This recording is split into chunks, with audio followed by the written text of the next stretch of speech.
Stone Collection content just going straight Night Slash in this matchup? If Stone Collection does think that there is the Alolan Ninetales in the back, then losing switch advantage would put him in a pretty unfortunate spot. Pocket did not bring it, but if that does happen, then it could potentially affect how Stone Collection tries to play out this matchup. Night Slash appeals to Protect Shield. We've seen this matchup play out a few times now. Does either player differentiate how they decide to play it? Right now, Pocket, every single time, I believe, he has been willing to expend both Protect Shields to get rid of the Scizor, and Stone Collection matching that, pulling both Protect Shields himself. That Shadow Marowak at the back looks to be in a bit of an awkward spot for Out of Pocket, as it's the Corviknight and the Azumarill. So Stone Collection making an adjustment from previous Shadow Scizor lead teams, where there was something like a Stunfisk in the back. This time there is not. It's charge attack priority, and this Hydro Cannon will be knocking out that Shadow Scizor. Now Stone Collection may opt for a farm on the Corviknight here, and that's exactly what he's going to do. And Out of Pocket has to surrender the farm. Now doesn't get to a parting Hydro Cannon, and you don't really have an obvious answer. You have to come in with the Licky Licky, but this looks good for Stone Collection, setting up the back matchup. That is a really nice adjustment from Stone Collection. Stone Collection, by getting the energy on the Corviknight and not revealing the Azumarill as the final Pokemon, has basically forced Pocket into giving him the alignment that Stone Collection actually wanted. The payback lands. Shadow Ball will be connecting onto the Corviknight, but Corviknight, it's very bulky. It's not going to mind this damage whatsoever. The previous time we saw that lead matchup play out, it was Pocket in the advantage because he knew once Scizor was out of the picture that his Alolan Ninetales was free to roam. This time, it's a role reversal. Once the Empoleon is gone from Out of Pocket, you know the Azumarill is pretty free against the opponent. So now the tide has shifted, and Stone Collection looking composed and poised to take game number one. And Shadow Marowak just does not have the damage output. That's why Out of Pocket is not throwing a single charge attack. Stone Collection just going straight for the Ice Beam. No Protect Shields remain. That is devastating damage onto that Marowak. The bubble will knock Out of Pocket goes down, and Stone Collection perhaps the momentum shift that he needed, taking game number one. After losing 3 in a row, I feel like this was a very important time for Stone Collection to get a win. Stone Collection now at an advantage, only needing 2 more wins to be crowned regional champion. Pocket left looking for answers. Pocket won the lead, but that kind of played right into what Stone Collection wanted with that big farm on the Corviknight. It becomes such a chess match when you're playing some of these same matchups over and over again. Who's going to be the one to swap out and go for a catch? What are these trainers going to adjust and adapt? It's become such a chess match between these two, and we're seeing a lot of similar lines coming again and again. Who's going to be the one to make the adjustments? Here we go, locked in game number 2. It's going to be the Guzzlord for Stone Collection into the Marowak of Out of Pocket.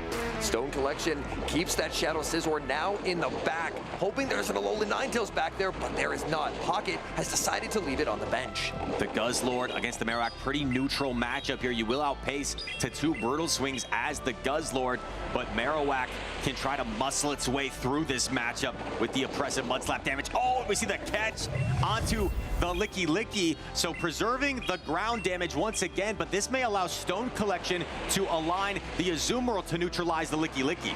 Guzzlord going to be staying in this matchup for now. Going to actually pivot out, send in the Azumarill, so Azumarill doesn't get aligned onto the Marowak, but at least for the time being, gets to temporarily avoid the Empoleon. And the Empoleon looks so strong against this entire line in general, especially the back line from Stone Collection.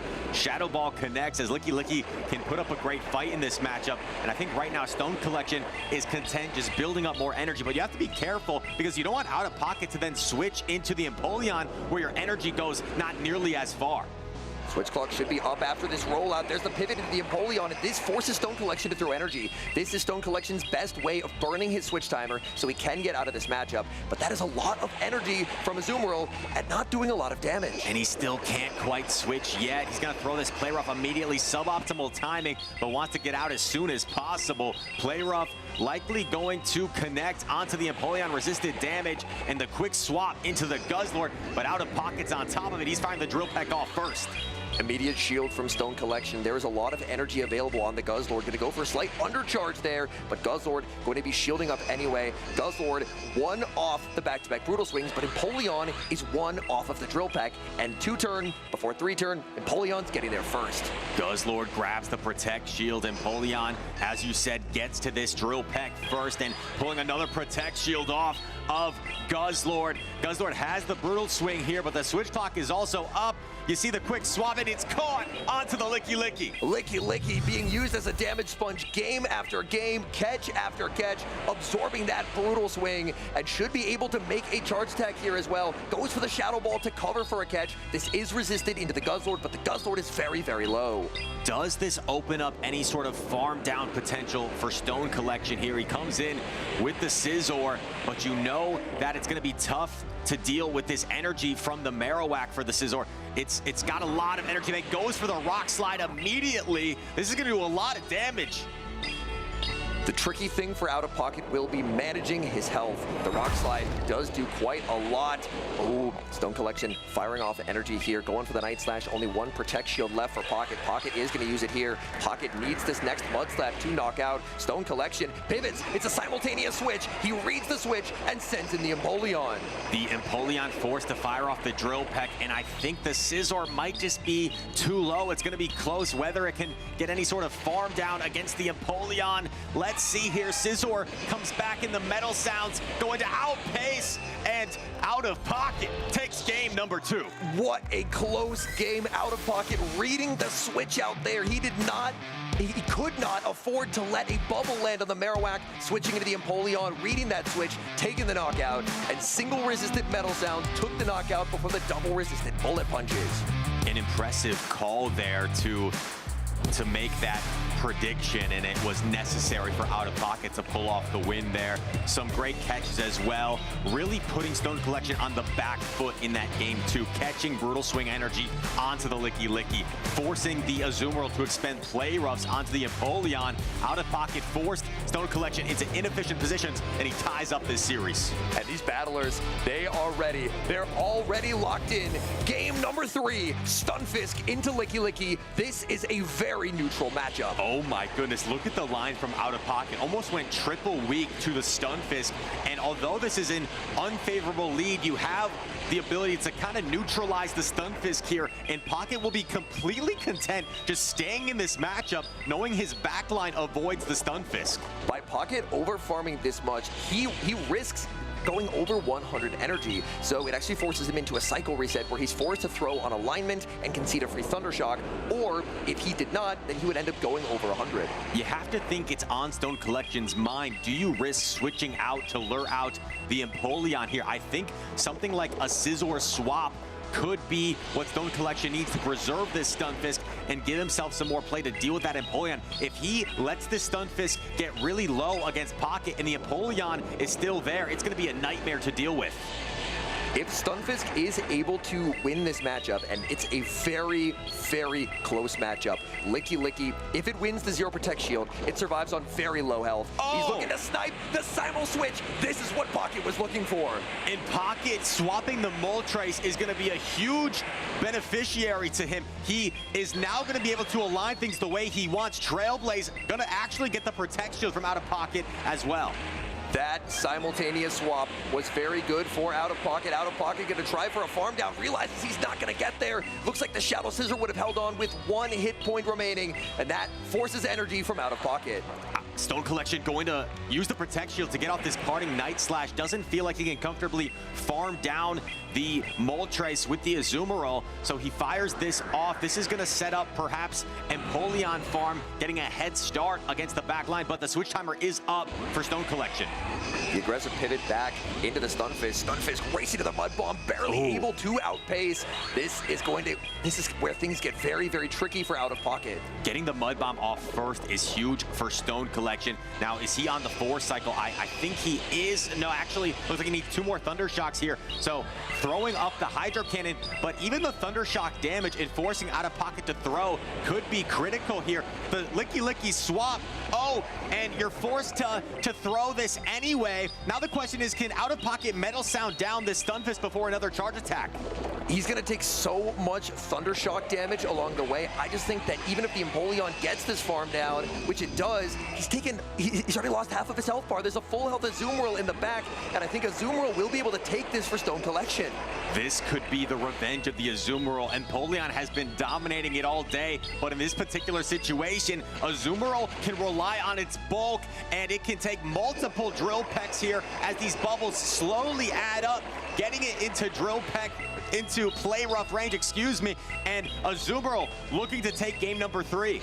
Azumarill flipping the script. This is the matchup that has haunted it all weekend, but Stone Collection absorbs not 1, not 2, but 3 Drill Packs, and he has that Play Rough locked and loaded. Play Rough incoming. Stone Collection not acting nice anymore. He's playing rough, and Azumarill gonna knock out the Empoleon with this charge attack, lifting Stone Collection to a Game 3 victory and on the precipice of becoming a Seattle Regional Champion. This is tournament point for Stone Collection. If he wins one of the next 2 games, he will be crowned champion. For Out of Pocket, there was a moment in the middle of that match where before he brought the Empoleon into the Scizor, he waited his switch timer, and that burned the clock for Stone Collection. The Scizor was able to pivot out, and he barely got outpaced. That outpace happened because Out of Pocket waited the switch timer for Stone Collection. It was this moment right here. Out of Pocket waited the switch timer, did not bring in the Empoleon, and that's what let the Scizor switch out. Those minute decisions and calculations can be the difference between victory and defeat, can be the difference in who becomes a regional champion. And here we go. We've got a Scizor into the Kanto Marowak. This matchup is one that the Marowak does like, but Stone Collection did bring the Corviknight in the back. In a previous matchup, Stone Collection did end up trying to go for a Bone Club catch out of the Corviknight, and I believe was successful. Does Pocket try and play around a potential catch? Does Stone go for it? Stone goes for it and gets it. Out of Pocket has played this in a variety of ways, but it's Stone Collection that probably optimized that matchup the way he best could, catching a Bone Club onto Corviknight. This is going to set up a neutral matchup here, the Licky into the Corviknight. Licky is so fast through the Shadow Balls, but Licky is already down a Protect Shield. Stone Collection looking to take full advantage as he full sends the Payback. Licky no shields, and Licky pays the price. Payback looking to do enough to two-hit KO the Licky, but it's got so much energy. These Shadow Balls will add up, and Stone Collection actually buying to use a Protect Shield here. Stone Collection investing in the Corviknight's health. Corviknight will be met with another Shadow Ball, but by shielding up the first, Stone Collection can now no-shield the second and look to overfarm and exit the matchup with energy. Out of Pocket connects on the Shadow Ball. You see him shaking his head a few times, maybe concerned about the position he's in, as Stone Collection firing off the Payback has to guarantee the knockout or the protection. An Air Cutter would not quite knock out if Out of Pocket decided to call it. Payback incoming, knocks out the Licky. In comes Empoleon now. Empoleon is looking for a massive amount of farm. Stone Collection should reach the Payback. Oh, he gets the catch. Catch is on the Marowak, but that's still a lot of health down the drain on the Marowak. This Empoleon could go for a nasty fun, so we're gonna see the quick pivot into Scizor to avoid that. But here's the thing, you can potentially shield this if you're Stone Collection to get the last protection of the Pocket, and that's exactly what he's gonna do.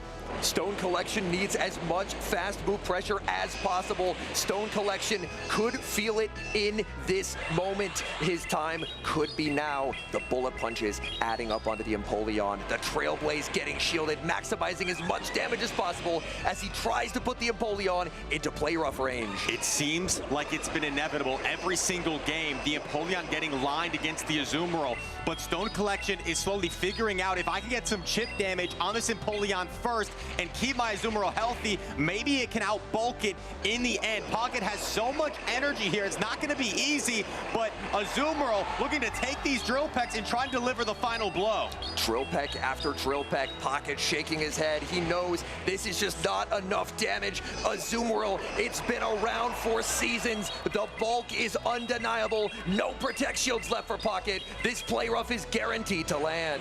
Play Rough connects, puts the Empoleon very low, but actually can Empoleon get to another charge at the Drill Peck's not going to be quite enough. Stone Collection is awfully close to the charge attack. Drill Peck lands. Does Stone Collection switch? It looks like he doesn't have to. He can just stay in, make the play rough, and that should do it. Contenders separate themselves from champions. And as this play rough connects, Stone Collection is no longer a contender. He's a regional champion. What a competitor, Stone Collection. So many tournaments. He has done it. Stone Collection is your Seattle Regional Champion.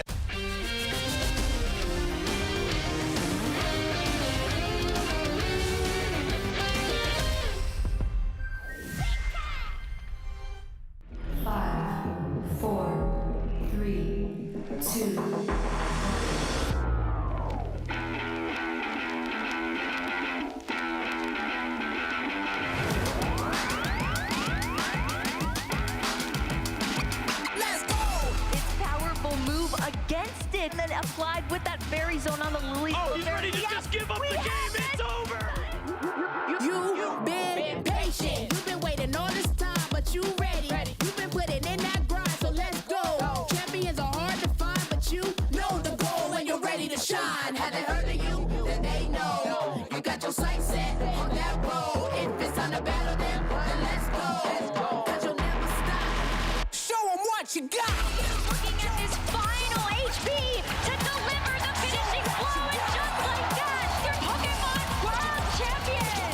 Show 'em what you got. Yeah, they already know. You got your sights set on victory road. Show 'em what you got. Yeah, they already know. You got your sights set on victory road. He goes to the ice beam! Resetting the bracket and then winning it in game number 5.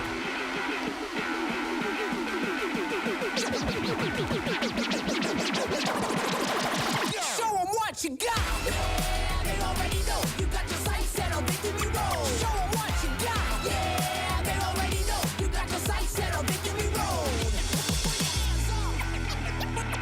Put your hands up.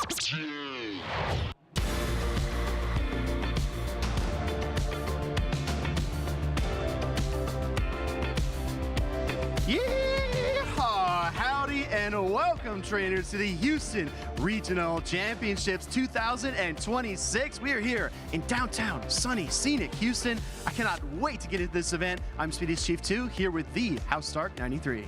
Welcome to Houston. This is going to be one of the most exciting and fun events of the season. I think that we have a great show for you guys coming up.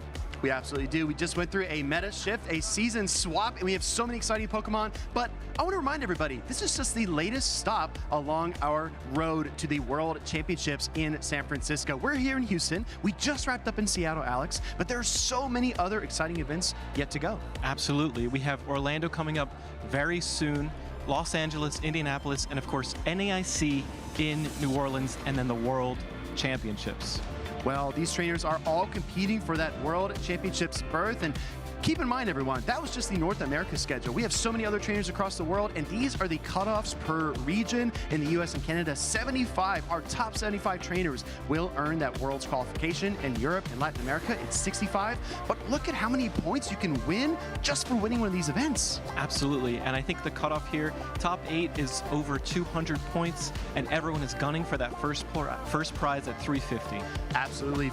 First place, automatic, winning into the World Championships. That's what everyone is chasing here in Houston. But I got to tell you, Alex, as we were watching that Seattle recap of the grand finals, I get chills every single time. Let's take a look back at that incredible event just last weekend.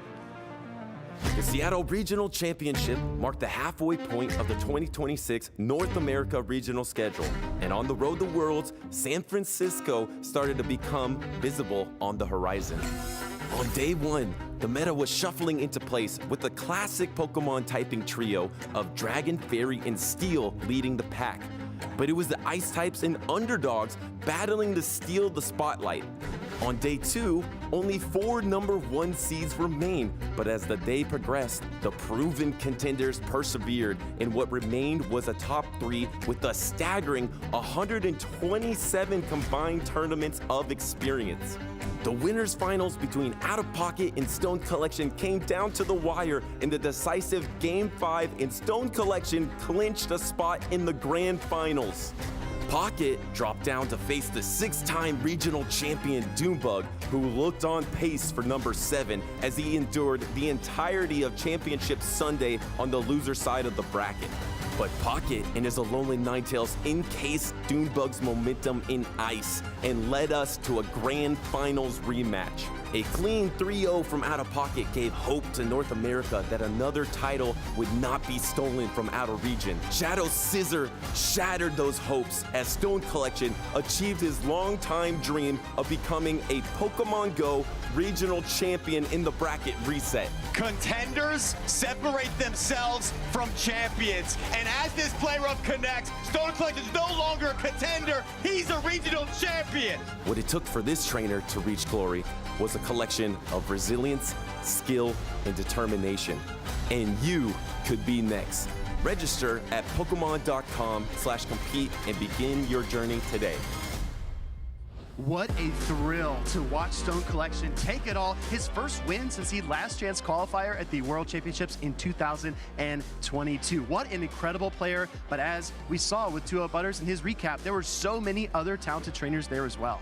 Yeah, the top 3 I think is one of the most stacked top 3s of all time. Obviously we saw Doombug's run, we saw Pocket and Stone Collection in the grand finals and the reset. It was an incredible match, and I think we are going to see a little bit of a change in some of these top meta picks.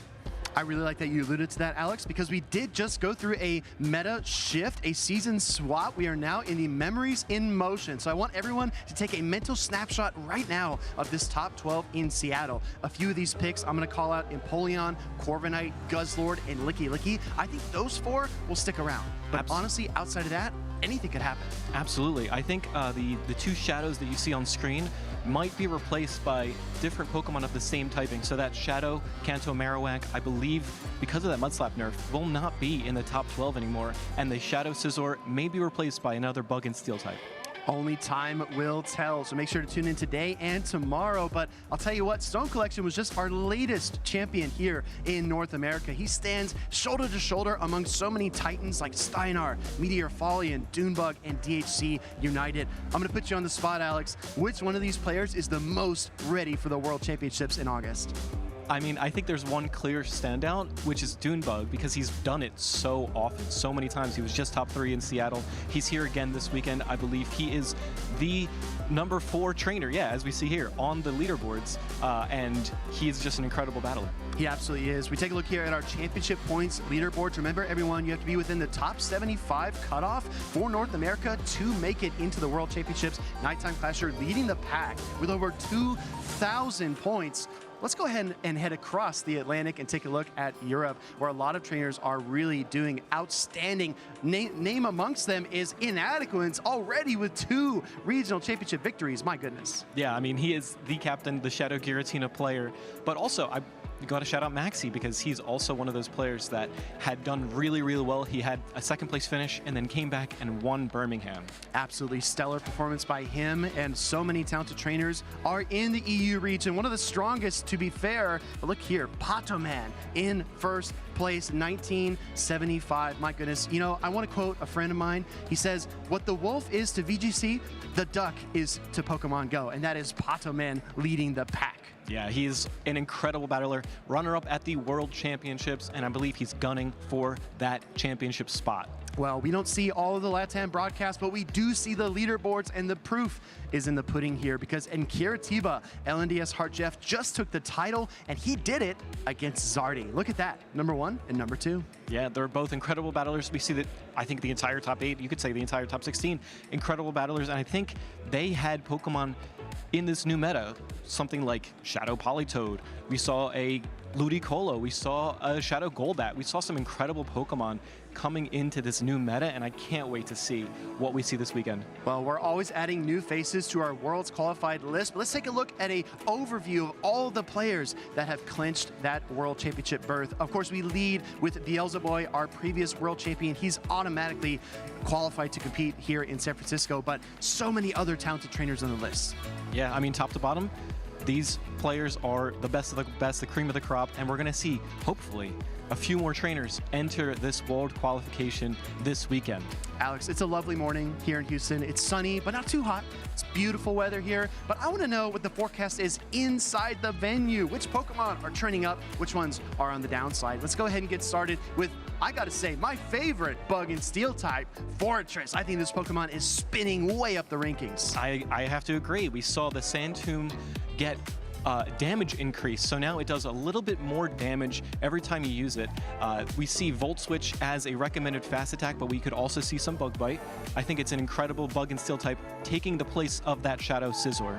Exactly, so much core breaking potential, but you cannot forget about Shadow Drapion. It's in the meta, you blink, it's not, but it's right back in the thick of things. I think that this poison and dark type Pokemon is so versatile, so flexible. It does have a couple of counters still in the meta, but with the nerfs to Mud Slap, I mean, Shadow Drapion might be back. Absolutely. It is one of those Pokemon that does so much damage with its charge attacks, and it charges up very, very quickly with that Poison Sting. Let's take a look at two Pokemon that are on the downslide. Shadow Scizor just can't get a grip here. I mean, my goodness, the nerf to Night Slash, only a one-stage attack boost, and then the Bullet Punch damage reduction have really been a double whammy to send this Pokemon to the bottom of usage. Yeah, we saw this Pokemon just eat up shields from the opponents and use shield itself, so it's one of those Pokemon that did a lot of fast attack pressure. Now, it may not be as potent. Well, speaking of potency, I'm really glad you brought that up. Let's talk about Shadow Kanto Marowak, one of the most potent Pokemon over the past, I don't know, 6, 9, 12 months. This Pokemon has been everywhere, but I don't think it's going to be as important as it was in the past, and that's chiefly, again, due to the Mud Slap reduction. Absolutely. It's going to do less damage per fast attack, which is honestly the main reason to use Shadow Kanto Marowak. And now we might see some other ground types come back into the mix. Is it going to be Swampert? Is it going to be Quagsire? We don't know. I don't know. Alex, we have an incredible casting team this weekend. You, myself, we have Henry and DeFi, but there are going to be some trainers that are gracing the stage repeatedly. We think these three players you should definitely keep an eye on. We've got Rise to Occasion, Ashton Ash, and Doonbug97. Cool fact about Doonbug, he's competed in 40 Championship Series events, and he's won 6 of them. That is an incredible stat and ratio. And I know Rise and Doonbug are both Texas natives, so having them here, having them players to watch, they are some of the best, the cream of the crop. Let's take a closer look at one trainer that is out of pocket. He was just our runner-up in Seattle, one of the most consistent and steady players in the entirety of the Championship Series. I think he's due for a win pretty soon. I agree. You see the look on his face? He probably had that picture taken right after he was a finalist in Seattle, and now, you know, if he wins, he would have definitely a big smile on his face. I've seen him smile. Yeah, absolutely. Looking a little solemn there, but let's see if we can turn that mood around. We're going to take a look here at the Pokemon that we predict. Look at this. I think for the first time in Pokemon Go Stream history, we have a unanimous decision. 4 out of 4, Fortress taking the top spot. Yeah, this is a four-peat for sure. I think Fortress is going to be Fort Knox this weekend because it just cannot be taken down. It is an impenetrable fortress, and it's going to be really tough to see how players manage and maneuver around. How did you take down this Pokemon? Because it's one of those types of Pokemon that has only one weakness. Well, right? That's the thing, right? I do see DeFi with the sneaky Gourgeist pick. If that Pokemon does align, it could spell trouble for the Bug and Steel type. But only time will tell. This is going to be such an exciting event, House Stark. I want everyone to go ahead and follow on our main channel, Pokemon.com/broadcast. We're also very active on socials. We want to see your posts. Use that hashtag #PlayPokemon on X, YouTube, as well as Facebook and Instagram. Stark, I got to ask you, what are you most looking forward to this weekend? Honestly, the addition of something like Quagsire to the meta, I think that's a Pokemon that hasn't been around as much, and now it coming back, or potentially coming back, is one of my favorite Pokemon to see. I think Quagsire is a fan favorite. We're going to see it all across the meta, but if this is your first time watching a Championship Series event, take a gander at this. This weekend, the 2026 Regional Championships are bringing the electrifying action of the Pokemon Go matches to the global stage. Top trainers from across the world have gathered to compete for a share of over $125,000 in cash prizes, travel awards, and the all-important championship points that could secure their spot at Worlds 2026 in San Francisco, California. The competition is fierce and the strategy is key. This tournament spans 2 intense days of action, where our trainers battle it out in a double elimination bracket using the Great League format. Every match is a best-of-3 clash, but the stakes get even higher in the winners finals, losers finals, and grand finals, where the action extends to a best-of-5 showdown. Trainers will be strategizing in a bring 6 pick 3 format, each one carefully selecting a team of 6 Pokemon, but only 3 will enter the fray in each game. Every choice could be the difference between victory and defeat. Who will etch their name into the history books this weekend? And who will punch their ticket to Worlds 2026 in San Francisco?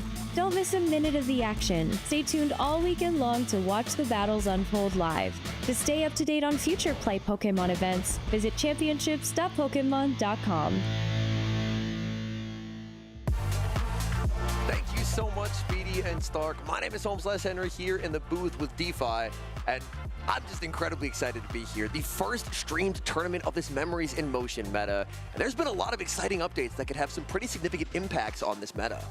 What is also significant is the prizes. What is on the line for these trainers? We have first place getting $2,500 and 108 TCG booster packs. That's a lot of cards to open, but that's not the only thing on the line. Trainers are looking for the glory, and they're also looking for championship points, and they're looking for their entry into that world's stage. They want to be the one to say that they are the world champion. I'm very excited to see, as this meta continues to develop, what are we looking at for usage? And here we go. And this looks quite a bit different to what we saw in Seattle just 2 weeks ago. Wigglytuff at number 1, 51.1% usage. The Shadow Quagsire with a Mudshot buff. Quagsire is back at 45%. And Glaring Corsola and Medicham also finding a way to sneak into the top 12. Seeing Medicham is just a blast from the past. We saw it at LAIC as kind of a sneaky pick that kind of came out, felt like it came out of nowhere to do quite well at LAIC. But seeing it in a regular Open Great League format tournament is really interesting. And it seems like quite a few trainers have picked up on just what Medicham can do. One thing I do want to highlight as well is Fortress. Now, Fortress does actually have 2 very viable fast attacks, Volt Switch or Bug Bite. Volt Switch does make it into a bit more of a generalist, but if ground-type Pokemon like Quagsire end up being very popular, then there can be an argument to be made for Bug Bite. Fortress was a big recipient of the Sand Tomb buff. Medicham got its damage increase with the Psycho Cut buff, and Quagsire got better pacing. So already we are seeing these changes in the Memories in Motion update have a pretty significant impact on this top 12 usage. And there's a couple Pokemon that our upcoming trainers are really going to be highlighting as well. We have 2 trainers that I think we are all going to enjoy taking a look at coming up. We are going to have Nighttime Clasher, our current LAIC, Latin American International Champion, coming up against a Texas local in Spino. At Nighttime Clasher, I did get a bit of a chance to talk with him before hopping in the booth here today, and he's running a very interesting team with a couple of these updated Pokemon. So I'm very excited to see the Latin American International Champions take on the meta, because if his results are anything to be considered, it seems like his take on the meta is usually a pretty strong one. Definitely one of our most storied trainers. I was there. I got to see him be crowned the Latin American International Champion, have a really heartfelt speech at the end. It was a great show, but I'm also excited to see what Spino can come here to do. I love seeing trainers coming here from the local scene, but I see those headphones are going on. I'm excited to dig into these teams down on the stage. And I did get to chat with Spino a little bit as well prior to broadcast. I was just walking through the Pokemon Go section, getting to say hi to everyone, which was an incredibly cool experience. But I know Spino is very excited because Spino, the locals down here in Texas, are extremely competitive. You have trainers like Dune, like Rise, like Nighttime Clasher. He mentioned that he had faced against Dune and Rise and locals. He had not yet played against Nighttime Clasher. So he is eagerly awaiting this matchup. Now, with the accolades that Nighttime Clasher has, Nighttime Clasher definitely does feel like the favorite, but I love a good underdog story. I do as well. Underdogs are some of the best, and these trainers are bringing the best Pokemon that they think they are going to need in order to conquer this tournament here in Houston. Nighttime Clasher bringing that Medicham, again, a little bit of a sneaky pick with Psycho Cut's quick pacing, but both trainers, I see that Shadow Quagsire. What do you think about Henry? I really like Shadow Quagsire's influence on the meta. With grass damage basically being non-existent, that's the only weakness that Quagsire has. Add to that the fact that it is Stone Edge for coverage into the Flyers and incredibly fast 8-turn pace into Aqua Tail, and Quagsire just feels like no matter where it gets aligned, it will always have some kind of value, and that's why we see it brought on so many teams. The Pokemon that we see is on the most teams this weekend is Wigglytuff. That is another one that Nighttime Clasher brought, and that can be such a polarizing pick. It feels like it is a feast or famine choice. What will happen for Nighttime Clasher? Will he see that feast or will it be a famine? We've got lock-ins. Game number 1 here of the Houston Regional Championships. Nighttime Clasher versus Spinosaurus. It's the Shadow Fortress into Empoleon. And this Shadow Fortress is running Volt Switch with see Spinosaur quickly pull his Pokemon out, bringing in the Quagsire that is so versatile. Aqua Tail paces so quickly, 4 Mudshots every single time, but goes for the Stone Edge for some heavier hitting damage. Nighttime Clasher no shield. Stone Edge is going to land. Even with the Stone Edge landing, this will not be Aqua Tail range. Nighttime Clasher farms up to the payback. He's going to be full sending. Decision time for Spinosaurus. Spinosaurus puts up the shield and gets the shield call right. Corviknight is going to be trying to do everything it can to pace to these air cutters to just keep trying to chip away at this Shadow Quagsire, but Aqua Tail just paces so incredibly quickly, like I was saying, for every single time. That's a really nice bait call by Nighttime Clasher, calling that even though Stone Edge energy was reached, it just wasn't the Stone Edge, and now it's going to be a very difficult Mudshot down. Nighttime Clasher, after calling the first, shields the second, and now is rapidly approaching the payback. But goes for a bait. It is just going to be an air cutter. Will Spino use the final Protect Shield? He does! Falls for the bait, and now there are no shields remaining for any of his remaining Pokemon. Nighttime Clasher going to let the Corviknight go. Corviknight was very, very low. If he shielded, maybe there was an opportunity for Spino to try and snipe there. But Nighttime Clasher just going to concede switch advantage and instead bring the Shadow Quagsire into the mirror. And I think this Nighttime Clasher has shown both of his Pokemon, but Nighttime Clasher doesn't know about that Guzzlord in the back for Spino. And Guzzlord would be a bit of a problem for the Volt Switch Fortress. Oh, there's a pivot out, getting the catch onto Empoleon, able to save the Quagsire. But this catch actually I feel like opens the door a little bit for Nighttime Clasher, because now Nighttime Clasher will get that Shadow Volt Switch Fortress in the alignment that he's looking for. Look at how much damage those Volt Switches do to Empoleon. It is not going to be able to stand up to too many of those. Nighttime Clasher uses his final Protect Shield. All charge attacks from here on out are going to land. I love the decision by Nighttime Clasher to throw 2 Volt Switches and the Sand Tomb. He does not want the Hydro Cannon to land. He is investing in the health of this Fortress. Fortress already has a Sand Tomb loaded as well, so it will be able to at least get some damage out of the Quagsire if that's what Spino decides to bring in. That Fortress is incredibly healthy, but so is the Guzzlord. The Guzzlord, and it's not going to take, it's going to be resisting the Volt Switch damage, and it gets the Brutal Swings pretty quick too. It does, but with Nighttime Clasher's energy head start, he's able to apply this Rock Tomb debuff before any damage lands, and this is one of the difference makers that having the Shadow Fortress gives you. Is the Shadow Fortress just hits incredibly hard, and Fortress is already at a second Rock Tomb, and this will come very close to knocking out the Guzzlord. Guzzlord standing tall, but will it get knocked down? Not quite, but just a couple of Volt Switches might be enough to do it. Spino kind of shaking his head as he throws a reduced attack Brutal Swing.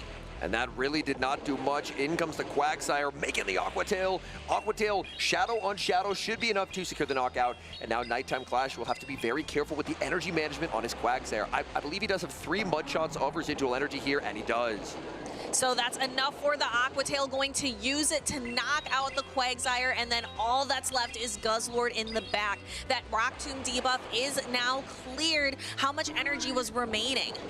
Guzzlord has the Brutal Swing. Nighttime Clasher could be in trouble. Nighttime Clasher needs to survive the Brutal Swing and then maybe can try for a Mudshot down. Brutal Swing lands. Quagsire survives. This will be close. He Mudshots down. What a game. Nighttime Clasher taking game number 1. Quagsire showing why it is such a popular pick this weekend. Being able to spam out those Aqua Tails, but also hit hard with Stone Edge. And then it has so many different resistances. Definitely one of the MVP picks here this weekend. I really felt like we saw from both trainers how valuable Shadow Quagsire was. The Shadow Quagsire save switch from Spino, Nighttime Clasher really didn't have a strong answer to it. He ended up losing switch advantage, and that made it really difficult. But Nighttime Clasher had his own Shadow Quagsire, and that was very close at the end, but Quagsire barely able to hang on, survive the brutal swing. Mudshot does less damage this season, but thankfully for Nighttime Clasher, just enough to take the win. And we're going to see the Shadow Quagsire in the replay, just how valuable it can be. It's so neutral, because the main thing that Shadow Quagsire fears is grass-type damage.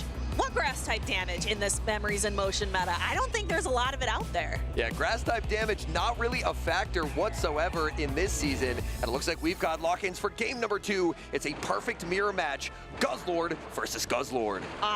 One of my absolute favorite Pokemon, and they are running the same attack. Spino goes for a catch, but is not successful. Nighttime Clasher holds off and now is able to throw the neutral Brutal Swing into the Shadow Quagsire. I loved seeing Nighttime Clasher throw 2 Dragon Tails in the move there. Nighttime Clasher, even with realizing that Spino didn't get the catch, still ensuring to throw in perfect charge attack timing, and now this Guzzlord energy, it's completely overwhelming the Quagsire, as Quagsire has barely hit the field and it's already almost been knocked out. Nighttime Clasher's patience is certainly paying off and forcing Spino into a corner. He has to make a decision, and he decides to protect the Quagsire. It has so much energy at this point. Having it knocked out would be such a waste, and now can go for the Stone Edge. Does Nighttime Clasher shield? He does, recognizing that the Guzzlord is so close to being able to Dragon Tail down. Oh, there's the pivot back into the Guzzlord. Guzzlord will go for the Sludge Bomb. Nighttime Clasher, no shields, understanding Sludge Bomb will not be enough to secure the knockout. And this does mean that a lot of Guzzlord energy has now been removed from the field of play.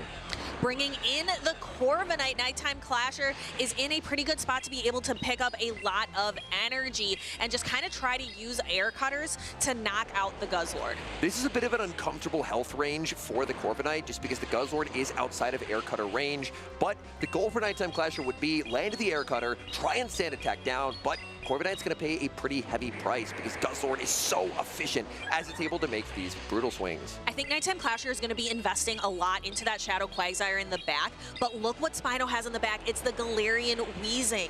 What does that matchup look like? What are we going to see? Galarian Weezing, it's going to come down to the moveset choice, and Nighttime Clasher not going to let that brutal swing be reached, will fire off the air cutter. Now, the important thing to note here is Corviknight did get 1 air cutter boost already, so these sand attacks are boosted, and there's a second one. Suddenly, this fast attack pressure will actually feel very threatening onto the Weezing. Yeah, Galarian Weezing is a poison-type, a fairy and poison-type Pokemon, being weak to the sand attack from the Corviknight, being weak to the mud shots from the Quagsire. We're going to see a lot of quick, fast attack damage kind of whittling away at this Pokemon. Oh my goodness, Nighttime Clasher in prime form. What a catch. Able to save the Corviknight, catch the brutal swing onto the Guzzlord. The undercharge from Spino, but that lets Nighttime Clasher make a move. And going for the brutal swing, as I mentioned, Galarian Weezing, a fairy-type Pokemon. This is going to be resisted, but that's okay because the Galarian Weezing's down in such a low health range, and its big charge attack Sludge is resisted by Quagsire. And this just feels like checkmate. Nighttime Clasher has all the answers in game number 2. Brutal Swing can connect, but Quagsire just simply does not mind. You can even throw a second Brutal Swing, and Nighttime Clasher just simply will not be forced to put up a Protect Shield. Yeah, Sludge is such a rough choice on that Galarian Weezing up against Quagsire. Spino going for trying to get the Aqua Tail, but it looks like Nighttime Clasher won the charge attack priority. Nighttime Clasher having a bit of fun with it, looking at the camera as he Stone Edges the Quagsire, and he's moving on here with a decisive 2-0 victory. Congratulations to Nighttime Clasher, our LAIC champion, moving forward here in Houston. Quite the world traveler, and was able to zoom right through that with the 2-0. I think we were able to see throughout that entire match just how valuable Shadow Quagsire is in this Memory and Motions update. And what is going to be able to counter it, because it certainly is not going to be that Galarian Weezing.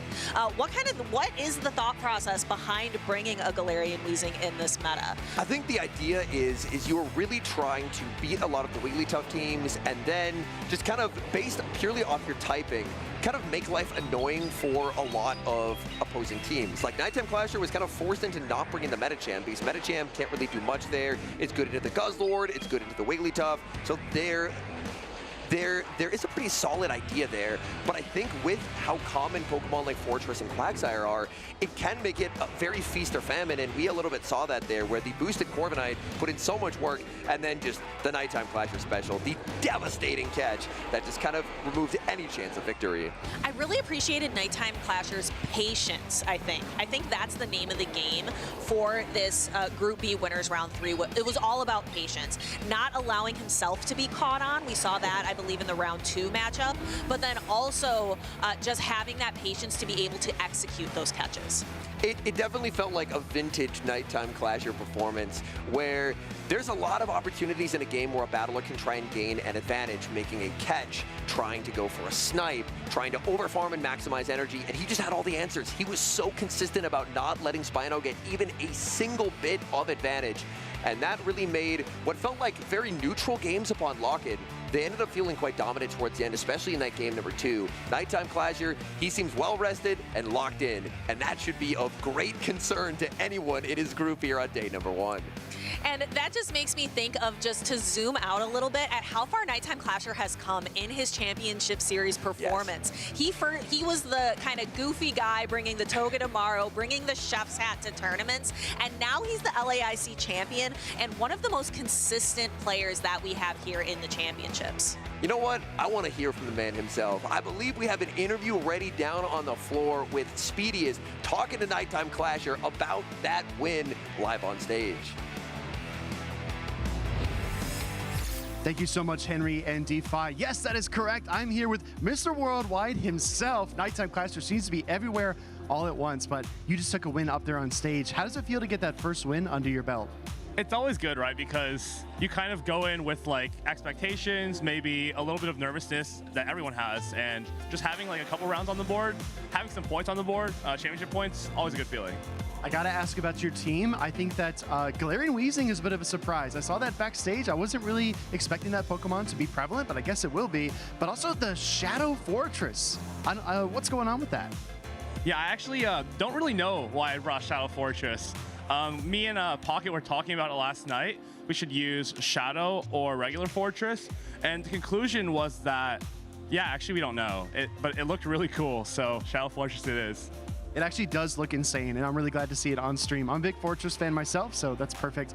Is there anything else about the team that you wanted to point out? I mean, the Guzzlord seems pretty safe for you, right?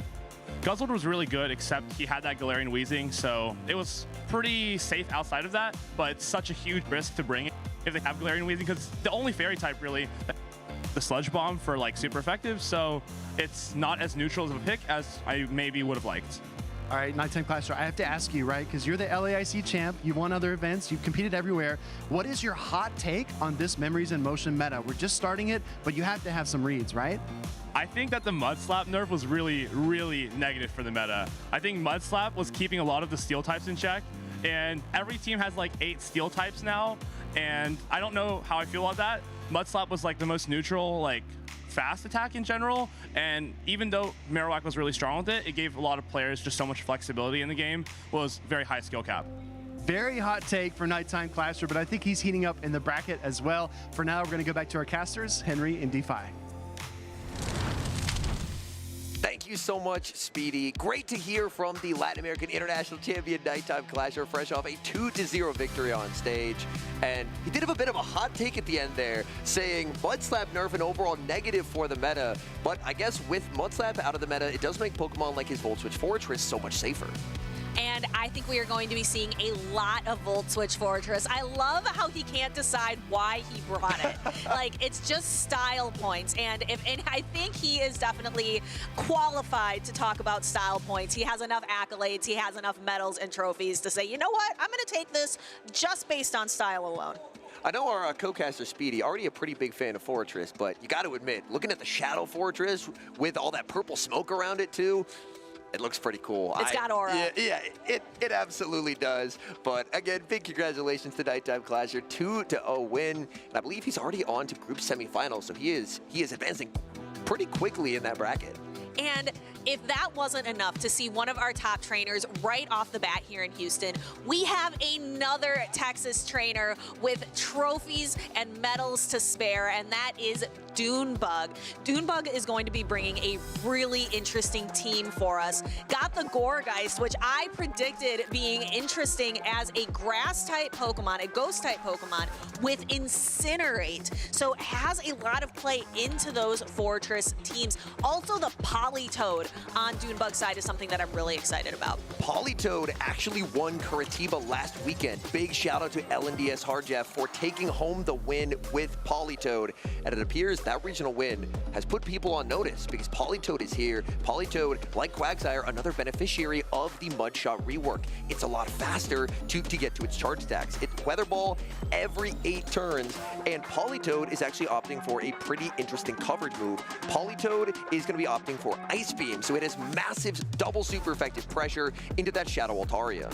We know a lot about Dunebug. We see him time and time again. Speedy threw out some stats on that he has won 6 of his tournaments, and about how many tournaments has he been to? I think it was like 40. Yeah. 40 tournaments this man has been to, where Shaner PvP has only been to 4. His most recent tournament was Las Vegas this season, and he's looking to make a name for himself here. And he's brought kind of the pair of Pokemon. He's brought the Quagsire and the Quagsire, which Shadow Kanto Marowak kind of out of the meta with the Mudslap being nerfed. We're going to see maybe one of these 2 ground types perhaps take its place. I think that the bulk of Clodsire is part of what makes it a very intriguing choice for a lot of trainers. Not only is it a very effective Pokemon at shutting down Pokemon like Guzzlord, just purely off of the fact that Guzzlord can throw like 4 Brutal Swings at a Clodsire, and Clodsire just simply does not care. But it is just so bulky that in so many of these neutral matchups, it can almost kind of just outlast opponents, and that can be a very critical part to a team because it just gives you so much bulk. Although Shaner has quite a lot of bulk on this team as well. He has the Corsola, the Fortress, and then he has those kind of Glacier Shadows with the Shadow Quagsire and the Shadow Altaria. I'm interested to see which is going to win out. Is it going to be the bulk that Shaner has brought, or maybe just some of these like heavy damage attacks like Gourgeist with the Incinerate, or the quick firing, the relentless pacing of something like Politoed, something like the Alolan Ninetales, which again, blast from the past to see Alolan Ninetales back on the Championship Series stage. We've got lock-ins. Game number 1, Dunebug versus Shaner. It's going to be Guzzlord into the Volt Switch Fortress. This is a pretty favorable lead matchup for Dunebug. Yeah, Dunebug is looking good here and is going to be throwing those neutral Brutal Swings into Fortress. What makes this matchup even more uncomfortable for the Volt Switch Fortress is when you're trying to throw in good charge stack timing, typically you'd be throwing 2 Volt Switches in the move. But if you try for that, then Dunebug is always able to get the back-to-back Brutal Swing, so it forces Shaner to throw an alignment to apply the early Rock Tomb debuff, but Guzzlord loves the free energy, so Dune is very happy to take that free turn. Yeah, but having that attack fall can be kind of frustrating, especially just like Shaner did, you can apply it early on. That's going to be more and more impactful as this matchup continues to go through. Unfortunately for Dunebug, I'm seeing that Gourgeist in the background. It's not finding the Fortress that it was hoping to see. Could he consider to try and go for a snipe here with the Gourgeist? Maybe try and save the energy? No, it looks like he's going to stay on the field. Playing it safe, not wanting to switch lock the Gourgeist because Shaner does have the Corsola. Instead, going to stay on the field, fire off the Brutal Swing, but the Brutal Swing is debuffed, so Shaner will be able to survive. Oh, he tries for the snipe, but Shaner reads it, and it's Gourgeist into Wigglytuff. The Incinerate, if you're not going to find the Fortress, going Incinerate into Wigglytuff is not a bad place to put it. However, Gourgeist being that grass type, very unique. There are so few grass types in this meta. It is going to take super effective damage from Icy Wind, forcing Dunebug to put up a Protect Shield. Look at all his energy, though, on the Gourgeist. Gourgeist already at 100 energy. It is at 2.5 Seed Bombs. No shield from Shaner. Shaner's already applied a debuff here as well. Looks like with the next Incinerate, Seed Bomb, I think it should barely miss the knockout if this is a high-rank Wigglytuff. Shaner thinking through his options. He trusts it. He's going to be no shielding. Wigglytuff survives, and Wigglytuff should make the Icy Wind. No, it doesn't make the Icy Wind. He defers the Incinerate, and now will have the ability to do so. Nice. We are going to have to talk through that move coming through at the end. Defers the Incinerate, now has a chance waiting out the switch timer and bringing in the Altaria. But that Altaria is going to have to soak up some Shadow Ball damage. Will Shaner protect the Altaria? No, lets it through. Shadow Altaria takes the Shadow Ball, and then Dunebug has an answer in Licky Licky.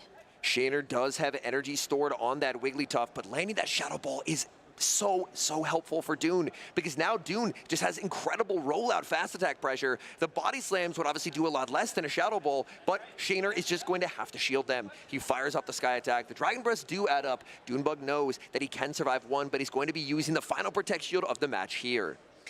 Using the last of his resources, Shaner still has an attack, makes the switch, and catch in, throws the Swift into Licky Licky. Was that a charge attack priority catch here? It was! What a play! Shaner, unbelievable! He's able to save the Altaria, catch the move, and win charge attack priority. Absolutely sensational.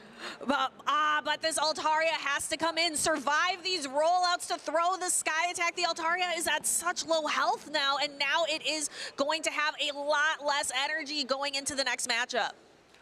Will the Guzzlord fall to the Dragon Breaths here? Oh, it does. He doesn't get the brutal swing. Shaner, what a play. He's able to get the charge attack priority catch, and that wins him game number 1. Absolutely sensational. Wow, Dunebug is going to have to put himself on alert. He is going to have to lock in the person with 40 championship series tournaments under his belt, getting an early loss against Shaner PvP. It looks like these trainers are talking out a little bit here, but I want you to tell me a little bit while we're waiting for that. Tell me a little bit about deferring that Incinerate damage.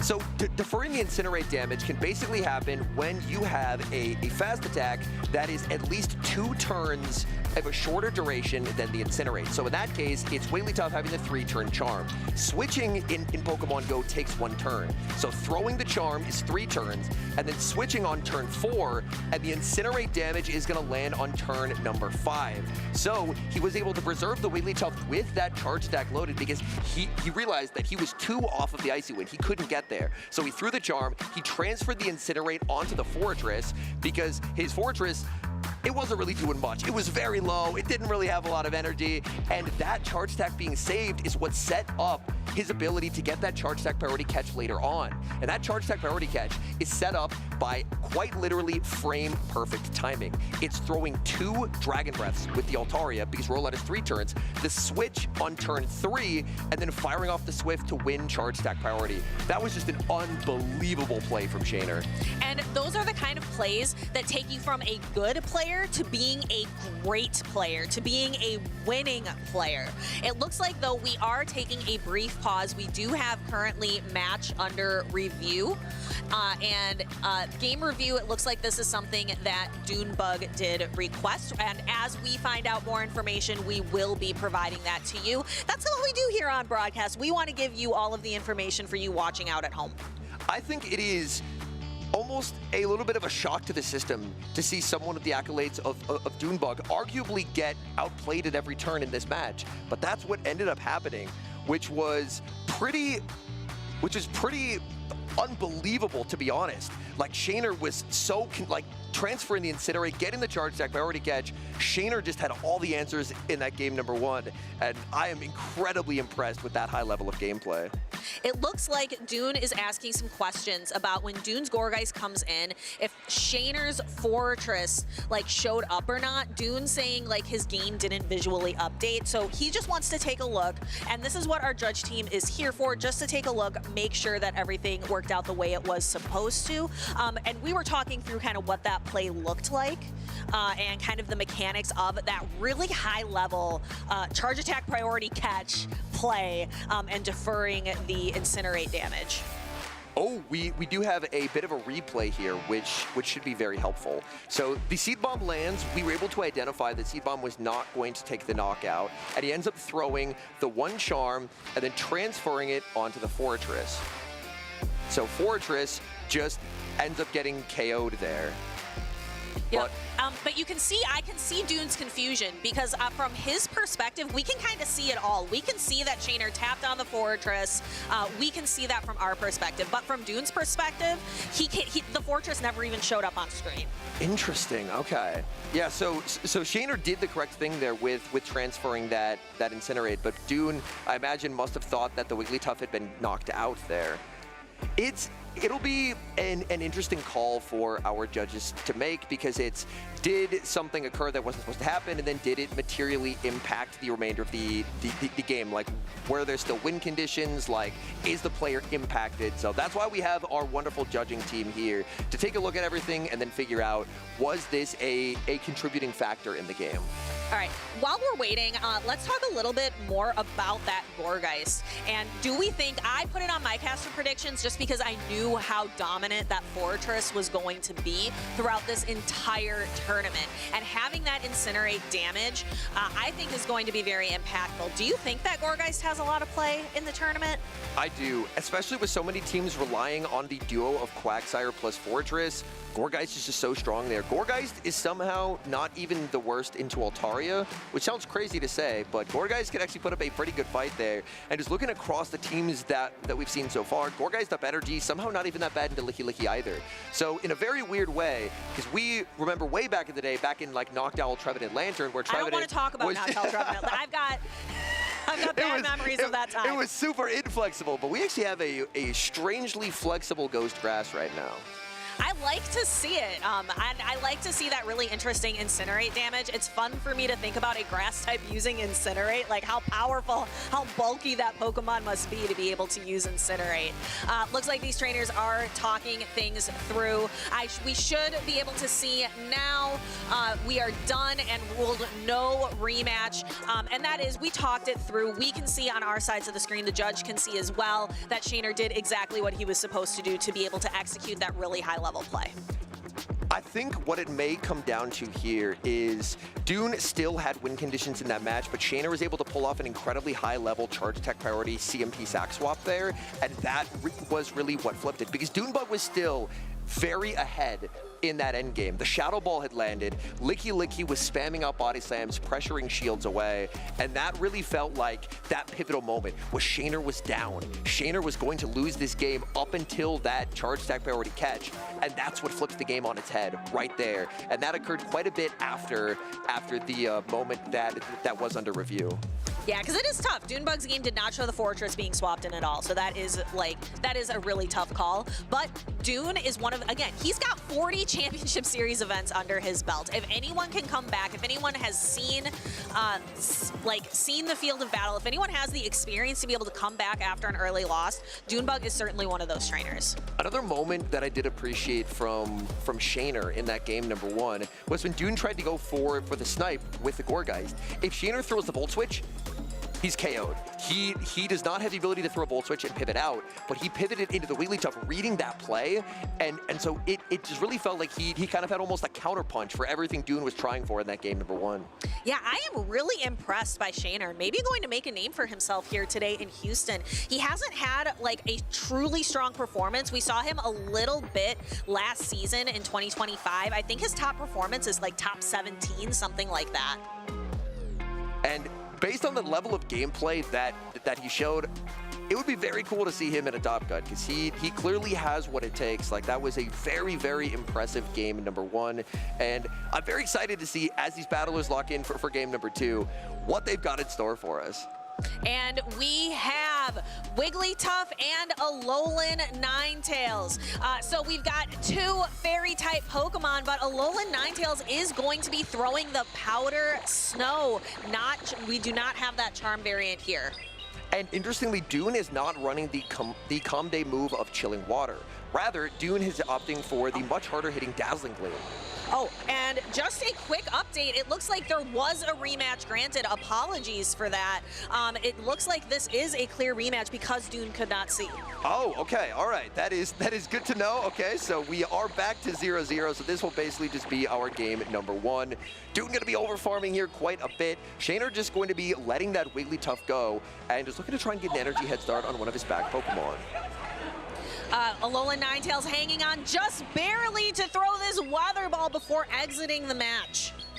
But Dunebug, he's brought the Gourgeist in the back, and Fortress is not going to like what comes next. Oh, Shaner waits. He does not throw the Volt Switch. He sends in the Shadow Altaria, answered with the Guzzlord, but this is where things could get very tricky, because this Shadow Altaria is going to be taking some pretty massive damage. And continuing, there is that brutal swing going to be shielding that up. Guzzlord going through, doing lots of fast attack damage, getting to the brutal swing, but Altaria gets to go first. Altaria able to grab a Protect Shield away from the Guzzlord, but these Dragon Tails are the one thing that Altaria cannot shield. Another brutal swing loaded for Dunebug. The pacing advantage on this Guzzlord is proving to be a very big problem for Shaner. Brutal swing protected again. It is Dragon versus Dragon. Shaner on the back foot has no Protect Shields remaining. That means all of these charge attacks coming from Dunebug are going to land for the remainder of the battle, and Dune using the last of his resources as well. This is Dragon v Dragon, but Guzzlord looks like it might reign supreme here. Guzzlord gets to land the brutal swing, no catch from Shaner, but even if he got a catch, it doesn't win him the game. In comes the Gourgeist, and it's just gonna be shutting down the Fortress. Now, if there was ever a matchup that reminded me of Noctowl, Trevenant Lantern, it's this. Fortress just helpless, there's nothing it can do. Double super effective incinerates, neutral Shadow Balls, taking down that Fortress, and that's a convincing win for Dunebug. Yeah, Dunebug settling the score again. Let's go ahead and recap this just because there was a little bit of confusion on the stage earlier. We apologize for that. It is Dune 1 to Shaner 0. They did rule a rematch because Dunebug, it never showed Fortress. It never showed Fortress's name. It only ever showed Wigglytuff. So even though Shaner did that correctly, Dune was put in a position earlier where he could not see what was going on. Now we get to take a look at Dune's team and movesets. It does look pretty standard across the board with the exception of the Dazzling Gleam on the Alolan Ninetales. The standard Politoed moveset in this meta will be Weather Ball and Ice Beam. Politoed can learn Blizzard, it can learn Earthquake, but none of them quite do the same thing as Ice Beam. Ice Beam is very efficient, double super effective into Altaria, and whereas Blizzard hits a lot harder, it's just more expensive, and being able to have access to cheaper ice damage is a very big plus. And we can see in the replay, again, Dune just kind of coming out on top throughout this first game of the rematch, and Gourgeist just in a dominant position. We're going to see Dragon versus Dragon, Guzzlord standing supreme, and then Fortress just in a position meeting one of its hardest checks here in Memories in Motion. At the shake of the head from Shaner, he knew it was over. There was just no way out for this Fortress. Fortress, so strong into so many teams, but if it gets aligned onto the Gourgeist, it's part of why it was on your cast predictions. It's just such a catastrophic matchup, and there's just absolutely no counterplay for the Fortress.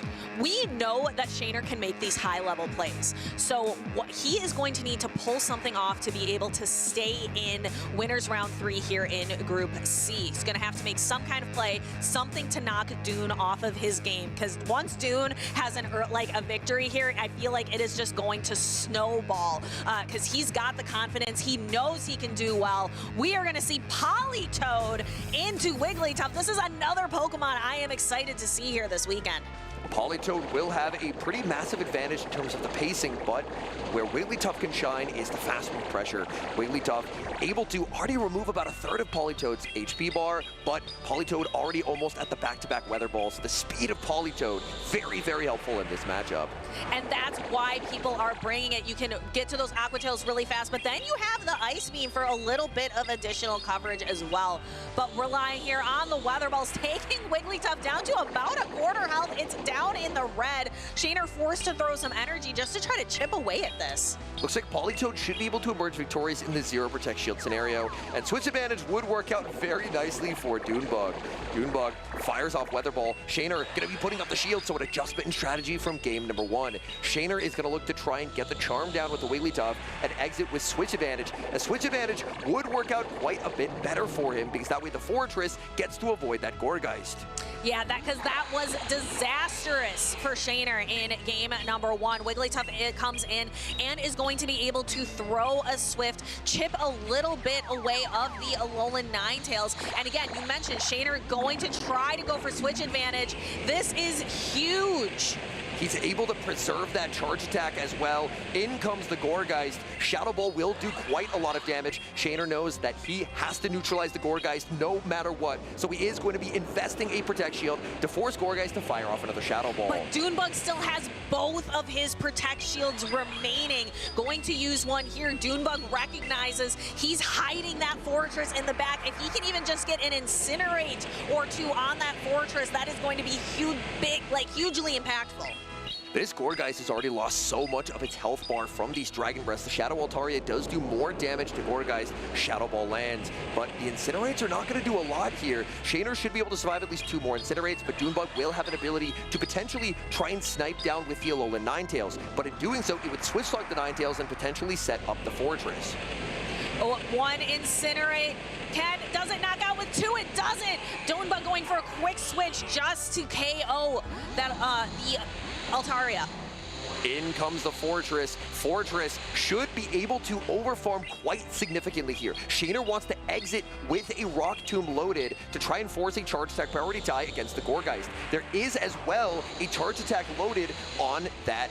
Oh, he's actually going to fire it off immediately here, just wanting to take the knockout. There should be a charge attack loaded on the Wigglytuff as well. It's only a Swift, but the Gourgeist basically has no hit points remaining. Ooh, and we see an immediate pivot going for the charm and is able to knock out Doonbug's final Pokemon. That was huge, and I feel like that endgame happened so fast, Henry. Can you break that down a little bit for us? There was a lot of pieces in play there. Doonbug able to save that Gourgeist with the charge attack loaded, but the Gourgeist had taken so much damage. That's one of the benefits of running a Shadow Altaria, is you actually get a breakpoint in the Gourgeist matchup. You hit for way more damage, and breakpoints on a one-turn move are way more impactful. Because if you get 1 extra damage per Incinerate, that's 1 extra damage every 2.5 seconds. If you get a breakpoint on a Dragon Breath, that's 5 extra damage every 2.5 seconds. And we're going to get to see a little bit more of how that game played out. Now, Shaner really dedicating to make sure that Gourgeist never, ever, ever saw his Fortress. That was huge. That was a huge part of his gameplay, and we saw Shaner really looking for alignment in a lot of places. It was a nice adjustment between Game 1 and Game 2, recognizing that he did need switch advantage. Doonbug desperately wanted this Incinerate to knock out. It did not. Doonbug got the snipe, but this snipe just set up the Fortress. Shaner realizing that the Gourgeist is low enough that I don't even need a second charge attack. I can just charm it down because of how impressive those Dragon Breaths were. Yep, and even if he couldn't charm it down, he also had energy on it. Would that Swift have been able to fire? That Swift should have been able to fire if he switched and then clicked it instantly. However, he did trigger a charm, so with a switch and a 3-turn charm, if the charm did not take the knockout there, he would not have been able to trigger that Swift. So he was just confident that, okay, this Gourgeist took enough damage from the Dragon Breath that I should just be able to charm it down and kind of have a guaranteed win condition no matter what, because Incinerate's damage lands so slowly due to it being a 5-turn move. That is the blessing and the curse of using Incinerate. It gives you lots of damage, and you can generate a ton of energy, but it is just so slow. And when we're in a meta like Memories in Motion, sometimes that faster pacing is what can get you the win. Kind of like that Politoed we saw earlier. The Politoed just didn't do enough for Doonbug here. I do like Politoed neutrally, and it was able to, at the very least, force a shield advantage, but it really felt like Shaner viewed that as kind of an acceptable sacrifice, where as long as he's able to have switch advantage and he can keep that Fortress off the Gourgeist, Fortress is very, very strong into Doon's team. Doon could look to try and bring the Guzzlord as a secondary check to that Fortress if he does decide to go there. We have a decisive Game 3 on our hands. Who is going to take the win here and continue in Winners Round 3? We've got 2 Fairy types on the field. Powder Snow with Alolan Ninetales, Charm with Wigglytuff. It looks like both trainers willing to stick this out. And I like the adjustment from Doonbug. Doonbug has brought that second answer to the Volt Switch Fortress. So if Shaner goes for the line that he went for in that game number 2, which was going for just shielding and trying to make a play for switch advantage, that works out for Doonbug because the Fortress doesn't really have anywhere it can go. Shaner has stuck with the exact same 3 Pokemon every single time in this series. Has Doon found the solution in this line of 3? It's what he ran exactly in game number 1. Doonbug actually puts up an early Protect Shield. Shaner is going to match. Doon should only be 1 off the move, so that forces Shaner to fire off this Swift on alignment. So Doonbug does get a free Powder Snow. Swift, Doonbug thinks it's not going to knock out here. Swift is going to land. He survives. He's able to get the Weather Ball, and now Shaner has to decide, is this worth giving up the final Protect Shield? This is tough, using all of your resources. He decides no switch advantage might not be worth it this time, but where is his Fortress going to go? Unfortunately, it is going to go onto a Gourgeist. Doonbug sends in the Guzzlord. Guzzlord able to outpace, even with Altaria having that energy advantage, and it just really seems like there's no way out, because the moment that Fortress hits the field, that Gourgeist is going to feast. Yeah, Gourgeist is gonna watch the world burn with those incinerates. We can see it. We can, we here at the caster desk, we can see all the cards on the table, but these trainers here on the battlefield, they are still playing it out. We've got Brutal Swing from Dunebug coming to knock out that Shadow Altaria, and then all that Shaner has left after this is gonna be the Fortress, and that is just tough. Gourgeist will not actually quite be able to take a knockout here with this next Incinerator. It looks like Altaria should barely be able to hang on, but Dunebug does have access to a charge attack that he could look to throw here, because that will not knock out, and that is the right call from Dunebug. He's going to be firing off this Seed Bomb with double resisted, but he just could not afford Altaria to make that Sky attack and knock out the Gourgeist. And all Shaner has left is the Fortress, and we know Dunebug, we saw the nod of the head, we saw it from Shaner as well. This is tough. Dunebug goes for the Shadow Ball, and that is going to secure a win. We can see that deep sigh of relief, because I think Dune saw it slipping away from him in game number 2. But he's able to bounce back in game number 3, ends up taking the series. Fortress, so strong in so many matchups, but the caster pick of yours, the Gourgeist, proving to be its absolute arch rival here. Yeah, I love Gourgeist coverage. I think, again, I don't want to go back to the days of Trevenant Noctowl Lantern. I want to leave that far in the past. A different Grass Ghost, I think, is going to kind of rise up and be a little bit more neutral, be a little bit more interesting here in Memories in Motion. Congratulations to Dunebug, again, for moving on in winners round 3 for Group C.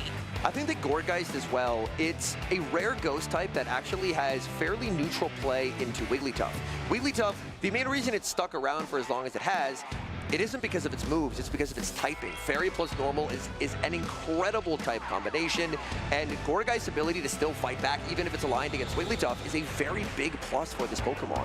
Yeah, it's because Incinerate, a lot of times what you want to put on a fairy type Pokemon is fire. So being able to have that coverage of Incinerate just makes Gourgeist so unique.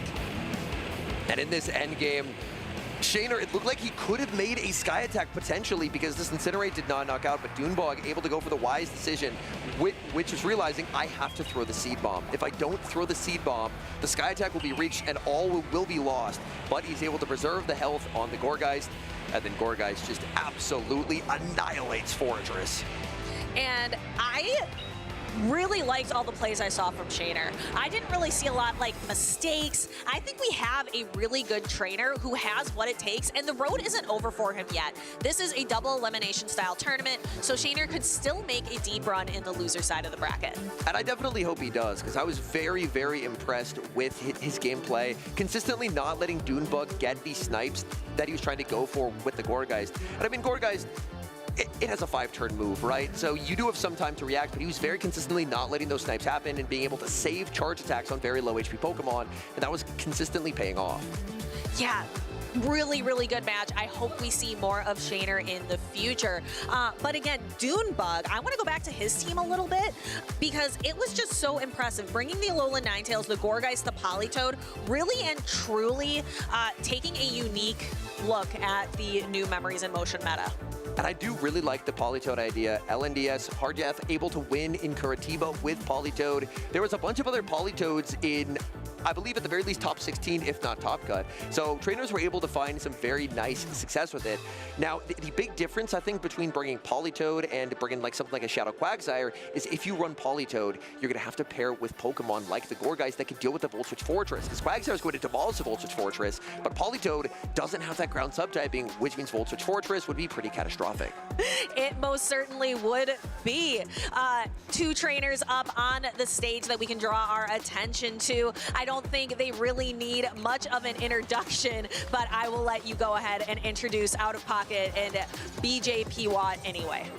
Out of Pocket, the former North American International Champion, multi-time regional champion, and he's running a team that looks a little bit familiar. I believe he's running the exact same team as Nighttime Clasher: Corviknight, Metachamp, Guzzlord, Shadow Quagsire, Wigglytuff, and that Shadow Fortress. Him running the same team as Nighttime Clasher surprises me 0%, because we know that a lot of these top trainers, they are friends, they team build together, they talk together, and it's fun to see how two trainers running the exact same team can have very different results, because it comes down to gameplay, it comes down to strategy.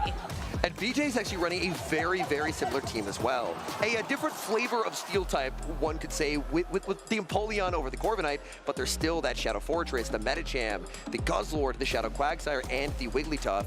Oftentimes, I find that matches where the trainers have a lot of Pokemon in common can sometimes be some of the most skill-intensive and some of the most interesting matches to watch, because you know what your opponent has. It's what you have. It's how do you best position your Pokemon? How do you set up lines? Do you try and go for energy advantage? Do you try and force a shield advantage? There's so many different tactics that you can use to give yourself an advantage in a true mirror match. And I feel like these can oftentimes be some of the most skill-intensive matchups.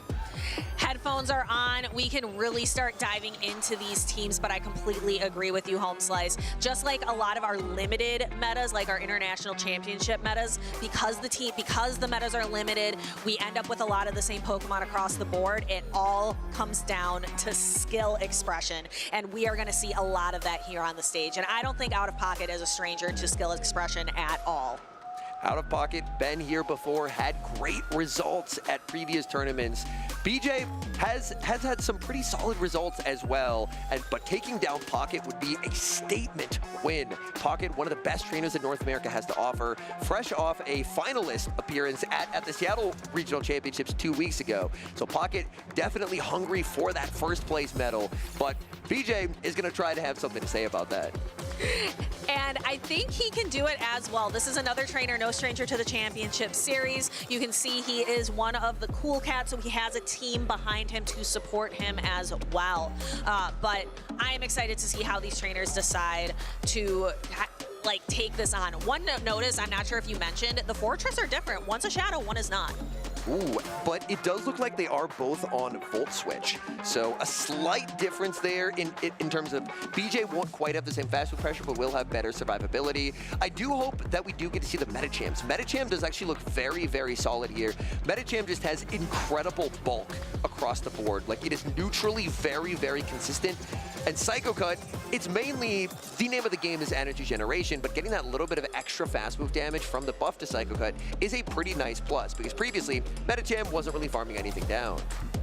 And we are no stranger to seeing Metacham, definitely a staple of the championship series for a very long time, but a little bit of a different flavor now. We're going to start off this matchup, Corviknight versus the Shadow Quagsire.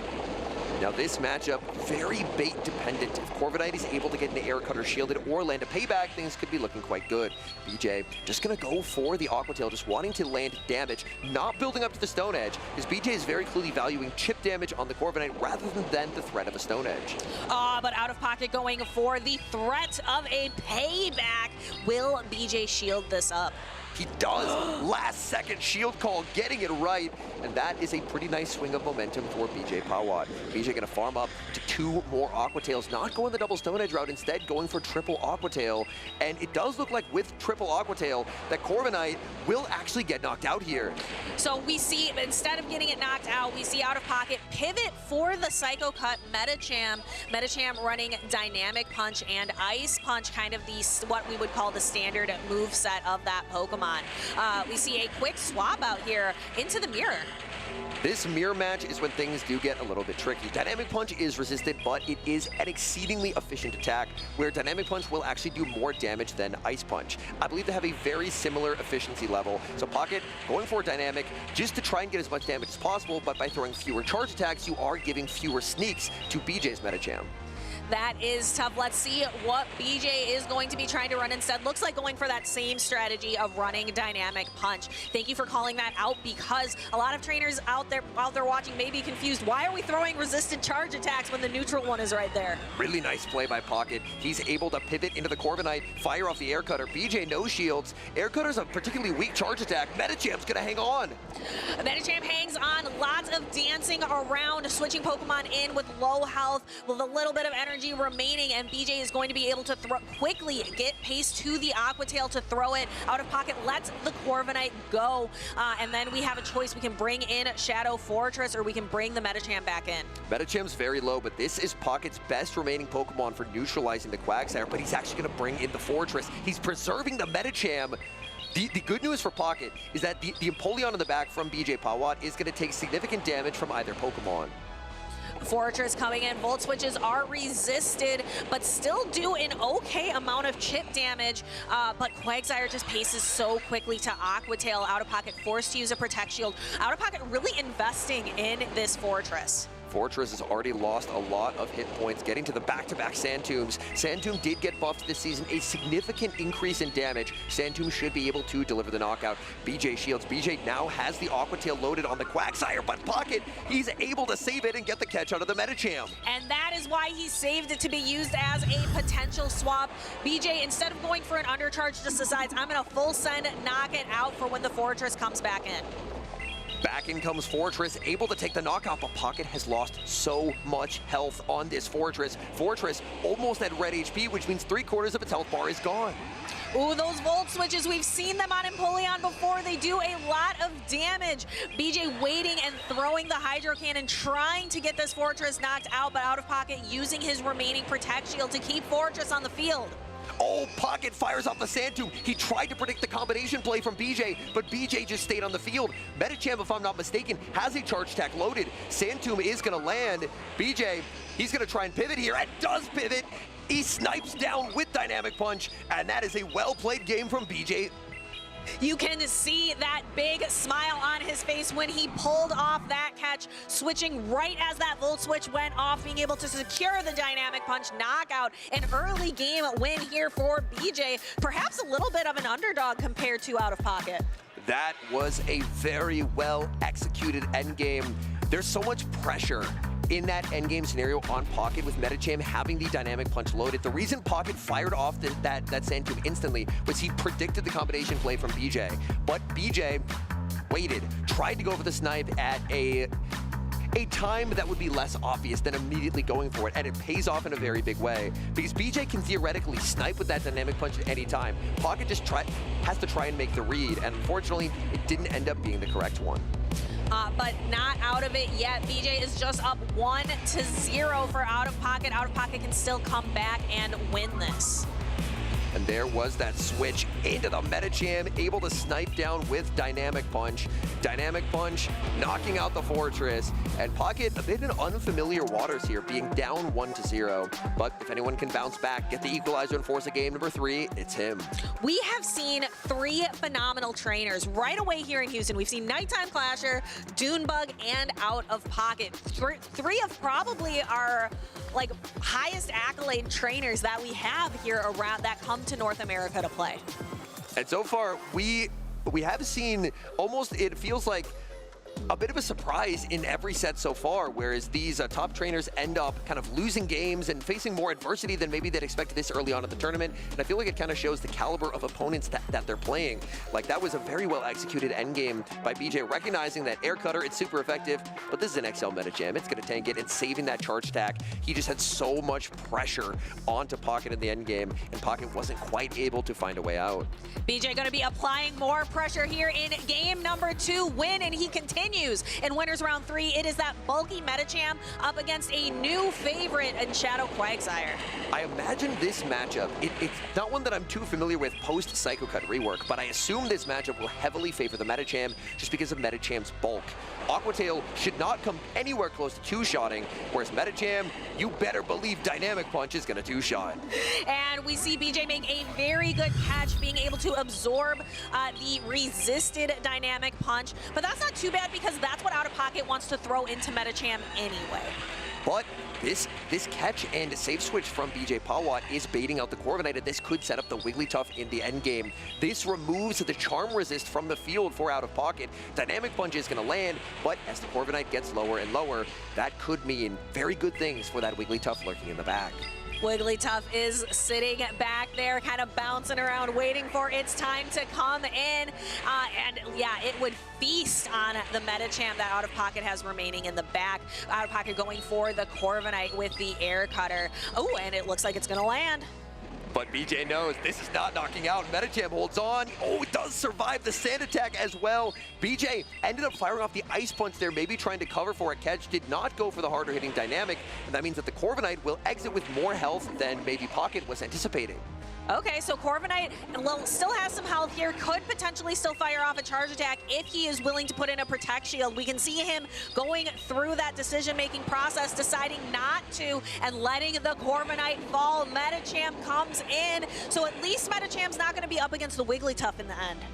This is still looking a little bit dire, to be honest, for Out of Pocket, because he is going to be getting a lot of damage onto this Medicham. Medicham now very, very low. Dynamic Punch shielded up by the Shadow Quagsire, but this Wigglytuff could prove to be an absolute nightmare to remove from the field of play.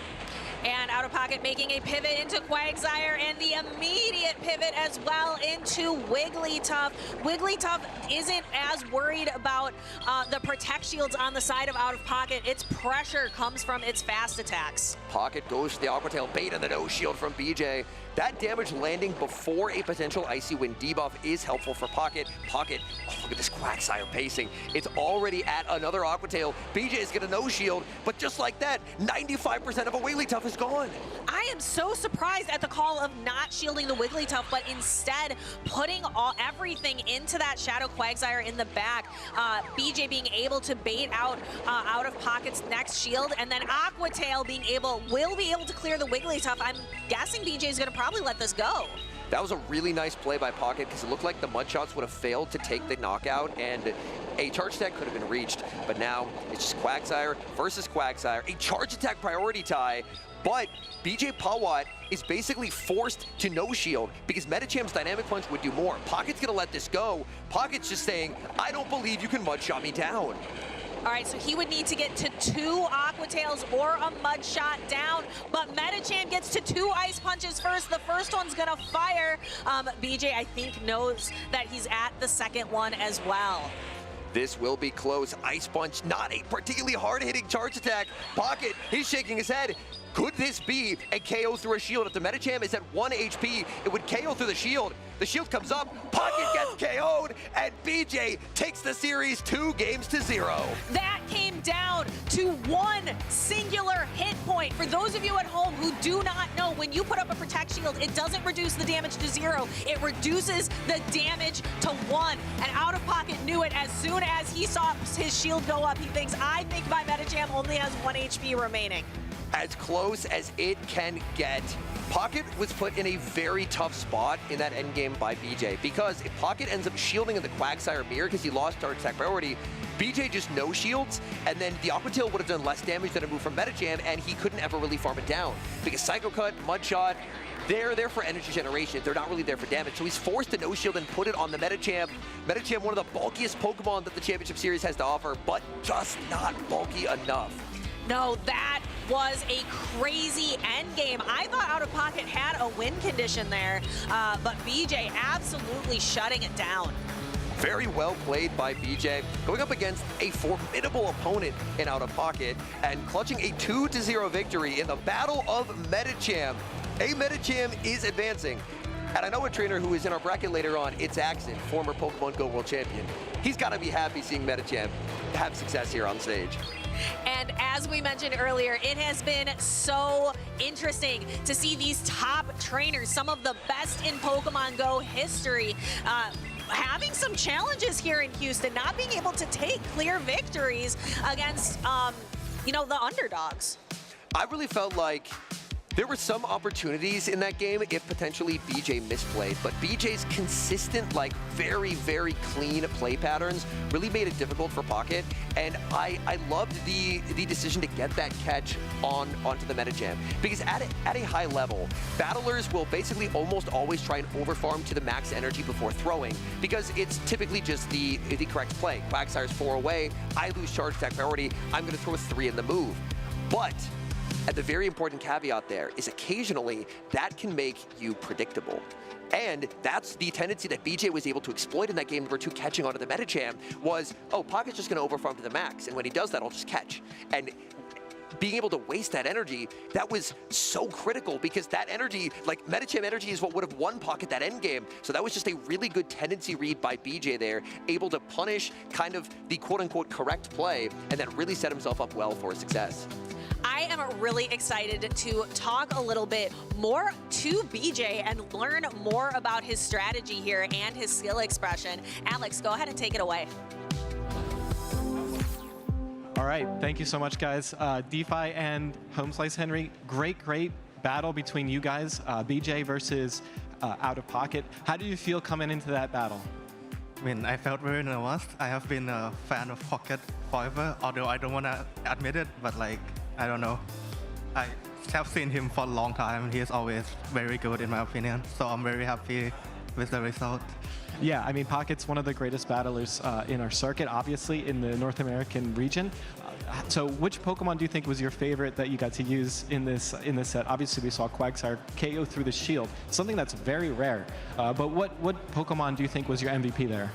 I mean, for that set specifically, definitely Quagsire. I think, well, my team and Pocket team somehow are like very close to each other. So Quagsire was very safe in my opinion, and somehow it works out for me. Yeah. Awesome. Yeah. I mean, you did really well. That was a great set.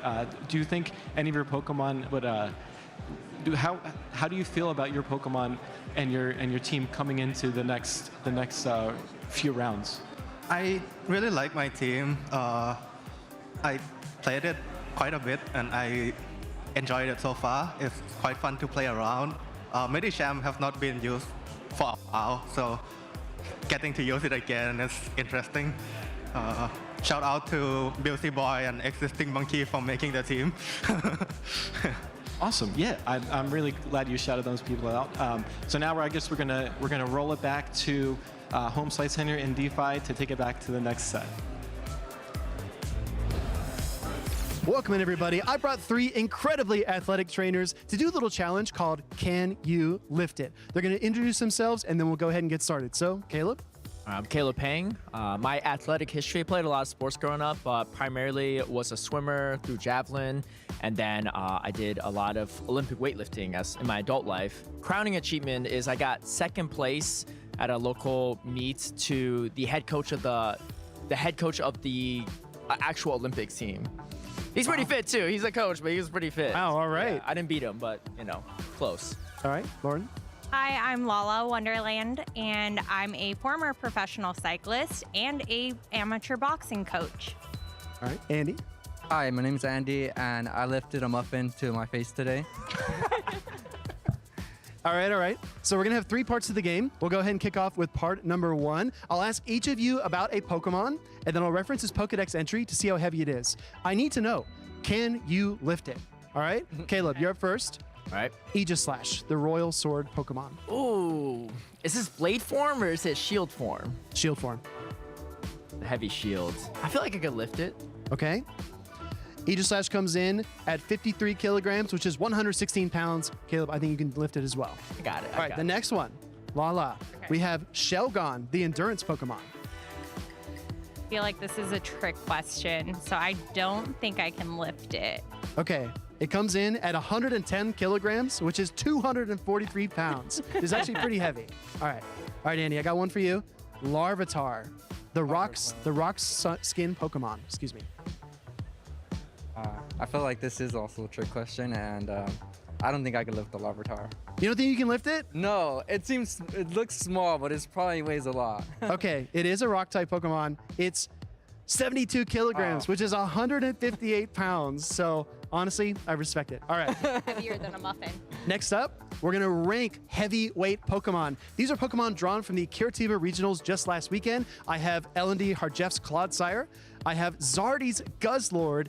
And I have D-Saint's Tinkaton. I want you to work together as a team and rank them from lightest to heaviest. You have 15 seconds. Well, what size are they? Were they like extra The only note I can give you is that the Tinkaton is extra small. Ooh, okay.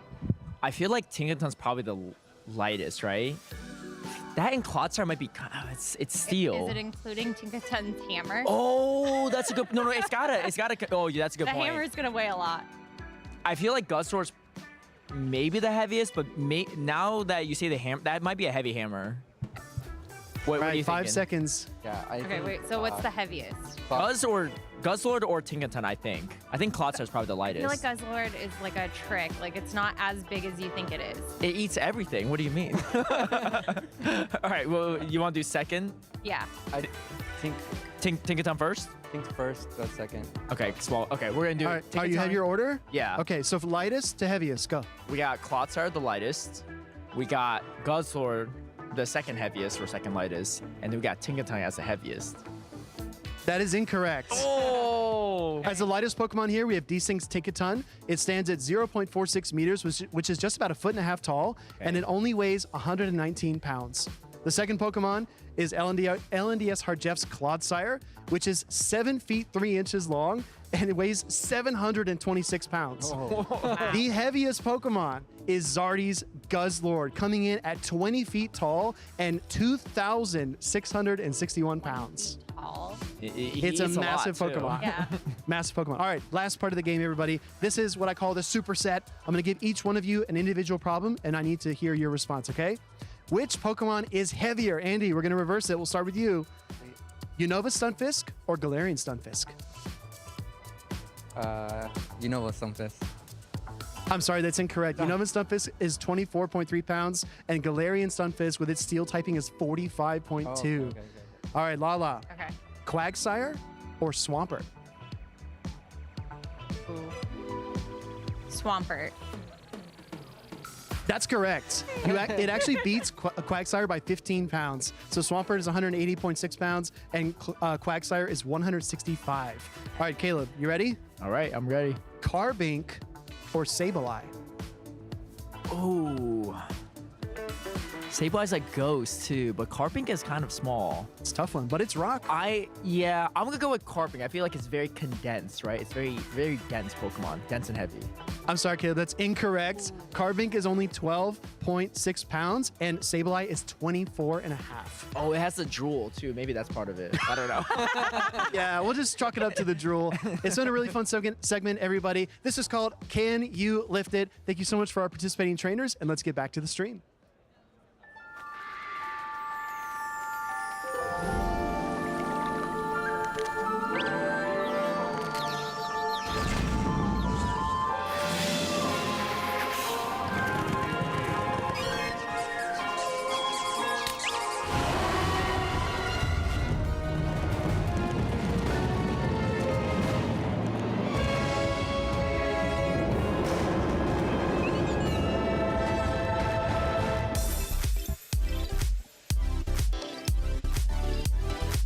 Welcome back, trainers, to the 2026 Houston Regional Championships. We have two trainers about to take the stage that are new faces. I cannot wait to get into these battles. What do you think of my segment, Alex? Did you like that? Can you lift it? What do you say? Yes, we can.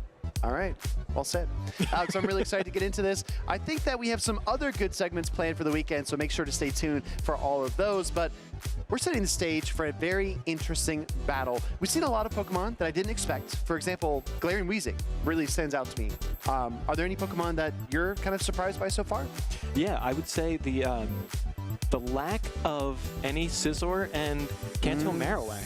Right? We talked about it, that they may not be as common as last time. Yeah. But just to see none is kind of crazy to me. What's standing out to me is that, and you actually mentioned this backstage, a lot of teams are lacking a direct answer to Quagsire because there is no grass coverage. Right. So I think that that's going to be a recurring theme, and finding creative ways to get around Quagsire is going to be a defining part of this meta. Do you use a dragon type like a Guzzlord or an Altaria, or do you use another neutral matchup? Maybe a normal type Pokemon like Licky Licky. You have to know those matchups inside and out, because I think Quagsire is going to be all over Houston this weekend. Yeah, I agree. And I think a lot of people are playing Wigglytuff as well. I think it is the #1 most used Pokemon this weekend, so navigating those two is kind of really tough because they cover each other so well, right? Fairy and water and ground, very good coverage. But here we actually see Xmot on your left versus Go League Greg on the right. Is there anything interesting that you see on these teams, Speedy? Well, that's a great question, but let's take a look first at Go League Greg's team. Gotta mention the Clefable, right? Clefable is such a core breaker. Can run Meteor Mash, Moonblast, Psychic. It's got a whole litany of charge attacks, but it looks like this particular Clefable will be running Meteor Mash, Moonblast with Fairy Wind as a fast attack. And whenever I see an Annihilate, I gotta ask the question, is it counter or is it low kick? Yeah, I think in this situation specifically, it is low kick. So those Rage Fists and close combats are going to be very, very quick to charge and hitting incredibly hard. I do think that does change the gameplay and the pacing quite a bit for the Annihilate. Will we see it here in this first matchup? There are a couple targets on the opposing trainer's team. I think mainly that Empoleon is what they're looking out for, but neutrally, I mean, I don't think the Annihilate is that bad into Fortress either. Yeah, I think it does really well into the steel typings, but I think because of the Galarian Corsola and the Wigglytuff, it's going to be really tough to try to bring that Annihilate in. However, we see another Pokemon that's not as commonly seen, but maybe picking up in some usage in that Furret, because that Furret looks really neutral into every single Pokemon on Xmot's team. Oh, good point. A lot of people, again, are forgetting about the normal type Pokemon. Maybe you'll see the Licky Licky occasionally. Furret is a Pokemon that was really successful in seasons past, but it has that grass type coverage. It does have the Sucker Punch and that normal typing hard walls, ghost types like Jellicent, like Galarian Corsola, so it could make an appearance here for sure. Alex, I gotta be honest, whenever I see Unova Stunfisk, I think of you. Because in the grassroots draft formats we used to play in, you played a lot of Unova Stunfisk. Yeah, and I think it's a great pick. Unfortunately, in this meta, because of all the Quagsire, it's going to be really tough to kind of navigate through some of those tougher matchups, especially because Xmot's Quagsire looks incredibly safe into Go League Greg's team. Other than maybe the Altaria and the Trailblaze from the Furret, it's going to be really tough for Go League Greg to actually find an answer. But our teams are locked in and we're ready to go. Game number 1, Xmot on the left side of your screen, Go League Greg on the right, Galarian Corsola leading into Empoleon. Yeah, and this is a pretty neutral matchup. You're going to see the Hydro Cannon getting thrown here after 7 Metal Sounds because that is exactly the right type of timing, and it's going to do about half of Galarian Corsola's health. A lot of trainers forget about Galarian Corsola and just how bulky it is. This is also a best buddy Galarian Corsola. The swap out into Furret. Very interesting call because your Furret is your hardest answer to the Galarian Corsola. Maybe Go League Greg trying to catch Xmot by surprise, but he responds with the Wigglytuff. Yeah, that Wigglytuff is really good into Furret because of the Sucker Punch damage being resisted into that Fairy typing of Wigglytuff, and the Swift is also neutral. Gonna go for some charm damage. Wigglytuff builds up to the Icy Wind, maintaining good discipline on the turn cycles there, throwing 3 charms, but Go League Greg is gonna fire off another Swift here before any debuffs, which is actually pretty good. Yeah, and I think Xmot is happy to concede that damage because he understands that Go League Greg's Empoleon is in the back and is just waiting to farm down the Wigglytuff. This might not KO, and I think Go League Greg believes in his Furret. Actually, it does pick up the KO, and that gamble did not pay off there for the trainer on the right, but he is able to bring in the Empoleon into the Wigglytuff and get a solid farm down. Yeah, and this is going to do some nice damage. It is resisted, but getting off any type of damage into that Empoleon is really nice. And we see a combo play immediately, throwing the Nightshade into that Empoleon. Do you shield? You have to. You have to, right? Because it's Go League Greg, your third Pokemon is the Annihilate, and that Corsola is just way too healthy for this matchup, so you have to get some value out of your Steel and Water type. The Hydro Cannon will command the shield, which is good news. Yeah, and Xmot, I think, is in a really good position here because you can kind of just start to throw some damage off into this Empoleon, and now you're forced to shield again as Go League Greg, unless you want to let it go. It's going to be tough, right? If you bring in the Annihilate here, you're going to take a lot of Astonish damage. Down goes Empoleon. The final Pokemon for Go League Greg is the Annihilate, and those low kicks are basically doing nothing to the Ghost-type Galarian Corsola. Yeah, and I think even here, you could invest a shield if you really wanted to, but actually letting it go, letting the Quagsire be the Pokemon of choice here in the endgame to try to take down this Quagsire. It's not quite in range of an Aqua Tail, but I think after the Mud Shots, it might be. At what point do you try to catch here as Xmot, right? Do you reach for that Wigglytuff? Because he did allow the Galarian Corsola to faint, which means his switch timer is fresh and ready to go. Shooting up this Rage Fist means that the next Rage Fist will hit even harder. We'll see what he decides to do. Right, it might even be a close combat, because that close combat is going to do twice as much damage as the Rage Fist. Here comes the Aqua Tail. It's not enough to knock out. Here we actually see another Aqua Tail getting thrown here. Obviously, you have to shield here. Now it just comes down to, do you go for the close combat or do you go for the Rage Fist? But here's the problem, right? If you throw the close combat as Greg and the Wigglytuff comes out, it's going to instantly KO you with the Charm. So we do see the third, I believe, Rage Fist of this sequence from Go League Greg, but he's shaking his head. He doesn't think it's enough to pick up the KO, and it's not. Quagsire hangs on. Mudshot's coming through. Annihilape is the last chance here. Go League Greg gets the KO. Oh my gosh, what an incredible battle. Look at that Annihilape. We talked about it right before the battle. It's not even a Pokemon that has an incredible matchup into Xmod's team. And you saw the Wigglytuff, you saw the Quagsire, and you saw the Corsola. Where does Annihilape even go into that? It went into the Quagsire. Yeah, I mean, I can't help but feel that Xmod kind of let that one slip through his hands a little bit there. Maybe the earlier shield. It's hard to say exactly where things went wrong, but like you said, the Annihilape didn't have any play on paper. Had a lot of disadvantageous matchups. Two of the hardest counters in the entire meta were on this same trio, and it still was able to come in there and pick up the win. So incredibly well done by Go League Greg. Yeah, absolutely. That's one of my favorite things to happen is in a battle where you feel like, oh, there's no way out, there's no way out. And then Go League Greg just maneuvering and finding the win condition and able to advance himself into the next game with a win instead of a loss. Exactly. That Astonish damage was punishing, but once Galarian Corso was out of the way and the Wigglytuff was weak, the Annihilape did the rest. Low kick comes in here. That damage applies on the 2-turn fast attack before the 3-turn charm, which means that it was able to connect, and that was every ounce of damage that Go League Greg needed to pick up the KO. Going to battle number 2, what do you expect? Well, I would say something like the Clefable could make a lot of sense on Go League Greg's team to be able to do some neutral damage into a lot of Xmod's team. The only thing is the Xmod has 2 steel types, so maybe you have to avoid that, but that's where the Annihilape comes in, so maybe you just pair those 2 together because you have the Meteor Mash to be able to hit that Wigglytuff that we saw do some damage in game number 1. But here, we're actually jumping into game number 2. We have our leads.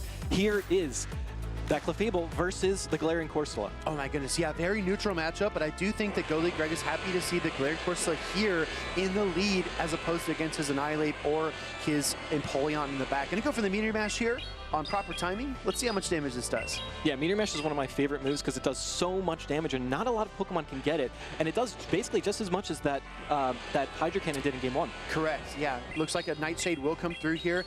Both trainers kind of eyeballing the energy. This is not a matchup I'm super familiar with, but I do think they are feeling their way through it. That Nightshade did not do enough to pick up the KO, and I think that the Meteor Mash will not do enough either. So it's really going to come down to the wire. Yeah, and I think you kind of have to, neuter this Clefable with that Corsola because it is such an impressive, Clefable is such an impressive Pokemon into that backline with that Altaria back there. So you really want to avoid that Fairy type. Go League Greg wants control of switch advantage, uses his first shield of the battle, looks for the Fairy Wind down, and he is able to get it off of just 2 Fairy Winds because he's able to get the 3rd Fairy Wind off of the double Astonishes that we saw Xmod execute. Now, what does he come in with? Yeah, and what do you do if you're Go League Greg? Do you just go for the Meteor Mash? He does. I believe he could have gotten to the Moonblast, but it's so hard because the Empoleon could have come in there and knocked you out. So you kind of just have to get the damage off as soon as you can. But here we're going to see Quagsire get a lot of energy. Yeah, that's a lot of energy. Meteor Mash being resisted by the Quagsire, but the Annihilape comes in. This is actually great news for the Annihilape. It gets a neutral target here, not that hard road that it had to fight through in game number 1. Aqua Tail will connect. We saw how much damage this did in game number 1. Takes about, I'd say, 35% or so. Oh, with a catch of the Rage Fist. Really, really nice catch on the Altaria. This is still neutral damage, but Altaria is a lot bulkier than that Shadow Quagsire. At this point, Go League Greg can bring in the Empoleon here. He does have the steel typing, but remember, Altaria does have access to the Flamethrower, which will pile on a ton of damage. And I don't think that this Altaria is anywhere close to Drill Peck range. Yeah, and that's why I think just letting it go. Xmod understands the Altaria is in a really good position here with the shield advantage and getting off this Flamethrower here. You don't even shield the Flamethrower. Now, this is going to do some nice neutral damage, about 50% of what Empoleon has left. I wonder if we envision our win conditions here. Do you think that Xmod allows this next Drill Peck through, looks for a Mudshot down of the Empoleon, and then tries to double Aqua Tail the Annihilape? Is that the win con? I kind of like that. I kind of like that. But actually, we actually see a shield come up here. Maybe going for the Mudshot down anyway, but you will have to shield here. Actually, look at this charge attack priority. Now you really have to shield this Quagsire because it's really tough to get through the rest of this Empoleon otherwise. Exactly. I do believe that was a charge attack party. This is a lot of energy down the drain, no pun intended, because it's a water type attack. And Xmot leans back in his chair. He did not want to do that. Sometimes you get the instant swap, sometimes you get the one-turn swap. I think Xmot thought that was a one-turn switch, but it was instantaneous because the Dragon Whip damage had resolved. Yeah, and now it's really tough because this Ray Trace is going to knock out. Altaria is, I think, a little bit too low to try to come back into this game, and it's going to be really tough. You got to get to 2 moves, and unfortunately, that shield that Goalie Greg never used is going to come back to bite Xmot here. Yeah, exactly. That shield in the back pocket is not even going to get used here as Goalie Greg is able to weather a tough matchup in game number 1, and then game number 2 tie things up nicely with a bow. That's your winner semis for Group D. That was really, really well played by Goalie Greg. I think the Annihilate was probably the MVP of the show, or the star of the show there, because we don't really see it that often, but it came into both games, and it was able to take both games in the end.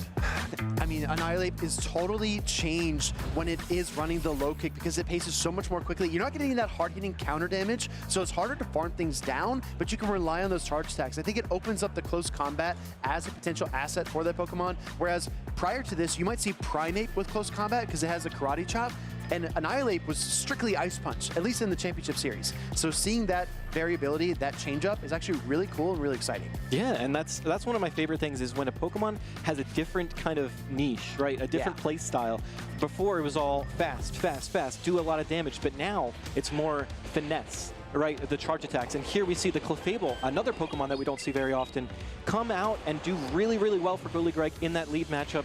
And then obviously we see the Annihilate rage fisting, getting so angry at the Altaria. Yeah, of course. And you called it out so well, right? In that, especially that battle number 1, running into a Galarian Corsola and a Wigglytuff team, Goalie Greg did absolute magic on stage to get that Annihilate into a competitive position. But game number 2, he just gathered so much momentum towards the second half of the battle, and I really feel like Xmot had maybe 2 or 3 different win conditions and kind of flirted with each one, but didn't like commit, right? And I think that in the end kind of destabilized his win conditions and ultimately caused him to fizzle out. Yeah, and that happens. Like, I mean, that's the thing about these tournaments. They're very high stakes, very fast paced. So you gotta really understand what's my win condition, and you kind of aim for one of the many that come in to play. So I'm really happy that we were able to see Goalie Greg take that. If I can quote one of our old mutual friends here, Wild Susan Boyle, says when the battle begins, there are limitless win conditions, but as the battle progresses, they all narrow down, and eventually you have to pick one, commit to it, maybe have a backup plan if you have that flexibility, but otherwise, gotta hammer it home. Incredible series there. Goalie Greg advances to, I believe, our winners finals in Group D, which is really, really exciting. But we have so many other groups and so many other trainers that are just revving their engines and ready to go. We're going to get Zimmy Kid on stage pretty soon. Oh, he's one of my favorites because he always brings something a little bit different, right? He was famous for bringing Surfetched. Yeah. He's brought a lot of wild spice. I believe he also just competed in Seattle. So we'll see how he plays and how he takes that momentum from Seattle's finish to this tournament as well. I gotta be honest, Alex, I really want to know the secrets behind this Annihilate gameplay. Is Low Kick the tech here this weekend in Houston? Let's head down to the stage and have DeFi talk with Goalie Greg. Thank you so much, Will. That is exactly the question that I have as well. I'm here with Greg. Tell me about the Low Kick Annihilate. Is that the tech for the weekend? Absolutely. Low Kick Annihilate this weekend is going to be massive. That update from this season is really bringing it back into the forefront, especially the non-shadow version. If you can get Annihilate just ramped up and going with, a couple extra shields, there's nothing stopping it. And I noticed that this is your first season playing in the Championship Series, just now in 2026. But people might know you from streaming, from doing other things prior. Why start the Championship Series now? Truth be told, I really didn't know about it. I didn't look into it. I played very casually, and then I started streaming as a way to allow myself to play more often, to kind of make an excuse as opposed to getting bogged down with work. And then it really took off from the stream, and people were like, you should go to these events, and here we are now. And what would you recommend to trainers who are maybe thinking about attending their first Championship Series event? Go. Absolutely go. Doesn't matter how you do in the main event, the side events, if you go and get around the environment and just start to participate, you're gonna have a fantastic time.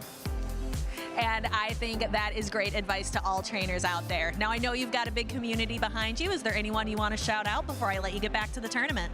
Absolutely. I want to shout out just anyone that's part of the Go Lounge, our Discord server. Obviously, Overlord Raikou, Crispy, and Spellbringer, the 4 of us are the ones really making that run. And then all my great friends who are here today. There's so many people I want to shout out, but just everybody. We love when trainers have a big community behind them, but we have a big tournament to get back to. Speediest Chief, House Stark, go ahead and take it away. All right, thank you so much, DeFi and GoLeague Greg. I love seeing people that are a huge part of the community and inspiring other trainers to do more regional events, to come out to these, because this is really where the magic happens. I really like the confidence, too.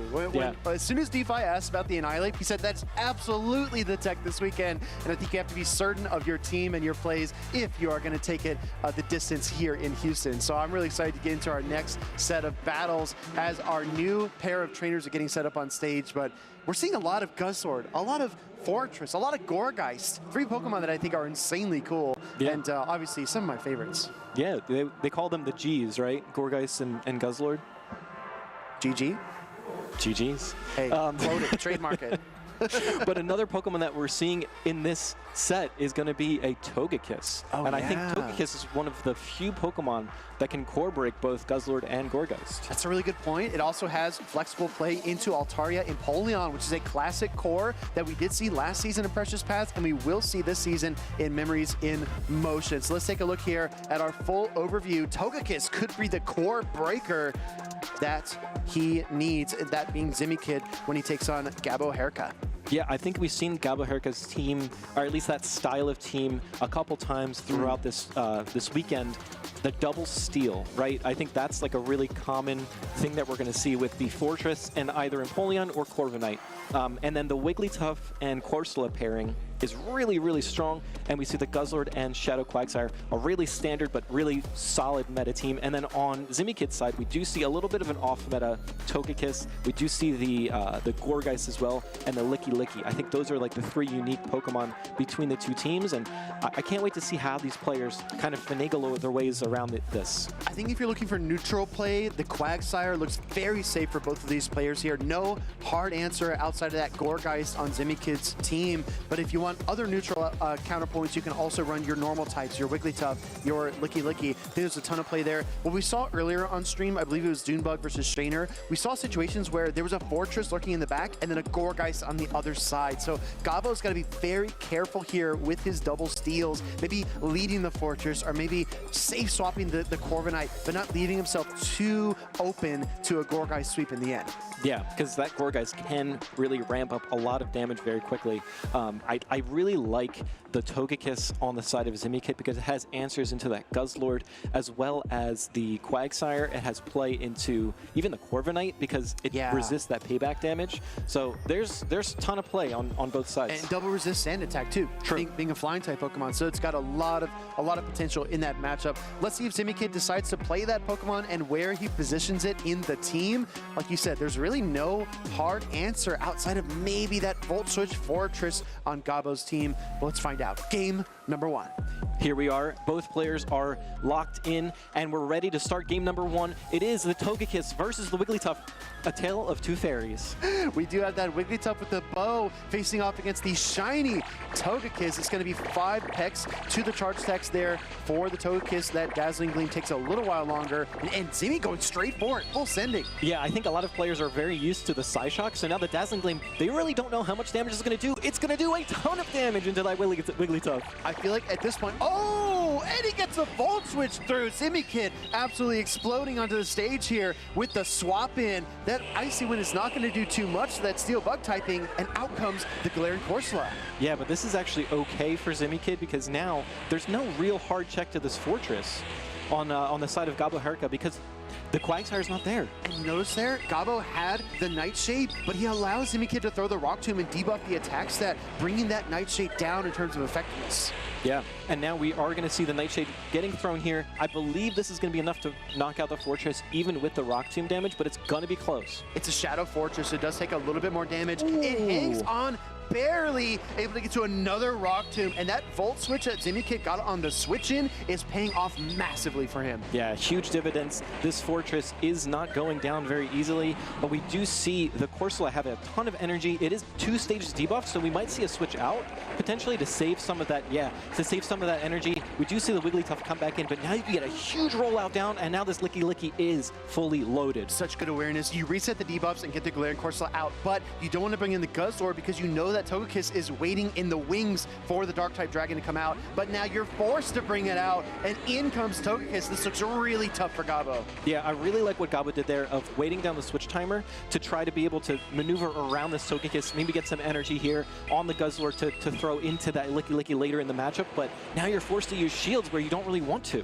Aura Sphere shatters the first shield here for Gabo, and the Brutal Swing is going to be fast-paced, and honestly, because that Togekiss is so low, I expect the Brutal Swing to fire off rapidly here, but let's see. Another Aura Sphere already ready to go. Almost catching on the Galarian Corsola to double resist instead of take super effective damage, but obviously the 3-turn Dragon Tail is a lot slower than the 2-turn Peck on that Togekiss. Going up for the Sludge Bomb. This will definitely pick up the KO if it connects. Zimikid with a decision to make. Does he ride this Togekiss on its wings? No, he lets it fall to the Sludge Bomb. I think Zimmy was looking at the camera like, that's fine. I'll take that. Yeah, he's not too upset about that. Also waiting a turn for that potential Galarian Corsola swap that you called just a moment ago. Zimikid is firing on all cylinders here in Houston.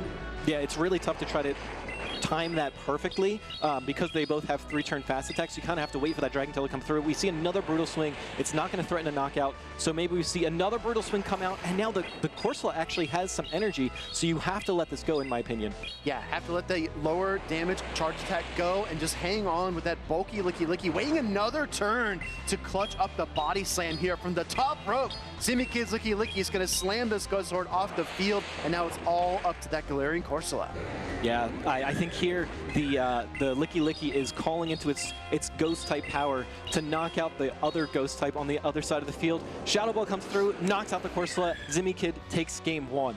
I'm telling you, Zimikid looked so sharp in that game number 1. From the onset, right? From the lead situation, connecting the Dazzling Gleam, weakening the Wigglytuff, switching, and switching in the Fortress to connect with that free Volt Switch. He's absolutely on fire. Yeah, he's building that momentum with all those rollouts. And now it might be a stage 5 rollout where it does 5 times the amount of damage the first one does. Hey, you know, Whitney's Miltank, won't ever forget that. That's really, really dangerous situation to be in.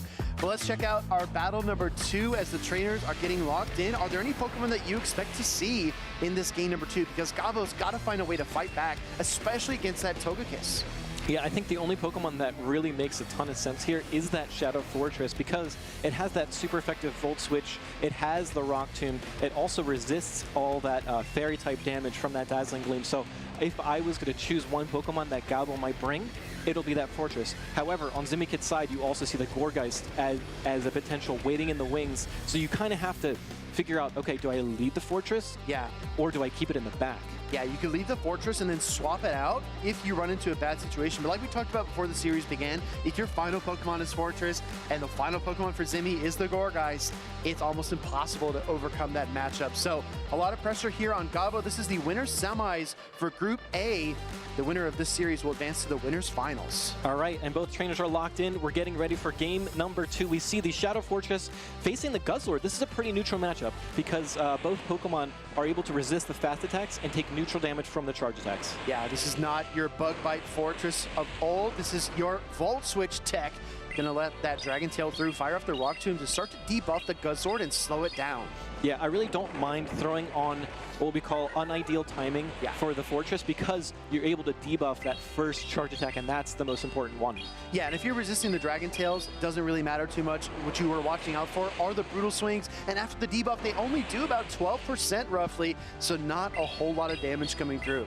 Yeah, but this is Brutal Swing after Brutal Swing, and I believe another Brutal Swing could come in right right before the Rock Tomb is reached. So trying to switch out and catch the Brutal Swing on that Fairy type, really nice idea, but unfortunately it's just not going to be enough here. And it's so hard with the 4-turn fast attacks, you can't really fake it, right? If you wait too long, Zimmy will see it coming, so he's kind of forced to stay in and shield. Does not throw the Sand Tomb here, instead opting for another Rock Tomb.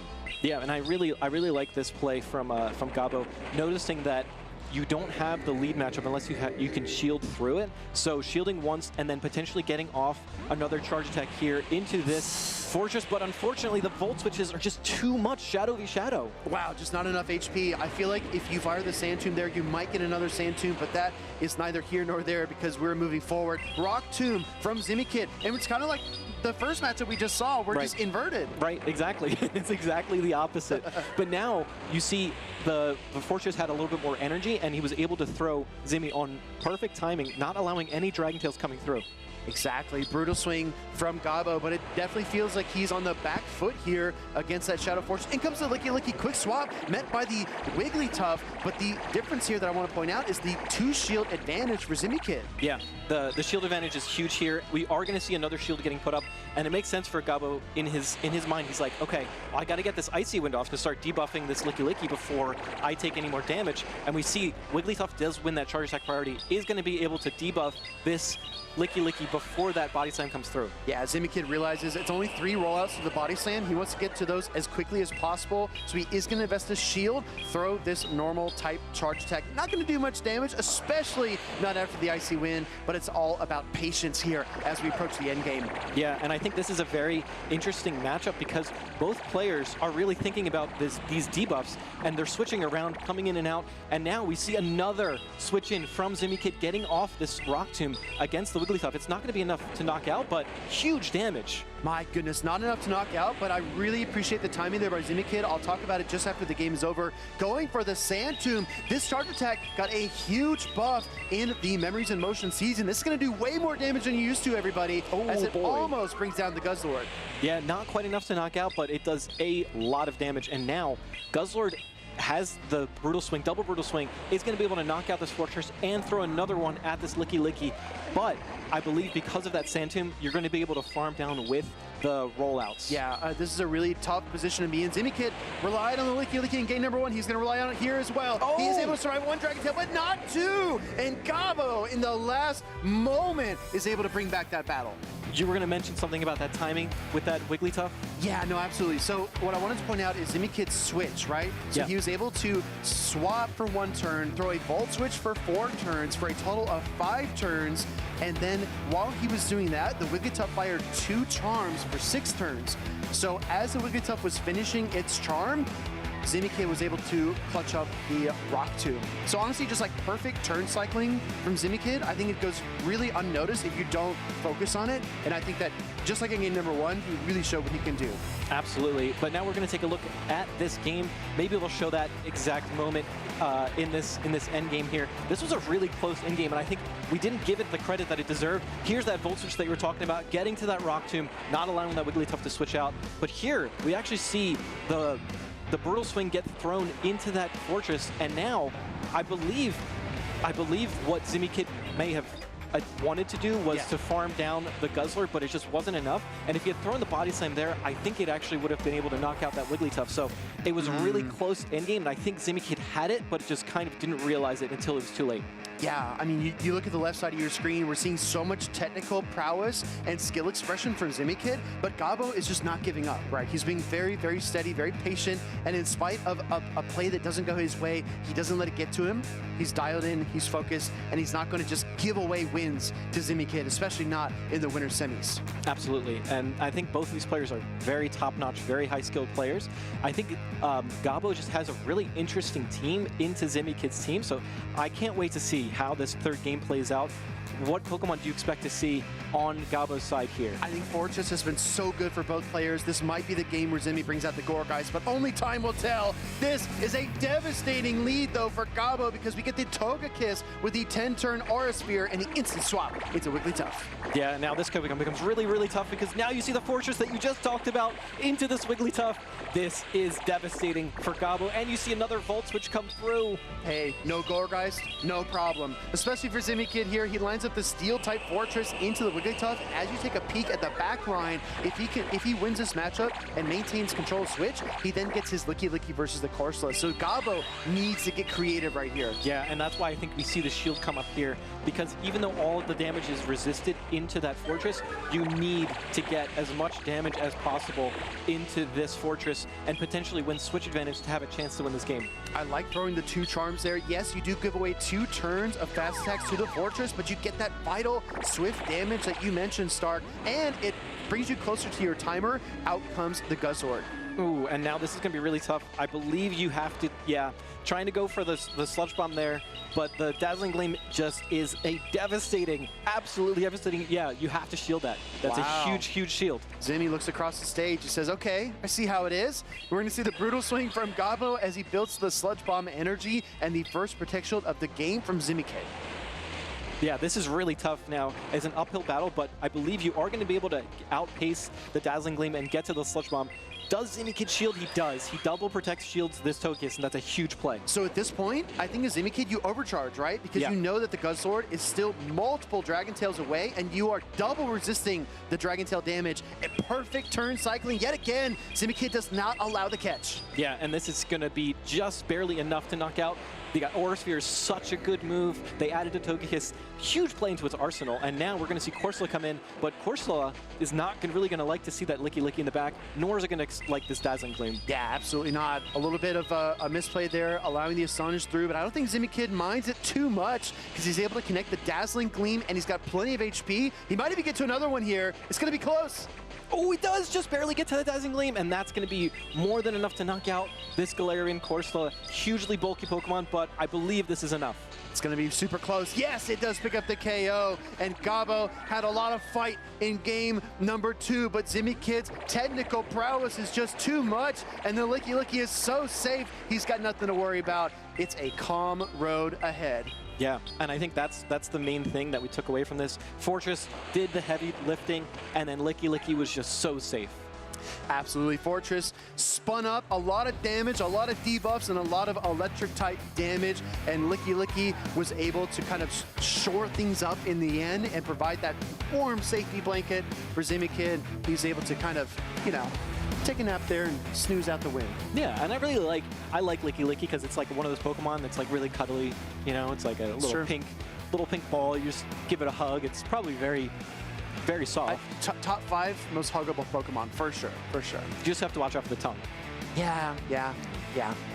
Incredible win there by Zimmy Kid as he's able to take down Gabo Herka. I do like seeing a lot of trainers here so far in Houston that we don't typically see on stream, right? We have roughly 150 competitors I saw on the bracket. So it's good to see trainers that are, up and coming, that are making their way into the championship series because things are always changing, right? And a lot of trainers will pick up Go Battle League, play for a few weeks and say, oh, there's a regional and it's nearby. Why don't I just go compete and see if I can hang with the best? And I think a lot of these trainers have what it takes. Absolutely. We've seen a ton of players like, I believe we just saw Goalie Greg.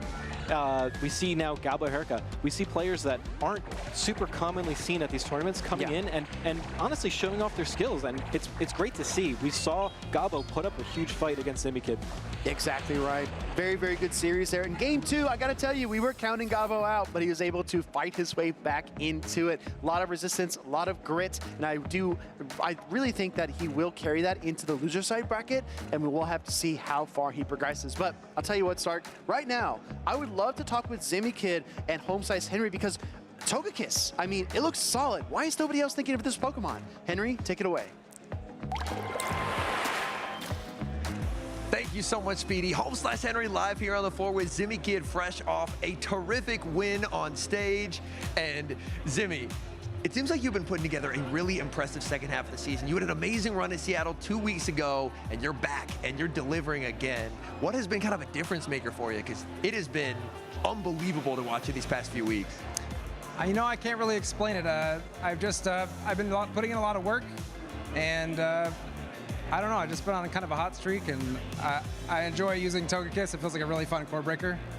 So, yeah, I'm really having a lot of fun here. Hard work definitely paying off, and I do have to ask you about that Togekiss, because it seems like not a lot of trainers are using it, but you've been able to use it to great results. So when it came to the Togekiss moveset, I know there's some discussion, because Aura Sphere, it's always going to happen. Psyshock or Dazzling Gleam, what kind of drew you towards putting Dazzling Gleam on that Togekiss? I really wanted to punish Altaria and Empoleon, and I know Empoleon is kind of on the downturn a little bit this tournament. But then Dazzling Gleam is just stab, and it just hits so hard. And actually, the Medicham matchup is quite a bit better, and I've seen a little bit of Medicham in the tournament today, so. I was a little bit surprised to see as much Medicham as we have so far, but it's paying off for you. Big congratulations for your win on stage, and any final shout-outs you want to give here? I have so many shout-outs. I actually haven't been able to make it on for a winner's interview in a long time, so I want to shout out my faction, Dean Don't Care, and the Dark Knight. Everybody there, I love you all. Especially my wife, who comes to all these tournaments with me. I love her so much. My nephews back home, Winston and Cash. I know there's a lot of people that I'm missing, but I love you all. Thank you. Honestly, just heartwarming to hear. Big congratulations to Z. Back-to-back incredible performances here at the regionals, and his day's not done, as I believe he has group finals coming up next. So massive congratulations, and we'll send it back to the casters. If you notice there, Zimmy Kid, famous for playing Surfetch, does not have it on his team, but he does have that Farfetch pin in his hat. So he's still riding the vibes there with one of his favorite Pokemon. What a good interview, too. Yeah, I mean, it was very, very wholesome. We love when you shout out your wife and kind of dazzle, Gleam the I see what you're trying to do. Yeah, it's like almost there. We just got to keep workshopping that one. Like you Togekiss your wife. Yeah? Something little like razzle dazzle? A little razzle dazzle. Hey, I like that. He might actually return to the stage pretty soon. So if you're a Zimmy Kid follower, make sure to stay tuned to the broadcast. But we have 2 new trainers actually getting set up here. That's the thing about Go, right? You and I were backstage. We were watching some VG battles. Super exciting. We have a lot of talented trainers here this weekend. But then we looked at Go, we're like, man, this game is just so fast. We have so many battles, so many players, and so many exciting matchups to watch all the time. Yeah, it's like zing, zap, boom, boom, bing, bap, bam.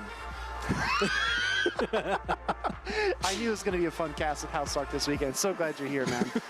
We're going to have more fun times as well, so stay tuned. But I'm really excited to see these next trainers because we have Mountain Dugong, a trainer who I first became familiar with at NAIC when he was running Dugong. Yeah. I think that was maybe 2 or 3 years ago. Absolutely. And then Teddy GM10, which is a trainer that traveled pretty far to get here to Houston this weekend. But this city is a hub. Lots of flights coming in and out, so I'm glad he was able to attend. And he's bringing a Pokemon that I don't think a lot of people were even thinking of before the weekend started. Yeah, it's one of those heavy Pokemon that we mentioned earlier. Can you lift it? Yes. That's the question. It is that Shadow Sableye. That is such a cool Pokemon. One of my favorites, one of the Pokemon I've used for a very, very long time. And now we see Teddy versus Mountain Dugong. We do see that Sableye on the side of Teddy, and on the side of Mountain Dugong, we see a pretty standard team, but we do see that Medicham. That's true, and you know what? Medicham might be shaking in its boots because directly across from it is one of the hardest answers in the entire meta in that Shadow Sableye. However, there are other obstacles. There is a Guzzlord there on Mountain Dugong's team, as well as the Wigglytuff, 2 Pokemon that would absolutely shut down that Shadow Sableye if it finds alignment with either of them. So tons of options here, and yet another Clefable actually, this time for Teddy. Yeah, not only Clefable, but you also see 2 Steel types. So we see the Meteor Mash, we see the double Steel with that Empoleon Fortress Core that we've come to becoming a little bit more accustomed to in today's meta. And we see obviously the Quagsire as well on both sides. Well, these trainers are getting set up. One of them is already locked in and ready to go. We're heading into the winner's semis for Group B. As we move through these winner's side bracket matchups, you're going to see a lot of talented trainers, a lot of familiar faces, but some new upstarts as well. And I think that Mountain Dugong and Teddy GM are 2 trainers that are consistently top cutting or adjacent to it, but I think that they are both looking for their breakout moments. Let's go right in. Here we are in game number 1. We see one of the hardest counters in the entire game, the Wigglytuff versus the Shadow Sableye. We see an instant pivot into that Quagsire and another instant swap into the Corviknight to match it. Yeah, I mean, Sableye is the ghost type, but I think Teddy got a jump scare there as that battle started. Pivots into the Shadow Quagsire to face off against the Corviknight. You and I talked about this, right? There are not a lot of hard answers to Quagsire in the meta, so knowing your neutral matchups, your Quagsire matchup, your Licky Licky matchup, your Wigglytuff matchup are going to be super important this weekend. Yeah, and it's really tough. Even with a flying type, you can't really counter Quagsire because it has that Stone Edge as well. So it just has incredible coverage into all different types of Pokemon. We see another spammy Aqua Tail into this Corviknight. I like this no-shield here by Mountain Dugong. Could have easily been the Stone Edge, which would have brought this Corviknight perilously low, but he's able to call the Aqua Tail and fire for another Air Cutter. This is not quite enough, but HP management is going to be very important here. Yeah, and we see a shield actually come up from Teddy, maybe expecting the counter shield as well in order to try to get shield advantage back into parity. Yeah, I think that controlling switch is important, especially when you have a powerful lead like Mountain Dugong did, but he allows the Corviknight to feint, brings in his Wigglytuff versus the Quagsire. This is a great chance for Quagsire to deal a lot of damage, and here comes the Stone Edge.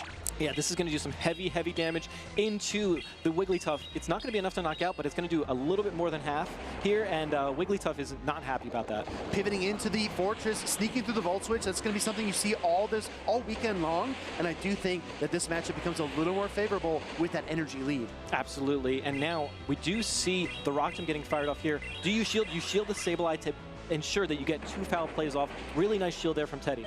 Yeah, especially considering his third Pokemon is the Clefable, and that is a tough matchup for the Fairy type, so he's got to get as much utility out of his Shadow Sableye as possible. Yeah, and now I think we're going to see a lot of shields come up on the side of Mountain Dugong because you kind of need this Fortress. You don't know what's in the back for Teddy's side if you're Mountain Dugong here. So here comes the second shield, shielding 2 foul plays here, and we're going to see another charge attack get thrown here eventually to, yes, absolutely have to throw a charge attack here to knock out the Sableye. Yeah, great discipline there, recognizing the third foul play is only 5 Shadow Claws, and he would have been hit by the charge attack if he went for the third Volt Switch. So learning these 4 turn cycles is going to be really important for good Fortress play all weekend. Absolutely, yeah. Fortress is going to be one of the most commonly seen Pokemon here. We see a Rock Tomb get fired off into the Clefable.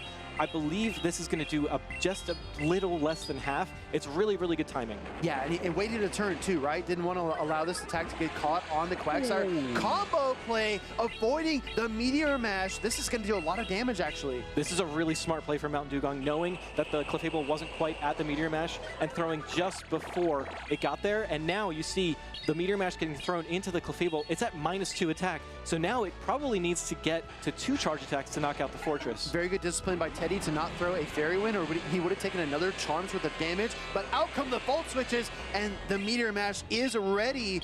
This might KO, actually. This is going to be really, really close. It's double debuff. It's resisted. It's a Meteor Mash from Clefable. It's not enough to knock out. Wow. Fortress hangs on, gets to the Sand Tomb, and Teddy almost saw a win condition, but Mountain Dugong was able to withstand the barrage of charge attacks. I think the win condition there was building up to the Meteor Mash and switching out, but Teddy didn't recognize in time. Mountain Dugong taking game number 1. Super duper close game. Very, very close, very competitive there until the very last moment. And I gotta tell you, when you lead Wigglytuff into Sableye, it's very rare that you turn around and give away switch advantage, but Mountain Dugong did that, and it still worked out for him in the end, but it was surprising, especially for me.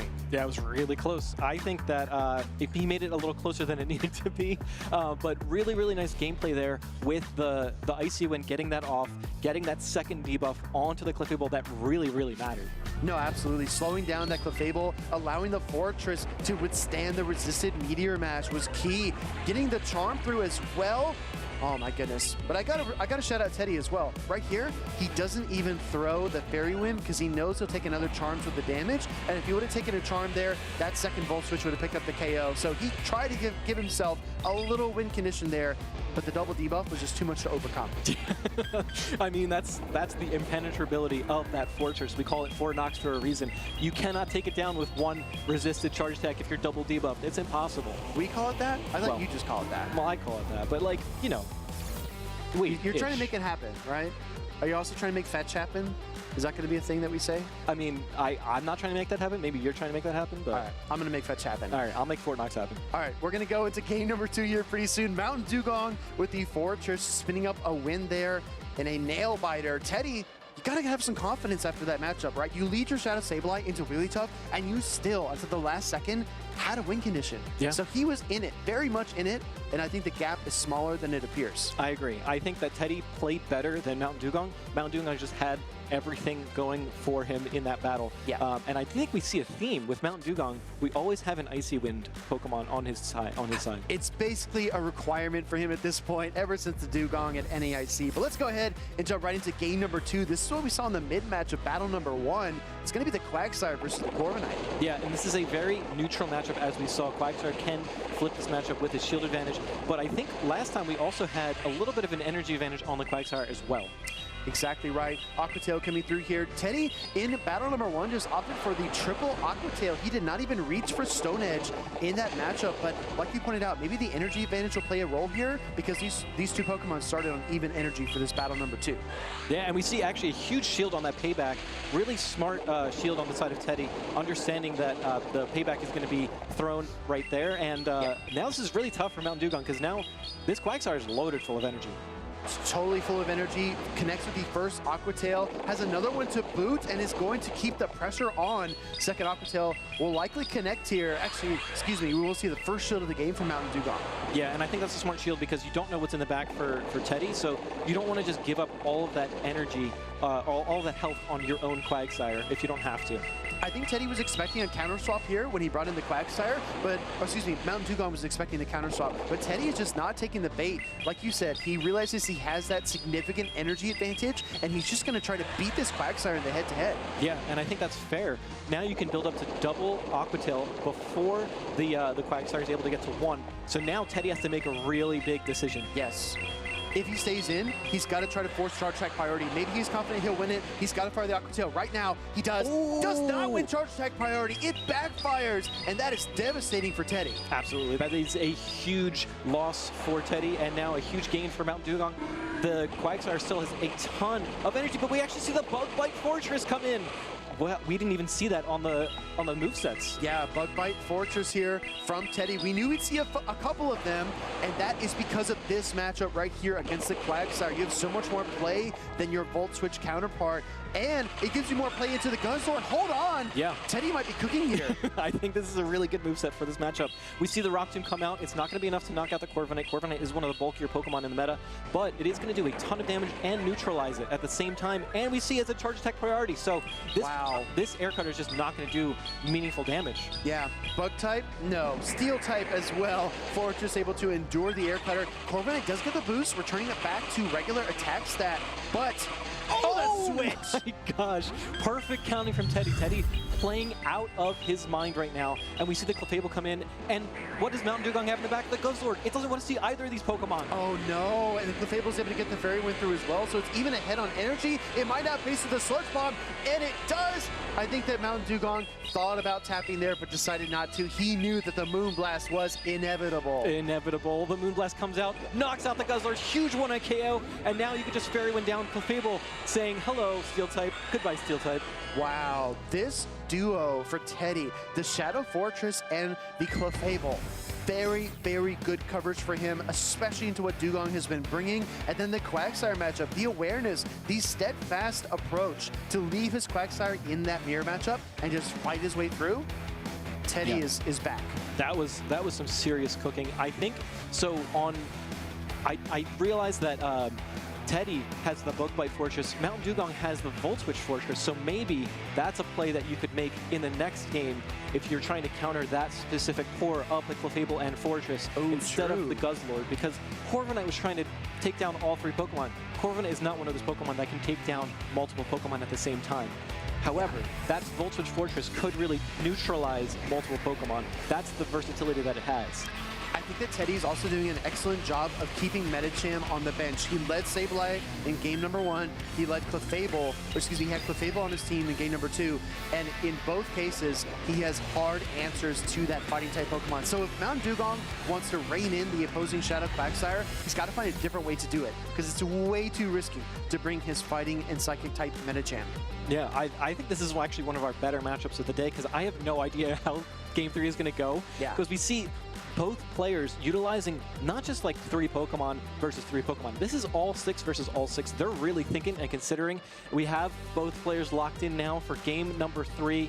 They're ready to go. Are you ready to go, Speedy? I am so ready. Game number 3, Shadow Quagsire from Mountain Dugong into the Fortress. This would be a good lead if it was Volt Switch, but the Bug Bites make this much more competitive. Yeah, Fortress is just eating this Quagsire for dinner. This is another Aqua Tail getting fired off here. So actually, Mountain Dugong's Quagsire is really, really fast versus the Shadow Fortress. Could have been a Stone Edge. Calls the bait there on the Aqua Tail. Teddy, Ice Water in his veins, going to go ahead here for the Sand Tomb and try to debuff the defense here of the Quagsire, making his Bug Bites even more potent. Yeah, and now we see another Aqua Tail come through. If you shield this, you can Bug Bite down, but at the same time, this is a debuffed Quagsire, so you can come in with your own Quagsire to try to farm it down, and that's exactly what Teddy's trying to do here. Yeah, I think he might take an Aqua Tail for his trouble. Mountain Dugong deciding not to bank the Aqua Tail. Instead, throwing in here, he values the chip damage a bit more, and as you look at the back line, that makes a lot of sense, because he doesn't have a hard answer to the Quagsire. Yeah, you have to come in with the Wigglytuff, but that opens up Teddy's Sableye for the back in the end game. So really smart team building here from Teddy for this game number 3. Teddy going to fire up the Aqua Tail. Mountain Dugong is at that point where he needs to decide how much HP he wants on his Fairy-type Pokemon, and he does use the first shield of the battle. Yeah, and this is a really smart timing here from Teddy. Going for the Aqua Tail, needing to get as much damage into this Wigglytuff as possible. Unfortunately, I think it's going to get farmed down just before it gets to the Aqua Tail. So close to a third Aqua Tail, but just can't quite clutch it up. He's got that Shadow Sableye, and there's a lot of HP on the Wigglytuff. It might be insurmountable. Yeah. This is not going to be pretty for Sableye. This is actually one of the most devastating matchups in the entire game. It's just going to get charmed down. This Wigglytuff is just too charming. Absolutely. Too charming, too fast, too furious, and Fortress faints as well. Mountain Dugong preserves his Wigglytuff long enough to clear the way to the Sableye, and after that, it was curtains. Absolutely. Yeah, that's one of the most tough Pokemon to deal with, to have against that Sableye. It is really, really hard countering City. I think if he's able to get past the Wigglytuff, I do think that the Sableye against the Fortress in the back would have had a ton of play, just like we saw in battle number 1. But Mountain Dugong with the Protect Shields, he made the right call that paid off massively. There are just not that many answers to Wigglytuff on Teddy's team. I mean, he had the Empoleon, right? But what was he going to do? Deal with a Volt Switch Fortress and a Mudshot Quagsire and a Medicham? Yeah, not to mention the Corviknight's also okay into it as well. It's like there's not a really good answer for that Empoleon on the team, and I mean, maybe the Clefable would have been better, but then you still have the same issue. That Fortress is just such a good typing and has such good diversity coverage. It's got flexibility. It's got everything that you want in a Pokemon. Yeah, it's a real wedge, right? It's a real wedge in a lot of team compositions. A good core breaker, and especially with the movesets. I mean, you can run Volt Switch, you can run Earthquake, Mirror Shot, Sand Tomb, Rock Tomb. There's a bevy of options there, and the Bug Bite on that Shadow Fortress from Teddy was very, very insightful to see. I don't think it's the last one we're going to see this weekend. I agree. At the same time, it also makes team building around that Fortress really tough, because then you have to try to like maneuver around other Fortress, right? If you have Bug Bite and they have Volt Switch, you're going to probably lose that matchup. So you have to build your team around how do I also deal with opposing Fortress. Fair. Which makes your team like, what was it? Teddy had the Clefable. And it's like really tough to bring the Clefable into a team that also has Fortress when you have your own Fortress that's going to lose to that Fortress. Yeah, I see what you're saying. It's a mental game. So with the Bug Bite, it does make you weaker against opposing Fairy-type Pokemon, against opposing Flying types as well. Not as good against Empoleon, but it does help you against the Dark types. So against a Guzzlord, you're even more devastating. Against the Quagsire, you're a lot better. But with the Volt Switch, you do have that core breaking potential. I know that in Even Energy, Even Shields, the Altaria matchup doesn't look that good for Fortress, but with a slight energy lead, a shield differential there, I do think the Rock Tombs and Volt Switches add up. And then, of course, Empoleon, you want the Volt Switch for the Empoleon all day. Absolutely. And I think now we're actually going to head to an interview with Home Slice Henry and Mountain Dugong talking about that huge win in that game number 3. Let's break it down to Home Slice Henry on the floor. Thank you so much. My name is Home Slice Henry, live here on the floor with Mountain Dugong. He's back. Last time we saw him, 7th place in Atlanta, just getting a big win on stage. Talk to you, Mountain Dugong. How does it feel to be back? It feels pretty good. Houston's pretty local for me, so happy to come on down and get to compete. First time in about a year, so it's good to be back, good to play. Happy to be back. And it seems like it's going pretty well for you so far in your hometown. I gotta talk to you about that game number 1, that debuffed meteor mesh on a fortress. Did you know you were surviving, or did you think it was all over? Dude, I thought I threw that game. I thought it was over, not gonna lie. Yeah. But yeah, thankfully double debuffed, I was able to hang on. Yeah. And Fortress just absolute plot armor in that one, barely surviving, exiting with the sand tube loaded to win the game. And final question here for you. Any shout outs you want to give? We know Pokemon Go, it's a very collaborative game. People helping with scrims, people helping with teams, family and friends supporting from back home. So what do you got? Yeah, I'll keep it like kind of brief, but you know, shout out to my wife, my friends. Thank you for always supporting me, my friends. Boot camp, you know who you are. Eric, Aiden, thank you for giving me the team and convincing me to run Shadow Fortress when I've never run it before. I appreciate that. All right, that's it. Glad to hear it. Mountain Dugong putting on a show so far in his hometown. And coming up next, we actually have Speedy doing an interview with one of our competitors this weekend, Cheese Curl. And so we're going to be hearing more from Cheese Curl as he looks to progress through day number 1. Welcome in, trainers. I'm here with Cheese Curl, a trainer that's competed in a ton of events and just had his best career finish. Cheese Curl, how are you feeling? Feeling fantastic. Had a great finish in Seattle. I'm excited to compete in Houston. Awesome. Well, as I alluded to, Cheese Curl's competed at 20 events now over 3 continents.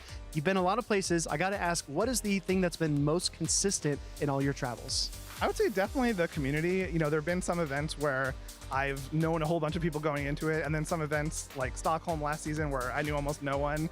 And in both cases, it just felt like I was hanging out with a bunch of friends. It's like a really welcoming environment. So yeah, regardless of the destination, it's always a fun time. Awesome. Well, Cheese Curl, I've heard that no matter the event, whether you're in Stockholm or you're in Seattle, wherever you are, you got a very positive attitude. You kind of reset and you're fresh every single time. Is this true? Yeah, I mean, the way I think about it is I've had some events where I'm happy with my competitive result and some where it's a little disappointing, but either way, it's like, what a fun thing to get to do on a weekend. Go to some other place in the world, play a game that I love playing, like meet new people, see something new. So yeah, irrespective of the outcome, I'm always sort of feeling like it's so much better than the alternative. I feel like a lot of our top trainers are always competing, they're always scrimming, but I heard an interesting rumor about you. Apparently, you max out all your Go Battle League battles every single season? That is pretty much true. I think I've maybe missed 4 sets total over the last year and a half or something like that. So yes, I would love to say it's part of like a rigorous practice regimen, but I think I just really enjoy playing PvP and tapping my phone. That's fair, that's fair. Well, speaking of rigorous regimens, your team building has also kind of taken a turn these last few events. Do you have like a secret formula?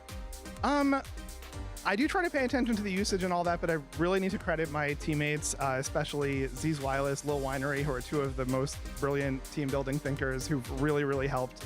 My Seattle run was basically a team that Lil Winery had suggested. So yeah, I also, been just trying to learn how different teams work, get the reps in. So repetition also helps with team building, I would say. Well, Cheese Curl, you had an incredible performance in Seattle, took down a lot of talented trainers. You're on stream. And when you left the stream, I saw you go and hug your friends in the community. How did it feel to get those big wins and make top 8 in Seattle? I mean, it felt amazing. I think like one of the most fun things about going to any regional is playing trainers whom you've seen on stream, who you've seen succeed, and getting to kind of show my stuff and show that I can hold my own on a good day felt awesome. And the support of everyone in the crowd and all the messages I was getting also felt extra special. Awesome. Cheese Curl, I really admire your story because it's a story of continuing to compete, bringing a positive attitude, and being there for the community. You're an all-star. We appreciate you a lot. Final question. This is a very important one, all right? I need you to lock in. Okay. What kind of cheese are you feeling like today? I'm going to go with like a Monterey Jack. That feels like a Texas-appropriate cheese, so yeah. On that note, we'll close it out. Cheese Curl, best of luck this weekend. Let's get back over to the stream. Thank you. Over the years, our Pokemon adventures have taken us to wonderful places, but this weekend, we're in Space City.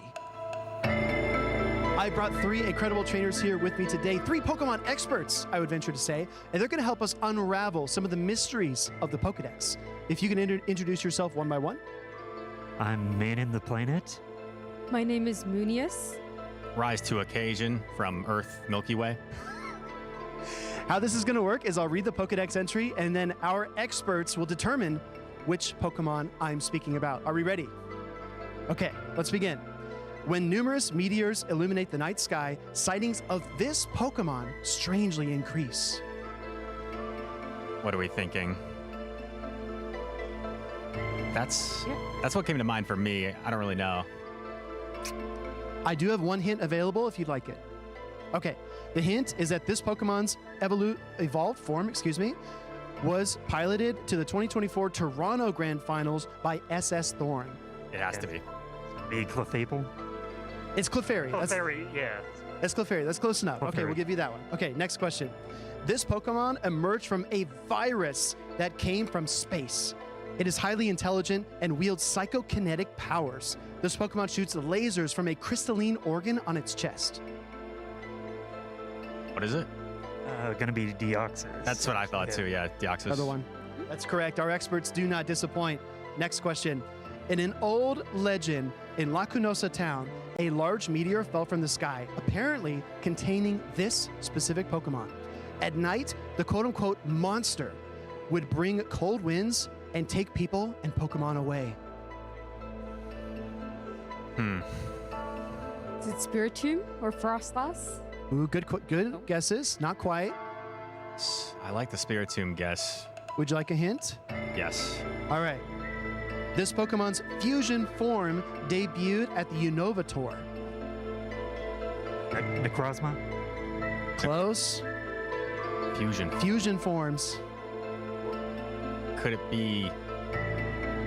When I think of fusion forms, I think of like Kyurem, Zekrom, Reshiram. Are you going with Kyurem? Let's go with Kyurem. Lock That's it in. correct. It is Kyurem. All right, next one. Here we go. This Pokemon has a geometric body. Because of its body, the locals suspect that it is an alien creature. That wasn't a lot of information, so I'll go ahead and give you the hint here. This Pokemon recently received the Fast Attack Psywave with the Dual Destiny Season update. When he said shape, I was thinking Cryogonal, but now the hint's not that. Psywave users. Malamar? More recent. Oh, yes. Maybe. Which one? Can you repeat the Pokedex entry? Sure, the Pokedex entry says this Pokemon has a geometric body. Because of its body, the locals suspect that it is an alien creature. All right, we got 5 seconds. Let's get a guess. Let's go with yours, Starmie. Starmie? Man of the Planet, you were on fire. I think you know Let's go. all the secrets of the Pokedex. That was absolutely stunning. All right, I have 2 more for you. The phase of the moon apparently has some effect on its power. It's active on the night of full moons. Moonius. You should know Yes, this. Moonius. Ursaluna. This is yours. Very good guess. Do you have any other guesses? Lunatone. That's correct. It is Lunatone. It is Lunatone. Okay, one more. All right, you guys have unraveled so many mysteries. Thank you so much. 3 units generate magnetism. There have been many mistaken reports of UFO sightings when this Pokemon flies through the night sky. Magneton. Close. I'll give you a hint. Palasha 97 is famous for cooking with this Pokemon on the championship Magnezone. series. Lock it in, Speedy. Magnezone is correct. Awesome work. We've unraveled a lot of mysteries here. There's always that question if a Pokemon is from someplace beyond, but only time will tell. But for now, let's get back over to the stream.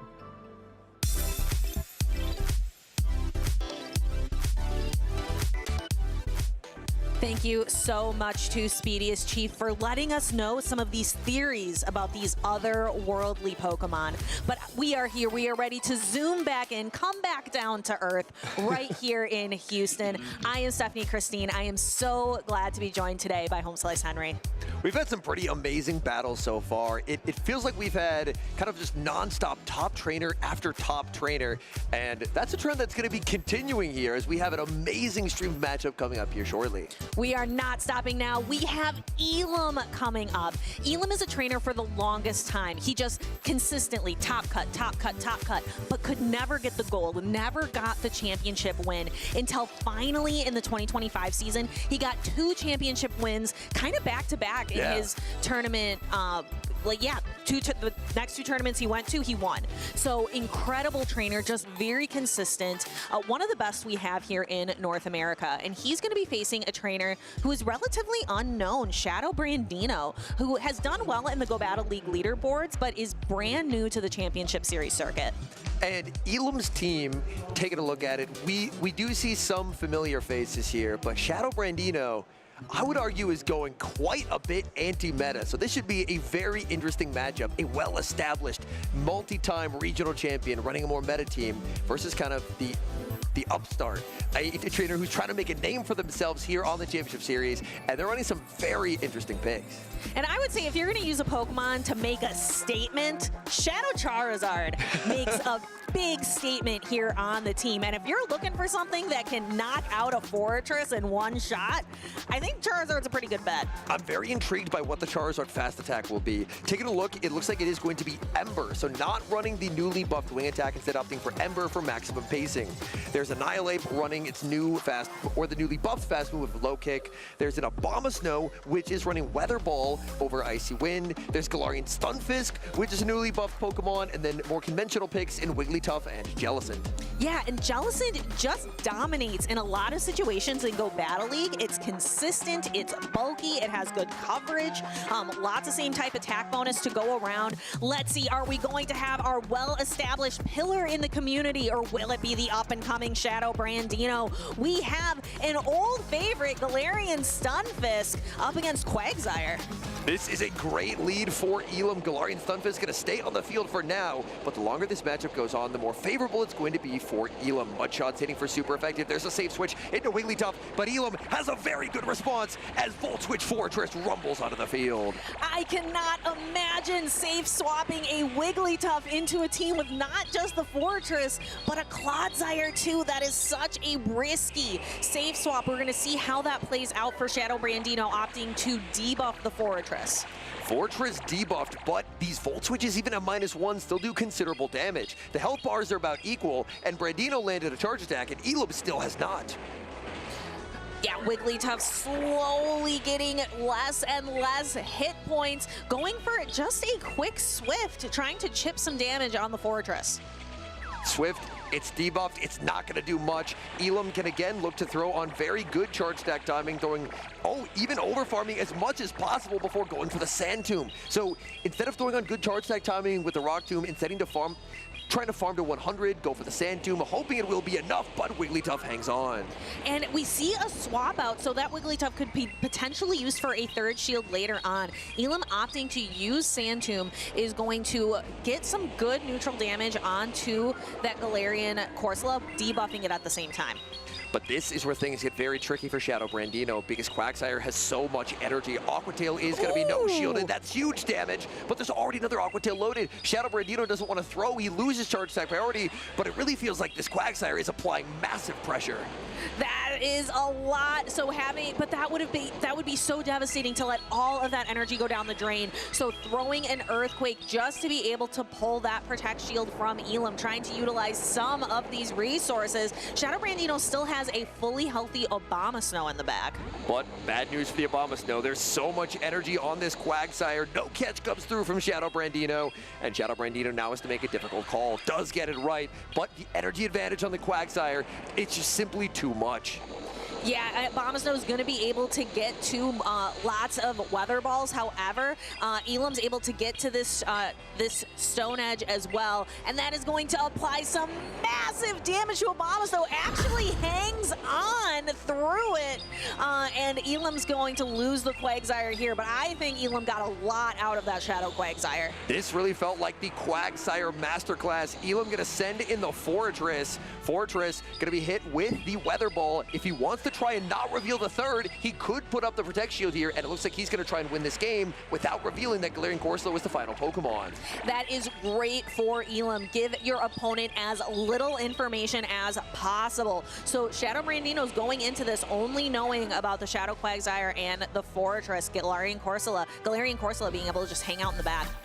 That was surgical from Elam, dancing in and out of matchups, debuffing, applying so much pressure. We see the power of Fortress with Shadow Scizor getting nerfed 2 times. It falls out of the meta, and a new bug steel type has risen to claim its place.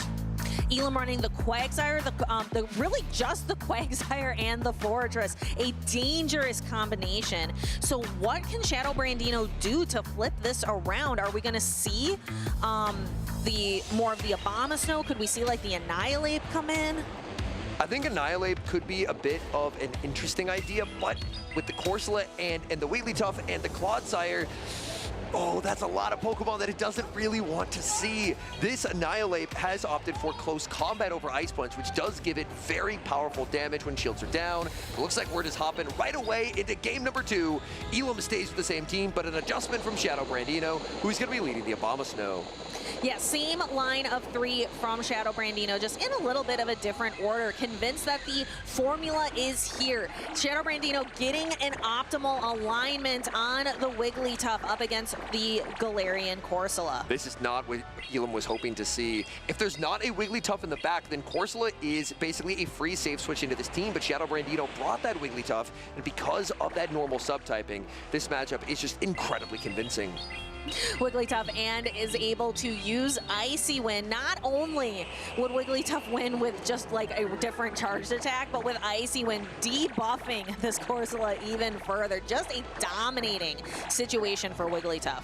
And it's looking like it's going to be Volt Switch Fortress into the Galarian Stunfisk in the back. So not looking good for Elam. Elam actually going for an undercharge here. Elam does not want to knock this out. Instead, Elam would rather go for farm. Elam is going to get fully farmed down and will now almost be forced to bring in the Fortress just to try and absorb this energy. Interestingly, going for a Swift instead of an Icy Wind, maybe just going for a lower, like wanting to preserve a little bit of energy here. Going for the Swift does allow a second Swift to be reached. If one Charm was thrown, then potentially there could have been an opportunity to make a Swift plus an Icy Wind, but this is still pretty valuable damage because, unfortunately for this Fortress, it's going to be stuck against that Galarian Stunfisk, and there's so much Abomasnow energy in the back as well. Elam is shaking his head. He knows he's in trouble. Yeah, there's a lot of Abomasnow energy, but Quagsire has a lot of energy here as well. Can Elam do anything to be able to shake this off, or was the alignment just that key? That Weather Ball bait is not what Elam was hoping to see. Aqua Tail bait from the Quagsire does get the shield. Quagsire does have incredibly fast pacing, but Abomasnow came into the matchup up energy. Abomasnow is at 2 Weather Balls, going for another Aqua Tail bait and gets the shield from Shadow Brandino. Has Elam opened up a win condition? There's so much energy on this Abomasnow. Even a Weather Ball would do critical damage to the Quagsire. Quagsire puts up the shield. This could potentially come down to charge attack priority. The switch timers are just about up. We see that Elam, he thought, did he think it was a catch? Oh no! He had the Stone Edge. He may have predicted a catch there. He fires off the Aqua Tail, but it's the Abomasnow staying on the field. Oh, but he makes a really quick swap and throws the Rock Tomb. Is this going to be enough? If this knocks out the Abomasnow, and it does, there could be an opening here for Elam to potentially win this game. Shadow Brandino is going to have to be very, very particular with the overfarms because we've seen how much damage an Aqua Tail does after a Sand Tomb debuff gets applied. So now, because of that snipe and all that Abomasnow energy was lost, suddenly Elam looks okay here. Yeah, I thought it was all over when he threw that Aqua Tail and there wasn't an anticipated catch, but this is looking possibly okay for Elam. The Earthquake is going to be enough to knock out the Fortress, but Quagsire has some residual energy in the back. Elam's gonna overfarm to the max, playing the charge attack priority. It all comes down to this. Normally Aqua Tail would not knock out, but this is a debuff Galarian Stunfisk.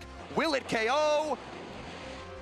It does not! Oh, 1 HP and a dream! Shadow Brandino hangs on, knocks out Elam's Quagsire, and we're going to a game number 3.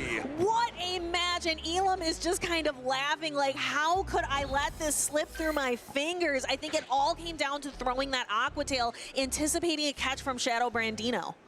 And Shadow Brandino staying on the field, making that correct call, but then Elam actually getting the snipe with that energy on the Fortress, set it up to where he was suddenly back in the game. It really felt like if there was an evaluation bar, it would have gone way up, way down throughout the course of that matchup. The alignment was very unfavorable for Elam, but this shows the power of Quagsire energy. Yeah, I thought it was all over for Elam, but showing that there was still a possibility, and we are going to be going into a decisive game number 3. Watching the replay play out, we see lots of baits, lots of the failed catch attempt, or the over-predicted catch attempt, and I really thought this Aqua Tail was going to be enough to knock out with the debuff, but it was just barely not. That is as close as it can get. 1 HP remaining. Galarian Stunfisk brought out the plot armor in game number 2. And we're going to a game number 3, and I cannot wait. I am on bated breath. Who is going to take this? The newcomer, Shadow Brandino, who just pulled off an incredible win, or will it be Elam? We have Galarian Corsola versus Abomasnow, a little bit more of a neutral matchup. Galarian Corsola does have access to super effective power gem and also has access to a significantly better stat product. Oh, there's going to be a catch onto the Galarian Stunfisk. Very nice job by Shadow Brandino, able to waste the Corsola energy. However, there's a very strong answer for the Stunfisk in the back, as out comes the Quagsire. And I think that is the answer we are going to consistently see to any steel types. Shadow Marowak is out of the game. It is down and out, and Quagsire is in. That was a very nice catch by Shadow Brandino, as Corsola doesn't have the fastest energy generation ever. However, Elam can now use this as an opportunity to farm up to 99 energy, 11 mud shots, and fire off the back-to-back Aqua Tails. Ideally, Elam wants to try and exit with as much energy as possible to try and threaten a charge attack into that Abomasnow, so that way it can't farm down for free. Throwing a little early here just to be sure to guarantee this Galarian Corsola is going to get washed off the field with Aqua Tail, and Abomasnow comes in trying to farm it down, but it can't without the threat of a Stone Edge. Shadow Brandino's got to make a decision. Is he baiting, or is it the nuke move? Calls the bait! Oh my goodness, what a call. Elam ends up baiting there. He doesn't make the Aqua Tail, and unfortunately that bait kind of didn't end up help him gain any kind of a meaningful advantage. Elam's shaking his head like, who doesn't shield that call? And that person is Shadow Brandino, who has energy now on Abomasnow for days, is able to exit with 2 Weather Balls worth of energy. That energy is what Shadow Brandino is going to count on to try and win this game. This matchup, Wigglytuff into the Fortress, is very, very negative. It heavily favors the Fortress, but if Shadow Brandino can potentially manage energy perfectly, maybe there is an opportunity. But Elam didn't switch in right away. Elam made sure to try and rebank some Corsola energy. There's a bunch of Corsola energy lost earlier, but he tried to get some of that back before pivoting it in, but that does put a small desync in the switch timer. A very slight desync, and we can see those switch timers will be coming up very shortly. We see another Volt Switch before reaching for the Rock Tomb, but Wigglytuff getting to throw the attack first to do a little bit of chip damage into Fortress. Emphasis on a little bit of chip damage. That did not do much. Fortress farming up just shy of 100 energy will go for the Rock Tomb. This is a debuffed Rock Tomb. Wigglytuff may be able to barely hang on here. It's going to be very close. Rock Tomb lands. Wigglytuff 1 HP survive. There's the pivot into the Abomasnow. But I believe that a Weather Ball, it's resisted. It will probably fail to take the knockout here. And Elam's banking on it. Weather Ball does not knock out. Fortress has the Rock Tomb ready. This is going to debuff this Abomasnow. Shadow Brandino has to put up a Protect Shield to keep the Abomasnow around. Wigglytuff has no HP remaining. Back in comes the Corsola, putting up the shield as Shadow Brandino goes for the Hail Mary, full setting the energy ball, but it's met with a shield. Elam, at this point, just has the fast move pressure from Astonishes, trying to Astonish down, gets the Astonish down, and that should seal it. And there is that final resisted fast attack. Elam taking this 2-0. I think that was a lot sweatier than he anticipated. I think he was expecting a clean win, and that game number 2, I think, threw him a little bit. You'd see Elam smiling, shaking his head a little bit there, but you would always rather prefer to have a game that got away from you, but you still end up with the win. And Elam is able to clutch it. That Galarian Corsola, it's part of the reason why we see it start to creep back into usage. Even with Wigglytuff at number 1, Galarian Corsola's neutral matchups are just so impressive that if you run into something or someone trying to run like it's something anti-meta, like an Abomasnow, it just kind of gets out stat product a little bit. Like, you just don't have the bulk, you don't have the consistency, you don't have the damage that you need to get through that Corsola. Speaking of damage, look at that Aquatail, Shadow Aquatail into Galarian Stunfisk. You were just talking about the Corsola. And we can see again just how powerful this Quagsire is. I still cannot believe Shadow Brandino didn't shield that. I think Shadow Brandino, it may have been a bait call almost out of desperation, just in terms of recognizing that I don't really have a great matchup here. So my only hope is if my opponent makes a mistake. If they bait for an Aquatail when they're only getting to one move, and that ended up happening, and it did end up making the game slightly closer. Elam was still in a very favorable spot, because even with having the power gem be caught, Galarian Corsola is still just Galarian Corsola. It's still very, very strong across the board. Yes, certainly a Pokemon that you out there at home are going to want to catch. Maybe do some trades for so you can get that lower attack, higher HP and defense. So go ahead around if you're at home or even if you're here in the venue, go around, make some new friends and do some trades. I know we were doing some trades yesterday because there's a new development in Pokemon Go that's really special on Fridays. Trade Fridays changed my life, and that is not an exaggeration. Trade Fridays, the trades are cheaper. There's higher opportunity for lucky trades. You also get, I think, an extra special trade, but here's what really matters. Every Pokemon you trade away, you get 2 XL candies for. That means if I'm just out and about during this Pineco event, I'm just picking a random Pokemon. Pineco, because it's spawning right now, just purely a random Pokemon, and you catch it and you get an XL, and then on Friday I trade it to you. That's 3 XLs from 1 Pineco. That's unbelievable efficiency, and it can be a great way to, I believe Houston, when I landed here, I saw there was a Johto Corsola on the nearby. So I am planning to next Trade Friday, because I capped all 100 trades. I ran out, I wanted to trade more stuff, but I'm going to be trading away some of the Johto Corsola that I catch to get XLs for the Galarian Corsola. Maybe Elam can tell us a little bit about who he traded with to get his XL candy for his Galarian Corsola. We have an interview with the winner. Elam, take it away.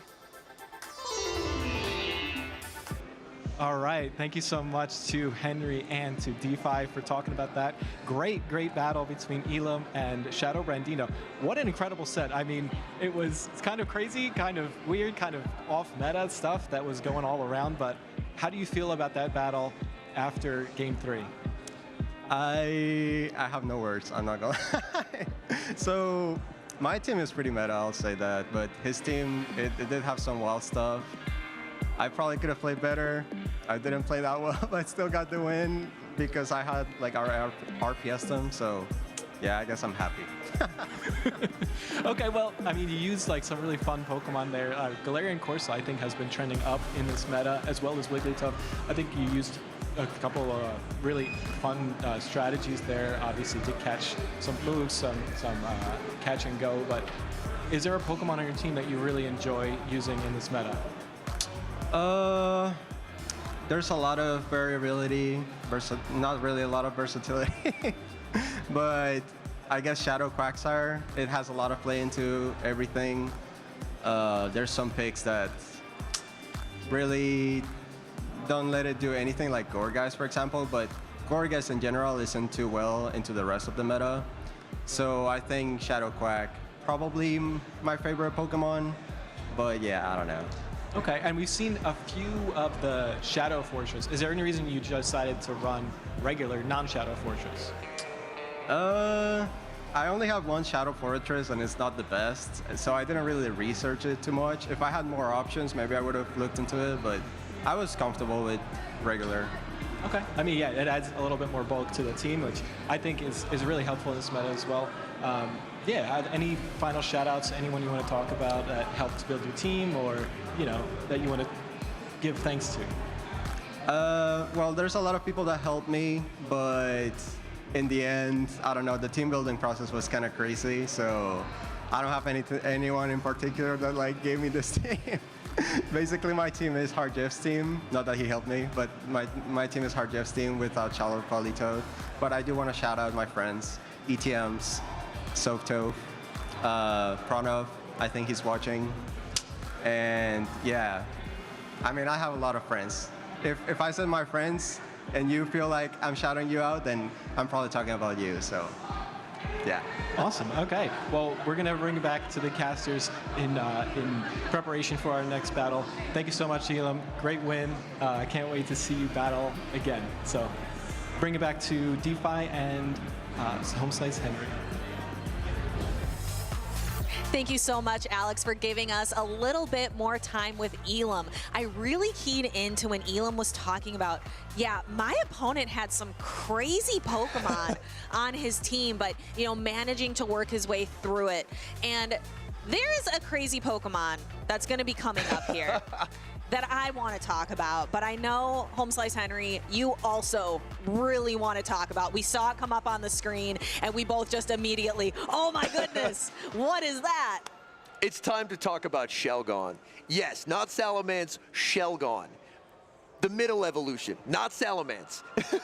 Shelgon got access to Twister this season. Dragon Breath, Twister, and Flamethrower. It operates as a bit of kind of a more offensive version of Altaria, where you have a monotyping of Dragon, so you don't have the dual typing, you have less bulk, but you have better pacing than Altaria, and Twister is a better move than Sky Attack, and Dragon is usually a more helpful typing offensively. Now Shelgon, it does have Flamethrower for coverage into the steals as well, so I believe a Shelgon actually got 3rd place in Curitiba last weekend, so Shelgon already had a pretty impressive result there, and now it's already here in a group finals. And this, I cannot emphasize that enough, that we are in group finals now. For winners finals, Group A, we saw Zimmy Kid earlier with the Togekiss, but he is up against Sankilor, and we've got the Shelgon, which, as you mentioned, it doesn't have that flying subtyping like Altaria does, so that removes some weaknesses, I think, for this Dragon-type Pokemon. What I'm also excited to see is more of that low kick Annihilate. Low kick Annihilate is incredibly fast to get to its charge attacks, whereas Counter was all about boosting up the fast foot pressure. The low kick Annihilate is a lot more about boosting up your attack and then landing boosted close combats. It's a lot more charge attack focused.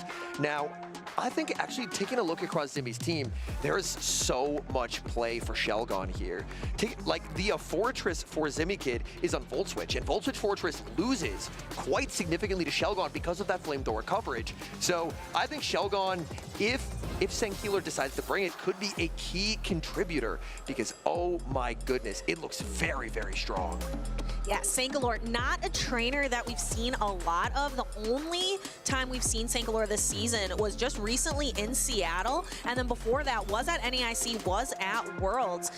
Does pretty well consistently, but we just don't see him at a lot of tournaments. And it looks like at Seattle opted for a different Dragon type in Guzzlord that Zimmy Kid has, but making the adjustments. And you know what? I'm going to take the Shelgon out and see how Shelgon performs. But the threat of Shelgon could almost pressure Zimmy into bringing a lot of Togekiss. So that could be another option for Sankilor, is if you're ever in a position where you have one Pokemon that is very neutrally strong into like 5 of 6, you know your opponent's probably going to bring that one counter, so you could maybe try running like a lead and a closer that are both strong into Togekiss to try and kind of trap Zimmy as he tries to counter this threat of a Shelgon. What you're talking about is bench pressure. Just having a Pokemon on your bench that kind of forces your opponent to make some different choices, and you can trap them. A lot of what happens in this game happens right before the lock-in screen even occurs. And battlers here making last-second adjustments. Sankilor has locked in. Zimmy Kid's locked in. We're ready. Game number 1. This is the winners finals of Group A.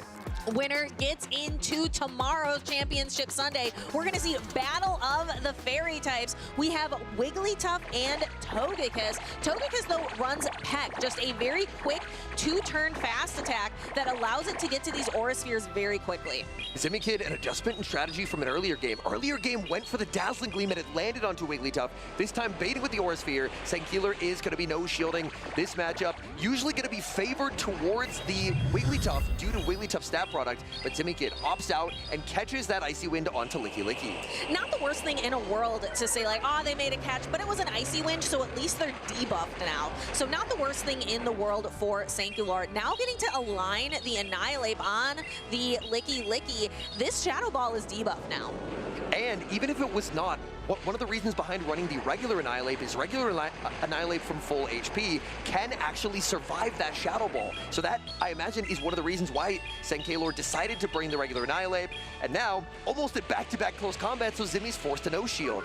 Yeah, letting it go, and then Senkailor's got a ton of energy in the back, and has enough for a Rage Fist, can throw one low kick and throw in a Rage Fist to really put a threat on this Togekiss. I think Senkailor would love if the switch timer was up and be able to pivot out of this matchup, but no, staying in. This gives a huge farm down to Zimmykid. That is exactly what Zimmykid was hoping for, because now Zimmykid will be able to make double Aura Sphere into the Credilli and pressure away both Protect Shields. First Aura Sphere will bounce off Senkailor's Protect Shield, and we're going to see the other one come through very quickly. Acid's doing a lot of fast attack damage. We actually see a pivot out, saving that Aura Sphere for later. Oh no, the missed time. That is an entire free Incinerate going through, and that is not what Senkailor was hoping to see, as that is 20 free base damage, 20 free energy being given over to the Gourgeist. That is a rough misplay. Credilli going for the Protect Shield here on the Shadow Ball, kind of investing the resources into the Gourgeist, going for a Rock Tomb on good timing. No Protect Shields remaining for Zimmykid means that this Rock Tomb is guaranteed to land. Switch timer up for Senkailor. Could we see an attempted Shadow Ball catch here? Goes for it and gets it! Oh my goodness, I think Home Slice Henry, you were anticipating it. You were on the edge of your seat, and Senkailor pulls it off, catches the Shadow Ball onto the Wigglytuff. Can Wigglytuff get to a charged attack? Not quite. And this is where Zimmykid having that Aura Sphere banked in the back is going to win him this game, because he gets the Seed Bomb. Aura Sphere probably would have knocked out the Credilli anyway, but this should guarantee it. Acid goes through, Seed Bomb connects. Zimmykid just gonna let himself get KO'd because he knows he has that Aura Sphere loaded in the back. That Togekiss very low, but with that charge attack saved from earlier, that's gonna secure Zimmykid the Game 1 win. What an incredible game. That was another one where the momentum was shifting back and forth throughout the game. It was like a very intense tug of war, but Zimmykid able to pull that off. That Shadow Ball catch, I thought that was gonna like lock it in for Senkailor, but there were so many key moments in that game. Zimmykid, it kind of felt like Zimmykid was trusting the process there after the Shadow Ball catch, just saying, you know what, I think that I can actually get this farm down, and if I can, I exit with the Seed Bomb. And the only reason that Seed Bomb was reached, if we think back to earlier, the missed time on the Rock Tomb, the entire free Incinerate that snuck through, that was the difference between that Seed Bomb being reached and the Seed Bomb just not being available. That is such a crazy misplay from Senkailor. That hurts so much when that happens, and it's a huge benefit when you are playing like it just can be so rough with Incinerate with timing. And specifically, the thing that Senkailor had to account for there was the fact that Switch takes one turn. And Senkailor didn't end up accounting for that, and because of that, it did end up being on alignment. And even with this Shadow Ball catch, it's double resisted, but it did still add up, and that Incinerate taking the knockout was critical for Zimmykid to set up the Seed Bomb into Aura Sphere combination play to win the match. Yeah, I've been saying it all day. I love Gourgeist. I'm excited to see more of it, but it can be tricky with Incinerate because if you're the one to make a misplay, it is huge. But if your opponent misplays, that can be massive as well. I have to imagine the adjustment from Senkailor is to bring that Shelgon. Shelgon was benched in game number 1, and unfortunately, it didn't end up turning into a win. So back against the wall, I think Shelgon has to come. If Zimmykid is able to avoid the Gourgeist on the Shelgon, that would be a pretty big win for Zimmykid. But Shelgon in general is just so strong here. I'm excited to see. We actually have Wigglytuff into Gourgeist, and we were talking about earlier how Wigglytuff generally is a really good counter to Ghost types. We saw earlier with the Galarian Corsola, but Gourgeist has some tools to fight back against Wigglytuff here. Ooh, banking energy. Gonna safe switch into that Licky Licky. Senkailor immediately applying a debuff with the Icy Wind. Senkailor now has to decide, do you go Credilli or Shelgon? It's gonna be Credilli. I actually think this is a very nice call because Credilli has arguably, like, it just absorbs the damage so well here. It has the better bulk, whereas you can kind of preserve the Glacier Shelgon for when you don't have to take a bunch of damage. Yeah, and Shelgon looks pretty solid here. I think it seems pretty safe to have in the back. We might see Senkailor save a lot of resources for that Shelgon. Gonna be full sending Grass Knot. Grass Knot lands the harder hitting charge attack. Will not set up the farm down before the Shadow Ball is reached, but this is still fine because this is debuffed energy. By switching out and having the energy land on the Licky Licky, it does preserve the Gourgeist, but it does mean that Licky Licky kind of is just an opportunity for this Credilli to get such a massive energy head start. Credilli with energy is quite scary. Zimikid's got to make a decision. Fortress with Bug Bite would be fantastic here, but we are running Volt Switch Fortress. So opting for the Gourgeist and a catch! Shadow Ball catch immediately. Sankalor with his Wigglytuff, using it like a baseball glove to catch Shadow Balls left and right. That was a beautiful play. Back-to-back games, back-to-back Shadow Ball catches. This does mean that Sankalor does end up surrendering alignment, but considering that there's the Shell Gun in the back and the energy on Credilli was preserved, I feel like this is overall a net positive. Yeah, this is going to end up possibly being okay for Sankalor. Sometimes you have to give up one advantage to really capitalize on a different one. So now we have the Shadow Fortress. Sankalor's got to decide, am I bringing in the Shell Gun? Am I bringing in the Credilli? Waiting out the switch timer, noting that Zimikid's switch timer is coming up really soon. Credilli does have that Rock Tomb loaded and will be winning the charge stack priority tie. Zimikid forced to put up the shield, but this has set up that Shell Gun so perfectly. The one thing that Senki, oh, it actually wasn't. Zimmy waited the turn, so the charge stack priority tie didn't end up triggering. This Rock Tomb should be enough, I believe, to KO the Credilli back into the Pokeball. And there is the Shell Gun. And Sankalor saved both Protect Shields for it. No shielding the Sand Tomb. That's crazy, but now the Shell Gun. All of these debuffs are gonna stick. He can't switch out to reset. Oh, able to bank the energy, send in the Gourgeist. Oh no! The mistime and entire free Incinerate goes through once again. That is terrible, and we saw Sankalor recognize it as well. My goodness. Even with the mistime, the Shell Gun, it was just too strong in the end game. Sankalor set himself up perfectly by catching that Shadow Ball onto the Wigglytuff. Even though Wigglytuff got stuck onto that Fortress, wasting that energy actually ended up making it worthwhile. Yeah, and that is a tough decision to make sometimes when you know so many trainers just rely on alignment and think if I can align my Pokemon perfectly, I will win the game. And that is, we just saw how that is simply not true. Sometimes giving up alignment can win you a different advantage. I really liked the aggressive play style there of trying to set up the Shell Gun as best as possible, and even with the Sand Tomb, understanding that Zimmy's win condition, if one existed, was to try and farm it down. So I just simply don't have to shield the first, but there was that catch. That catch was just absolutely magnificent. But can you explain just very briefly for trainers at home, why are we getting so worked up about these Incinerates? You really want to try and throw, especially if you're in the situation there with Shell Gun versus the Gourgeist, you want to throw 4 in the move. Because 5 in the move, that's 20 free energy being given over the Gourgeist. Like, the Shell Gun was already in a completely unlosable position where there was just no way of ever beating the Shell Gun, which is the first time that's ever been said on a competitive Pokemon Go broadcast. But there was no way of ever beating that Shell Gun. So even with that mistime, it just simply did not matter because Sankalor was too far ahead. Yeah, but that is why again, something that can take you from like an okay trainer to actually like really good and competitive is mastering that move timing. That is such a crucial skill in Pokemon Go, and any misplay you make around that opens up a window of opportunity for your opponent. And now, the moment these trainers have been waiting for, the decisive game number 3. This is the Group A Winners Finals. If you win, your day is done. If you lose, you have to keep battling. We've got lock-ins. Game number 3. Oh no! Guzzlord into the Wigglytuff.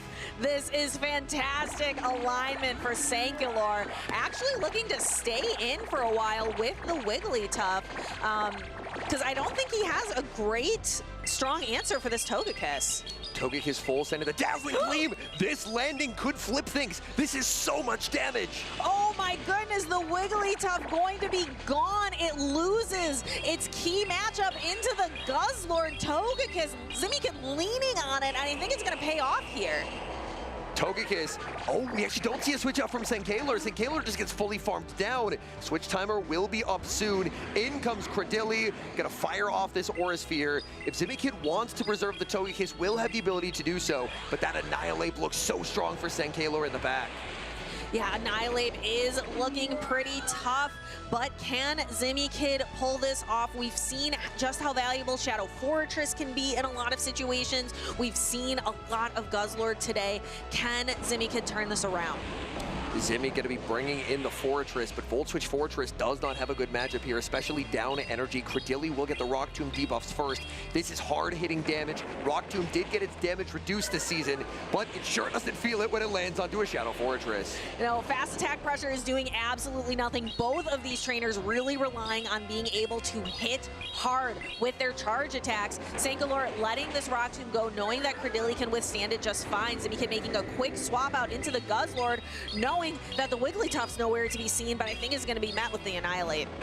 Immediate Rock Tomb, that applies the debuff. One could argue that the Rock Tomb probably should have been saved because Annihilate's going to have a very convincing matchup here, and it's never really going to be able to low kick it into Rage Fist range. Like, a close combat will always be needed, but I think Sankalor is so far ahead that realistically it's probably not going to end up affecting the outcome of this game. But Sankalor will, actually goes for the Rage Fist. This will not knock out. If Zimmy calls this, Zimmy will have access to the Brutal Swing, but Sankalor could fire off the second one on charge attack priority, shielding up the Rage Fist. I think that might be the game-sealing shield call. Yes, and Zimikid going for the Brutal Swing, but Sankalor has the Protect shields available. Using his final resource, Zimikid makes a catch. Zimikid does get the sneak as well. Volt Switch comes through as the Rage Fist is going to connect. Will he make the move? No, he does not. And Annihilate is going to be ruling the day. Yeah, and just to make sure, throws the Rage Fist just to guarantee the knockout. And Sankalor using Wigglytuff as like a third shield to take all that Shadow Ball damage. Despite some of those Incinerate misplays, Sankalor comes out victorious here, 2-1 against Zimikid. The one game Shelgon was brought, it did end up winning. So Shelgon, 100% win rate on stream so far. But that Annihilate, I feel like in the end game there, firing off that Rock Tomb almost complicated things for Sankalor just a little bit more, because saving that Rock Tomb for later probably would have ended up working out just a little bit better, because the Annihilate was in general so strong. But I think either way, with how strong the Annihilate was, even with that slight misstep, Sankalor was still at a very dominant position. And he was in a dominant position from the get-go, being able to align the Wigglytuff onto the opposing Guzzlord. We thought that perhaps when the Wigglytuff stayed in on Sankalor's side and Zimikid brought in the Togekiss and actually landed the Dazzling Gleam, we thought that that might have opened up a window of opportunity for Zimikid, but Sankalor just didn't let it happen. It really felt like Zimikid's line construction in that game number 3 was so heavily influenced by the Shelgon, because taking a look across those teams, what were the two best Shelgon answers? It was Guzzlord just being able to outpace it and the Togekiss, and that's what we saw ABA. But unfortunately, the Shelgon pulled a Vanishing Act. It disappeared, and instead it was Wigglytuff and Annihilate. And sometimes when you're trying to over-prepare for one threat, you can leave yourself vulnerable to another. That is very true. Taking a look at the replay, we're seeing just that Togekiss being able to really neutralize the threat of Wigglytuff, but it was really Credilli and Annihilate that ruled the show, that kind of took the spotlight in the rest of the game. In this moment, I'm thinking back to the interview that Goalie Greg did earlier, where he mentioned Annihilate's going to be huge this weekend. And our first trainer in day number 2 does have an Annihilate, so that proves to be a little bit prophetic so far. Annihilate with that new low kick attack, really taking it, being able to ramp up a lot of energy. Very different play style than Annihilate with counter. I do actually think that I prefer the low kick version of Annihilate, just because it does feel a lot more dynamic. It is a lot less about just boost yourself up, double shield the Annihilate and farm everything down, because you're not going to be able to farm everything down, because instead of counter, which was all fast move damage and basically no energy generation, it's now flipped. You have a lot of energy generation, very little fast move pressure, so the way that you play matchups ends up kind of having to evolve, where it is a lot less chip something and farm it down, because you're not going to be able to farm it down. It is a lot more just trying to get the Annihilate up energy, because if your opponent doesn't have a lot of close combat resists, they're going to be in for a pretty tough game. But those were not tough games to watch. Those were exciting games to watch. I was on the edge of my seat the entire time. That is one to definitely go back and watch. I think there's a lot that trainers can learn from, just like the different aspects of that game. and that's Shelgon. I have to mention it, okay? I have to mention it. I'm very excited to see Shelgon on stream. Shelgon, 100% win rate, and with how powerful it was in that game number 2, it really felt like Zimmy was kind of put into a lose-lose scenario where he was forced to try and compensate for how weak his game 2 line was to the Shelgon, and then in doing so, that Annihilate just absolutely just obliterated everything. It threw... I can't even remember how many Rage Fists it threw. It threw so many Rage Fists. It's so fast. And that's what we were talking about before, right? A lot of what can influence decisions in this game happens right before you lock in. When you're making those decisions, thinking about what did I play last time? What can I play this time? Just the team construction that you bring against your component and some of the mind games that go into that, that is a lot of what can decide the game. But we see trainers do it all the time, coming in from a bad team composition. So the best trainers in the world, they are the ones that can flip that around in their favor. It sounds like that we'll actually get to hear from Sankayler themselves, because we have House Stark down on the floor live, being able to talk to Sankayler, our first competitor, to make it to day number 2. All right, thank you so much to DeFi and Speedy. What an incredible match. I mean, it went back and forth, back and forth, back and forth. And now we have Sankayler coming out on top with the Cordilli, the Annihilate, the Wigglytuff. Tell me about how you felt during those battles. Oh, it was pulsating. A lot of things happening at the same time. Incinerate sneaking through. Maybe to brush that up a bit. I think I made for a few catches. Yeah, and I heard that you are the first trainer to make it to day 2 for this tournament. So how do you feel about that? Pretty cool. Kind of represent my hometown. So come on, H-Town. Any particular changes you want to shout out back home that are here supporting you? So here at the venue, I want to shout out some of my community ambassador friends. They know who they are. They're right here sitting down in the staging area. I also want to give a shout out to Jox, a friend from Europe, Josh, friend from Europe. They helped me with the team building. Also shout out to my friends at Elite Four and Zardy. Awesome. Yeah, really fun team that you had built here today, and I can't wait to see your battles tomorrow. Let's bring it back to the casters for one last battle here. Thank you so much, Stark, Home Size Henry. Still holding it down in the booth with DeFi, and it's very cool to see a hometown trainer popping off, having good results in their home city. And honestly, after taking a look at this next matchup, I don't know if this is 2026 Houston or 2023 Worlds, because DeFi, we've got a Metacham mirror. Oh my goodness. It's not just enough that we've had Metacham kind of popping up here and there today. We have Metacham like back to back. Look at it. The teams are the same, and they lead Metacham. That is so crazy. I think, do you think Nighttime Clasher and Mountain Dugong maybe like went to the same source for team building? So I actually have a little bit of information on this, because I got to interview Mountain Dugong after his last win on stream, and they had Nighttime Clasher sitting in the front row, waving at him, saying hi, trying to distract him a little bit, you know, as friends do. But Mountain Dugong mentioned that it sounds like that they did a lot of their preparation and team building together, and it appears that this is a very good team, because they have both made it as the final 2 left standing on the winner's side of Group B. And I absolutely love to see when trainers are working together, team building together, but then they come up on the big stage and have to battle it out. Then it's not just about the tools, it's how you use them. And we're going to see which of these 2 trainers are better equipped with their teams. I really like mirror matches. I said it earlier, but I really, really like mirror matches. I feel like mirror matches can end up being exceedingly skillful for the most part. We actually saw a very similar, a 5 of 6 were the same earlier, and the game basically came down to who was able to play Metacham better, because Metacham is very, very strong in this mirror match, but if you're able to waste your opponent's Metacham energy and catch onto your own, or try and farm something down with the newly buffed Psycho Cut, that could be an opportunity to end up getting an advantage. And here, we do see the perfect mirror teams.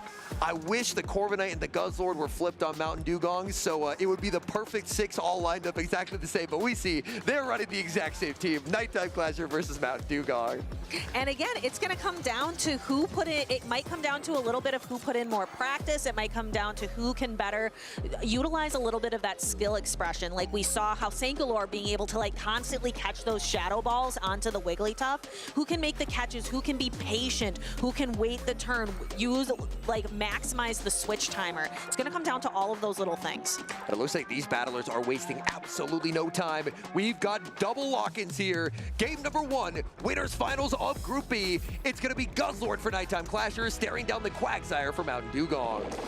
Guzzlord is going to be able to apply a lot of fast attack pressure with Dragon Tail, and it's going to be able to pace really quickly to these brutal swings, and going to be relying on that in this matchup.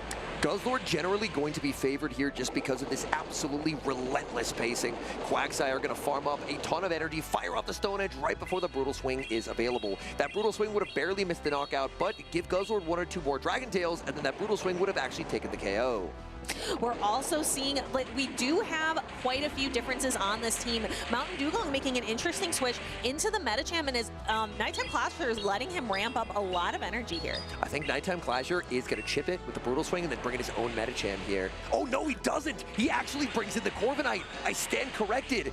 That's kind of been the typical play pattern that we've seen is trainers let one Medicham get an energy head start and bring in their own to kind of neutralize it. But Nighttime Clasher clearly valuing his Medicham as he's going to be bringing in the Corviknight instead.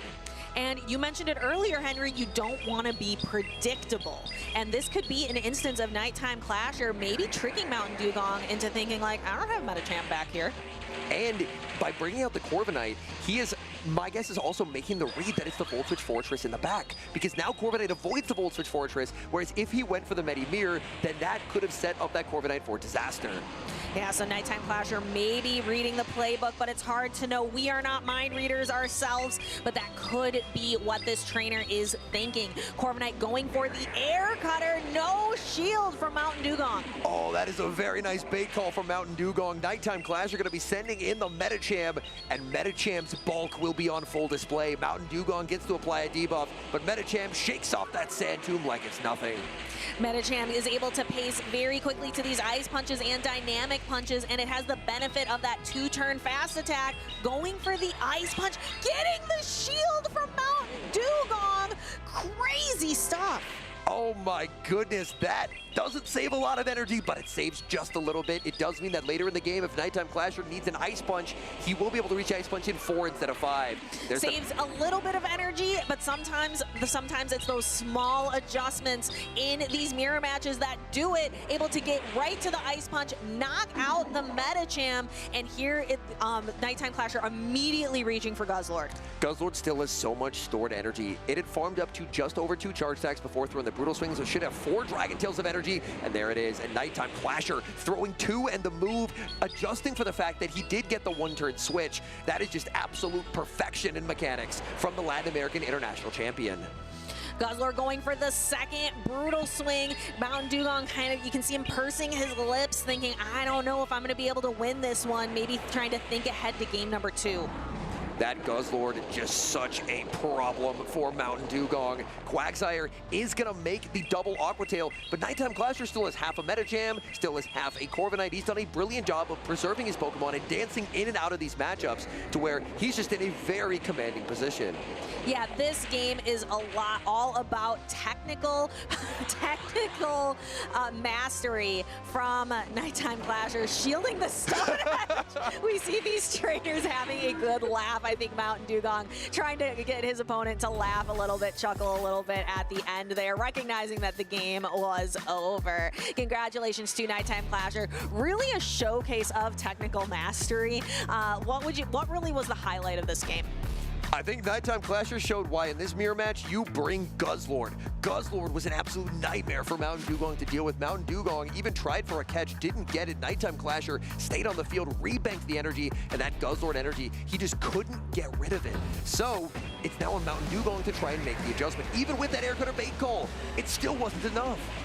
No, it was not. I really think Nighttime Clasher and really utilizing that Corviknight as well. I think at Nighttime Clasher that he got a lot of really valuable use out of that Pokemon. I still have to talk about the decision to bring Corviknight into the Medicham and not save the Corviknight for the potential Voltage Fortress in the back. That was a really nice play. Corviknight ended up getting in very favorable alignment, and then Nighttime recognizing that in this mirror match, Medicham so important, and then Mountain Dugong conceding in a battle between friends, throwing the resistant Stone Edge there. And it looks like these battlers are already locked in. We're ready for game number 2. Going right from the laughs right into the lock-in. These trainers are getting serious in game number 2. Nighttime Clasher just needs one more win to secure his spot in Championship Sunday tomorrow. This feels like such a commanding lead matchup for Nighttime Clasher, because how is Mountain Dugong going to get damage onto this Medicham? Medicham is just so bulky. Medicham, just purely off of stat product, is just such a nightmare for Fortress to deal with. Even as Fortress fires off one and even a second Sand Tomb, Medicham's not going to bat an eye. Yeah, and Mountain Dugong leaving his own Medicham on the bench, saying, you know, Guzz was a problem for me last game. I'm going to bring in my own Guzzlord to see if I can make it a problem for you. Nighttime Clasher now going to look to farm up. Nighttime Clasher farming up to 2 dynamic punches. It looks like that Volt Switch should barely miss the knockout. It'll be close. Mountain Dugong could shield if he thinks it will knock out, but I think it will miss the knockout. Oh no, it doesn't! It's exact HP, and Medicham energy is lost. That is frustrating. Mountain Dugong, I don't even know if Mountain Dugong was confident that was going to work out, but did in his favor. Nighttime Clasher a little bit on the back foot now. Nighttime Clasher does have a Quagsire up energy, and that is very, very good. The Stone Edge does get shielded. There's the pivot into the Corviknight. He's able to preserve that Quagsire, and the Quagsire still has 2 Protect Shields to hide behind. So even though Corviknight doesn't have an amazing way of damaging the Guzzlord, this is more of a defensive play from Nighttime Clasher. He's prioritizing the Quagsire to try and sweep in the endgame, and now he can utilize the bulk of Corviknight to absorb these Brutal Swings. Yeah, Guzzlord was a problem for Nighttime Clasher, having to face it down now and just really using Corviknight as a giant protect shield, like just absorbing damage, almost like a fortress. Very, very true. It seems like Mountain Dugong, if he ends up pivoting out here, he puts himself in a little bit of an awkward spot, because I think Corviknight can actually hang on here if it wants to let this go. And, oh, Nighttime Clasher puts up the shield. He is wanting to save that Corviknight, sends in the Quagsire. Quagsire just going to look, oh, Quagsire could even go for a full mud shot down here. That would leave Quagsire with 100 energy, and that energy does go everywhere. Sand Tomb is going to reduce the defense of this Quagsire, so these Volt Switches doing a little bit more damage now. Quagsire deep in the red, but with a ton of energy, and that energy is going right into Mountain Dugong's own Quagsire. No Protect Shields remaining, so all attacks land here. Shadow versus Shadow, Aqua Tail barely does not 2-shot, but that's why Nighttime Clasher has almost 3 Aqua Tails loaded. He's so low on the Quagsire, but it just has so much energy. Yeah, and Quagsire just needs to hold on, switching into the Guzzlord. Nighttime Clasher throwing the Aqua Tail, some resisted damage into the opposing Guzzlord. Nighttime Clasher did shield that Corviknight earlier, so the Corviknight, it is still pretty healthy. It is outside of Brutal Swing range, and Nighttime Clasher knows it. He's going to be nose shielding. Mountain Dugong gets to land this damage, but trying to Dragon Tail down a Corviknight is a pretty tall ask. And the Corviknight just has so much energy already at the Air Cutter that is going to secure the knockout. It says on the screen, no Protect Shields remaining. Mountain Dugong cannot save his Guzzlord from this knockout. We do have an Aqua Tail loaded. He needs to get to 2 of them and just barely can't do it. Nighttime Clasher smile into the crowd. He's going to be moving on to day number 2 as Air Cutter knocks out the Quagsire in the perfect mirror match. It's the Latin American International Champion taking the win. Nighttime Clasher showing off why he has that international title. The technical precision, the patience, the mind reading, the games that he is playing, but definitely caught off guard by that Stone Edge in game number 1. I do appreciate anytime we have a battle of friends on stage. They obviously lock in. They're focused there, trying to win, but they also take a moment to have a little bit of fun with it, share some laughs, and that Stone Edge definitely was a pretty funny moment.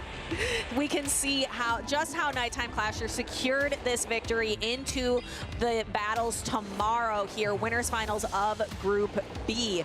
Again, really utilizing that Corviknight, positioning it for just to really be able to absorb a lot of damage. And that Quagsire, my goodness, mud-shotting down, exiting with 100 energy, Aqua Tail after Aqua Tail after Aqua Tail, and then that Guzzlord had a bit of a problematically large health bar until the Aqua Tail landed, and then suddenly it was an air cutter range, and Corviknight could slam the door.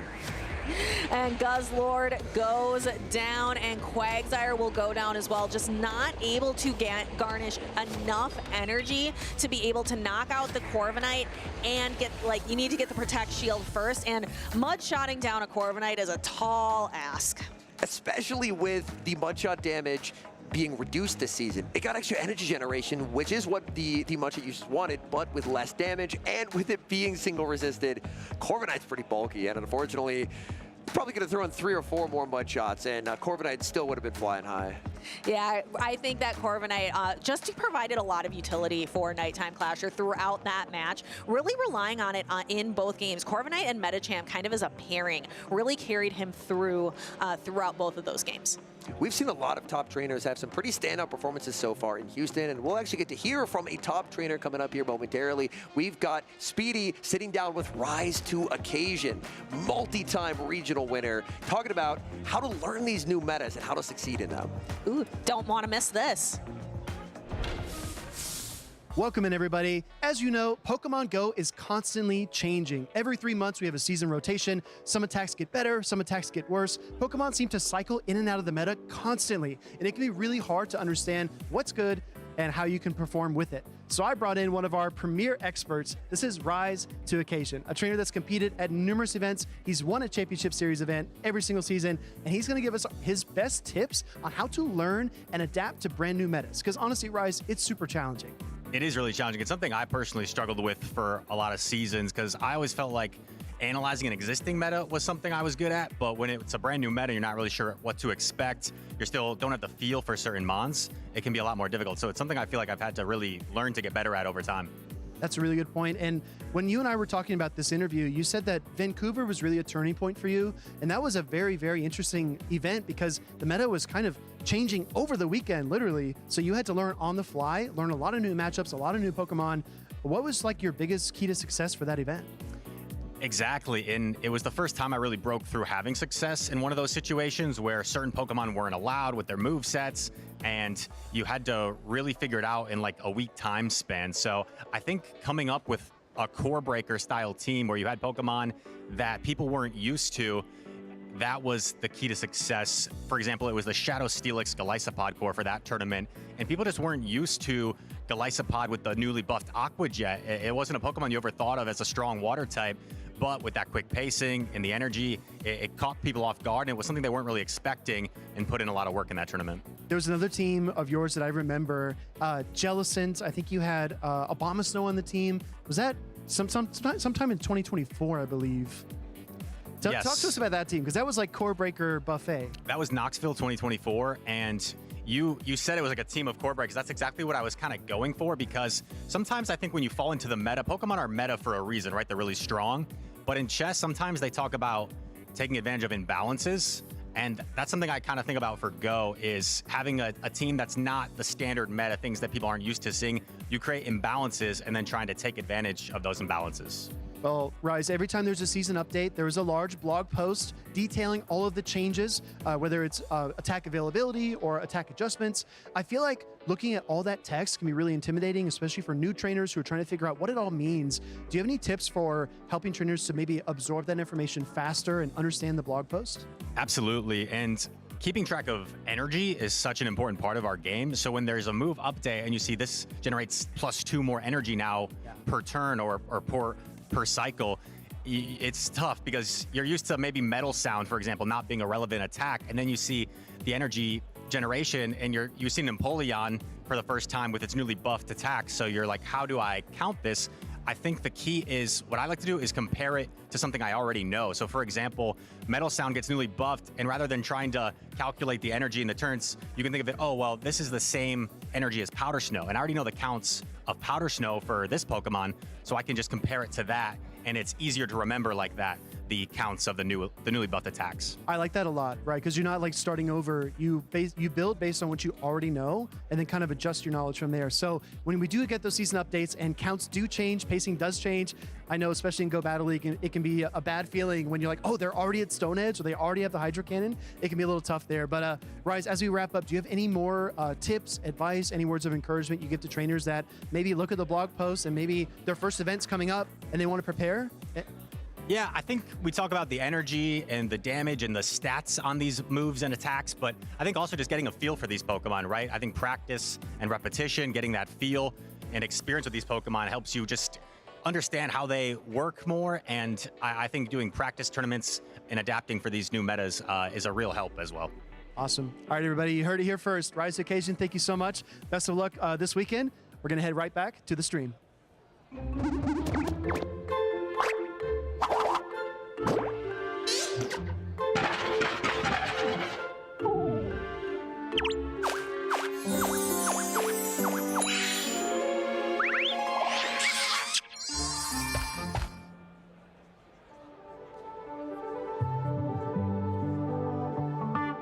How did we get here?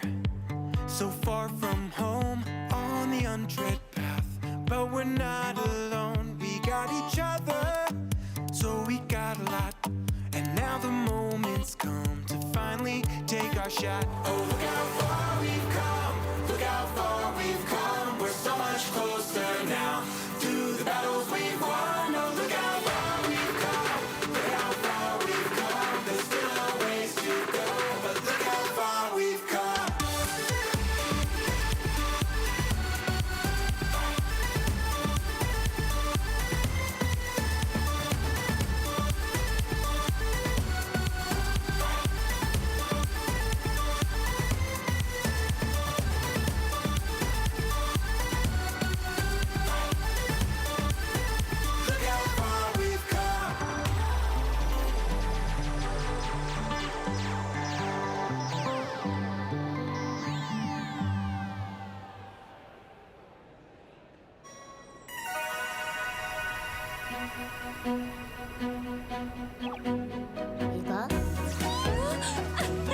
Gotcha!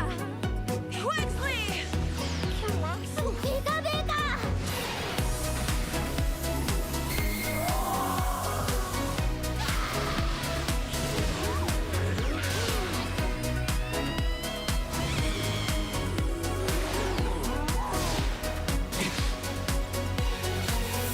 Roy's ancient Pokeball resonated with my pendant.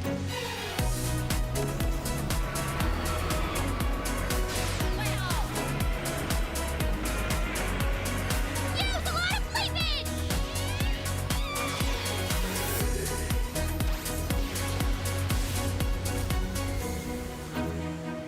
Pika.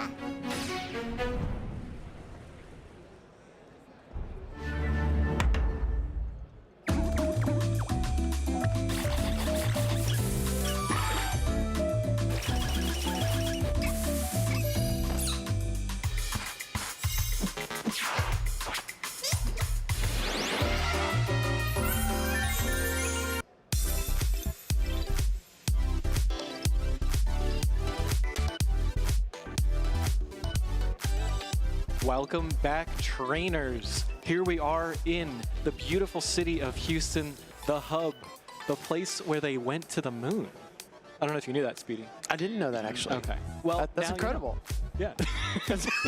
A lot of wonderful achievements here in the city of Houston, and a lot of trainers vying for their next achievement of their Pokemon Go careers, that being the Houston Regional Champion. Let's see which trainers will take off and head towards the moon, and which ones will stay grounded this weekend. Absolutely. I think this tournament has been incredibly fun so far, right? We've seen a ton of like really interesting teams. We've seen a ton of really, really talented trainers. We've seen a combination of both. So here we are we have this incredible matchup of Dunebug 97 versus Del 31416. Exactly. Dunebug 97, a trainer that you've seen time and time again. He makes his way back to the stage here in Houston, and Dunebug has had good luck in Texas over the years, especially San Antonio, falling to that loser side bracket in round 2 and then fighting his way all the way to gold. So I think that he could take it all, but Del is standing in his way, and Del's Azumarill might be an issue for Dunebug. Yeah, I have to agree. There's not a ton of really good options into that Pokemon. Obviously, you have something like Licky Licky that is very neutral, but the Alola Ninetales plus the Politoed's energy is pretty neutered into that Pokemon. That water typing is really, really strong. Water Fairy especially even better. Yeah, exactly. It provides you a lot of resistance, and you're able to tank so many charge attacks. We know Azumarill is incredibly bulky, can withstand a lot, allow you to get back to your switch timer, and it can bounce in and out of the battle. So let's see where Del decides to place it on his team. We're locked in, ready to go. Dunebug 97 taking on Del. Let's see what these trainers decide to lead. Wow, this is a very one-sided matchup. Alola Ninetales, the Fairy and Ice type into the Guzzlord's Dark and Dragon type, and we will see an immediate switch out. And as you called, the Azumarill comes in as a very safe Pokemon into Dunebug's team. Azumarill definitely safe, but when you put yourself in this position as Del, you kind of leave yourself open. Making that first swap, that initial switch over to Azumarill opens the door, and if Dunebug has a hard counter, it's going to come out, and it does. Gourgeist, Incinerate's not adding up, but the Seed Bombs are really piling on the damage. I really love the timing here from Del. This Ice Beam is going to be hitting this Grass and Ghost type for super effective damage. We see a shield coming in from Dune. Does not want to take that super effective Ice Beam.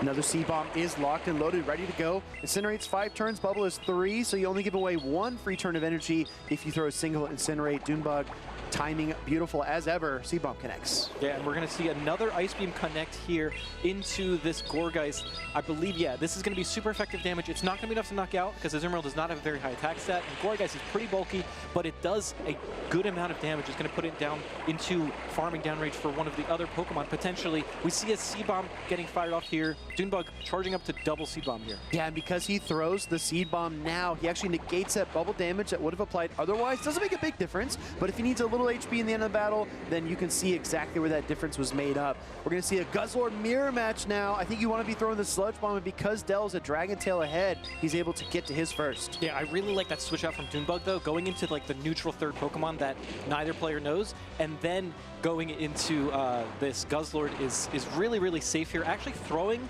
the Brutal Swing. So this is going to be a really tough answer for Del. Do you shield it or not? He does. One of my favorite questions is, can you stack it? Can you stack the Brutal Swing and the Sludge Bomb? No, Dunebug does not have both, so he's forced to go for the Brutal Swing, but Del throws his charge attack, negating any potential charge attacks coming from Dunebug's side. So the one thing to note here is that Gourgeist is still a little bit healthy. It's going to be able to get at least 1 or 2 Incinerates off, and here we're going to see the first Incinerate go through. The second one is not thrown yet. Actually, a Shadow Ball coming through first. Yeah, I mean, switch for 1 turn, Incinerate for 5, throw on turn 7, I believe. I mean, I think that's about as good as you can get from Dunebug, and will he be able to withstand another Volt Switch? Yes. He's going to force some energy out of Del here. Yeah, I think you have to kind of throw here. You don't want to take another charge attack here, and the Sand Tomb is going to be enough to knock out. And I believe you have enough energy to potentially get to a Rock Tomb here. Here comes the Weather Ball. It's not going to be enough, but it's going to put it in range of potentially another one. I see a little smirk on Del's face. I think he's feeling pretty good. There's a viable win condition here. Connecting the Rock Tomb is going to devastate this Alola Ninetales, but it still has a Protect Shield. Dunebug has to make a call. Is it a bait? Yes, he calls the Rock Tomb. Really, really nice call there from Dunebug. Obviously, it's not enough to get the knockout through the shield, but here you have to try to catch Dazzling Gleam. It doesn't work, and now Dune can just build up a ton of energy. Does have to watch out for the Sludge Bomb from that Guzzlord, though. Yeah, I think he's going to offer a double Weather Ball approach here. Just bring a cold chill into the venue in Houston, Texas. He's got another one. He goes for the Gleam, though. Just wants to lock this matchup down. A little bit of razzle dazzle here from Dune. This is going to be just enough to knock out the non-Shadow Fortress. So it is a little bit bulkier. That is something that we are going to have to watch out for, and Dune's going to have to watch out for, letting out a sigh of relief as that game was very stressful for that lead matchup. We've seen Alola Ninetales in the meta kind of bobbing and weaving in and out. across the seasons, and I do feel like with the absence of that Shadow Scizor and the lack of Poison-type Pokemon, it is more viable than ever, and Doombug is making good use of it, even toppling a Fortress with it, which is honestly super impressive. Yeah, and we do see a Poison type on Dell's side of the field with that Clodsire. However, it is not one of the Pokemon that's going to be doing super well into that Alola Ninetales, because Alola Ninetales is super effective against that ground typing. So it's a very offensively counterbalanced matchup, and Alola Ninetales can outpace, which is a really common theme in Pokemon Go. If you can outpace your opponent in terms of when you get to the charge attack, that's going to be a really good indicator of whether you win or lose that matchup. No, you're exactly right. I think that a lot of the typing matchups can be a bit deceptive. You have to look a little bit closer, look at the fast and charge attacks, and recognize the intervals. And speaking of intervals, I mean, we've seen so much good Fortress play, so many good swap-ins, but right here, Dell tries to wiggle out of a tough spot, but can't find an opening. We're going right into game number 2, though. Doombug, 97, is up 1-0. And here we go. The lead matchups are going to be right in front of you. Licky Licky versus Guzzlord. This is a pretty neutral matchup as well. They both get to their charge attacks relatively quickly. They absolutely do. A bulky, I guess, bout of two really strong Pokemon. Two Pokemon that fire off a ton of charge attacks and take a ton of charge attacks in kind. Body Slam is going to get fired off here by the Licky Licky. That's going to do a little bit of chip damage, and Guzzlord shrugs it off. Out comes the Azumarill. Another Azumarill safe swap. Yeah, but this time it's not met with that Gourgeist. If you look at Dune's team, he does not have that Gourgeist this time around, or the Alola Ninetales. He switched it up completely. Yeah, very good call out. There's no hard answer here. So he goes for the chip damage. Shadow Ball pivots into the Corviknight here and is going to try to ramp up these sand attacks. Yeah, this Corviknight is an incredible spot because now you can actually get off a bunch of air cutters and potentially give yourself a chance to boost your attack. No boost in that first one, but there will be more chances down the line. I think the Corviknight can safely tank 2 Ice Beams here. We're going to find out as the first one does connect. Oh, yeah, Corviknight might be able to take 3 of those at this point, but Azumarill is really fighting hard. Meanwhile, the switch timers are displaced, and Dell just got back to it after he throws his charge attack. He will have the swap available. Yeah, Corviknight's one of those Pokemon. It's like a tanky, like flying type of Fortress. It's just so bulky, and it does so much. It has so much coverage. It's got ground, flying, and dark, which is a really, really nice neutral moveset to be able to take care of a different variety of Pokemon. Exactly. I think flexibility is the key word, right? As we look at the overcharge here, a massive sand attack overcharge by Doombug, also allowing his Corviknight to get weak, not giving much farm back to Dell. He wants to maintain that momentum on the left side of the stage. Yeah, it's a really good play. Unfortunately, does switch out and is able to save at least an air cutter there. 2 sand attacks, and then the switch on turn 3 means that the Volt Switch doesn't apply to turn 4. Transfers the damage to the Licky Licky, and the call of the potential Shadow Ball by Dell.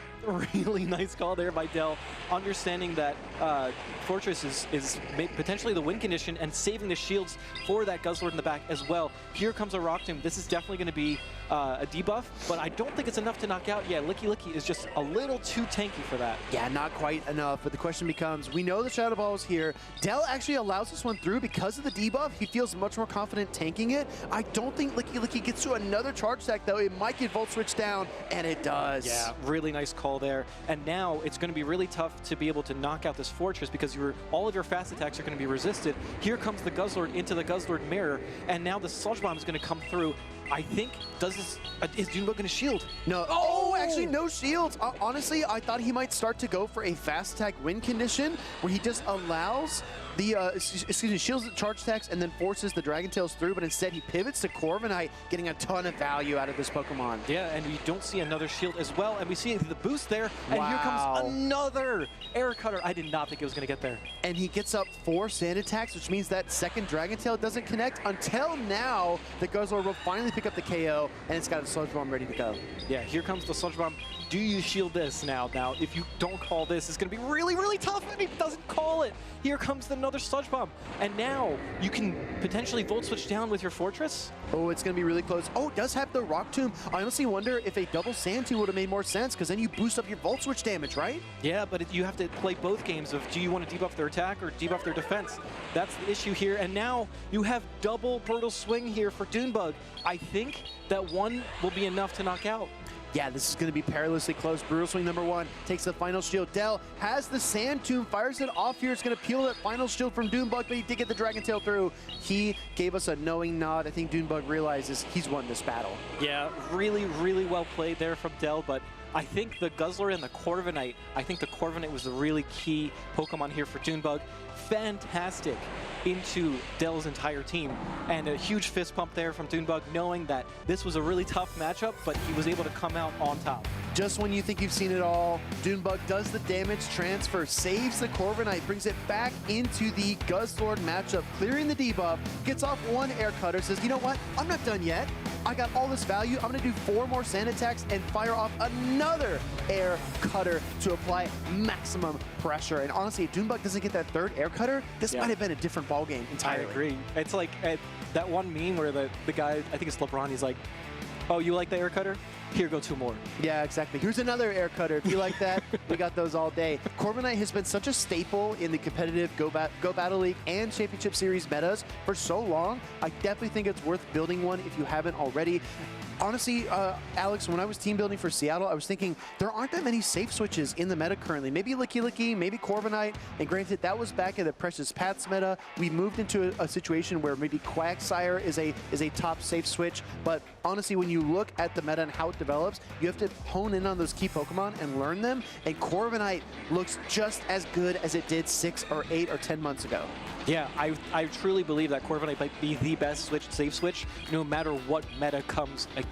Because of the versatility of the moveset, because of how fast it's able to pace, because it's able to boost, it has so much diversity and flexibility. Those are the types of Pokemon that you want in these types of metas, because you don't know what types of Pokemon you're going to face. And so being able to get to that one last air cutter, even though he let that Sludge Bomb go through, Dune was able to utilize that Corviknight so well into that Azumarill, into one of the best Pokemon in the Championship Series meta. Yeah, and he was so wise to fire the Shadow Ball, chip down the Azumarill, make it manageable for Corviknight. That's a Pokemon that's not going to win a lot of head-to-heads. It's not going to just, shine on stage with big, hard-hitting charge attacks, but it's going to be versatile. It's going to be flexible, and if you have the patience and you kind of know your damage margins, you can really kind of pilot your way through some really sticky situations with a Pokemon like Corviknight. Absolutely. We also saw that Licky Licky, another good safe switch. I think those are the types of Pokemon that we really enjoy seeing because they can do so much. The rock, the rollout, fast attack, the Shadow Ball, and the Body Slam, you're able to get so much energy quickly and have a diverse move set in terms of typings and matchups. Like Licky Licky is one of those Pokemon that can fight back into things like Medicham. Yeah, exactly. Or Annihilate, right? Right. You and I were watching a match backstage. We saw the Annihilate, and the Licky Licky came out, and you said, oh, this isn't good. And I said, for who? Right? That's a valid question, because if the Shadow Ball comes through, it can be devastating. But in that case, it was the Annihilate that had the edge. Right, right. I think Annihilate is a little bit more fighter inducive than the Medicham. I'll tell you what, Alex, we're here in Houston this weekend. We have so many events in North America, LATAM, in Europe, and beyond, but you need to start where you are. Let's go ahead and check out this QR code. Scan it right now with your mobile device. If you're watching Pokemon Go, I know you've got a mobile phone, and I know you can scan this and find a local cup or challenge near you. Another important factor that I'll point out here is that Pokemon Go is still relatively new to the Championship Series. We're only 4 years in, and a lot of these local shops don't know that Pokemon Go players live in their cities and their towns. If you call up these shops, if you get involved with your community and let them know you want to do tournaments, it can really get the ball rolling, and then you'll have a lot of other players come out too who also want to compete. Absolutely. It's some of my favorite people is the people that I've met in my local communities. And now you can actually also reserve your hotel for NAIC, which is going to be in New Orleans. Yeah, absolutely. Correct. Which is right around the corner from you. Exactly. That's the Big Easy. Everybody loves the food and they love the fashion down in New Orleans, so you want to get a head start on the North America Internationals. As a reminder, that is the last chance to earn championship points to shore up your position on the leaderboards and clutch up that World Championships invitation. So keep that on your calendar, everybody. Absolutely. And that's one of my favorite events of the year because you see people from not only just North America, but you see people from all over the world. It's an international convention. It's lovely. It's amazing. So now we're actually getting ready for our next streamed matchup. We have, on our left, we have goalie Greg, who we've already seen before. And then on our right, we have Esteban. So left and like we have really, really talented players. We're ready to go. We're seeing some teams that we've seen some Pokemon we haven't seen. Hey, you know? That's my favorite thing. When we saw Go League Greg, we said that Clefable might be an issue for his opponents, but we got some throwbacks coming out on Esteban's team. As soon as we get that team graphic up on screen, we will rip right into it because these Pokemon are wild. I thought Florges was out of the meta. I thought Knocked Out was 2 years ago, but we're back. We're back. I think Florges actually may be back into the meta because of Shadow Scizor being taken out, so it actually has some play into the steel types of today's meta. However, that Knocked Out was such a throwback. I remember using that like, what is it, 2021? Yeah. It's a long time. Yeah. The Shadow Drapion is also something we have not seen. So I'm excited to see exactly how these Pokemon are able to be utilized by Esteban here. Yeah, I really think that, actually, you know what? Last time we saw Go League Greg, we didn't think the Unova Stunfisk get any play into the composition he was up against, but look at this team from Esteban. I mean, outside of the Quagsire and the Florges, I think you've got neutral or advantageous matchups, maybe across the board. Yeah. Based on these movesets and typings. Yeah, I have to agree. I think Esteban has the Shadow Fortress. I think that's going to be an issue for Go League Greg potentially, except for that Stunfisk. So you might actually have to lean on that Stunfisk. So it's going to be a really back and forth, and it really comes down to positioning, right? Having your Pokemon in the right spot and making sure that your Pokemon have the right tools necessary for you to win that game and find those win conditions. Speaking of win conditions, let's find out our first one as we see the leads here of Altaria into Shadow Fortress. Now, normally, in every other scenario, you would say a Dragon would struggle versus a Steel-type Pokemon. But if Altaria connects that Flamethrower, this Fortress is going to go up in smoke. Here comes the Charge Attack and the instant shield by Esteban. This is one of my favorite matchups for Altaria because you don't even have to count. You can just spam on the Flamethrower and you get there right before that Rock Tomb is reached. It's perfect timing. Oh, very nice. Kind of autopilot through it. But the Rock Tomb will threaten a lot of HP and debuff the Altaria's attack. So we do see the first shield of the game. Yeah, and I think that's a smart shield here. Now the thing is, though, Fortress can outpace to that next Flamethrower. So this isn't going to be enough to knock out, but it is going to put the Altaria dangerously low. I wonder if you see the second shield from Esteban, if you need to swap here as Go League Greg. Only going to fire one Dragon Breath there in the midst of the Volt Switch, but he does get the Flamethrower, which is the most important part. Esteban shields his Fortress. I kind of like that shield because now what you can do is you can utilize your Pokemon here and effectively balance whether you want to go for Rock Tomb or whether you want to go for Sand Tomb. You can switch it to whichever Pokemon you want. Like, you have control over this matchup, and now I believe the Shadow Drapion is going to come in to start resisting these fast attacks. Yeah, this is actually really nice to control switch advantage because it means that Esteban is able to save his Quagsire from this Furret, which would have been devastating, especially in a shields down scenario. But the Drapion, it's back in the meta. Crunch might pick up the KO after the Sand Tomb, and he goes on Charge Attack priority. Devious gameplay. Really smart play here. This Crunch is going to hurt, so we do see the shield come up from that Furret. And now, actually, this Furret's in a pretty good position because if you can get this knockout, then that Quagsire in the back is not going to appreciate any type of grass attack from that Furret. That's exactly right. Swift is not quite enough. Drapion doesn't have what it takes, and Empoleon finishes the job. Now you've got the Quagsire coming out, kind of opening the door for Esteban here. Yeah, I think in this scenario specifically, the shields down scenario, Empoleon actually has a pretty okay matchup into the Quagsire, despite the fact that you're taking super effective fast attack damage. All of your charge attacks are going to be resisted here, so Hydro Cannon's gonna hurt. Exactly. Stone Edge packs a punch as well, even if it's resisted by that steel typing on the Empoleon. No Pokemon wants to take this, and bam! Spears through, taking that Empoleon down into the yellow. And we are going to see a charge attack priority, but Empoleon wins charge attack priority. It is going to be enough to knock out. However, that Fortress still has a little bit of health and is going to be doing super effective Volt Switch damage into this Empoleon if the time. But the timer's Switch up. Timer's up. Here comes Furret to try to finish the job here for Go League Greg. He's got the Swift, but he waits, allows the Sand Tomb through. Oh, what a mistake from Greg. This might end up costing him. He's definitely down and out, but he's not out completely yet because there is some play here. You are going to have some fast attack damage come through. This Fortress is probably not going to be able to get to another charge attack. I think you have to go Empoleon here. Yeah. But you might get Volt Switch down. Oh, you absolutely do. Will one Dragon Breath lock this up? or the Sand Tomb connect? And there comes the Sand Tomb. It's going to be so close. I actually don't know if it's enough because of the Sand Tomb buff. I think it is. I think it will be. Shadow Fortress spins up a close one versus Go League Greg and Esteban, eking out of that battle number 1. Yeah, and I think Go League Greg is holding his hand in his face because he really had that matchup on lock and just waited a little bit too long to fire off that Swift. Hey, you know what?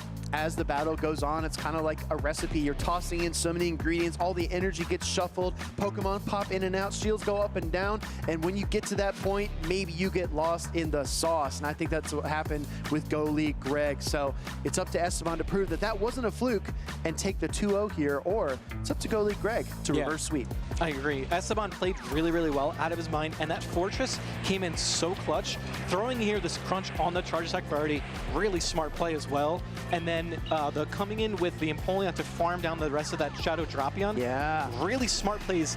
Both players playing out of their minds. I think that the end game, the only thing that the difference was is that Fortress is just such an incredible Pokemon in this meta, and it's able to hold on. So you got to take it out whenever you get the chance. So maybe that forces Greg to play the Annihilate. And speak of it, it shall appear. Game number 2, we get the Annihilate lead into Shadow Quagsire. Yeah, and this is actually a very interesting matchup because I believe you want to go for the close combat if you want the knockout, but if you want to just start building up your attack and go for multiple charge attacks, you might have to shield and go for Rage Fist. Yeah, I think you're right. First Aquatail does come through. Rage Fist, the strategy has been chosen. Go League Greg is going to try to ramp up the pressure here instead of going for the knockout, and I saw you recoil. No shield on what could have been a close combat. Yeah, and the thing about Quagsire is it's got the fastest charge attack in the West, but look at Annihilate saying, look at me, I'm pretty fast too. These low kicks go way faster than before. Now you have to shield a Rage Fist. Yeah, exactly. If it's high noon and both of these Pokemon draw at the same time, Annihilate does have the edge. Aquatail going to peel that shield away from Go League Greg, kind of applying pressure on his own. Yeah, I think here the problem with is, oh my goodness, what another great catch. This Empoleon has been catching moves left and right. I can't with the wink at the camera. Go League Greg knows exactly what he's doing up there on stage. Here comes the Fortress though, and those Volt Switches are going to punish this Water and Steel type Empoleon. Absolutely, but these Hydro Cannons still really, really hurt. So now Esteban's going to have to make a decision. He does actually decide to shield. I think that's the right call. Yeah, no, absolutely. I think you invest here. You can tank one Hydro Cannon perhaps. Oh, actually goes for the Sand Tomb to cut off the energy. That's very clever. Yeah, I really like this play because now what happens is you have to shield in order to get off another charge attack, but you also realize that you have a shiny, beautiful Unova Stunfisk waiting in the wings specifically for this matchup. In comes the Annihilate. It's close, but it's not close enough to the close combat. Here comes another Sand Tomb to force you to the final shield. I think if you're Go League Greg, you actually overcharge a bit here. You just be careful about how many Volt Switches you take. Right, but actually does not. Thinks about what one Volt Switch would do to that Annihilate, so going specifically exactly for that close combat, not going to be enough to knock out, but that's okay, because now you come in with the Stunfisk, and this is an incredible matchup for Stunfisk. It's going to be a little hairy, though, because that Shadow Drapion, I think, is one Poison Sting energy lead, and it's only 8 turns to the Aquatail. This Stunfisk is going to take 2 charge attacks. Yeah, but it can survive 2 charge attacks. That's the beauty of Stunfisk, is it's got that bulk that you really enjoy, and it can also fire back into flyers, into poison types, and it's got incredible coverage. I feel like you're like Stunfisk's greatest salesman right here. Stunfisk's greatest soldier. We're going to see another Aquatail come through, and this is going to bring that shiny Unova Stunfisk down to the red. Yeah, it's going to hold on, but it is going to put it dangerously low. I think the only thing you really have to watch out for is that Quagsire. So actually going straight for the discharge to guarantee the knockout, but now is your switch timer up? Can you switch out into the Annihilate? Yeah, I think you get Mud Shot down if you stay here. Yeah. This is really tough for the Stunfisk. Out comes the Annihilate trying to outpace to the Rage Fist. Does he get there? No, the Mud Shots are adding up, and here comes the charge attack. Oh my goodness. Okay, so this is definitely going to be enough. Both players kind of really going down to the wire here. Quagsire picks up the KO into the Annihilate. Out comes the Stunfisk. The Thunder Shocks don't do much, but they do enough. Now the Fortress, the final Pokemon, is trying to get the charge attack. It's going to be a knockout. Oh my gosh, what a game. Stunfisk pulling out its trump card, which is that bulk, the triple resistance of Volt Switch, which you'd never see, and the ability to knock out a Pokemon that has a super effective charge attack into it. It took everything to win that battle and keep himself in the series. Goalie Greg with a sigh of relief on stage that Unova and Stunfisk pulled through, but it could not have been closer than it was. That was incredible. I have no words. That was one of my favorite battles of the day so far. Well, we're gonna head into game number 3. We gotta shake it off. You gotta have a short-term memory here in competitive Pokemon Go, because there's not a lot of downtime. And in the midst of the sentence I just spoke, Esteban is already locked in. Yeah, this was one of my favorite showcases of the Galarian or the Unova Stunfisk, excuse me, because it basically took down 3 Mons at once. Like, you never see that happen, right? That's true. A sweep from a Pokemon that resembles a pancake is not very common. I can confirm. Yeah, it is flat. It is very flat. Well, Unova Stunfisk did get the big Thunder Shock down, but it wasn't done shocking because 2 more were enough to KO the Fortress, and we are headed into game number 3. Keys in the ignition, engines revving. We're going to get Shadow Drapion taking on Altaria. Okay, this is a very neutral matchup. I believe Altaria can survive. I mean, definitely survive 1, but can it survive 2 crunches is the real question here. That is the dilemma. On charge attack priority yet again. This time, Esteban winning that exchange, going to get to crunch first. Yeah, this crunch is going to come out. Is it going to debuff? Is it going to be enough for 2 to knock out?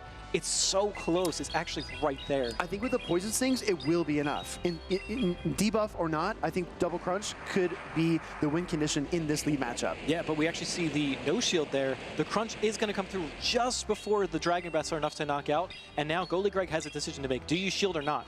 And he does. This is such a healthy Altaria. I mean, still at half health, this Pokemon can do a lot of work, and it does have some stored energy. I really like that shield, especially because you consider there's a Fortress in and Annihilate in the back. Altaria is a core breaker here. Ooh, but you see a Volt Switch come through. Really interesting timing there. The Sky Attack is going to get shielded up, though, which is kind of nice because you are able to save energy on the back end. I mean, you save a couple ounces of energy, but that might be what you need to get to the Flamethrower. Oh my goodness, another charge attack priority, intentional or not. This is clutch. Oh my gosh, but you see the shield on the Sand Tomb bait. It is going to get shielded, but now you're able to get this one last Flamethrower and grab the last shield from Esteban's side. This is actually huge because now Annihilate can just freely close combat in the back. Yeah. And they both come in with Annihilate at the same time. At the same exact moment, we're going to see which Annihilate wins that charge attack priority. And it goes to Esteban. This is actually huge because the second Rage Fist will absolutely KO. Yeah, I have to agree. But it also opens up the door for, big heavy damage there. It opens up the door for that Empoleon in the back as well. It does. We're going to see another Rage Fist getting fired off in kind. Another heavy damage as the hammer comes down. Another charge attack priority as well. And just as we predicted, Esteban is able to win that exchange. Now the question is, how much can he carry over into this final matchup? Right, and who do you come in with? Do you come in with Empoleon to try to get as much energy as possible but also take damage? Or do you come in Altaria to be a little safer? I think you need energy on the Empoleon, but Goalie Greg is the pilot. He brings in the Altaria for the Dragon Breath down, and he does get it. Now he's looking for the swap into the Empoleon against the Fortress. Yeah, this is going to be very interesting because this Sand Tomb is going to be super effective. It's not going to be enough for the knockout, but it is going to put it in range for a second Sand Tomb to be enough. And does the Hydro Cannon knock out the Fortress? Is it enough, Speedy? I don't think it's quite enough here. Hydro Cannon getting fired off. This is a Community Day charge attack from Empoleon, one of the most powerful steel types in the meta. Fortress takes the hit, gets rocked, but hangs in there for the second Sand Tomb. Oh my goodness. And now it's going to come down to, was that Volt Switch that snuck through enough damage to knock out this Altaria on the back end? This is going to be so close, this end game. Does the Volt Switch KO? It does! Wow, a final second KO from Esteban into Goalie Greg. What a series we just had on stage here in Houston. A Game 1 win from Esteban, a Game 2 nail-biter for Goalie Greg, and then a Game 3 Volt Switch lockdown. I love the hug that the trainers just shared on stream there. That just shows the respect that they have for each other. The amount of work that they both put in coming into this day and seeing them both celebrate each other's success, I think is absolutely beautiful. And that's what we strive for here at these Pokemon Go regional tournaments. I don't know. I've heard it's almost unusual how many hugs and handshakes we have on stage here at Go competitions. We have such a tight-knit community. Everybody supports each other, and I think there's so much mutual respect for these close games and for these exciting series. And honestly, if you're Goalie Greg, you've been on stream twice. You won the first time. The second time was one of the best pieces of content we've had all weekend long. Gotta be feeling pretty proud of yourself. Yeah, I think both players played exceptionally well. They both played to their outs. They both played to their win conditions. They were shielding the right moves. They were, you know, doing like maneuvering left and right, both swapping at the same time. Like that was really awesome to see both players just playing so well. That was fun. No Clefable in this series, but we did get some Empoleon and Unova Stunfisk action, which we did not get in Go League Greg's first appearance on stream. So definitely a fun showcase. Sand Tombs KOing Altarias, flamethrowers connecting into fortresses. We got it all. Yeah, this was a back and forth heavyweight fight. We saw the Shadow Dropion show up. We saw the Altaria fighting off the Steel type. We saw the immediate swaps. It was just everything.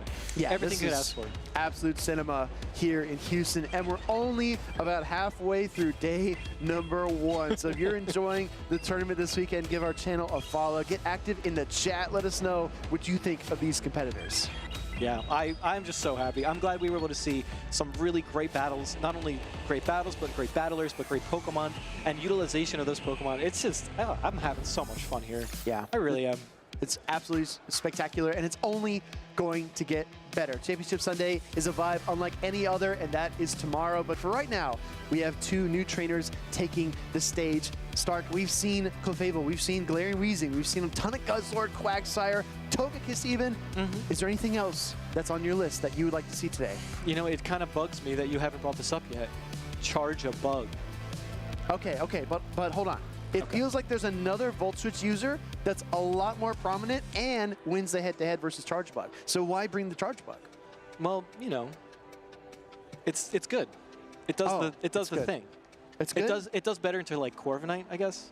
Okay. Because you have like the discharge. You're not building a super strong argument. Into Empoleon as well, right? That's a thing. That's true. Also better into Guzzlord. Also better into Malamar. Better into Medicham. I'll help you out here. Give you some good matchups. Appreciate that. Well, while Stark and I deliberate the merits of Charge Bug versus Fortress, we're actually going to head down to the floor because DeFi is with Esteban. DeFi, take it away.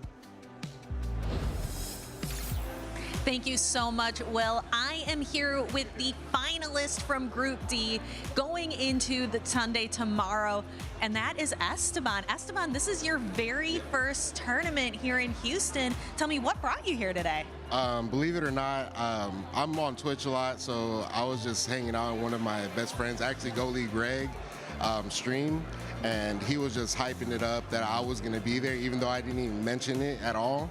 And I went ahead and just went with the hype, and I registered, and here I am.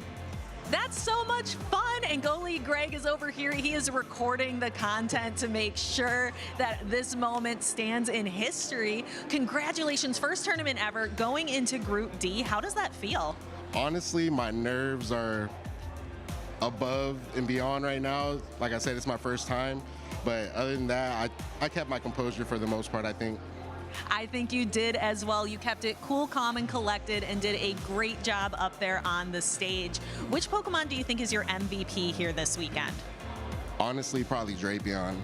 Ooh, really interesting. We saw that Pokemon might be back on the rise now that Mudslap has been nerfed and is kind of out of the meta for now. Would you like, we know Go League Greg is here to support you, but was there anyone else you would like to shout out before I let you get on with your day? Because you're done for the day. Yeah, all the guys in the Go Lounge, shout out to you guys. I love you. Shout out to Racif or It's Dink. He's like the best coach out there. Without him, I wouldn't be the trainer that I am. And thank you out there to all my family members that support me out here. Thank y'all.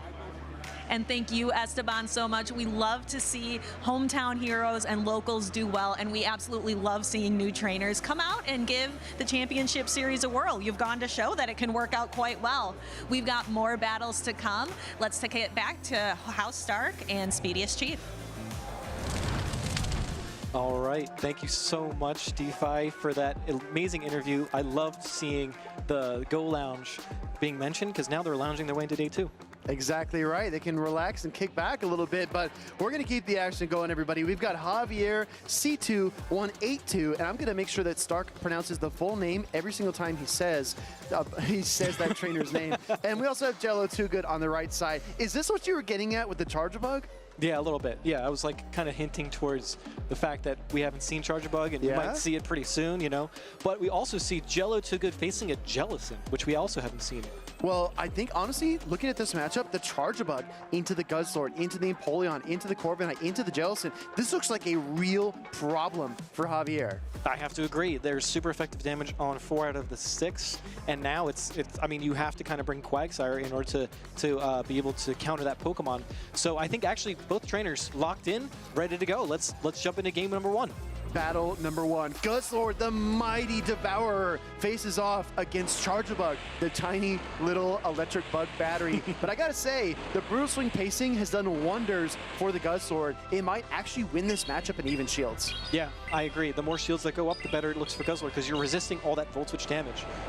Exactly. First Brutal Swing connects. Charger Bug takes a little hit, but if this X-Scissor connects, it will devastate the Guzzlord, and Javier allows it through. Yeah, I think Javier knows this matchup, knows that it's going to survive just barely, and is able to get off another Brutal Swing here as the Corviknight shows up into this matchup. Now, this is not a Pokemon that Javier has a really good answer for. Exactly, and I think this was a very much an inflection moment, deciding to throw that Charge Attack because he needed to soften up the Corviknight, maybe put it within 2 Aqua Tail range, or maybe the Stone Edge plus Aqua Tail. Let's see what he decides to do. Yeah, and then also on the side of Jello, is this going to be a payback or an air slash or an air cutter? It's just an air cutter. Yeah, just an air cutter. No boost either. So Corviknight stays at the same attack basis, and we're going to see another air cutter come through. This one might actually grant it the boost. Let's find out.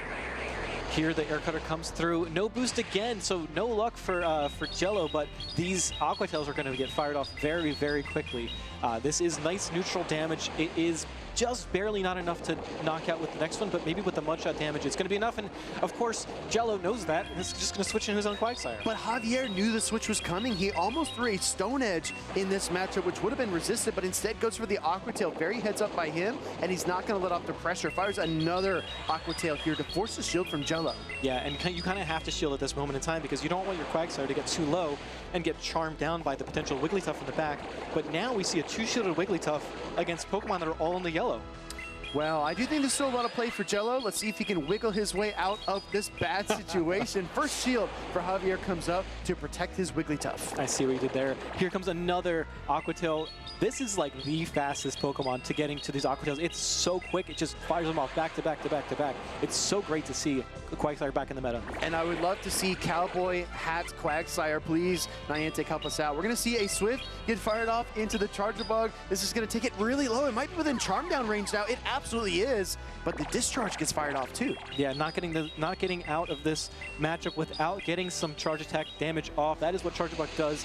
It charges up quickly so well. It's in the name, and there it goes. But unfortunately, now what do you come in with? You kind of have to come in with a Corviknight, right? No, I think you come Quagsire here. Well, actually, you're right. He comes in with the Corviknight in this particular matchup. That's why you never want to call something before it happens, because then you look silly when you're wrong. And Air Cutter gets fired off into the Wigglytuff. The question now becomes, will 2 Air Cutters be able to pick up the KO? It's going to be really close. It's really close. I think with that buff, I was going to say it's enough, but actually we see a catch. A beautiful play from Jello here. This is definitely going to be enough to knock out the Quagsire. Yeah. And now it comes down to Corviknight versus the world. Dude, this Corviknight is so weak. It's flying on just a couple feathers, but it might be able to sweep this team from Javier, depending on how much energy the Guzzlord and the Quagsire have in the back. Oh, and we see another boost, so now the Sand Attack is actually going to do more damage, and it guarantees that 1 Air Cutter is going to knock out both of these Pokemon in the back. This Corviknight hovering menacingly. I don't know if he's going to be able to stop it. Javier going for the fast move, win condition, swaps to the Quagsire, but the energy is loaded. Jello's got another Air Cutter. Ooh, is it within 1 Dragon Tail worth of damage? That's the question. And can you get to an Air Cutter? I don't think so. One Dragon Tail, two Dragon Tails, sand attacks pile up, and that Guzzlord cannot escape. It is absolutely entombed by those fast moves, and the win goes to Jello. Yeah, I think Guzzlord is one of those bulky Pokemon, has a ton. I think it might be one of the highest HP stats in the entire game. Yes. And so being able to sand attack that down with a Corviknight is just so impressive. It's absolutely monstrous, right? And I think Jello Too Good found the win condition, executed it perfectly. Very, very precarious matchup. And I also appreciate that he fired the Air Cutter into the Wigglytuff immediately, because he knew out of the 3 remaining Pokemon, Charm, Wigglytuff, Dragon Tail, Guzzlord, Mudshot, Quagsire, the Charm would do the most damage. And can we just talk about real quick the typing of Corviknight? It just resisted all of that damage that you were talking about. What other Pokemon in the game does that? Exactly. That's, well, I mean, the Mudshots are neutral, but otherwise. Right. Oh, I think it's actually. Oh yeah. Well, you double resist. I think you double resist the Mudshot. You single resist. You're right. So you single resist the Mudshot as well. You're right. It's Wow. crazy. It's one of the best typings in the entire game. Very, very good call out. We're gonna head right into game number 2. Jello is already locked in. He's got a ton of momentum after that really close battle in game number 1. And Corviknight was absolutely key. I would be shocked to not see Corviknight in game number 2. Yeah, I agree. I think maybe Javier might bring his own Corviknight, right? Because but I guess the problem is that Charjabug is right there. And we just saw Charjabug do really well into Javier's team in game 1. So yeah, what's the adjustment here from Javier? You have to account for it. You don't want to leave yourself too open, but we're going to get the Guzzlord mirror open wide. The Dragon types are on the field. Yeah, and this is one of my favorite matchups because it's just so much fast attack pressure, and then do you bait or not? That's the real question. Exactly. Oh, no way. Double resisted Sludge Bomb catch on a Corviknight? Really, really strong play. This is why Jello might just be too good. Wow, that Corviknight barely took a dent from that heavy-hitting charge attack. Now the Quagsire comes out to try to answer it, but that is a huge swing. Don't forget, the Guzzlord for Jello has so much energy banked, and it's basically full health. Yeah. That's an incredible play. That's gonna swing a lot of things into into Jello's favor. But Javier, do not count him out. He is looking really sharp here. Great patience by Jello, firing one sand attack in the midst of that Mudshot, and then the Air Cutter doesn't get the boost, but he's gonna try and try again. Yeah, that's the thing about Corviknight is you can just continuously spam out these charge attacks very, very quickly. They don't do a ton of damage, but they are very, very potent. Only 9 turns, right? So you get there really quick. Back into the Guzzlord. Speaking of quick swap into the Dragon type, and the brutal swing here won't quite pick up the knockout, but it's going to lower that Quagsire deep into the red. Yeah, and we've seen instant pivot right into the Wigglytuff. But do you know that this is a Sludge Bomb or not? Do you decide to shield? This is the real pivotal moment of the entire game, I think. So the Sludge Bomb is going to get shielded up. Really, really nice call there from Javier. Great call. I mean, you got to think in terms of relative damage. Yes, you give away your final shield. Yes, you're at a 0-2 deficit. But if you let Wigglytuff tank that damage, that game might as well have been over then and there. Yeah, but Jello, I think, is still in the driver's seat, having the shield advantage, having this energy get fired off before the potential debuff from that Icy Wind. Exactly. Wigglytuff reaching for the Icy Wind. Another catch. Corviknight can do it all. It can be the sponge, it can be the attacker, it can be the booster, and it is going to absorb the Icy Wind here to slow down the pacing of the battle and keep Jello in the game. Yeah, I mean, it's just one after another. But we do see the nice farm down there. You can't take that away. And now we're going to see an Icy Wind getting fired off. There are no more Pokemon on Jello's side, so this Icy Wind is going to be there. That debuff is going to remain until the end of this battle. It'll stick, right? It sticks to the Quagsire no matter what at this point. Also, the switch timer is up, waiting for the swap out. Oh, reaching for the Quagsire, mashing that switch button, but it doesn't go through. Yeah, that's because of the 3 versus 2 fast attack interval, but we actually see a switch out anyway, going right into the Guzzlord. I think this is going to end with a lot of fast attack pressure from this Guzzlord, if I had to guess. Well, I mean, Stone Edge, right? It hits super hard. Let's see how it does into Guzzlord. That's a ton of damage deep into the red. Mudshots are adding up, but I think you make a great point, Alex. The Dragon Tails are adding up faster, and Guzzlord, in spite of the Sludge Bomb catch, in spite of that Corviknight swap to soak the Icy Wind, Javier still wins the battle. Yeah, and I think that's because I think Jello made some really great catches, but Javier realized and recognized that the fast attack pressure was going to be the key to success in that game. Getting those charge attacks caught, they still do damage, and I think that's something that players don't really consider when they're making catches, right? Because you made a catch with 2 shields on that Corviknight.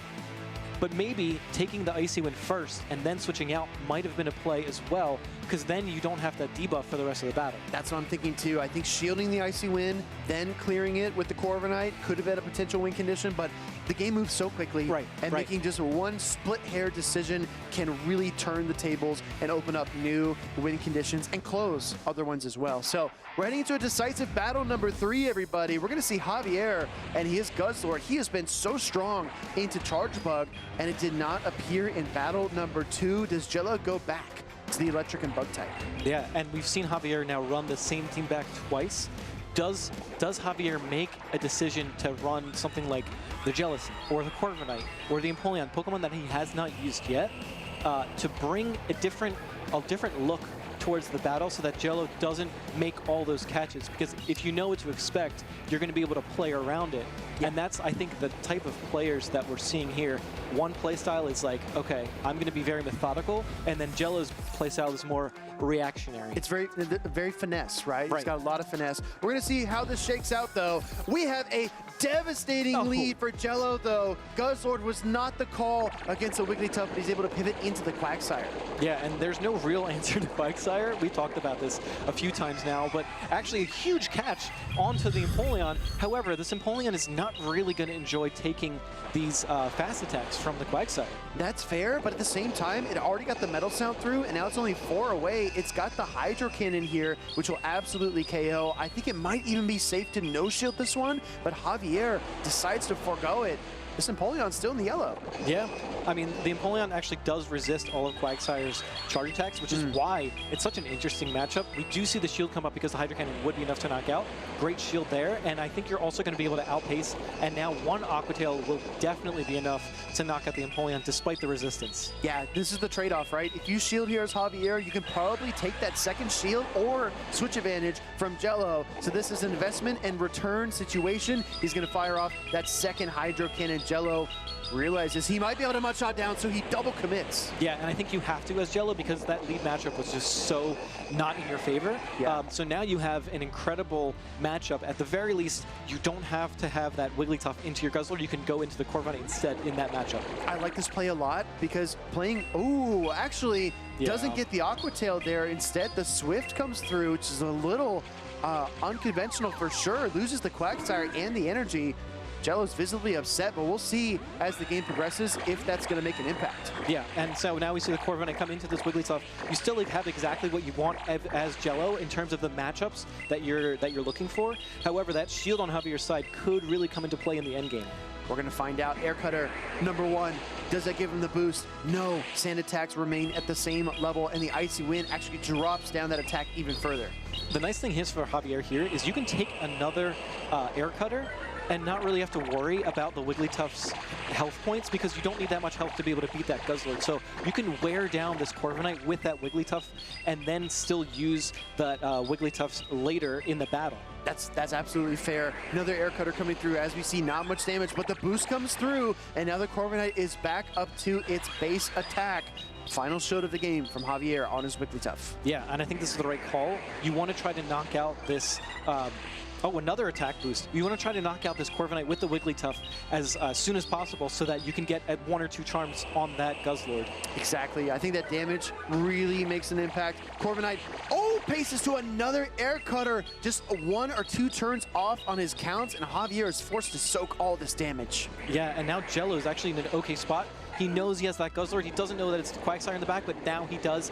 Is 2 Brutal Swings, are 2 Brutal Swings enough to knock out is the real question. Here comes the Stone Edge. This is going to do nice neutral damage, but it's not going to be enough to knock out. I mean, the question is 2 Brutal Swings or a Stone Edge and an Aqua Tail. We're going to find out here. Quagsire connects with the first charge attack. Mudshots adding up. Dragon Tails in kind. 2 Brutal Swings are loaded. If Javier's going to have a chance, he needs his Quagsire to hold on. Come on, Quagsire, hold on to that charge attack. 1 more Brutal Swing is going to come out. You have to go for the Stone Edge because the Aqua Tail's not going to be enough. And now this Brutal Swing should be just enough to knock out the Quagsire and take game 3 for Jello. Jello and his Guzzlord, despite not getting the Aqua Tail on his Quagsire, there was room enough for error as he's able to win the battle with the Guzzlord regardless. Really, really well done. Yeah, I mean, the finesse played off really well, catching those moves, a little smile on Jello's face, knowing that he got that win with a little bit of help from that Corviknight. I think the Corviknight was like the real winner there for Jello. Honestly, look, you can have the perfect team on paper. You can think you have all the matchups covered. You can think you have the best plan going into the battle. But the real test is when things go wrong and how you adjust. And I really think that Jello showed us up there on stage, really frustrated. He wasn't able to get the Aqua Tail on the Quagsire, but he locked back in, focused up, and in the end, he was able to win in spite of that lost energy. So everybody's got a plan until they hit the stage. Right, right. And I mean, Javier did play really, really well. The Quagsire Wigglytuff core, I believe, was like the mainstay on the team, and figuring out how to maneuver around all of that was like the other play. Bringing in the Empoleon in Game 3, I think, was a nice adjustment. However, Jello decided to double shield that Quagsire, taking switch advantage, making sure that the Guzzler did not have to face the Wigglytuff, even for one charm. Something I want to point out as well is that Charge Bug on Jello's side almost pigeonholed Javier into running Wigglytuff, Quagsire, and Guzzlord most of the time, which made him incredibly predictable. He was very boxed in, and to go up against a Pokemon that honestly had 4 out of 6 favorable matchups to his team, Javier did remarkably well because the Charge Bug could have been anywhere at any time, and he still made this very competitive. Absolutely. Really, really good matchup. I think Jello definitely had the competitive advantage in terms of the team composition, and then Javier kind of had to play around, like you were saying, where's that Charger Bike going to be? Where are we going to find it? But at the end of the day, both players played really well. Jello just came out on top. Well, Alex, you know, I'm not a native Texan, but I do try my best at some accents here from time to time, and we might actually take a look at some highlights and then a little bit of Houston, Texas's most wanted trainers in the bracket. So stay tuned for that. We'll be right back. Welcome in, trainers, to a very special episode. This is Houston's Most Wanted Bracket Busters. Any one of these trainers has the opportunity and the potential to run through this entire tournament. I have 2 incredible guests with me. I'm going to show you the silhouettes of these trainers, and then they'll guess who that trainer is. If you'd introduce yourself briefly, please. Howdy there, I'm Pyro Panda. Yo, howdy, I'm the Pokemango. All right, well, let's get started. I'll show you the silhouette here, and you have a few seconds to guess. All right, this trainer, their top accomplishment was runner-up at NAIC, falling to Out of Pocket. Speedy, I would like to say Ashton Ash. That is correct. Ashton Ash is our first bracket buster to keep an eye on this weekend in Houston. Second bracket buster. This one's a twist, okay? Here we go.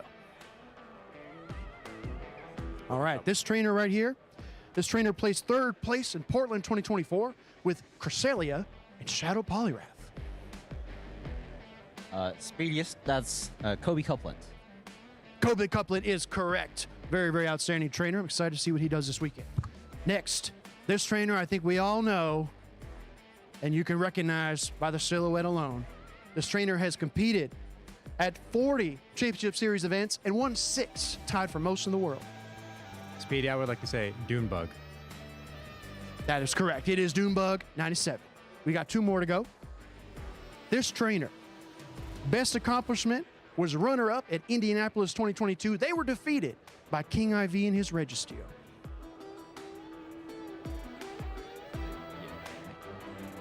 All right. Do we have a deliberation? Do we have a verdict? Yes, we have a verdict. Speediest, I'd like to nominate Eomero. That is correct. It is Eomero, the team-building wizard. And finally, a trainer that has won 2 international competitions and won a regional championship with Blastoise. What are your guesses? Speedy, I would like to say it's Axon. Wow, didn't even need any prep time. It's Axon, the world champion. Great, well done. These are some of our bracket busters here in Houston this weekend, but any trainer can take it all. I'm Speediest Chief. I got the fastest thumbs in the West, and you're tuning in to the Houston Stream. Back to the action. Welcome in, trainers. Texas is known for its kickback, have a good time games. We're going to play some cornhole with 2 very talented teams. For Team 1, I've got Frankie T52 and Kevin Solidaris. For Team 2, I've got Master Me here and Arrow. Gentlemen, let's get started. Now, in order to get your throws, you have to answer a trivia question correctly. I'm going to ask these trainers a trivia question. They need to answer whether or not it is a fast or charge attack and name 1 Pokemon that learns that attack. All right, I believe Kevin is first up. Each question you get right is a throw. 3 points to get the hacky sack through the hole, 1 point on the board, and 2 points in the corner pockets. You ready? Yes, I am. All right, Kevin, let's begin. Volt switch. It is a fast move. Magnezone. All right, question number 2 is Metal Claw. Metal Claw. Dustmane Necrozma. Wait, it's a fast attack, sorry. Dustmane Necrozma learns that move. That's correct, that's correct. And the last one, High Jump Kick. It is a charge attack. Serena learns that charge move. Well done, Kevin. You get 3 throws. Try your best. All right, throw number 1. Kevin Saladeras. Oh, a little bit high. All right, does not stay on the board there. Throw number 2. Okay, that's 1 point on the board. Throw number 3. Okay, so 1 point so far for team 1. Let's get Frankie up here to go next. All right, Frankie, question number 1. Metal Sound. Oh, Metal Sound? That is a fast move?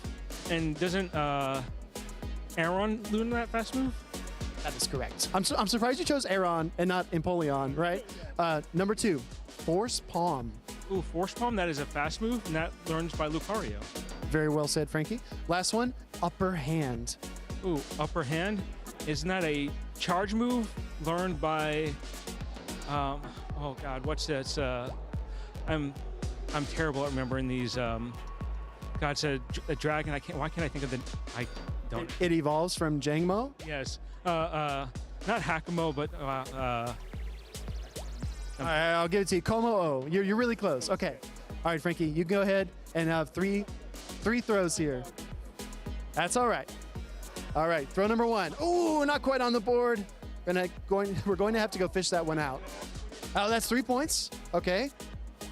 Oh, okay. 2 under the wall here. Frankie, if you could help me retrieve those, I'm going to grab these bean bags here, and we're going to get ready for the next team.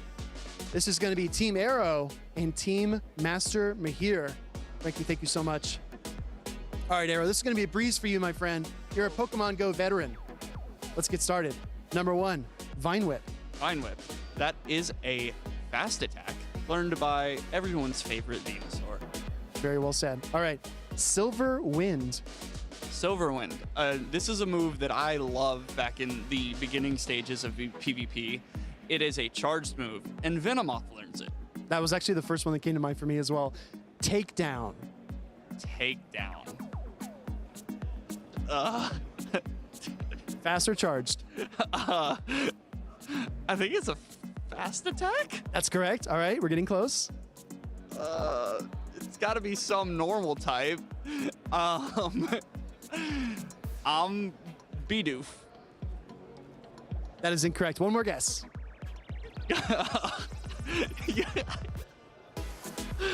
Can I get a hint? You gave him. It is a normal type. Thanks for helping me. Okay. So I will say that for your weekly challenges you do with friends, you get an encounter with this Pokemon. Cool. Household. That's it. All right, 3 throws. 3 throws, Arrow. Here we go. For team 2, Arrow. Oh, off the rebound, everybody. That's 3 points. Okay, 1 point. It stayed. He's calling it. Oh, okay. So 4 points total. All right. Our final competitor here is Master Mahir. All right, Master Mahir, are you ready? Yes. All right. Question number 1, Mirror Shot. Mirror Shot is a charge attack. And it's learned by Fortress. Very, very well done. Okay, number 2, Obstruct. It's a charge attack. It's learned by Obstagoon. The only Pokemon that can learn it, actually. Very, very well done. All right, this one's tough. I got to warn you. Volt Tackle. Volt Tackle.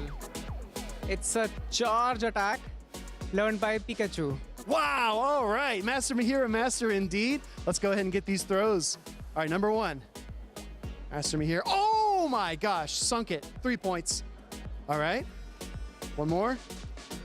Oh, so close.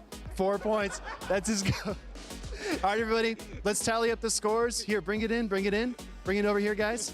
All right, team 1, what is your total score? Do you remember? I believe I only had 1 point because one of my bags stayed on the bag over there. Frankie? All right, so 4 for Team 1. Team 2? I had 4, and then Masterman here clutched it up. He We had had 4 4. as well. So that's 8. So we win. That's 8, and that's quick maths. Quick maths was Pokemon Go. Guys, it's been really fun. Have a great time watching the stream this weekend. And speaking of that, let's go right back to those battles.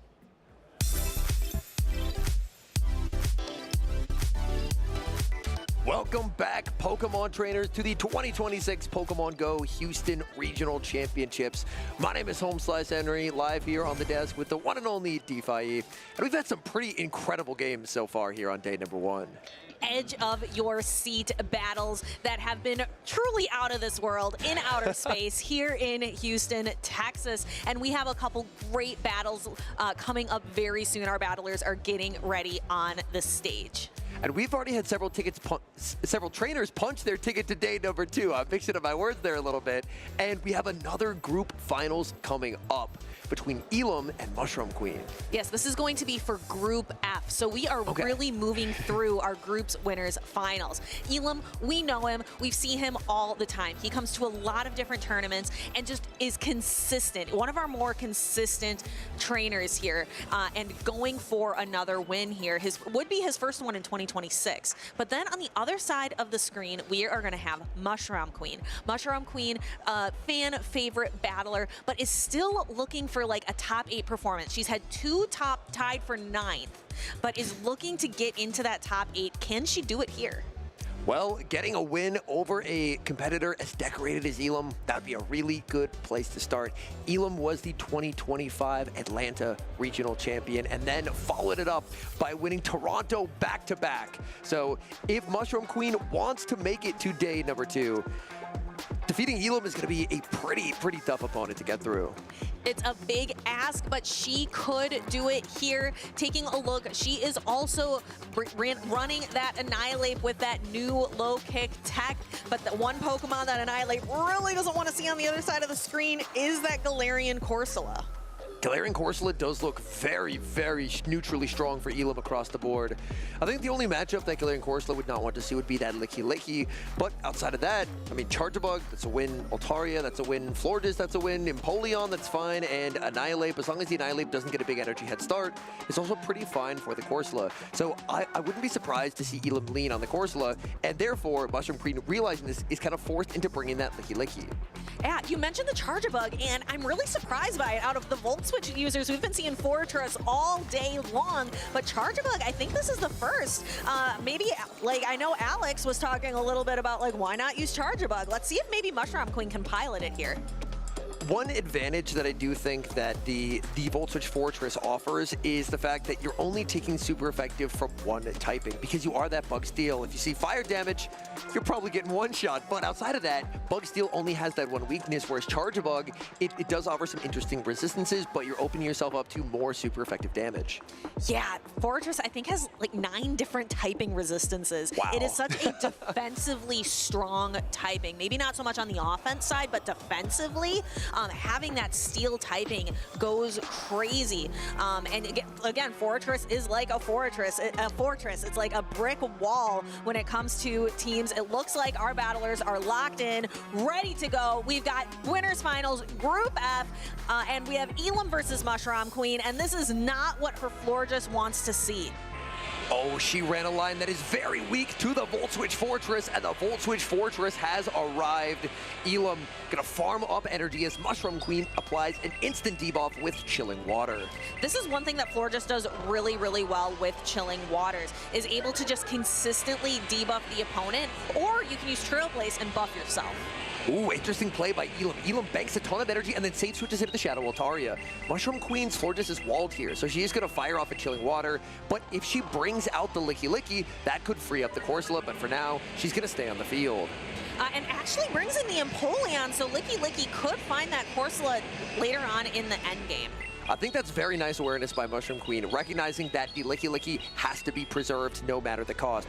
Debuff Flamethrower is still going to do quite a lot of damage because this is not the regular Altaria, this is the Shadow. And Shadows take 20% more damage defensively, but on the offense, they are able to really apply the pressure with that 20% boost to attack. And we see just barely able to hang on through that Drill Peck. This is a bit of an awkward spot for Mushroom Queen. If Mushroom Queen shields, then there's the opportunity for Elam to combo play with all the energy that is on the Fortress. So now for Elam, Elam has successfully won a switch advantage. Fortress does get a pretty big farm down, but Elam has to bring in the Corsola and does, reading that it's that Licky Licky in the back. Very good read by Elam, so Mushroom Queen's going to have to do a lot here with this Florges. Going to apply a Chilling Water right away and just keep debuffing the attack. Builds up to another attack, swap in Licky Licky, but Elam immediately combos into a Rock Tomb. That was a very fast reaction time from Elam, immediately applying that Rock Tomb debuff. Should even be able to throw on good charge tech timing, which is 2 Volt Switches and the move and still outpace, and that is the benefit of that quick reaction time, applying the Rock Tomb debuff before that first rollout had even registered. Yeah, so now Mushroom Queen's Lickitung has been debuffed twice, actually going for a Body Slam bait, and Elam doesn't shield it. This is devastating for Mushroom Queen.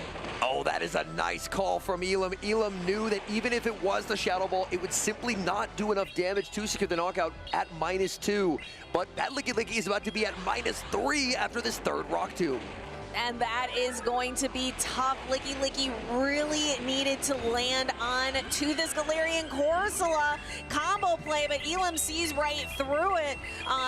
Catching this Chilling Water onto the Galarian Corsola. The reaction times from Elam have been on point. Elam just going to look to try and farm up energy, not too worried about getting debuffed. This next Chilling Water will put the Corsola at -2, but importantly, it will not do enough damage to threaten to Protect Shield. So Elam, somehow throughout the course of this entire battle, has still yet to use a single Protect Shield. That is what is crazy here. Has all of his resources remaining, where Mushroom Queen is really just trying to hang on.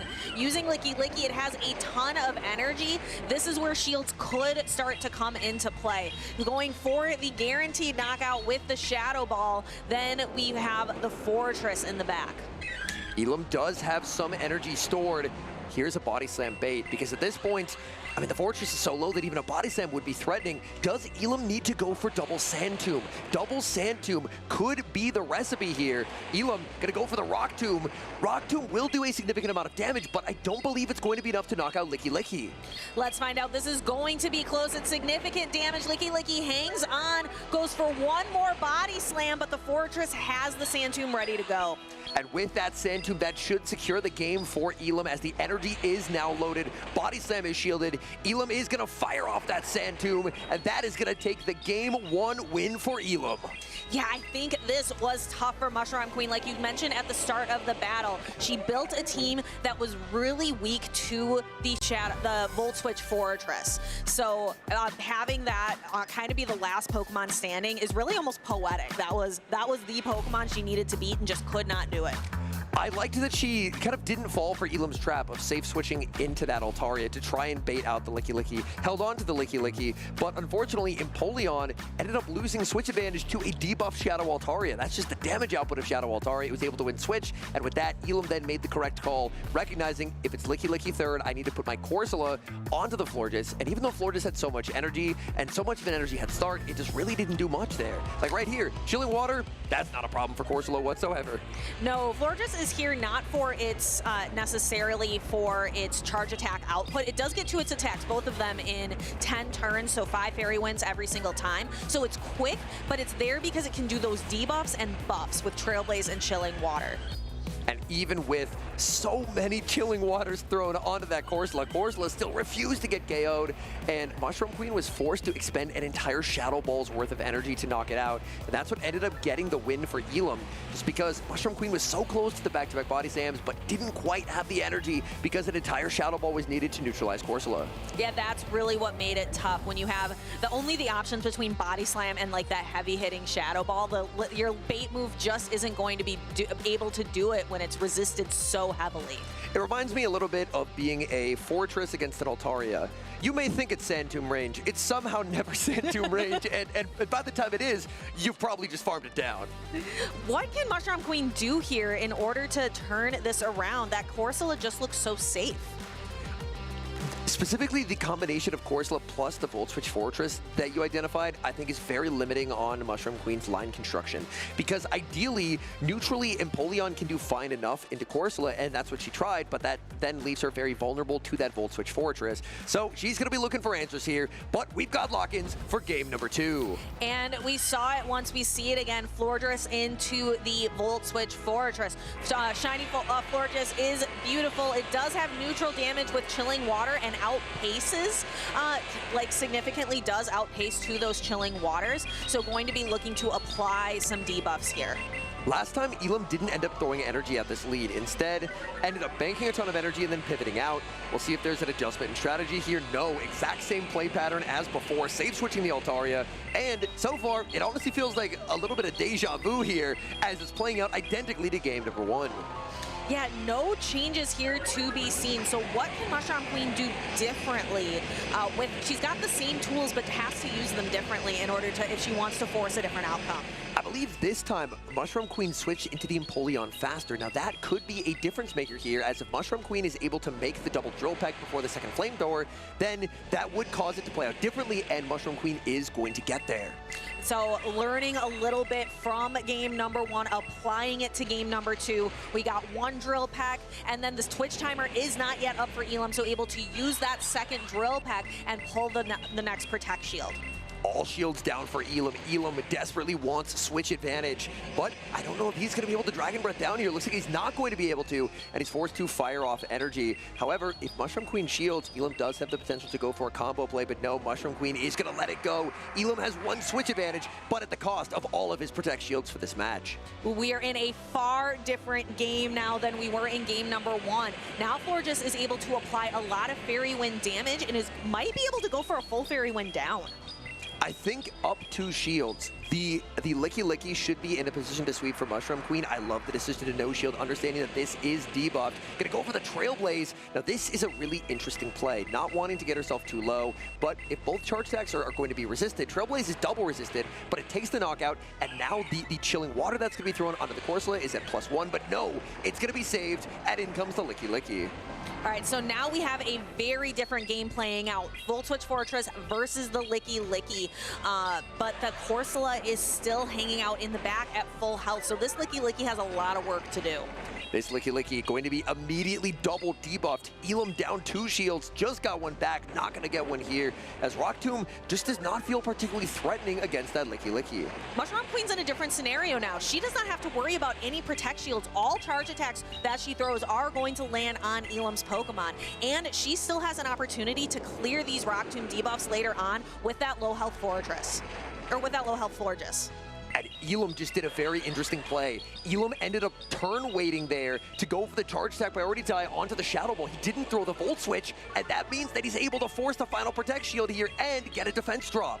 So, but that Mushroom Queen does have the switch timer available, can clear that defense drop with the Florges, maybe make a catch? In comes Florges, no catch comes through, but what this does do is apply an attack drop onto the Corsola. Mushroom Queen has to hope that this means that 2 Power Gems will not take the knockout. This will be close. Shadow Ball will land, but Galarian Corsola will always survive. A second Shadow Ball is going to be needed.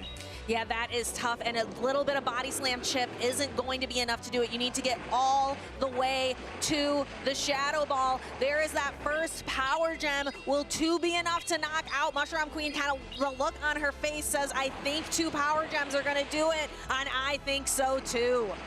What a play by Elam, waiting the turns to go for the charge attack priority tie there to ensure the Licky Licky could not overfarm more. That play wins him the game and the series. He's on to day number 2. Elam punches his ticket into tomorrow's competition, but Mushroom Queen is not out of her competition. Her tournament run continues down on the loser side of the bracket in Group F. I did get the opportunity to chat with Elam a little bit backstage before he went on. He talked to me about his group semis performance, mentioned that there were some plays that he wished that he could have back. I think that's a set he could really be proud of. That turn wait into going for the charge attack priority tie was brilliance. Oh, it was beautiful, and we are going to be able to see a little bit more of those brilliant plays here in the replay. And Mushroom Queen taking the knockout with the Trailblaze, but didn't end up firing off the boosted Chilling Water. Instead, banked the energy and getting to throw that Chilling Water at normal damage instead of full damage, instead of +1 damage later on. Feels like that could have been a potentially like game-impacting decision right there. Yeah, it is so tough. Again, at this level of play, it's some of these really small decisions that can be so impactful later on. Because when this Shadow Ball landed, it put the Corsola very low, and I think that had the Chilling Water been thrown at +1 first, that could have potentially been Body Slam range at the end, and the Body Slam was available. So I think potentially a missed opportunity for Mushroom Queen. I loved the play to go for the Trailblaze, but unfortunately by not throwing the Chilling Water when her attack was boosted, that play a little bit went to waste. Yeah, that is something really tough. I completely agree with you that I love the play of using Trailblaze when you know both are going to knock out, using the Trailblaze to buff yourself to go into that next match, have the Fairy Winds do a little bit more damage, have your next charge attack do a little bit more damage, but then losing the debuff immediately on switch out is kind of tough. Now we've seen some pretty incredible matches so far today, but there's also been a lot of off-stream matches going on as well that I'm very excited to check out here. Okay, we have Gabo Herka taking down Pocket 2-0. BJ continuing their run as they're able to defeat Allen, and Rise to Occasion dropping to Javier C off stream. Wow, Pixel Cheetah picking up a win against Master Mahir, and Shadow Brandino 2-0 victory over fellow Pokemon Go caster Caleb Pang. A lot of upsets. Wow, that is, we're seeing some surprises here where Rise losing, Mahir losing, Caleb losing, Pocket losing. This definitely feels like almost the tournament of the underdog, so to speak. Yeah, and BJ Pewat, actually, we saw him have kind of an upset victory earlier today as well. Yeah, I believe he was able to knock out Pocket on a shield knockout there. Pocket ended up shielding, hoping he could survive, but the Medicham had 1 hit point and a shielded charge stack. A little bit of fun fact here, does 1 hit point of damage, not 0. It'll take away all your damage except for 1. So if you're at 1 hit point exactly and you end up shielding, you will get knocked out through the shield. Yeah, and that is a tough lesson to learn. Yeah. Something I know Pocket knows full well, but he was definitely reminded of that lesson here today. And I'm very excited to see what match we get on stream next. So looks like we do have a few battlers getting ready on stage. They're not quite set up yet, so you'll be staying with us here for just a little bit. But we do actually have them on stage. Oh, fantastic. All right, here we go. Coming up, our next battlers are Existing Monkey and Andy. Existing Monkey, that's a trainer that I believe that you're a little bit familiar with. Existing Monkey is a very decorated grassroots trainer, like very consistently performing well in community formats or community run tournaments, and trying to kind of translate that success onto the big stage. And so far, I mean, if you end up making it into the group finals, clearly something's going right. And then on the other side is Andy, and this is Andy is a trainer on the team SoCal Swablu, and they are a massive organization within Pokemon Go. It's a team that has many sub-teams all around California and beyond California, I think. Yeah, they have, I've honestly at this point lost count of how many teams they have, but they have quite a lot of players representing, definitely more so in the California regionals, but even outside of California, all the way down in Houston, we still have SoCal Swablu players making an impact here, as Andy is running, now this is a Pokemon that I don't think we've seen today. A lot of trainers, when it comes to electric damage, they've been opting for the Volt Switch Fortress. We saw a few Charjabug. Now we get to see a Shadow Steelix. Ooh, Shadow Steelix made an impact a couple of seasons ago with that Thunder Fang Crunch and Psychic Fangs charged attack set. We're going to get to see a little bit more here as we go into the Group G Winners Finals. Again, this is win and in to tomorrow's competition, your top cut competition. If you lose, it's not over yet, but you do have a longer road ahead of you down on the loser side of the bracket. One thing that I want to note here is it's another Winners Finals with 2 Medicham. This means more and more Medicham are sneaking into Top Cut. I feel like Medicham wasn't really a Pokemon that people were expecting to have huge results, because in Curitiba last week, Medicham didn't particularly have a strong showing, but it really seems like bringing Medicham has been a consistently very winning strategy so far early on in Houston. And Medicham is consistent, right? It's consistently bulky, it's able to consistently output damage and be able able to consistently survive the onslaught of attacks thrown at it. And in so many teams, we see Wigglytuff as the primary Medicham counter, and then just a bunch of Pokemon that Medicham is very fine into. Now, Andy does actually have the Corsola plus Wigglytuff, so Andy does have two very strong answers to the Medicham. But if we take a look at Andy's Medicham, outside of the Wigglytuff, there is so much play here. Fortress doesn't like that matchup, Quagsire doesn't like that matchup, Empoleon and Guzzlord are getting shredded by dynamic punches, and the Mirror, which is very fine to play out. Yeah, so I think we are going to see a lot of Medicham play. We also see that Corviknight as the steel type of choice on Andy's team versus the Empoleon on the side of Existing Monkey. We have seen Corviknight perform so well throughout the day today, really just being able to absorb a lot of damage, really utilizing its bulk and then Air Cutter to just slowly ramp up your attack. So we've seen a lot of Air Cutter boosts. It has the bulk, it has the boost, and it has that steel subtyping. If Wigglytuff is the #1 most used Pokemon, you probably don't want to have something like a Galarian Moltres that's taking massive super effective damage, and that's why a lot of trainers are opting for Corviknight. They're opting for double steal, sometimes even triple steal, just because that way you can have checks into that Wigglytuff. Because even though Corviknight isn't the most convincing answer into Wigglytuff somehow, but Corviknight, it's still at the very least, you can't just get charmed down. Right, it's at least you're gonna have, the matchup is going to take a while. It's going to take time. You might be able to use your switch timer again. You might be able to maneuver around a little bit. It's not like a Sableye into Wigglytuff at all. And speaking of Wigglytuff, there it is leading into the Corviknight, and that is not what Existing Monkey was hoping to see, but not going to pivot out just yet, because this matchup, it's not as bad as it might seem.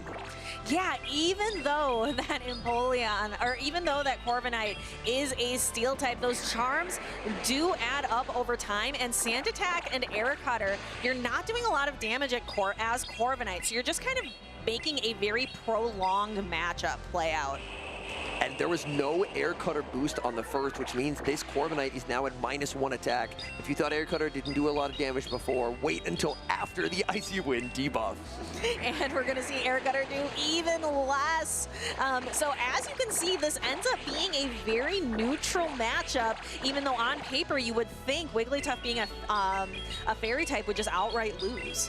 But considering that Andy does have the Medicham in the back, this has to be a win to see the Wigglytuff here. Wigglytuff banks energy, save switches into the Quagsire. Quagsire going to be answered with the Quagsire being down quite a lot of energy, and Existing Monkey is going to fire off energy pretty immediately to deny Andy the opportunity to get that turn back. And Aqua Tail takes the opposing Quagsire down almost to half health when you add the Mud Shots in there, and you going in and throwing an Aqua Tail in return. Aqua Tail is going to land. It looks like that because of the sand attacks that the next Aqua Tail will actually secure the knockout here, and he really has to hope that he can survive. If he does survive, this is going to be on very, very low hit points. The Aqua Tail, and it is so low. There's only a couple of HP remaining, able to throw the Aqua Tail, potentially knocking out Existing Monkey, allows this Aqua Tail to go through as well, and this one does secure a knockout. And he pivots, sending Medicham into the Empoleon. Empoleon is up a turn, fires out the Drill Peck right away, denying the opportunity for the full Psycho Cut sneak. But even though Drill Peck is super effective, this is where the bulk of Medicham is very strong, because as Andy puts up the Protect Shield, it's good to preserve the Medicham's health, but it's not required. No, and Empoleon is really suffering here because Drill Peck does not benefit from same type attack bonus. Even though Empoleon does quite look like a bird, it is not a flying type. It is water and steel. One thing to watch for is the potential Wigglytuff switch, and Wigglytuff did store energy, and it's at a little bit of an awkward health range where Psycho Cut, even with the damage buff this season, it does not do a lot. Existing Monkey able to get all shields down. There's an under tap on the Dynamic Punch. Existing Monkey will shield, and because Existing Monkey denied the turn earlier, Existing Monkey will now always be able to outpace, but Andy could try and get back in it with a catch. We're watching, we get to the Drill Peck now, and we see the catch onto Quagsire that hung on through that Aqua Tail earlier. That Quagsire is getting so much use for Andy. That's a brilliant play by Andy, and I like waiting down the timer here as well. Presumably Medicham will be brought back in. Medicham just needs to land Dynamic Punch. There's the pivot into the Wigglytuff. Wigglytuff will fire off the Swift. Yeah, I think maybe going for a little bit of a catch, trying to outplay. There is the Swift. We're going to see a couple of charms of damage, but Medicham needs to get to 2 attacks. One to knock this out, one for the Empoleon. This is going to be close, but Medicham is known for its bulk. I believe Medicham should only be 2 away from the Dynamic Punch. Can it survive? It does survive, and it gets Dynamic Punch. Yes, the Empoleon just not able to metal sound down. Dynamic Punch comes through, it lands and knocks Empoleon out of the tournament, and we have a win for Andy, an early game run win. Let's see if he can turn it into 2. That game shows the power of Medicham, brilliantly piloted by Andy. Playing out that Corviknight Wigglytuff matchup, and then the decision to get a few sand attacks in on that Quagsire save switch ended up setting himself up so nicely where he was able to knock out the opposing Quagsire, but his Quagsire ended up surviving, and that Quagsire HP won the game because he got the catch back onto it. Quagsire got so much play with Andy. I imagine it's going to be coming in again. That Wigglytuff was a bit of a menace for Existing Monkey, or that was a bit of a menace on Existing Monkey's team. I wonder if he's going to stick with Wigglytuff or if he's going to switch things up. Wigglytuff feels like a tough bring with Corviknight and Steelix. I was surprised to see it show up. I do like the decision when it comes to team building of trying to have double steal with the Medicham. Whether your steals end up being Steelix and Corviknight, whether they end up being a Fortress and an Empoleon, it really just gives you those resistances to give Wigglytuff pause to hopefully let Medicham run free. You were talking a little bit during this game about being able to be a turn ahead on Empoleon. How impactful do you think that was for Existing Monkey? Do you think that he could have been able to turn that into a full advantage? Existing Monkey, by being a like fast move ahead, could have overfarmed 1.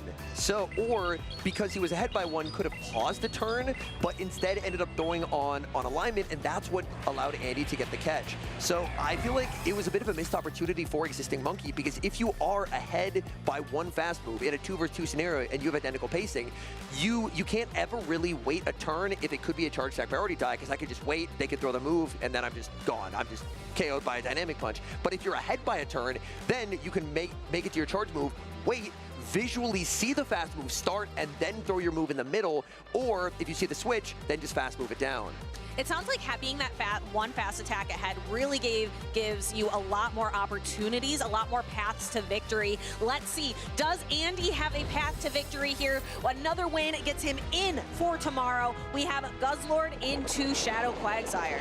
Now this, I would argue, is one of Shadow Quagsire's worst meta matchups, because Guzzlord is so consistent. Every 9 turns, Brutal Swing after Brutal Swing after Brutal Swing. You can get a Stone Edge, but Stone Edge does not, even with the Mud Shots, put this Guzzlord into Aqua Tail range.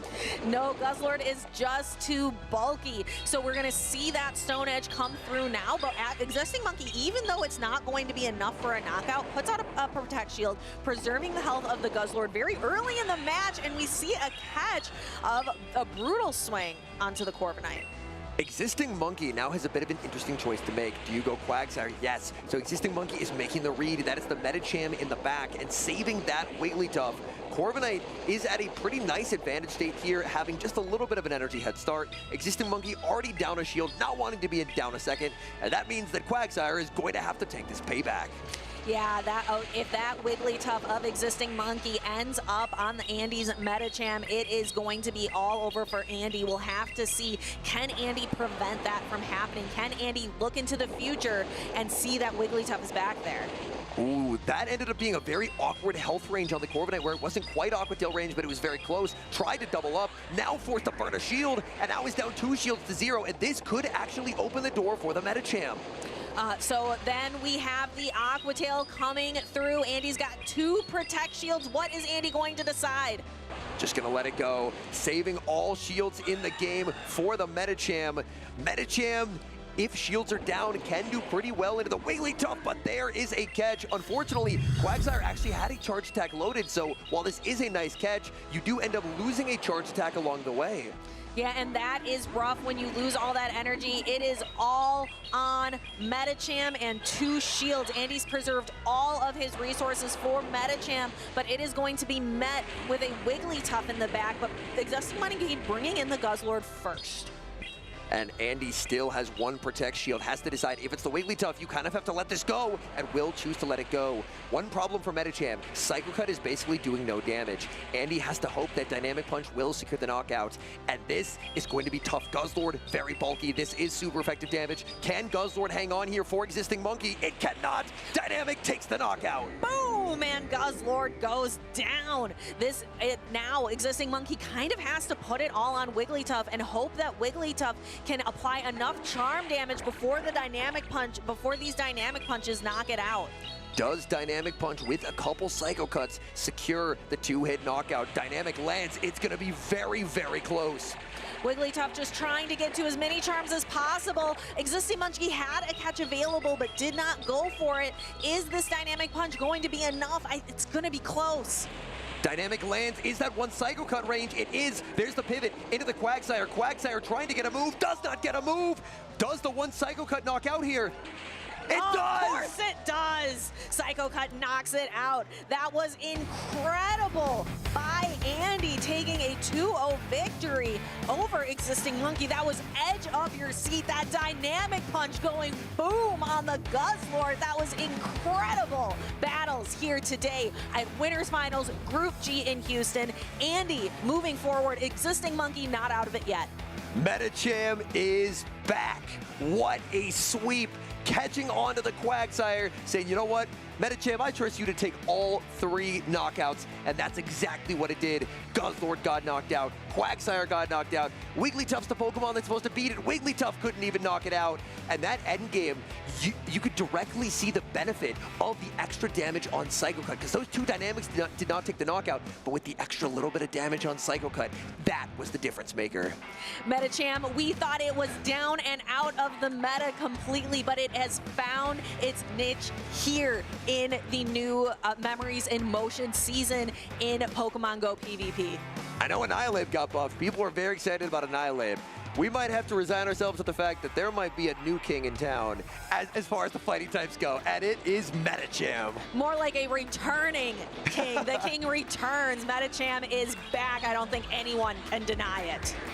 And we've seen so many Medicham mirrors in these group finals as well, so it's not even just like a few trainers having success with it. People who have Medicham in their group just keep winning until they basically can't win anymore. And Andy won 2 times in a row, securing his ticket into the championship tomorrow, into our Top Gut bracket. But again, Existing Monkey not out of it. Can make a run through the loser side of the bracket, but it is a tougher road ahead. You can see here's that impact of the Psycho Cut. And this Dynamic Punch, it didn't take the knockout, but it put it in 1 Psycho Cut range. The pivot into Quagsire trying to make a charge attack, but unable to get there. Wigglytuff had the energy, but it needs the Charm to knock out. Psycho Cut is 2-turn, Charm is 3-turn, so that's gonna be a win for Medicham. While Medicham just keeps on winning here today in Houston. This is the first North American streamed tournament of the Memories in Motion season. So we are really getting to see showcased a big tournament with lots of different battlers. Wigglytuff being the #1 used Pokemon in day 1, and Medicham put it to bed. Yeah, Medicham, absolute rampage at the end there. All 3 knockouts. Existing Monkey saying, if no one got me, Medicham got me. And, I mean, Medicham for Andy, all 3 knockouts. It was crazy. Yeah, Medicham is back. I know one trainer that is probably really excited that Medicham is back would be It's Axon. It's Axon, a former world champion and known for running Medicham, but I don't think he brought it today. I got a chance to chat with him out in the crowd when I was not on the desk, and I said, so we got Medicham this weekend? And he said, no. And I was taken aback. He's the Medicham man. He won the World Championships with Medicham, piloting a very innovative, like, IV spread on the Medicham, running what we came to refer to in the community as the Slayer Medicham. Basically, a Medicham that could do more damage to opposing Medichams while not taking as much damage back. Yeah, if you can build a Pokemon that you know is going to win the mirror match, yes, specifically, that is a great use of your Pokemon. Being able to build just pick the right Pokemon that has just the right attack, defense, and HP to be able to secure you that victory. And against its Axon is a former regional champion making a return to competing. And so far, that return off to an incredible, incredible start. And that is King Alexander. Yeah, King Alexander has that regional championship t-shirt. He's wearing it in game right now. But I think it's Axon's got a much cooler outfit for his in-game because he can rock that world championship outfit.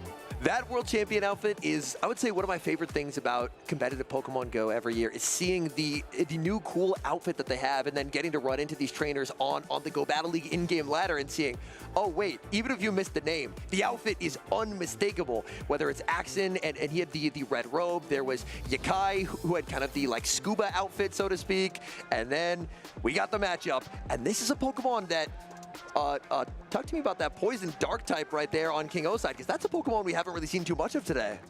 Yeah, that was a Pokemon that we mentioned was on the rise, but we haven't really seen it so much. Shadow Drapion is definitely a Pokemon that is consistent, it is quick, it has a lot of great type coverage with Aqua Tail and Crunch running Poison Sting, and it has an opportunity to come back into the meta here in Memories in Motion because Mud Slap is gone. That Shadow Kanto Marowak, the Gastrodons are nowhere to be found. The ground type of Quagsire just not quite as scary, not quite as threatening with that fast attack pressure. I was talking to a trainer earlier, Esteban, who said Shadow Dropion's actually his MVP for the tournament. Oh, wow. Shadow Drapion, probably about a year ago, actually, was very, very strong. And King O is trying to bring that back. Another Pokemon that you want to highlight for King O is that Annihilate. Annihilate looks incredibly, incredibly strong in this matchup. As if Annihilate can avoid the Togekiss, Guzzlord's good, Fortress is good, Licky Licky's good, Corviknight is pretty good. Corviknight doesn't like close combats. Quagsire doesn't like close combats. So Axon might feel pressured to bring that Togekiss just to try and lock down that Annihilate matchup, because without it, Annihilate looks extremely neutral. Home Slice Henry, does any Pokemon really like getting a close combat? maybe a Galarian Wheezing. If you have the double resistance going, then maybe that feels a little bit better. Or the Togekiss on Axon's side. So that might be the only Pokemon that really wants to take a close combat. Outside of that, close combat is just devastating neutrally. And to me, it is part of what makes the low kick Annihilate so interesting is it isn't even really how fast you get to Rage Fist in my eyes, it's how fast you get to the close combat, because that is an incredibly efficient move. There is a drawback, you do drop your defense, but if you take a knockout, that's definitely worth it. And again, Wigglytuff, that Pokemon, #1 in usage today. Like half of trainers, I believe, over half, have it on their team. Is Wigglytuff going to be perhaps a key to victory? It has a lot of really good matchups. Crazily enough, as we've mentioned, the matchup into the Steel-type Corviknight is not that bad. If it can dodge the Fortress, it does look quite nice here. Because even in a battle of fairy types, like Togekiss versus the Wigglytuff, Wigglytuff just kind of has the better stats, but it looks like we don't have to wait any longer. We've got lock-ins. Winners finals of Group H, game #1. It's the Battle of the Flyers. Altaria for King O, into the Corviknight for Axon. Axon immediately pivots the Corviknight out, bringing in the Togekiss, but it is met with metal sound pressure from Empoleon. Now, this matchup, again, you would think Steel-type into Fairy-type. The Empoleon has a clear advantage, but that's not true because of the devastating power and the quickness that Togekiss gets to these Aura Spheres.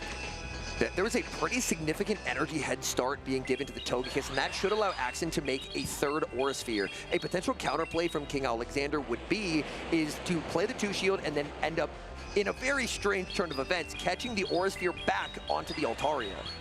So we will have to see. That could be a play, but we are not the ones piloting these Pokemon. We have a former world champion. We have a former regional champion at 2024 Peoria with King Owl. And King O ended up going for the charge stack priority tie, which means Axon is shielding. This Aura Sphere is landing, and switch advantage is going to be won.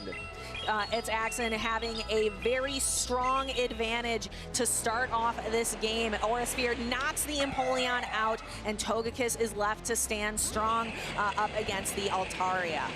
Altaria would love this farm down before the Psyshock is reached, but Togekiss taking advantage of that double resist, barely able to hang on. And while Psyshock does not do a lot to the Altaria, all damage is helpful because Altaria is very, very bulky. Togekiss getting a lot of work done for his partner, It's Axen, before bringing in It's Axen brings in Licky Licky.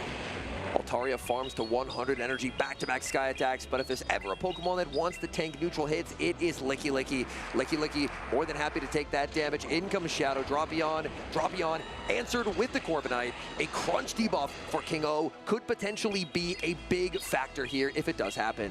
Let's go ahead, we can all listen for it. Do we see the crunch debuff? No, I don't hear it. No visual effect, no sound. But now we have a chance to perhaps see an attack buff on the side of Corviknight. It's Axen, known for best buddying his Pokemon. Will that be a difference maker? No buff here either.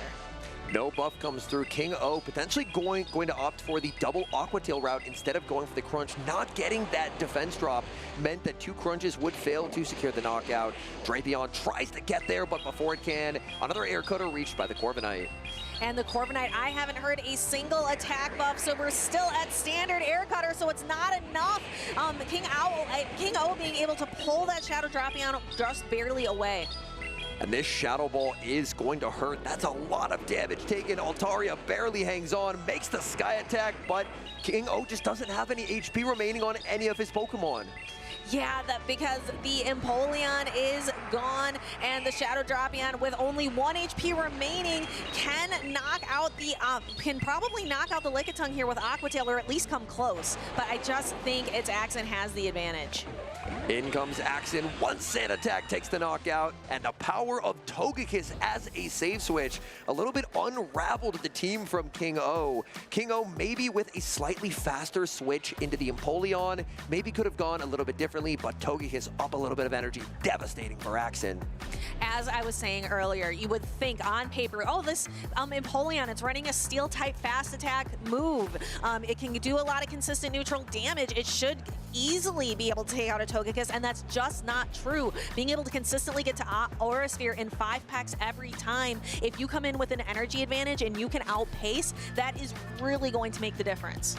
And we've seen a difference in Togekiss moveset choice. Earlier on in the day, we saw a Dazzling Gleam Togekiss. This one is on Psyshock. Psyshock does mean that for Togekiss, it will have an ability, if it runs into one of the many Clodsires that we've seen today, to not be walled. However, in neutral matchups, like against something like a Corsola or against a Wigglytuff, it is stuck going for like Psyshock or Aura Sphere, respectively, which is just not as efficient as Dazzling Gleam. So a bit of a drop in efficiency, but that does give him better coverage and makes it more flexible as a save swap. And that's what It's Axen is setting this Togekiss up for, is being that save swap, not having to worry about his Togekiss truly being walled against any particular Pokemon in the meta. And Axen in very familiar territory, up 1-0 in the group finals. Axen, a former world champion, a former international champion 2 times over, a former regional champion. He's been there before. He shined bright when it mattered the most, and he's looking to do it again here in Houston. But King Alexander still has an opportunity, is a regional champion himself back in Peoria 2024, and is looking to make a return to form here, and he's on a really good start. This is the best tournament he has had in a couple of seasons now. And King O, it would be honestly a pretty cool story. Like we've heard several trainers so far who are kind of making returns after a bit of time away and have made it into these group finals, but we don't have to wait any longer. We've got lock-ins. Game number 2, It's Axen versus King O. And this Volt Switch Fortress, that's exactly what it wants to see in the Empoleon. We see King O being able to build up a little bit of energy before going for the Shadow Drapion safe swap. Shadow Drapion a lot safer now with Mudslap being out of the picture. I really like the decision by Axen to go for the Rock Tomb instead of the Sand Tomb. I know Sand Tomb is super effective, but what Rock Tomb gives him is the ability to just fully farm this down. Suddenly, even if the Shadow Drapion gets a potential defense drop, it doesn't matter because Crunch does way less damage than it did previously. And we see a bit of a defense drop. You've been talking about it. And, oh, nice play by Axon. Axon fires off that air cutter right before the back-to-back charge attacks are available for King Alexander, able to make the back-to-back Aqua Tails, but Axon's got to be very happy for pressuring a shield out of this mid-game matchup. Yeah, that is a nice shield. If you can't win one advantage, it's better to try to focus on the other, and being able to exit this with a shield advantage could be impactful later on. We see that its Axon did drop the Licky Licky in favor of that Volt Switch Fortress that he brought in that early matchup. That Fortress looks really good in the back line. Fortress up a shield, very strong. Axon also very, very close to a payback. Timer hit 0. In comes Altaria. Can't get the farm down as the payback is reached. Ooh, and Payback is going to do some nice neutral damage, and then Axon can really rely on the Fortress in the end game. We can even see Togekiss could even put on some pressure. In comes Togekiss. They're still going to need quite a few more packs before Psyshock will be able to take the knockout here. But for Axon, because he takes basically no damage from the Dragon Breath, he's not under any meaningful pressure to actually shield the Sky Attack. No, and Sky Attack is just not that strong of an attack. It's not a big nuke. It's just kind of like your neutral, like run-of-the-mill attack. And Axon went for Aura Sphere, anticipating a catch. King O stayed on the field. King O puts up the shield, and that is unfortunate for King O. Yeah, that is unfortunate. He could have just no-shielded that. However, it's Axon kind of forced to put up a Protect Shield in turn to keep that Togekiss around. No shields left for King O, so this Aura Sphere is going to land. Great reaction time by Axon. In comes Empoleon. Instant Aura Sphere response. Aura Sphere lands. Empoleon hangs on, but back in comes the Fortress. And 1 Volt Switch, 2 Volt Switch is going to do it. It's Axon knows he doesn't even need to shield this. Hydro Cannon is not going to be nearly enough to knock out. And that Volt Switch damage is going to apply right now. Back in comes Altaria. There's the Rock Tomb reached, and the signature Axon fist bump. You can hear his family in the crowd going crazy as Axon takes the series 2-0. He's on to day number 2. And that, ladies and gentlemen, is the world champion difference here today in Houston. It's Axon showing what it takes to be a world champion. 2-0 victory over King O. King O not out of it. We'll see him later on the loser side of the bracket. Togekiss looked to be an absolute threat in that series. Even when answered by Empoleon, give Togekiss just the tiniest little bit of advantage, and Togekiss can run away with a game. Even bring in the Metal Sound Empoleon, Togekiss with that tiny little bit of energy head start just won the 2-shield and just set up Axon so perfectly in both of those games. Yeah, and it's Axon building out that Togekiss to be an optimal safe swap, leaving behind Dazzling Gleam, picking up Psyshock so that Togekiss knows it's not going to really get walled in any given situation. It can just do a lot of nice neutral damage. I did really feel like Axon built a lot of these lines with the Annihilate in mind, but King O, maybe from feeling pressure from that Togekiss, didn't end up bringing that Annihilate, and without the Annihilate, it really felt like Axon was in command of this series. Yeah, bringing the Corviknight and Togekiss, so bringing 2 kind of like flying type Pokemon in every single game, but not really having that. They don't seem like they would work together as a core, but they do. Yeah, in a very weird way, despite the fact that they're both flyers, I actually don't think they share any weaknesses. The Altaria and the Corviknight, because Altaria doesn't like ice, Corviknight takes neutral, Altaria doesn't like rock. Rock is neutral into the Corviknight. Corviknight doesn't like fire, Altaria resists that. Electric, Altaria takes neutral, so in a very weird way, they actually cover each other's weaknesses pretty well, and so it ended up being like a pretty nice duo where Altaria could kind of offer Corviknight could kind of offer the bulky support there. Yeah, so really interesting team building by attacks. And like I said, the world champ difference being shown off today in Houston. We have so many more battles to go through. We have been really rocking the winner's side of the bracket and really showing off the people who are going right into tomorrow for the Championship Sunday. But we still have a lot of loser side bracket matches to go through as well. And these I love to see. I love an underdog story. I love the pressure on the field because it's win or go home. And it really feels like a lot of these trainers are racing as fast as they can to make it to Top Cut, make it to day number 2. And speaking of races, I believe we get to cut to Speedy here shortly with a Go Relay race. That's something you're not going to want to miss. Go ahead and check it out. Welcome in, everybody. We're gonna have a good time here. No quiz, no trivia, no questions, nothing like that. We're just gonna have some good old-fashioned relay race. We have on my left side, your right, the casters, and then on my right side, your left, the competitors. Both trainers are gonna complete the circuit here. They have to make a figure 8 around these traffic cones while holding the plushie with their precious spoons. Are we ready? Yeah? Let's begin. We'll go over here to this side. Whichever team would like to start first. All right. All right, now remember, the trainers have to maintain control of the plushies throughout. They have to make a figure 8 throughout these traffic cones and then come back to the starting point. On your marks, set, go. Casters, Defy, strong start. Pursuing Electrode on the spoon. Very well bounced. Oh, almost lost it there. Maintains control. Comes back over the figure 8 and back to the starting point.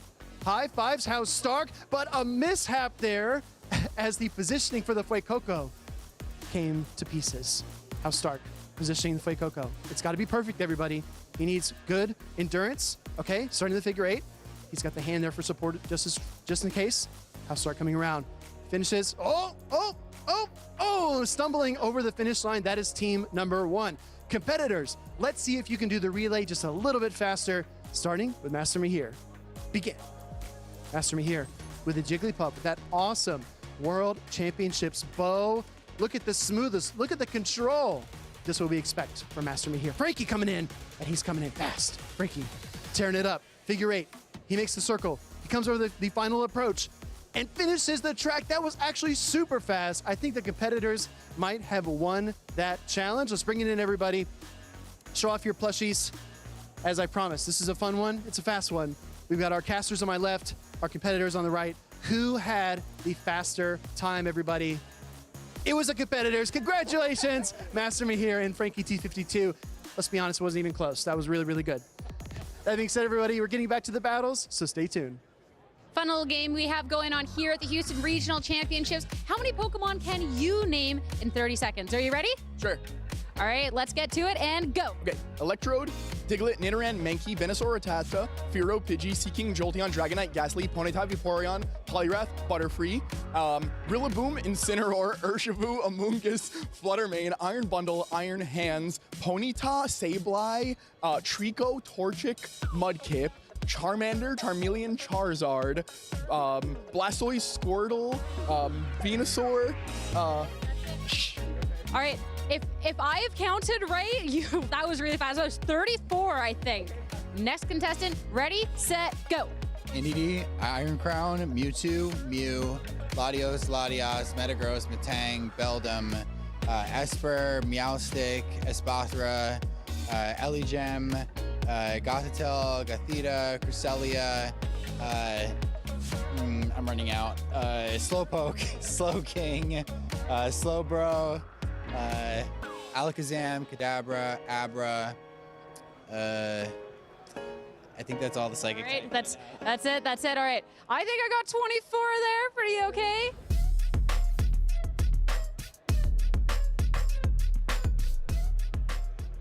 What's my favorite? My favorite's the one that's got jet black hair. He's extremely fast. Limitless. So cute. She has a 12-octave vocal range. Can be calm. Powerful. Estilo como yo. 닮기도 한 것 같아갖고. He would improvise on the spot. Just always finds a way to make it funny. We both have very fast moves. And can change the world using its mind. Jigglypuff is my favorite. Jigglypuff, Jigglypuff. Every single time you met a new Pokemon, it felt like you met a new part of yourself. He likes to sleep. Just like me. 뭔가 여러 모습으로 변할 수 있는 모습도. Sí, tiene muchas formas de superar a sus oponentes. Como mischievous, por Dios, su love language. Sa loyauté, sa rapidité. She uses her voice to protect herself. It's homey, you know? Totally. That's why I love it. My favorite is Eevee. Mi favorito es Sira. Arcanine. Gengar. Jigglypuff. So what's your favorite?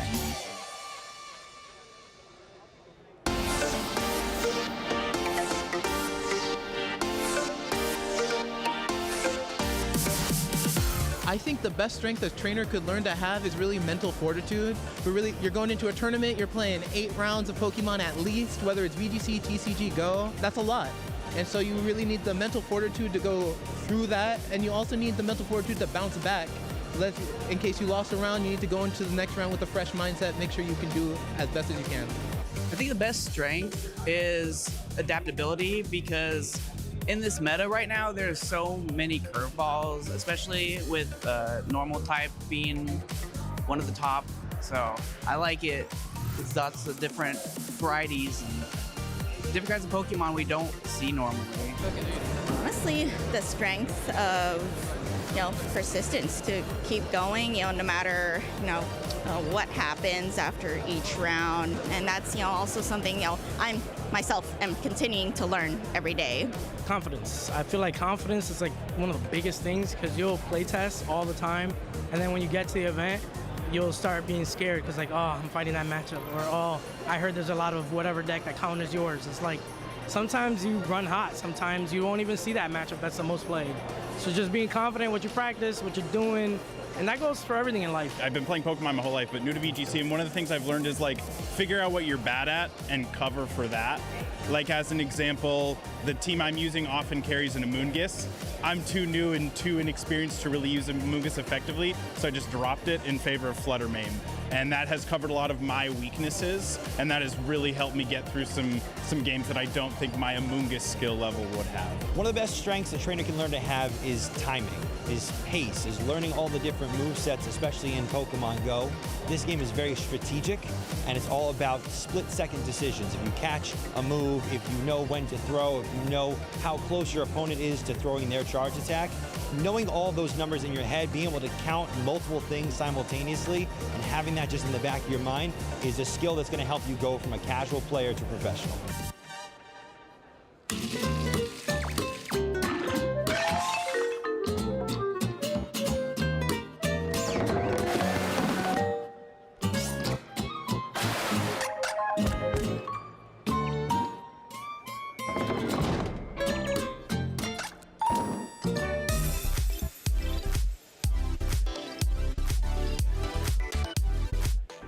Welcome back, trainers, back to Houston, back to Texas, back to the Pokemon Go Regional Championships, where we are having so much fun just exploring new ways of having fun in these regional championships. How can we find ways to win? Who's going to come out on top? These are the questions that we're trying to figure out today. And the question I want to answer is, where did my Lechonk go? Because I actually had it on my jacket, and then I looked down and it's gone. So if anyone in the venue sees a Lechonk pin, please, I would really appreciate it if you returned it. But that being said, we're going to search after our rotation, but for now, we got to focus on these battles. We're exploring a lot. I really like that theme of exploration you pointed out, House Stark, because we're going to explore a team that I have not seen yet, and a bunch of Pokemon that I think are going to be really, really dynamic, and also a strange moveset that we have not seen on a Pokemon that's been a repeat appearer on stream so far today. A mainstay, some might say. A mainstay. God, vocabulary with this guy. All right. So, unfortunately, I think I'm the one that ate your Lechonk pin. I'm so sorry. I was a little hungry. We're not going to, anyway, we're not going to talk about that. We're going to talk about these teams. It's only that can eat metal. So we see Golf Professor 27 on the left versus Rise to Occasion on the right. Two really fun Pokemon that I see on Rise's team, and one really fun one on Golf Professor's team. The fun one on Golf Professor's team is that Florges, that beautiful white flower. And on Rise's team, we have the Galarian Weezing, which we haven't seen too much of, and the Guzzlord that has Dragon Claw.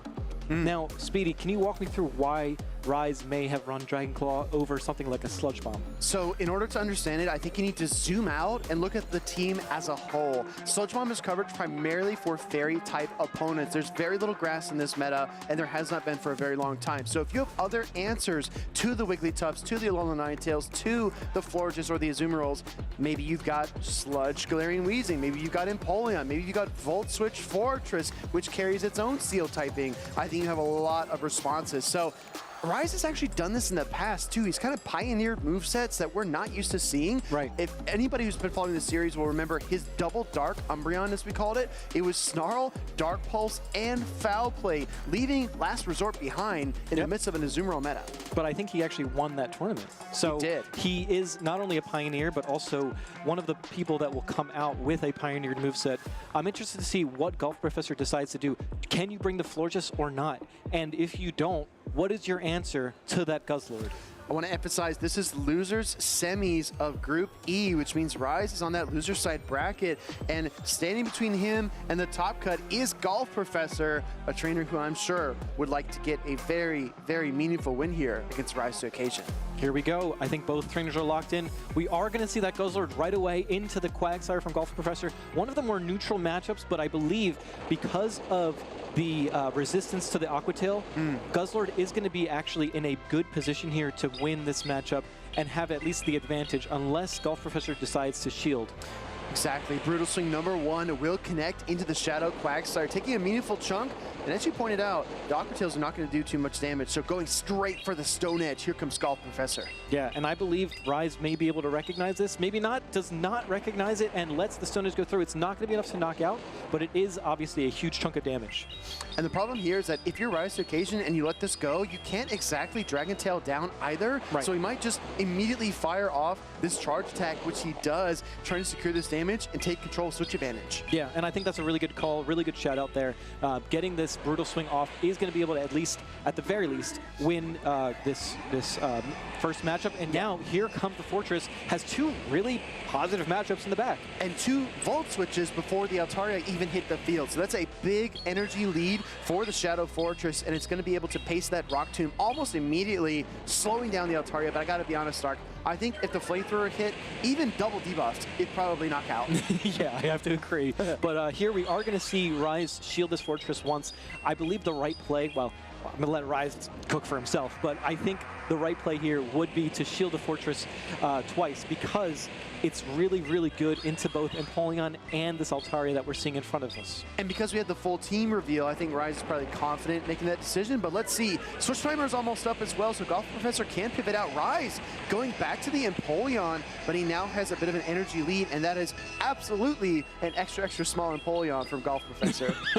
That is a tiny Empoleon, but it is dishing out huge damage with that Hydro Cannon. I think Rise is 1 shield advantage ahead in terms of that shield, so he is in the driver's seat in terms of shields, but obviously that Altaria has a ton of energy banked up. And Rise has to respect that, right? As the battle progresses. Still a Protect Shield on his side. Another Hydro Cannon from Golf Professor trying to fight back, but I think the key is what you pointed out. Some kind of combo play down the stretch is probably Golf Professor's best chance. And after this charge attack, the switch timer will be up for Rise. He can reach for either of his 2 remaining Pokemon. Yeah, and I think the right play here would be to come back in with that Volt Switching Fortress, but obviously Golf Professor sees right through that, goes for the Sky Attack. Now this is a very interesting play because do you have enough energy for the Flamethrower right now? But I believe Fortress does win Charge Attack priority. Let's see what happens here. The Rock Tomb does come through before the Flamethrowers reach, so we won't even find out. We talked about this in the mid-game. Those 2 Volt Switches before the Altaria swapped in,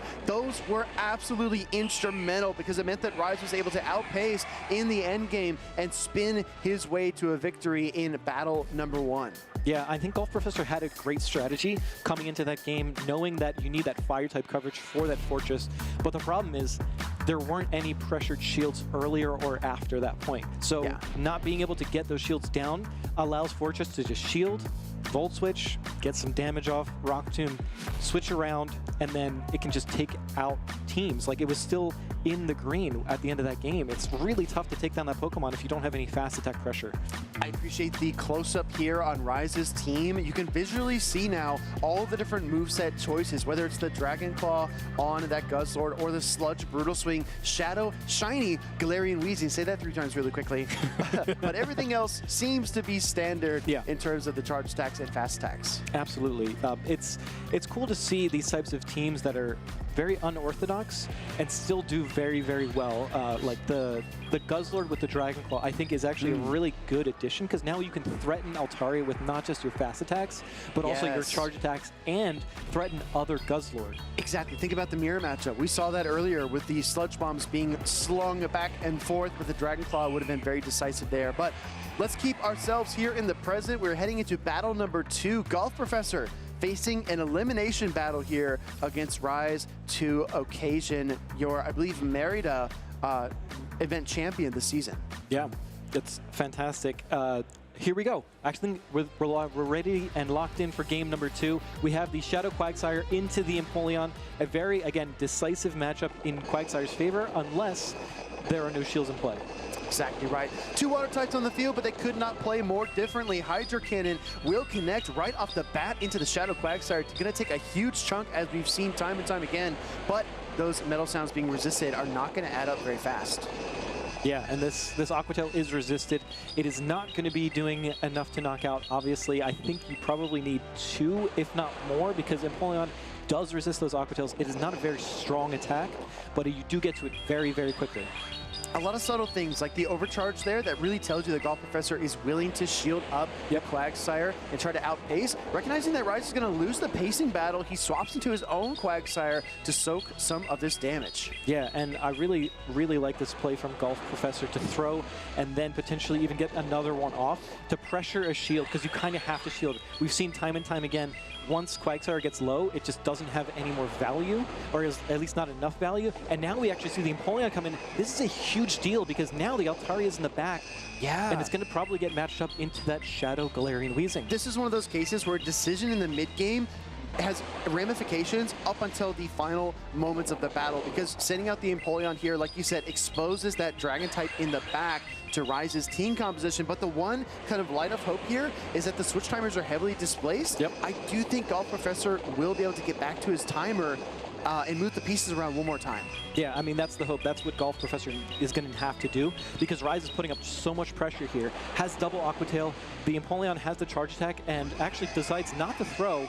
And now maybe you can build up and get to double Hydro Cannon, potentially. I think he's one away. One metal sound there for Golf Professor, but he's very, very close. Hydro Cannon will pick up the KO in the Empoleon mirror match. Reaching for Altaria now without the energy bank. I think he's worried about the mud shot damage coming through, so he wants to get out of there immediately. Yeah, and now Rise waiting down the switch timer because the potential of the switch, but actually coming in with the Altaria right away is a huge play, because now you are double resisting all of this Dragon Breath damage. Also, 500 IQ play for Rise to send out the Weezing immediately instead of the Quagsire, because he knew the swap was coming. If we do see the Quagsire come out there, Altaria's got a good matchup and can probably store some energy for the end game. But instead, Rise predicts his opponent, sends out the Fairy and Poison type Pokemon here. Yeah, but these Sky attacks actually hurt quite a bit. So now I think what you have to do is go for the double Brutal Swing and potentially get this knockout before the Altaria gets to another Sky attack.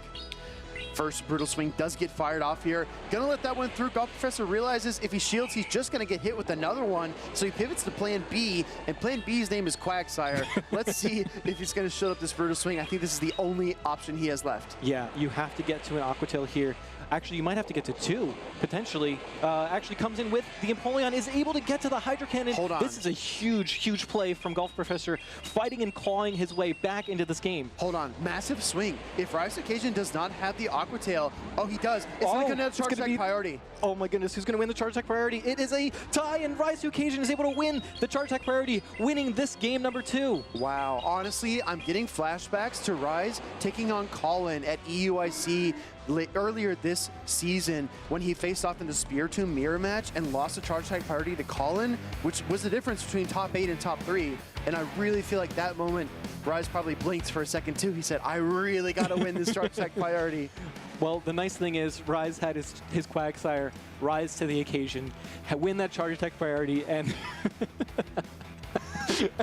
and take the game, and I think because of that is able to move on to the next round. Yes. Is that so? What we just saw was losers round 6. Right. I believe either the next round or the one after that will be the losers finals. So many more battles on the loser side bracket. It is a tough road to take, but many of our champions have walked that path and still taken the gold. So you never know. Rise might be the next trainer to fight his way through that loser side bracket into day 2 and beyond, but only time will tell. Yeah, and we see here the Empoleon coming in with the Quagsire for Golf Professor, or coming in with the Empoleon into the Quagsire, I think was the difference here. If you were able to recognize what's in the back for Rise, it's really tough, because you might think is it the Guzzlord? Is it the Fortress? Yeah. Is it the Gourgeist, right? And you can't really figure that out until afterwards, and after the fact, it's really, really tough. But I believe Golf Professor played to their win condition, which was finding the Quagsire mirror match in the end and winning to the charge attack priority. Yeah, and again, this play right here, I mean, just think about it. If Rise sends out the Quagsire with just a measly bit of health, I think the Altaria could probably shield a Stone Edge, Dragon Breath all the way down, double Sky Attack the Galarian Weezing, and this is an entirely different situation. We're absolutely headed to game number 3. So Rise's ability, like you said, to wait down that switch timer and then make that decisive call to send out that Galarian Weezing, that is what won him that battle. Yeah, I agree. Really well played, really well explained by our #1 caster, Speediest Chief over here. I don't know. Well, the number 2 is in my name, so I don't think I can ever be number 1. Oh. But that being said, Golf Professor's tournament run is over in Houston. Unfortunately, knocked out of the competition, but I'm sure we have not seen the last of that trainer. Anytime you go up against, you know, Rise to Occasion or Doombug or Out of Pocket, any of these NA Titans, it's got to be a little intimidating. It's got to be tough, and you really don't have to take it personally when that series doesn't go your way, because those trainers are just that good. Right. I mean, they are exceptional. They're planning out every single possibility. They're playing very efficiently. They're playing at a level that is just some of the best in the entire world. So if you can come into a situation where all it comes down to is charge attack priority, a coin flip, I think you played your heart out. Yeah, and honestly, we were talking about this with DeFi and Henry backstage. Some trainers show these flashes where they play really, really well. The execution looks like it's absolutely on point, but then the next battle, something goes wrong, team composition isn't quite what they like, and then the turn timing gets a little off, and then the switch, the knowledge of the switch timer is a little bit displaced, and things can kind of spiral from there. So these trainers, like Rise, like Dune, they are consistently playing at a very, very high level, and that is the key difference. Yeah, those top-notch players, we see that consistency. There is, it's just like the lack of mistakes that they make is like, it's very notable. So now we're actually getting ready for our next battle. Losers round 6 in Group F. Yes, so we're going to see the Pixel Cheetah take on Shadow Brandino. And honestly, I really like this team from Shadow. I think this is a very fun composition. Galarian Stunfisk was on my list. I thought it might be a impact player here. But with all the Quagsire, it's kind of a tough environment to bring that Pokemon. So we're going to see if he can place it correctly in this series. Well, one thing to note as well is that the Pixel Cheetah actually has a Shadow Gligar on their team. Whoa, wait, hold on. So the Shadow Gligar? Oh my gosh, yeah, against a Galarian Stunfisk, that's going to be really rough. Oh, this is going to be fascinating. Yeah, I'm excited to see this matchup because we have Pokemon that we don't honestly see in this meta. Yeah. So it's going to be completely new teams. The only consistent thing is going to be the obviously the Wigglytuff on both sides. Oh, well, it is the most picked Pokemon, It is #1 for a reason. Yeah, well, I know a few trainers do not enjoy the Wigglytuff gameplay. It's one of those things where it's better to be on the side where you're dishing out the charm damage than on the side where you're receiving the charm damage. But, you know, that's Pokemon for you. Well, I've seen you backstage. I've seen you do a little wiggle yourself. So yeah, hey, some of the soundtracks we have, you got to dance, man. you got to feel the music. You know what I'm saying? I do. And we have really good editors back there as well that put in some really nice music, nice tunes. So you got to wiggle when you can. The stream is a vibe, all right? Let's be honest. It's an absolute vibe.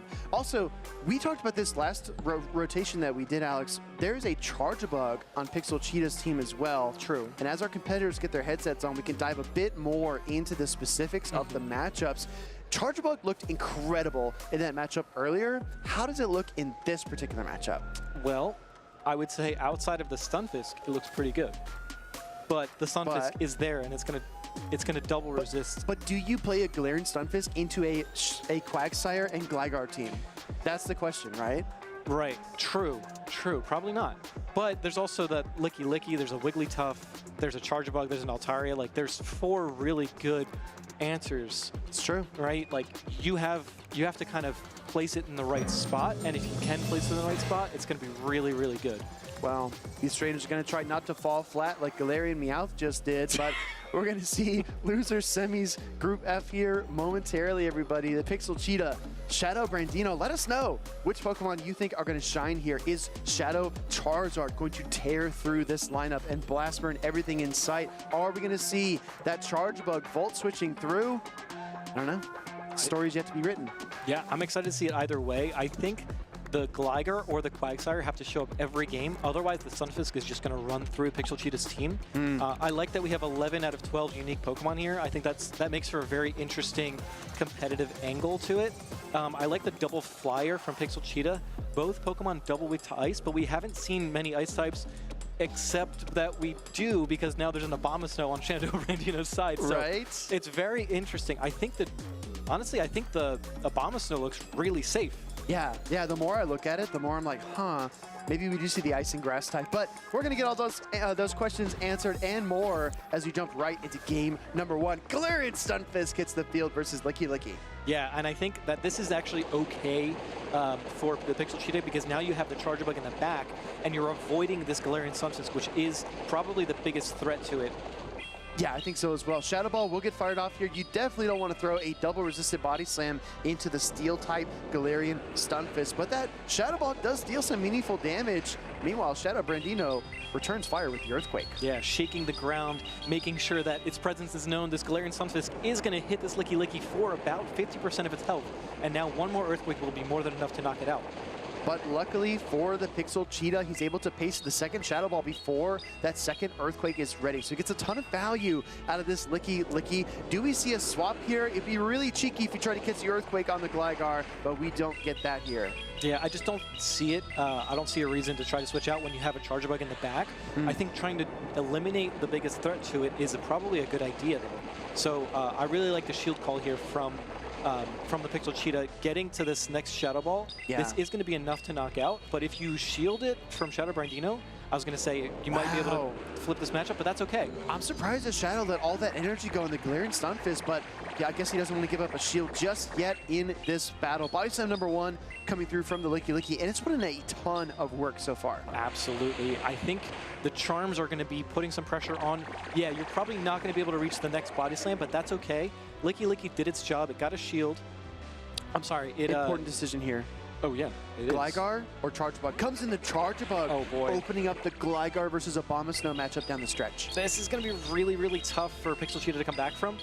Down a shield. I think that's probably why Shadow Brandino was so okay with letting that Stunfisk go, because now you see the Abomasnow coming in against Shadow Gligar. This is the best possible matchup for it. I'm telling you, take a cold drink, everybody, because it's hot out here in Houston, and this Gligar is going to struggle in the matchup, taking double super effective damage. No buff there on the Night Slash, no boost, excuse me, and the wing attacks are just not adding up in time.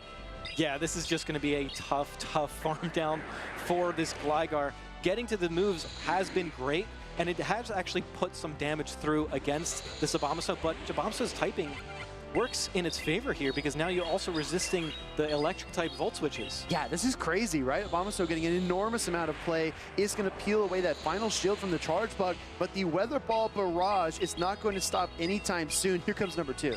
Yeah, Abomasnow says, you know, Houston, let's cool you down a little bit. Let's get some nice icy weather in here. Make sure you guys are nice and chill. Let's have a shaved ice right here as we hit halftime on day number 1's stream. That's going to be a game 1 victory for Shadow Brandino. The combination, Galarian Stunfisk, Abomasnow, too much for the Pixel Cheetah to overcome. Yeah, and I mean, we were looking at the teams earlier, and I think we figured out that Pixel Cheetah team is a little bit weak to that Abomasnow. Obviously, we have the rollout from Licky Licky that can do super effective damage. The Gligar technically is doing super effective damage with the wing attacks. Same thing with the Quagsire's Stone Edge and Altaria's charge attacks, but the fast attack damage is just not there to pressure it. But think about how that boxes you in, right? Because if you're the Pixel Cheetah and you feel like you can't play Altaria, you can't play your Gligar, and you maybe can only play your Quagsire every so often, Wigglytuff, Licky Licky, those two Pokemon are strong, but Galarian Stunfisk has a good matchup into both of them. So that's honestly like the team chess that's in play here. Shadow Brandino is able to kind of, by process of elimination, cross things off the list and kind of narrow down what he's likely to see. I think that's going to be really, really instrumental. There's an enormous amount of team comp pressure happening here. Yeah, and I think because like the chess reference that you made, I think was great, because Abomasnow feels like the King Gambit of this meta, or of this matchup, and you see things like Altaria and Quagsire, and they're kind of like pawniards, just trying to find their way through the chessboard, and Abomasnow is just king of the jungle here. I see what you're doing. I'm shocked that you didn't mention Rookity, but I guess we'll get one of those in another matchup. We're going to go right into game number 2, everybody. This is Losers Semis, Group F. Loser goes home here. This is a match point situation for the Pixel Cheetah. Hey, guys, it's the #1 Pokemon in the meta. Wiggly versus Wiggly. This is going to be our Wiggles. We were just wiggling around a little bit, and, you know, maybe feeling a little icy. Yeah, we'll see. We'll see which one of these Wigglytuffs wins the Charge Attack priority, but not quite yet. Swift's going to get fired off here. I think in this situation, if you want to play out the Zero Shield matchup, you probably just go double Swift in most cases. Yep. But Shadow Brandino holds on to the energy. Yeah, I mean, building up to the double Swift, I think Pixel Cheetah knows that it's not going to be enough for the knockout, so going to probably let it go as he does, and now it's really going to come down to the charge attack priority, and it looks like Pixel Cheetah is going to be able to win that charge attack priority and take this lead matchup. We've seen Shadow do this time and time again, though, allowing the lead to go, bringing in a Pokemon because he really values the farm down, but controlling Switch, you just saw the nod on the left side of your screen from the Pixel Cheetah. He knows this means Quagsire is going to meet up with that Galarian Stunfisk. Yeah, and actually, trying to catch the Aqua Tail, really smart play there, but Pixel Cheetah obviously not letting that happen as Abomasnow comes in against this Licky Licky. This is actually the best case scenario for Pixel Cheetah. Out of the entire 6 Pokemon, I think this is the Pokemon with the best matchup into Abomasnow. Yeah, because this is where the ice typing of Abomasnow betrays it. It's going to take super effective damage from the rollouts. Oh! From half court, he's going to go for the energy ball, and it does sneak beneath the shields, connecting into that Licky Licky. That's a ton of damage. Yeah, that's probably the best play you can go for. And now, on really good timing, throwing the weather ball, this is now going to be enough because of the energy ball damage. Now you could just spam out these weather balls, and they fire off so quickly. Yeah, very, very fast pacing. The switch timers are almost up as well. Keep an eye on that. Great awareness by the Pixel Cheetah to throw this charge attack before the swap was available. I guess he wants to lock down this damage, and he takes the shield instead.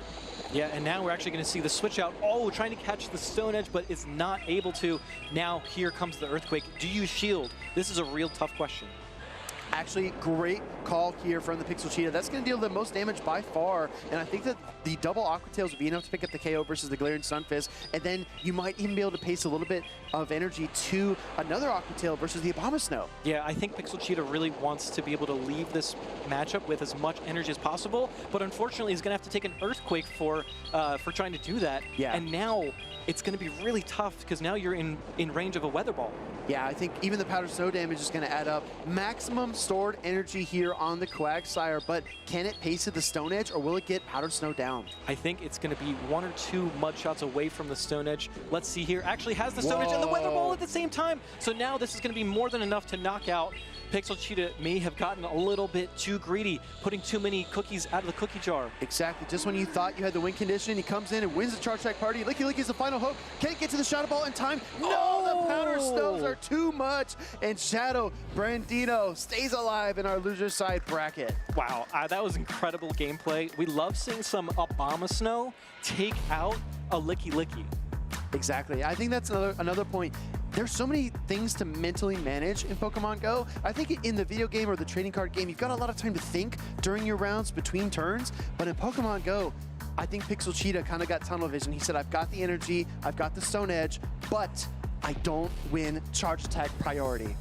Yeah, and that was probably the hardest thing. It's like you want to be able to manage your energy, have enough energy to get to that Stone Edge, and also take out the Stunfisk, and also, you know, trying to keep track of the opponent's energy, I think, is the part that it was missing there in that triangle, because there's so many things you got to keep track of, right? Your type advantages, your energy, your move, you know, your move timing. You got to keep track of the switch timer. Like, there's so many things all at once, and I think Shadow Brandino just had a little bit more of getting that energy against that Wigglytuff. You know, I think those are the types of things that will push you over the line. Yeah, exactly. And it happens in the margins too, right? Sometimes we do have a big charge attack that sneaks through, or you know, a big knockout at the perfect moment, but most of the time it's marginal plays. These Pokemon are moving at the same pace on the same turn cycle, and you kind of have to find your energy where you can take it and exploit those gaps between charge attacks, or those swaps that are a little too soon or a little too late. Those small things add up into big, big plays down the stretch. But very well done there by Shadow Brandino. His Abomasnow, an absolute terror on the field here in Houston. Yeah, that was one of my favorite matches because we saw such unique Pokemon. take center stage, right? The Galarian Stunfisk and the Abomasnow, not Pokemon that you would expect to see I didn't expect at this stage, at the very least. Like, these are some of my favorite Pokemon to battle with because they're so unique. They have such an interesting defensive typings. Abomasnow is very offensive. Stunfisk is very defensive, and they made such a really good core because there was no fire and there was no fighting on the other side to speak of. That's another thing I want to point out. A lot of the metagame is kind of, okay, we know what team compositions are made of. We know what Pokemon players are picking, like the Corviknight, like the Empoleon, like the Licky, but look for what's not there. I don't see much electric type pressure. I don't see much ice type pressure outside of Abomasnow and Alolan Ninetales. I don't see much fire either outside of the Gourgeist. Right. So when you find those openings, you say, you know what, maybe I can afford to be a little weak to fire. Maybe I can't afford to not have an electric resist because you're not going to see those things in the meta. Yeah, and that's exactly what Shadowbrain Dino was able to showcase is finding those little key elements, right? The weather, the ice weather, coming through and you know, freezing his way through that matchup that was honestly really tough.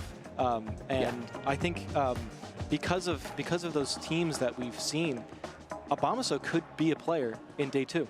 I think so as well. It's got tons of core breaking potential. And I got to be honest, you guys, you're watching the Houston Pokemon Go stream, but there's so much content happening across Twitch. Let's take a look here at some other shows and programs that we are going to be broadcasting. Looks like on March 28th, you can take a look at the Sevilla 2026 Championships over in EU. I'm really excited to see what the European trainers do with this new Memories in Motion meta.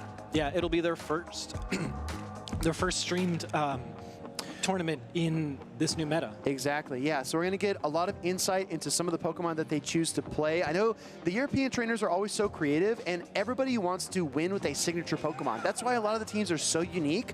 There's a lot of impetus, right, on trying to win with Tyranitar, win with Seeking, win with something spicy. So that's going to be a really fun broadcast. Yeah, as well. We also have the Diamond and Pearl series as well on the 24th. So that's coming up on Tuesday. That's like 3 days away. That's like 3 days away. Dude, but what if I forget? What if I forget before then? Because a lot can happen in 3 days. What should I do? Probably put a notification on, put an alarm on. You know. No, maybe we should follow the channel. True. And turn on the notification bell. See, this is why I respect you and I appreciate your effort and your time, because you really do think about things that I forgot about. It never crossed my mind, honestly. I'm really excited for our next pair that's getting set up on stream. We're going to see 2 trainers that I featured in my segments that we recorded yesterday. 2 incredible players and very, very kind people. We're going to see Man in the Planet versus Uiwaxod? Uiwaxod? Is that how you say it? I think it's Pokemon backwards and upside down. So, Mango. Yes, Mango. Yes, that's it. We cracked the code. I'm really excited to see these 2 trainers on stage here shortly, but honestly, Stalker, it's been really fun to commentate with you. It's been really fun to see all these unique Pokemon. There is one Pokemon on my list that I have not seen yet, but we are going to see very soon. You want to guess what it is? Is it the one and only? We've brought it up. Is it Umbreon? No, that actually wasn't the one I had in my mind. Okay. It's bulkier than Azumarill, bulkier than Medicham. Oh. What do you think? We talked about this backstage. We did. We chatted. This is Cresselia.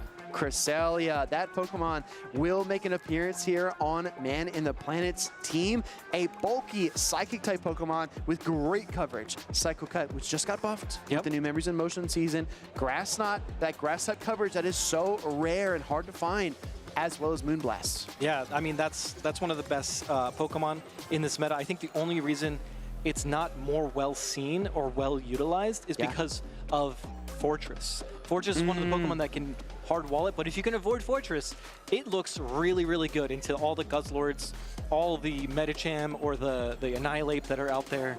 It has really good coverage into Quagsire. It's got really good diverse coverage in this meta. Absolutely. I think it might get a ton of play here because there is no Fortress on Mango's side. So I do think there is going to be an opening for that Psychic-type Pokemon.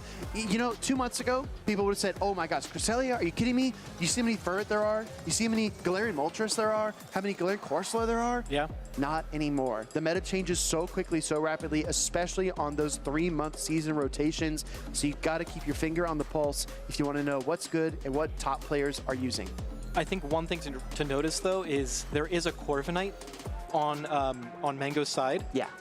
And so it's going to be really tough for that Cresselia into that Corviknight potentially, because it does have the resistance to both grass and fairy, and it can fight back with a payback. So that's definitely something to watch out for, but otherwise it looks relatively safe.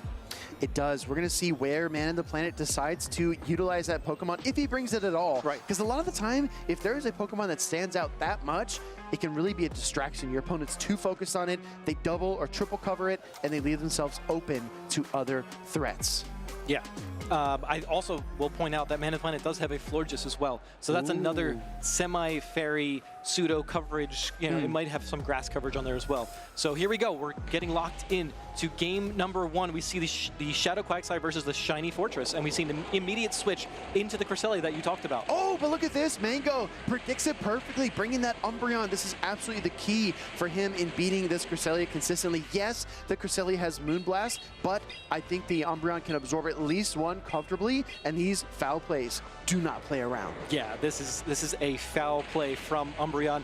This Moonblast, like you talked about, is going to be super effective. I really enjoy the timing here. Going for the Moonblast, taking it safe and not throwing before on that switch out, because sometimes players can mess that up, right? It happens more often than not, but now we're actually going to see another foul play getting shielded.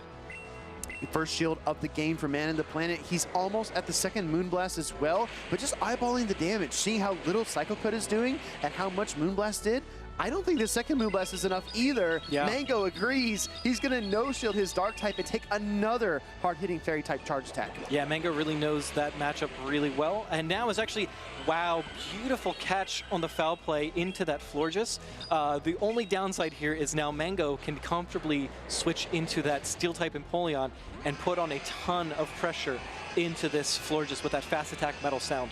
I mean, Empoleon might use Metal Sound, but it's got an iron grip on this matchup versus the Florges, and Man in the Planet just cannot get good news. He led his Fortress into Quagsire, swapped his Cresselia, was met by Umbreon. Now he brings out his Fairy-type Pokemon, and there is a steel wall in Empoleon facing it down. Yeah, this is kind of tough for everything that Man in the Planet is throwing at Mango. Mango just consistently has one answer after another. Even with that chilling water, it's still not enough. Mango's like, hey man, stop countering me, chill. And Empoleon's like, nah, I got you, bro. Yeah, Empoleon's not listening. He must have headphones on. We're gonna see a Sand Tomb get fired off by the shiny, beautiful golden Fortress here. This is not gonna be quite enough. I think he might need another Volt Switch. Let's see. Oh yeah, Empoleon is able to hold on and actually switching out into the Quagsire. This might be a way for Man in the Planet to come back into this game potentially. What a heads-up swap. He's trying to remember if it has the Stone Edge energy. He lets it through, and it's just the Aqua Tail, which is great for him. He's got to start to peel away these shields, and the Grass Knot is just the perfect way to uproot them. Yeah, and I think this is going to be a nice way of getting some of these shields away from Mango's side of the field. You are going to see another Grass Knot, but a beautiful Charge Attack priority from Mango. We love to see that. I think you have to shield, though. You have to take away the final shield, but the negative is that now you get Mudshot down. Yeah, there's no real way out of this, unfortunately. I mean, Man in the Planet doing his best to come back into this game, and it's really tough. I think you have to switch out into the Fortress to try to, or maybe try to catch a move. Yeah. Yeah, well, he's going to force the Quagsire to throw energy. I think that's the third option, right, that we didn't consider initially, but this is honestly viable as well. Going to come in with the Fortress, try to get up to another Sand Tomb, but I got to be honest, the Stone Edge is closing in, and I don't think Mango even needs that much. He's just going to go for the Aqua Tail spam. Yep. And Mango just really methodically farming, getting energy at the right times, and really knowing when to throw the moves, and just so well done. Well, this is all about visualizing your I guess, levels of play as the battle goes on, because Mango thought about it. He said, you know, if I see the Cresselia safe swap, I gotta have Umbreon ready. If I see the Florges come out, I want to bring Empoleon for that. He just had all the answers, and I think this happened on the lock-in screen. That's why a lot of these trainers will take their time, because they're trying to think, okay, if I lead this and I counter my opponent's Fortress, what do I do? What's plan A? What's plan B?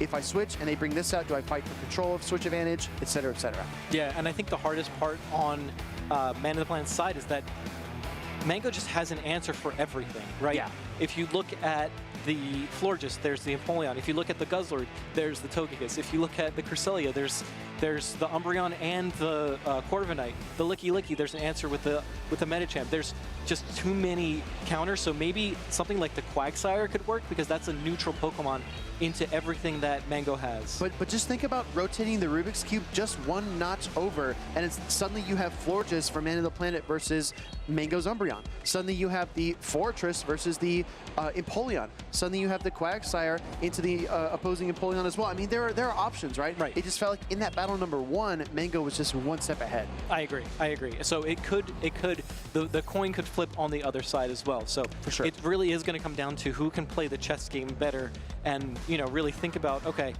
what is my lead? What's the safest answer to this when this happens, right? And then play from there. So we're going to jump right into game 2. Both players are locked in. We're going to see the Guzzlord versus Umbreon, the battle of the darks. Absolutely. The Great Devourer, Guzzlord taking on the Umbreon. Dragon Tail's going to add up, but this is not rise to occasions. Dragon Claw Guzzlord, he's got to find other ways to deal damage, and it's going to look like it's going to be the Sludge Bomb. Yeah, and this Last Resort is also not Rise's Umbreon because it does have the Last Resort here, so it's going to be able to do some neutral damage into that Guzzlord. We are going to see a Sludge Bomb get thrown here. This is not going to threaten any type of knockout. Umbreon is one of the bulkier Pokemon. Absolutely. As you look at the team composition, Man of the Planet might be thinking, where can I catch a resisted charge attack? Am I able to swap into something? That's also an important consideration as you look to distribute damage and keep your Pokemon in the battle longer. Second Sludge Bomb does connect. Do we see a pivot? No, another Last Resort. Yeah, I think Man of the Planet's okay leaving Guzzlord in this matchup because Guzzlord could get hard countered in the back, right, by a potential Togekiss or something of that nature. So leaving this Pokemon in, I think, is probably going to be the play, and just letting it, do what it does, take a lot of damage away from that Umbreon, and then go from there. No shield, allowing the Guzzlord to faint. Man of the Planet gives away control of Switch Advantage. Still 2 Protect Shields for each trainer, We're going to see the Quagsire come in, and now the pivot, but that head shake, you saw it. Yep. Man of the Planet knows that he's a much up behind now, which makes this mirror match very, very difficult. It's a very technical play to swap right away like that for Mango, but at the same time, it's now giving Man of the Planet an opportunity because now we see the Corviknight in the back for Mango versus Man of the Planet's Fortress, which is actually a very good matchup for Mango, or for Man of the Planet. Yeah, exactly. There's a ton of plays still to be had, but let's find out how it goes. We're going to see a shield come up from Man of the Planet in the Quagsire mirror match. That is going to be the first Protect Shield of the entire battle, and an Aqua Tail getting fired off in kind for Man of the Planet. Yeah, I think this is where the shields are going to come up, at least one shield in this mirror match because of how much damage these Aqua Tails do and how fast they spam out. And neither player is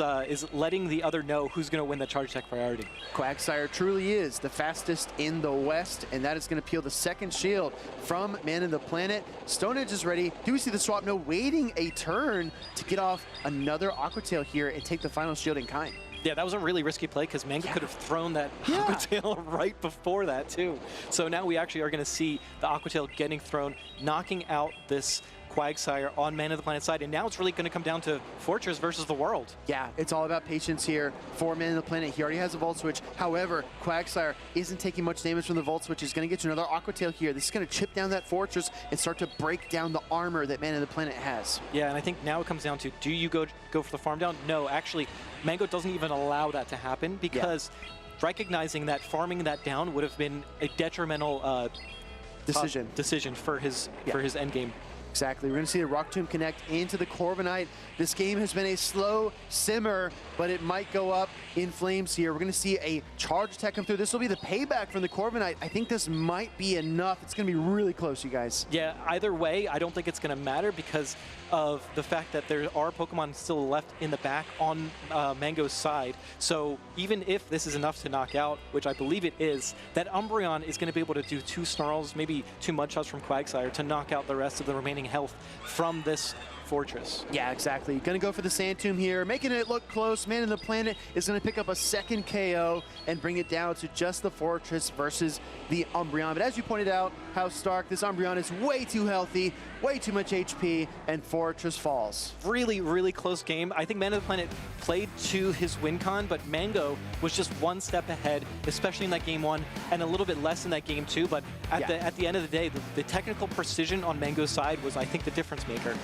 Yeah, I think so as well. Mango just executed a little bit better. He found those openings in the margins, and that built to an insurmountable lead in that series versus Man in the Planet. So unfortunately, all of our Man in the Planet fans, he's out of the event here in Houston, but I do think he'll be competing again very soon. Mango continues his run in the loser side bracket for Group G. Yeah, these are both really, really good players from this Texas area, both locals to the area. They're battling all the time against each other, so maybe they knew each other's plans and strategies and play styles before this battle, and you see Mango take the lead this time, but next time Man in the Planet will adjust and plan accordingly.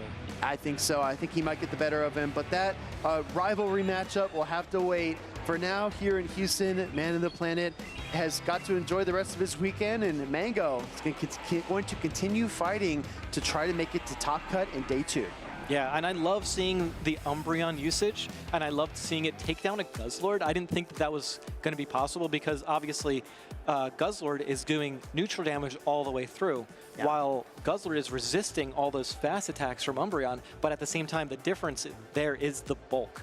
Umbreon just has such an immense bulk point in comparison to that Guzzlord, so I think that's the difference there. I remember in Halloween Cup, whenever I play Guzzlord and I lead into an Umbreon, I feel really good about that matchup, but that's because I'm running Dragon Claw. So when you don't have the charge stack utility, when you only have Sludge Bomb Brutal Swing, it can be really tough. And like you said, even if you're resisting those snarls, it might not be enough to actually make a sizable impact. But speaking of impact, actually, House Stark, we're going to take a look here at our world champion as we toss to a quick break.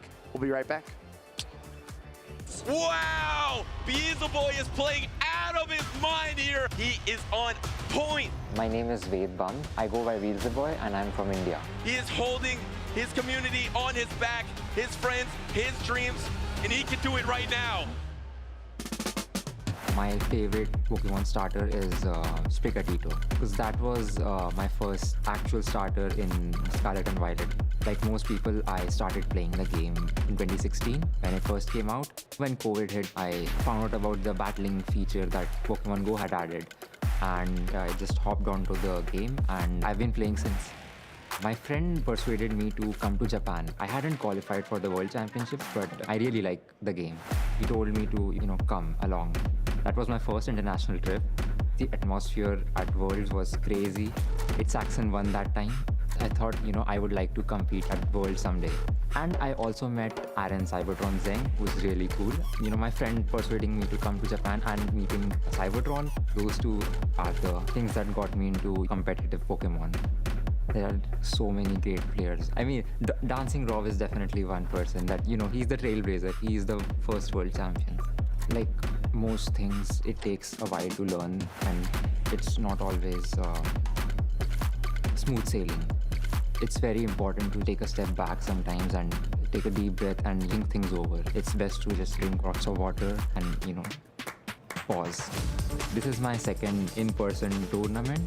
The first one, I got 4th place. He is following up his last year's world performance with the exact same dominance. I really like Moltres. I caught it on my daily adventure in Sense. One day walking back home, I definitely had to build a team around it. I have Annihilate for opposing fighters. I have Lapras, which is the best neutral pick in the game. I was sure that this is a good team and that I have practiced well enough with it that I can play around most opposing teams. The MVP of my team was definitely Lapras. One of my toughest opponents was India's Harjev. His Annihilate was really good versus my team because I didn't have a Ghost type other than my own Annihilate, and he's a great opponent. This was my first finals on stream. Beelzeboy has now reset the bracket. I feel like when you're actually battling, you don't really pay a lot of attention to what is happening around you. You just focus on the battles. Most of it was the same, but lots of smoke, lots of light, and lots of people cheering. This next game is gonna determine your Pokemon Go World Champion. Right at the end, when I hit the Ice Beam on the Corsola, He goes on the Ice Beam! I knew it was done. Absolute cinema! The number one challenge that I set for myself this season was to make as little misplays as possible. And how'd that go? Well, I did make a few misplays, but I guess it balances out because I won. He is your 2025 Pokemon Go World Champion. My most memorable moment on the stage was definitely, walking up to the podium with the crowd cheering and then, lifting this trophy. This is the one event where I get to meet a lot of my friends. The community is really warm and wholesome and, very welcoming. Thank you for all your kindness, and I'm very grateful for everything that community has helped me with.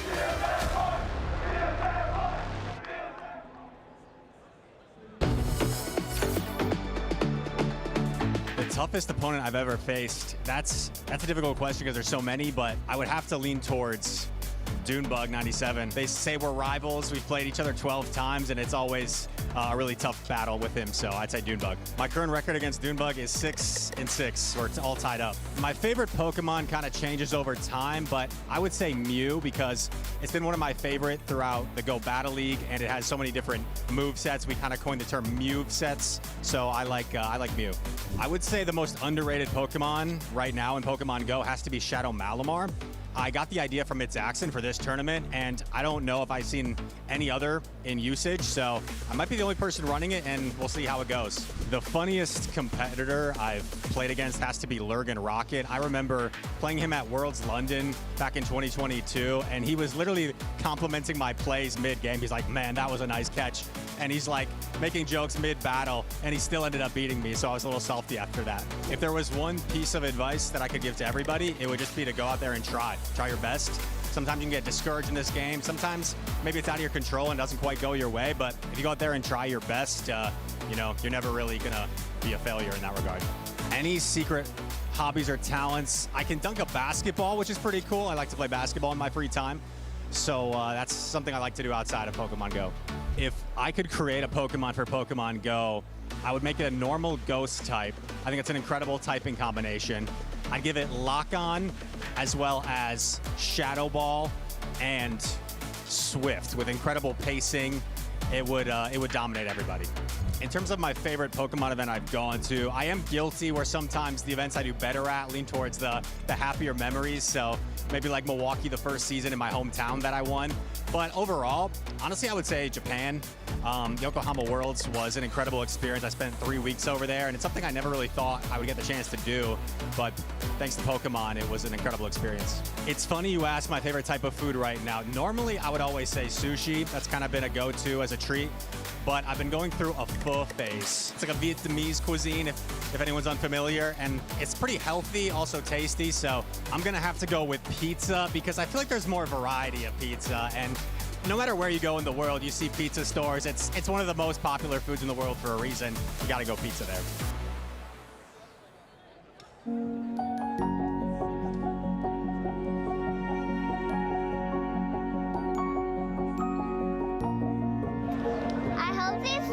Pikachu plushie? Yeah, time to go in. Okay, let's go. Okay, let's go.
Look who's here!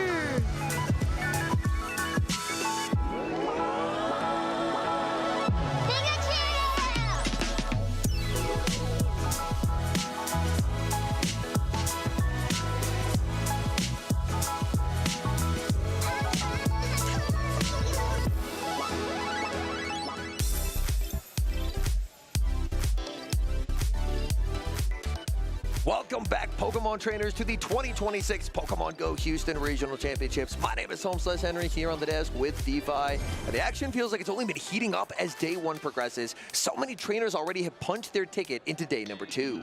And we have a really interesting balance of the trainers who are in day 2 for tomorrow. We have trainers like Nighttime Clasher, Dunebug, Elam, It's Axe, and trainers who you look at that they're coming to the tournament and you think, yeah, we're probably going to see them in day 2. But then we have some newer trainers in the mix, a little bit of spice. We've got Sankalor, we've got Esteban, we've got Jello Too Good, we've got Andy. And again, this is Esteban's very first tournament. Wow. And he's here on the winner side of the bracket on day 2. A lot familiar, a lot new, and we've got some pretty exciting matchups still to go. All of the winner's side matchups have concluded, so now we're in the loser's side of the brackets. And to me, the stakes are actually even higher here, because if you win, you're on to day number 2, but if you lose, you're going home just short of Top Cut. And we have a couple of great trainers that we've seen on the stream before. We've got Mountain Dugong coming back, trying to fight his way into day number 2. But we also have Frankie. We've been seeing him a ton in the fun games and things we have in between battles. I got to hang out with him yesterday while we were playing games. And he is here in the losers finals as well for Group B. Let's take a look at these teams. It's 2 Metachamps again. Metachamp, absolutely the story of day number 1 here in Houston. We just can't escape Metachamp. It's everywhere. But one Pokemon we haven't seen as much of that I really enjoy is that Gourgeist. Absolutely shuts down the Fortress that we've been seeing back to back to back. And we see a couple different Fortress, I want to point out. Mountain Dugong going for the Shadow, Frankie going for the regular one. And it appears both are on Volt Switch, however. But I think it's a very good point that Gourgeist does put a lot of pressure onto what Mountain Dugong wants to run. So if Mountain Dugong wants to try and run as strong as possible into that Gourgeist, he may have to rely on Wigglytuff and Guzzlord. Wigglytuff and Guzzlord, very polarizing Pokemon that we've seen today, but they can both be beaten. Guzzlord has that Sludge Bomb. We are not seeing that Dragon Claw Sludge Bomb that we saw a couple tournaments ago. All these Guzzlord have been running Brutal Swing Sludge Bomb. I believe Rise did have Dragon Claw, which was, the commentators noted, was a bit of a surprise, because Dragon Claw, while it does improve your neutral matchups, it means that if you get stuck onto a Fairy type, it's kind of just game over. There's not a whole lot you can do, but Rise was running that Galarian Weezing, which is the Fairy type that beats other fairies. But as we take a look across Frankie's team, Frankie does have his own Metacham, and Metacham is very strong into Mountain Dugong's team. But if Mountain Dugong really tries to lean on that Guzzlord too much, then Metacham could be a bit of a problem. Yeah, and I'm really keyed into this difference of the Shadow versus the regular Fortress. What I want to see is when we see everything is said and done for the day, which is going to be the more popular pick? Is it the Shadow Fortress or is it the regular one? Which is going to prevail? We've seen quite a lot of both. If I'm doing a little bit of mental math, I think the Shadow might be slightly ahead, but Frankie might have something to say about that, because Frankie has the opportunity to get a regular Fortress into day number 2 and to deny Mountain Dugong's Fortress from adding to the Shadow total. Which is going to be more impactful? Is it going to be hitting for heavier damage as a Shadow, or is it going to be able to withstand and outlast other Pokemon as a regular Fortress? And one battler has locked in already, the other making last-second adjustments. They know their tournament life is on the line. Day 2 or a trip back home. There is so much at stake here in the losers finals. Yeah, is it going to be the Shadow Fortress or the regular one? Which flyer is going to prevail? We have Corviknight versus Altaria. Lots of differences here, but only one trainer can move on to Championship Sunday tomorrow. We have Mountain Dugong versus Frankie. We have Metacham versus Wigglytuff. Wigglytuff a clear victor in this situation.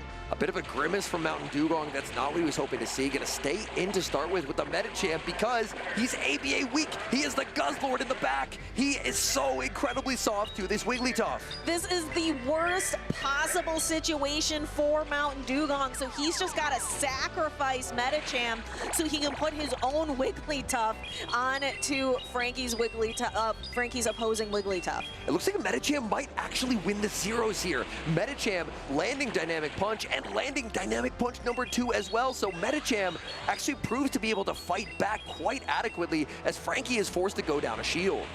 Yeah, but Mountain Dugong still losing other significant advantages here.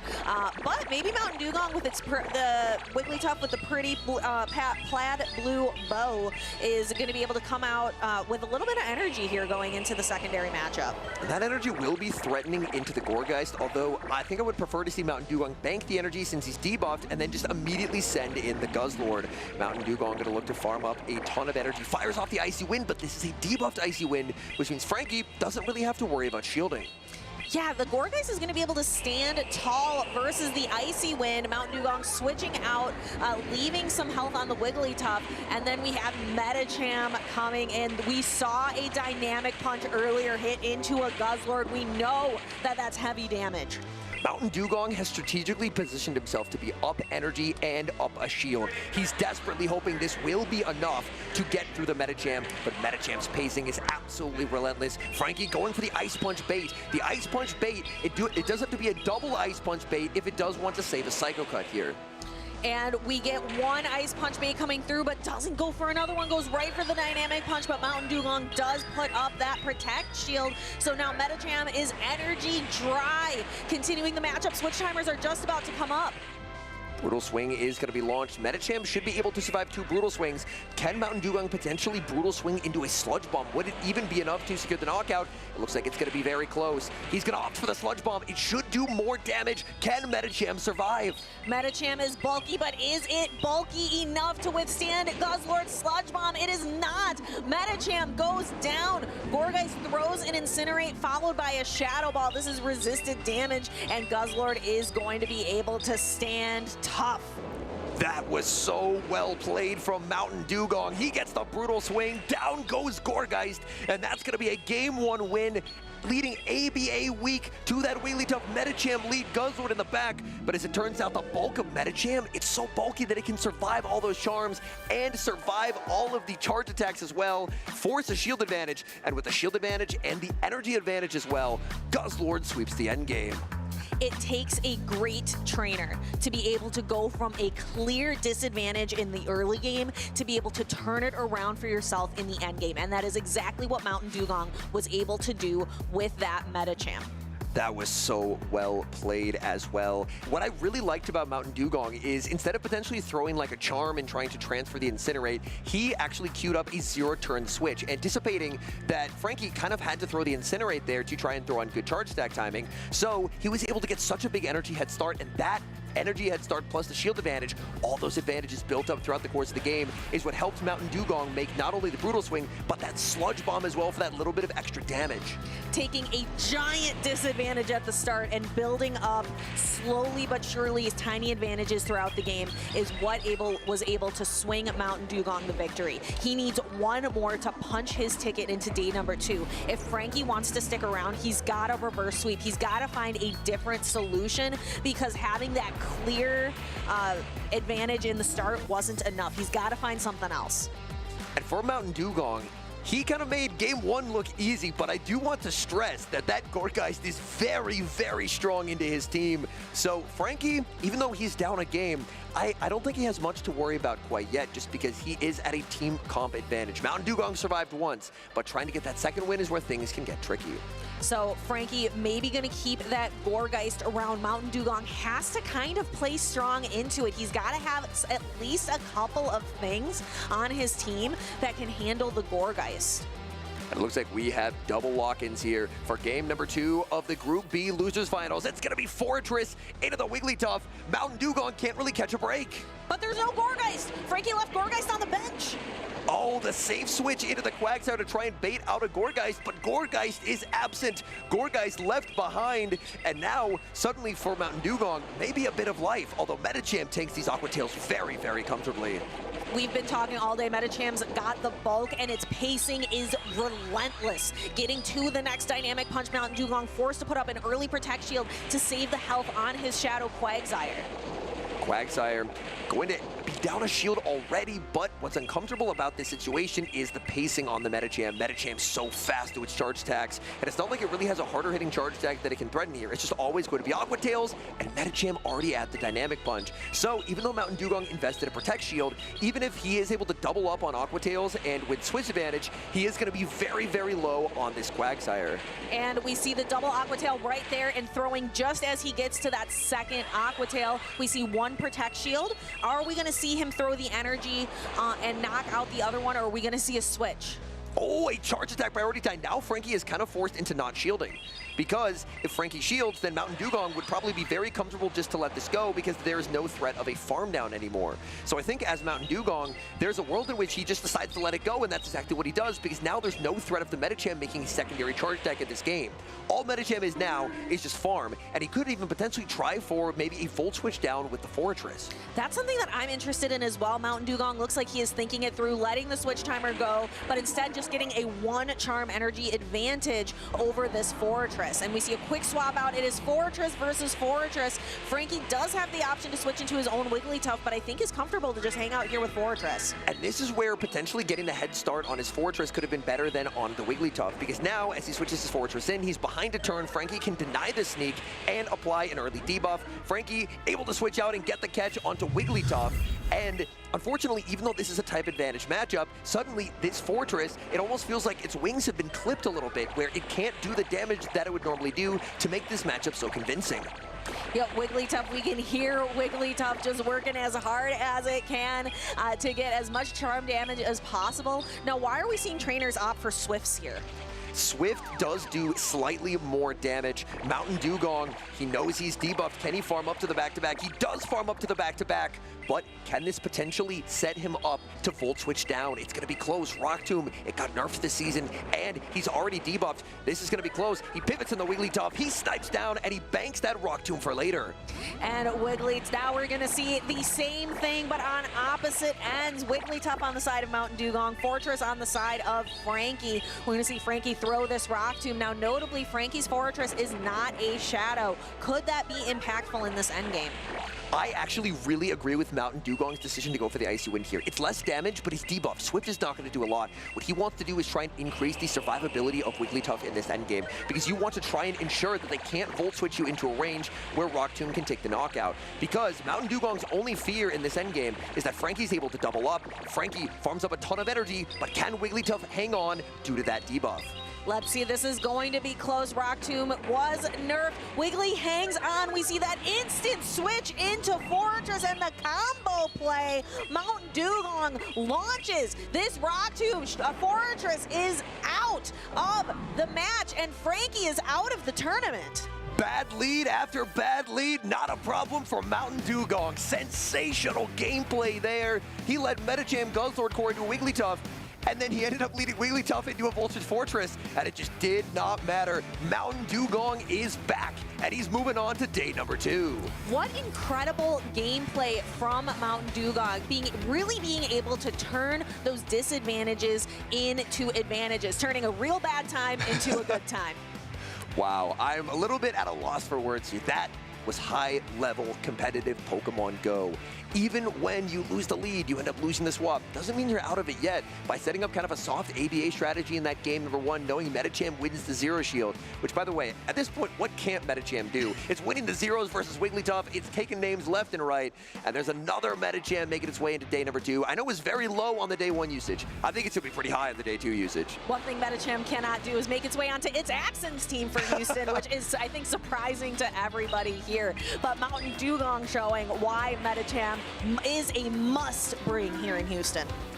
And Mountain Dugong going for the energy head start on the Wigglytuff was worried that that could have been potentially a bit of a misplay, as he ended up down a turn in that Fortress mirror, but Frankie was weak to Fortress in the back. Frankie debuffed and then caught onto the Wigglytuff, but this heavily misaligned the switch timers, and that was the opening that Mountain Dugong needed in the end game, as he was eventually able to snipe it down and emerge victorious. These battles have been incredible. There is the Rock Tomb. Wigglytuff barely hanging on into that combo play, Rock Tomb. Absolutely incredible, quick thinking on the part of Mountain Dugong, punching his ticket into the tournament on Sunday. Mountain Dugong proving that alignment is just a state of mind. Sometimes you can just lock in and play better, and that's exactly what he did there. Oh, that was such a treat of a set to watch. Mountain Dugong back like he never left and in absolute top form. That set was fantastic. Yeah, and Mountain Dugong has had a ton of really solid performances, but is still looking for that victory here in the Pokemon Championship Series. Could Houston be the weekend for him? I believe he is a local to the area, so it would honestly mean something probably a little bit extra to be able to win a tournament so close to home. So Mountain Dugong made it through to day number 2. So his day is done. He now gets some time to kick back, relax, study his matchup. But we still have a few more trainers who are still in that win and in scenario in these losers finals. Yeah, our next battlers coming up to the stage, we are going to have, again, trainers we've seen before. We saw them on the winner's side earlier. We were able to take a look at, I believe it is Dell and Shaner. We saw Shaner earlier face off against Dunebug. I believe we were casting those matches. Yeah, Shaner very much impressed me with his gameplay, and Dell is another one of these up-and-coming trainers, but Dell is an extremely, extremely talented player. And we have dueling Clodsires here, both trainers running Quag and Clodsire. The Quagsire-Clodsire duo, they have Fortress. They have a lot in common here across these teams. Yeah, I was also really impressed by Shaner's gameplay earlier, really putting Dune on the back foot, which is an impressive feat because Dunebug is like such an accomplished battler, so has some of the most wins we talked about, and has been to the most tournaments, like 40 championship series events. That's crazy. And Shaner, I believe, is looking for his first ever top cut. So for Shaner, the pressure has to be building, but he knows this is his moment. This is the closest that he's gotten to day number 2. Now is the time when you need your gameplay at its absolute best. And you can either lock in and get that day number 2 or fall agonizingly short. Fall agonizingly short, and you will be taking your ticket home instead of punching the ticket into tomorrow's tournament bracket. Our trainers are starting to get their headsets on and ready to go. I am so excited to dive into these teams and start talking a little bit more about what advantages we have, because we did talk about, we do have a Clodsire mirror, which is interesting because we've been, as well as a Quagsire mirror. Quagsire definitely more of the popular ground type Pokemon. We talked about how Shadow Kanto Marowak is out of the meta. It is down and out because Mudslap is just essentially gone from the tournament. And with Mudslap out of the way, it really clears the path for Clodsire to end up being a very strong, very bulky presence. Both of these trainers are running Stone Edge, so they will have super effective damage into each other's Altaria. And it does look like both Fortress are on Volt Switch. So Volt Switch, pretty nice if you get it aligned onto something like the Wigglytuff. Pretty catastrophic if it ends up on the Clodsire. And kind of stacking up these resistances to Electric, I think, proves to be kind of a winning strategy. And that's where that Quagsire-Clodsire duo can be very nice, because it's very difficult for the Volt Switch Fortress, which we've seen a few times just run away with games. It can't really run away with games if it can't really do a lot of Volt Switch damage. I'm really curious about Dell's Azumarill. The fairy type that we've been seeing throughout this tournament is Wigglytuff, and it's not to be seen on Dell's team. Instead of going with just a Pokemon that has been ever present in the championship series, it's been ever present in the Go Battle League since day number 1. We cannot seem to be rid of Azumarill, and do we really want to be? Azumarill can take some teams kind of by surprise, but in a meta where Volt Switch Fortress is as popular as it is, I do think that Azumarill can struggle there quite a bit. I know some trainers prior to the tournament were potentially considering a slight attack weight on Azumarill because against Volt Switch Fortress, there was actually a bubble breakpoint where you could actually do slightly more damage, and I believe that would flip the Zero Protect Shield scenario. But unfortunately, that's you end up dropping quite a bit of bulk for it, so I don't think many trainers did end up going for it, and that's probably why a lot of trainers stopped it for, well, I guess I can just run Wigglytuff because then I can cover the ghosts as well. And you get to have a lot more fast attack pressure with the Wigglytuff also. I dare you to say bubble breakpoint 5 times fast. I was struggling, I'll be honest. Bubble breakpoint. Okay, yeah, we're cutting that short at 2. But Azumarill does have a few targets here. Just neutrally, it could be a little bit annoying annoying for this team, as Shadow Quagsire, Stone Edge doesn't take a 2-hit knockout. Altaria would struggle. The Cloudsire's on Stone Edge, which means it doesn't have super effective charge stack pressure. And Corsola and Wigglytuff, at the very least, are neutral matchups. So if you can kind of dodge that Voltage Fortress, then maybe there's an angle here. And we have the best angle in the house to watch these battles. You at home do as well. Let's kick it off. Who are you rooting for here? We've got Azumarill into Altaria, a tale as old as time. However, this is a Shadow Altaria, a little bit of new spice to this very old matchup.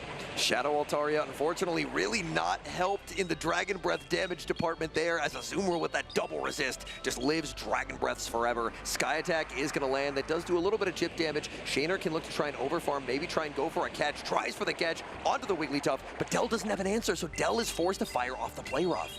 Unfortunate use of energy here, going for the Play Rough and actually going right into the Quagsire.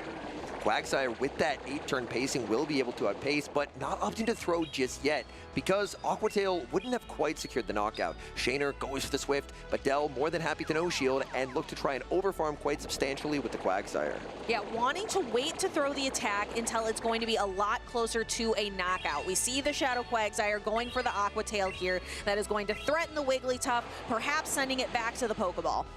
And Wigglytuff barely hangs on, doesn't get the Swift, the Mud Shot down. And Shadow Quagsire, this is kind of the best case scenario. It exits so low on energy, but it exits with a Stone Edge, and that will guarantee one of those 2 Protect Shields away from that Shadow Altaria. This is the best case scenario because you do not want to give your opponent a lot of farmable energy. So only a few Dragon Breaths for Shaner's Shadow Altaria, and the Azumarill can just come back in and try to finish up what it started earlier in the match. If Dell can avoid a catch, he's looking very, very strong in this endgame because it's going to be Galarian Corsola onto the Guzzlord. Shaner's opportunity would be if he's able to get the catch, but he doesn't. There's the Guzzlord. And I feel like that really slams the door on his opportunity to try and get a Game 1 win. Yeah, this is going to be tough to come back from for Shaner. Guzzlord is going to be resisting all of the damage from the Corsola, all of the fast attacks, all of the Nightshades, forcing to go to a Power Gem, and the Power Gem just isn't all that impactful. Dell doesn't even have to shield this. Guzzlord able to tank this damage effortlessly. It does not mind Power Gem whatsoever. Guzzlord can even look to double up here. Actually going to throw right before the double up, and Shaner's just going to let it go. This is Shaner basically conceding that there is just no path forward. There's too many charge stacks. Guzzlord's one away from a move. Azumarill has a move, and there's just nothing that the Shadow Altaria can really do. Yeah, and Dell still has both of his Protect Shields. Now, you listed a ton of advantages. You missed shield advantage going into this situation as well. So Shaner hopefully is going to be able to go back to the drawing board, really look through the team sheet, really look through the matchups, and try to determine, is there a different organization of my Pokemon? Is there a different team construction I can put together that can put Dell on the back foot? And this is kind of a nice opportunity for Shaner to do so, because Shaner knows that the writing is on the wall in this one, so to speak, where there isn't really a path forward, but you kind of have a minute or two from when you know the battle's over to think through those options. What adjustments can I make? Was kind of in a tough spot from the get-go. Shadow Altaria into the Azumarill. The Wigglytuff ended up getting chipped, and then Quagsire was able to exit with so much energy that it forced the shield away from that Shadow Altaria, and that made the Shadow Altaria feel a lot less threatening once it didn't have 2 Protect Shields to hide behind. Yeah, and we also saw the benefit we really did see the benefit of Azumarill here on Dell's team. We were talking about how maybe Azumarill isn't the play, but Dell's really seeming to make it work. If you get it onto a Shadow Altaria, it looks pretty invincible. Even if Shadow Altaria lands 2 Sky Attacks, you still cannot get the Dragon Breath down. The double resist and the bulk of Azumarill is just simply too much to overcome. Corsola was a bit of a risk, and I honestly understand why the risk occurred, because it is pretty strong if you're able to dodge that Guzzlord. But unfortunately, it found the Pokemon that it did not want to see, and that ended up being catastrophic. Yeah, I agree with putting it on the team. It's just unfortunate how it played out for Shaner, because Galarian Corsola, not bad. Clodsire, Altaria, Azumarill, the Fortress, the Quags, it's not terrible into any of those, but the Guzzlord matchup is miserable for it.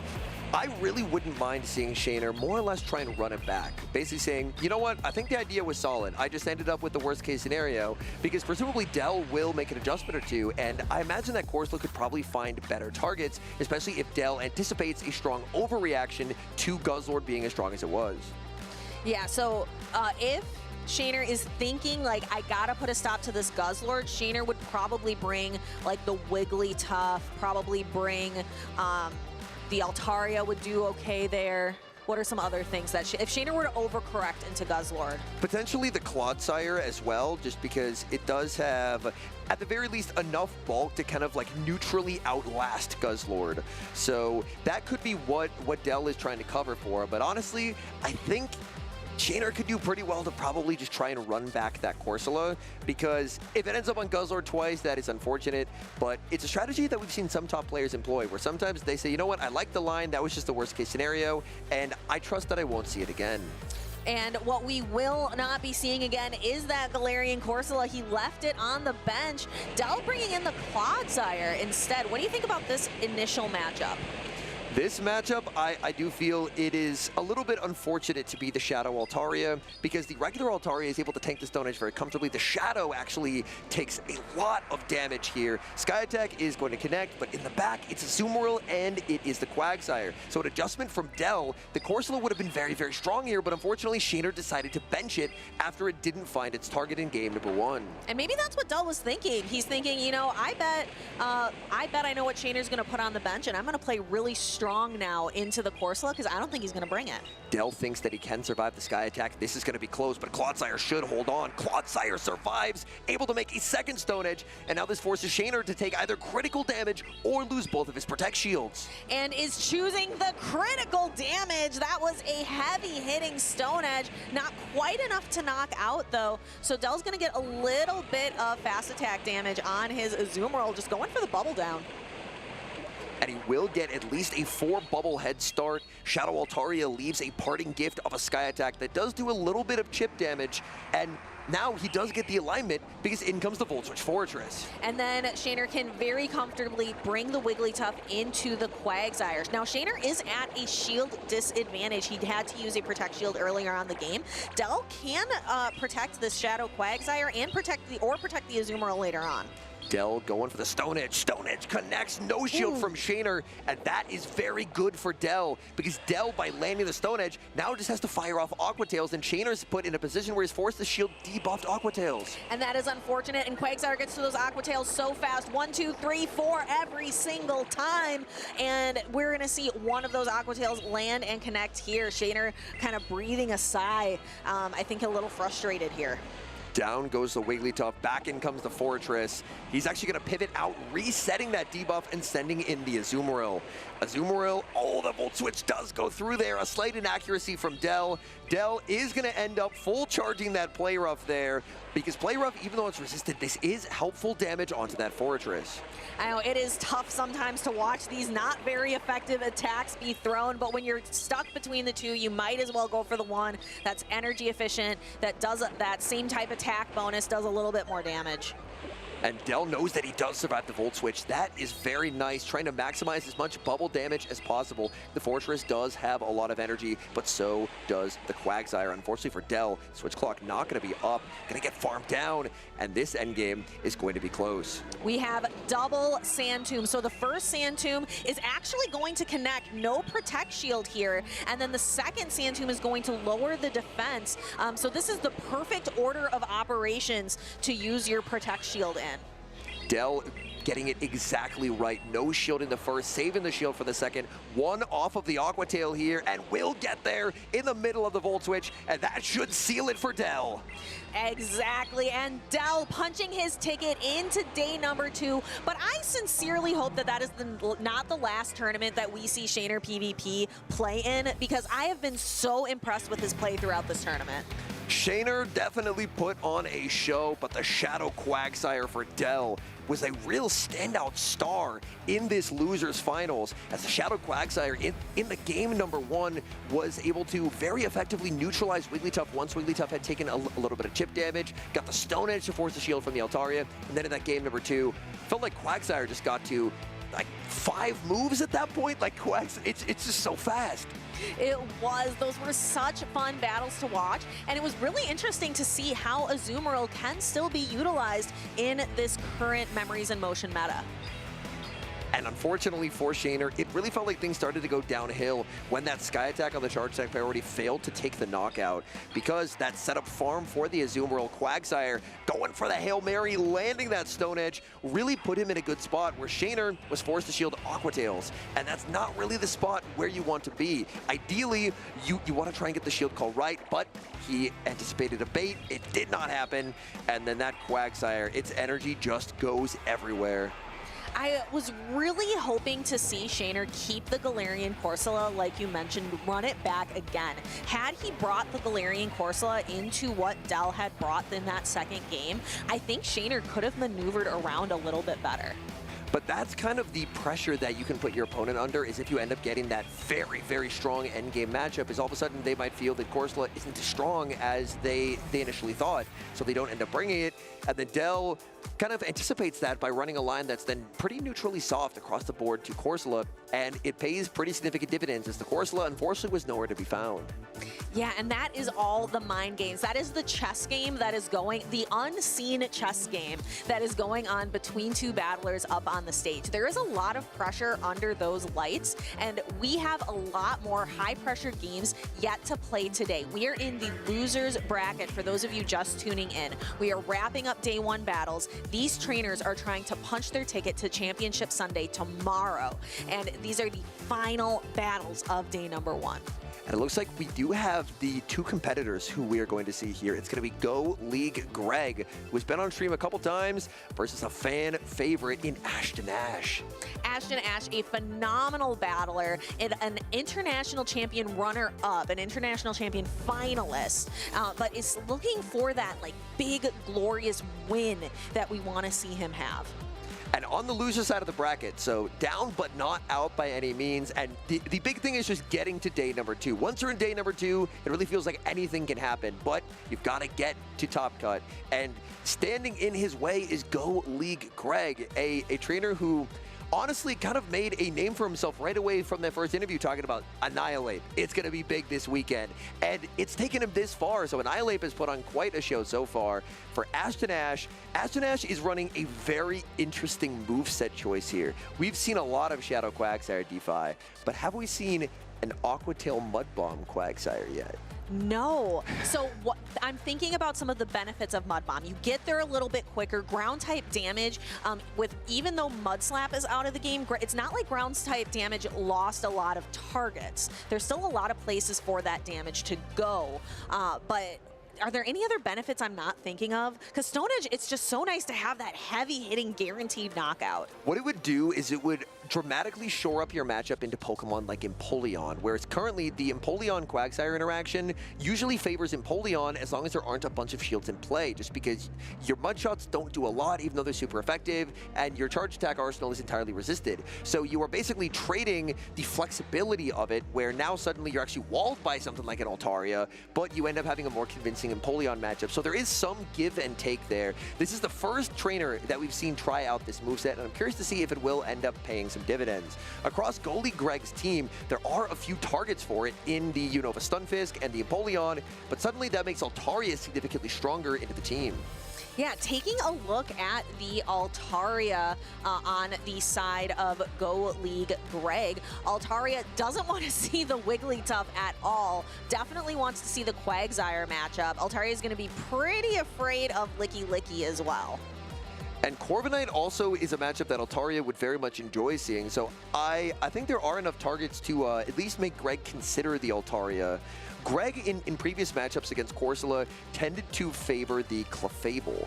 But there are 2 Pokemon that do a really nice job of shutting down Clefable with the double steel backbone of the team for Ashton Ash with the Corviknight and the Empoleon. So that it will probably force Go League Greg to have to make some different decisions here, because it's a lot harder to rely on Clefable when 2/6 of the team walls your entire moveset. Yeah, that is tough. And we saw Go League Greg really do well with the Clefable earlier on stream, with Meteor Mash being in its move pool and really being able to do a lot of neutral damage across the board.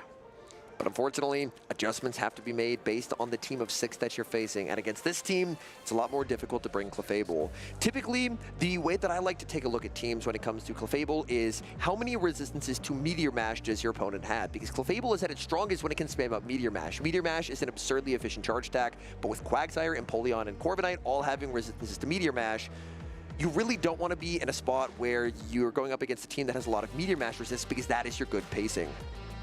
Ooh, our trainers are locked in, head down, looking at their battles, and we have an Empoleon mirror match to start off losers final in Group D. Which trainer is going to blink first? Who is going to win the charge attack priority? Wow, goalie Greg running a line that is incredibly soft to the Quagsire, but it pays off. The Quagsire is nowhere to be found, and instead, his Empoleon is going to be locked into an Empoleon mirror. And we see that first Hydro Cannon get fired. Goalie Greg goes for one more Metal Sound before throwing, but we see Ashton Ash, it appears, wins the cap tie. Unova Stunfisk looks very, very strong in the back. Honestly, it looks very strong everywhere into the team that Ashton Ash has brought without bringing the Corsola, without bringing the Quagsire. That Unova Stunfisk is basically unchecked across this team. Yeah, Licky, that's tough too, because Licky loves being able to pressure with that rollout damage, and Unova Stunfisk just gets to kind of laugh that off. And I wouldn't be surprised if Ashton Ash is anticipating that the Corviknight would be pretty free here. Oh, in comes Annihilate, trying to snipe it down, but this is low kick, this is not counter, so the Empoleon able to hang on, and now Corviknight does find the target that it was looking for in the Annihilate. Yeah, Annihilate is going to start boosting up, but Rage Fist boosts don't do as much. They're not as impactful here because you're not boosting up your fast attack damage. You're just boosting up the next Rage Fist, essentially, doing a little bit of extra damage with those low kicks. Air Cutter lands, no shield from the Annihilate, no boost comes through. Greg farms up to the close combat, and now Ashton Ash has to make a very difficult shield call. He's gonna be calling it, no shield in the Rage Fist, and that is a big swing of momentum for Ashton Ash. Ooh, so we see that attack, the automatic attack boost go through. This forces goalie Greg to put up a protect shield if he wants to keep the, his Annihilate around. Can Corviknight get to another Air Cutter? Can Annihilate punch down? It can! This is a huge problem for Ashton Ash. How do you get rid of the remaining HP on this Annihilate? In comes Licky. Goalie Greg should look to throw 4 low kicks, and the move goes for the close combat, but there's the catch onto the Annihilate. Onto the Empoleon. You just asked how to get rid of an Annihilate, and I think we found the answer by letting it self-debuff. So goalie Greg kind of forced to get rid of, to bring it back in to clear the debuff, bringing in the low health Empoleon. But since the rollout damage isn't doing too much here, goalie Greg able to get to another Hydro Cannon. And even if Licky does get this farm down here, that's still about 40% of its health bar lost already, and that's a big problem when Unova Stunfisk in the back is able to tank this energy so comfortably. Goalie Greg waiting out the timer before bringing in Unova Stunfisk. Ashton Ash, as soon as he saw what Pokemon it was, decided to press on that Shadow Ball. It's Ashton Ash and his Licky against the world here, and the fast attack damage doing nothing is really hurting Ashton Ash. Goalie Greg opts for a discharge. Mud Bomb would do quite a bit more damage, so by discharging here, he does have a slight improvement in terms of pacing, but it does mean that he doesn't quite have that same ability to farm down with the Annihilate after as if he had gone for the Mud Bomb. So an interesting choice there as we see one Shadow Ball go through. Each trainer has 1 Protect Shield remaining, going for just the Body Slam, hoping that it would be enough. Goalie Greg using his final Protect Shield. Goalie Greg just gonna try and farm down, but he doesn't throw his energy, but with the low kicks that landed, I believe this should be low enough for the Stunfisk just to get the Thundershock down. A very much resisted Body Slam is just enough to knock out. Licky would need to get to a full Shadow Ball and just does not have enough gas in the tank to be able to push through. So goalie Greg and the Unovan Stunfisk takes an early Game 1 victory here in the losers finals for Group D. Ash ran a line that was very, very disrespectful of that Annihilate. The Annihilate was brought, and that proved to be a big problem. Goalie Greg ran a line that kind of disrespected that Mud Bomb Quagsire, but wasn't punished. The Quagsire was not brought. So now the question is, does Ash try and bring the Quagsire? And if you're Greg, do you try and cover for that by potentially bringing the Altaria or trying to bring that Furret? We can see in the replay that the Corviknight did find its intended target in Annihilate, but Annihilate, by boosting up that Rage Fist, was able to eventually low kick down. And that Annihilate, even with such little hit points remaining, still proved to be an absolute nuisance to deal with. Licky all the energy in the world, but Stunfisk is just so bulky. Shadow Ball after Shadow Ball connecting, and it just simply did not matter. Taking a look at that body slam, even though it is such a resisted attack onto the ghost type Annihilate, was just enough to knock out Lickitung, just not having enough HP remaining to be able to get to the Shadow Ball it so desperately needed. Our trainers, they are locked in, they are ready. Goalie Greg, one more win and he can go into the tournament tomorrow. If Ash loses here, he is out. And we have Furret into Corviknight. Have we seen Goalie Greg's Furret yet today? I don't know if we have, but Furret, this is not where it wanted to be. Safe switch into the Empoleon. Empoleon is down a ton of energy. Ash could very well decide to stay in here because Ash does have the Wigglytuff as a second check to the Furret. So by landing the payback, this now gives him the ability to just try and stay on the field because Hydro Cannon, it does just under half to the Corviknight, but this Corviknight is at about 80% HP. So for Ash, this is kind of a free sign to stay in, win alignment, and then put Furret on that Wigglytuff later on. And we can see just how impactful those sand attacks are, just to be able to chip down at the Empoleon enough that some of these smaller attacks will threaten shielding that big, heavy payback move. Ash going to be matching shields. He would love to try and get a sand attack down, exit with a lot of energy as a payback does hit hard onto anything that could be lurking in the back. He's going to go for it here, and he will get this sand attack down. It's going to be close, but Goalie Greg does not get the move. And Goalie Greg has to decide, where do I want this energy? And actually doesn't go for a quick attack down here, or doesn't go for a fast attack down, goes for a Trailblaze instead to secure the knockout and boost the remaining attacks. But the Furret Sucker Punches are going to do absolutely nothing into Wigglytuff. So really that Trailblaze, the benefit of it is just boosting the charge attacks, boosting the Swifts coming from the Furret. Yeah, Goalie Greg now gets to do quite a lot of damage with the Swift. Ash going to opt for the pacing play. He knows that if the shield comes up from the Furret, he's going to be shielding back anyway because he's the Corsola in the back, so he may as well go for the cheaper move, so that way he has a better chance to try and outpace and make it to his own Swift. So shield comes up from Goalie Greg. Ash going to look to match, as he's going to look to try and remove the Furret, because once Furret is gone, Corsola should be in a very good spot to close out the match. Yeah, that Corsola is looking so good in the back, but Furret needs to be neutralized, and it is about to be neutralized here. Wigglytuff Swift is going to knocks this Furret out of the game. Annihilate comes in, and Ash says, hello, Galarian Corsola. Oh, full Astonish goes through Annihilate, trying to boost itself up with the Rage Fist, but with that Astonish sneak, I believe the Corsola will now be able to outpace. Rage Fist lands that super effective damage, but with that sneak, Corsola gets the outpace, makes the Nightshade, takes the knockout, and gets Ash the much-needed equalizer. We will be going into a decisive game number 3, battlers. I am so excited. Goalie Greg conceding good battle, and yes, it was. I really liked the decision-making there from Ash. Goalie Greg banked to energy, which I thought was a very, very nice play, but Ash realized, I have 2 answers to this in the back. I am still outside of a range where Hydro Cannon plus Metal Sounds will ever knock me out. So I can no shield on that Corviknight, and then just stay in, win switch advantage, and then that way Furret never gets to see that Corsola, because Corsola, if it can avoid that Furret, is very, very strong across the board. Yeah, it looks great because Goalie Greg has the Clefable, not the Wigglytuff, as his fairy type of choice, giving Corsola an additional target. And no catch coming out here from goalie Greg. The Furret just getting knocked out, and that just set up the Corsola. Ash didn't immediately pivot into the Corsola. Had he pivoted immediately, he would have always outpaced, but then goalie Greg ended up firing off this Rage Fist, and it let through a Free Astonish, and that right there, the Free Astonish sneak is what allowed the Corsola to outpace. Like, a good Corsola should still survive the +1 Rage Fist there, but it made the game a little bit unnecessarily close. It was a little close, but Ash did come out victorious, evening the score 1-1. The winner of this battle is going on to compete in the tournament tomorrow. The loser is defeated and ends their tournament run today. Both trainers breathing a bit of a sigh, thinking through their options. They know the pressure. They know the moment is here.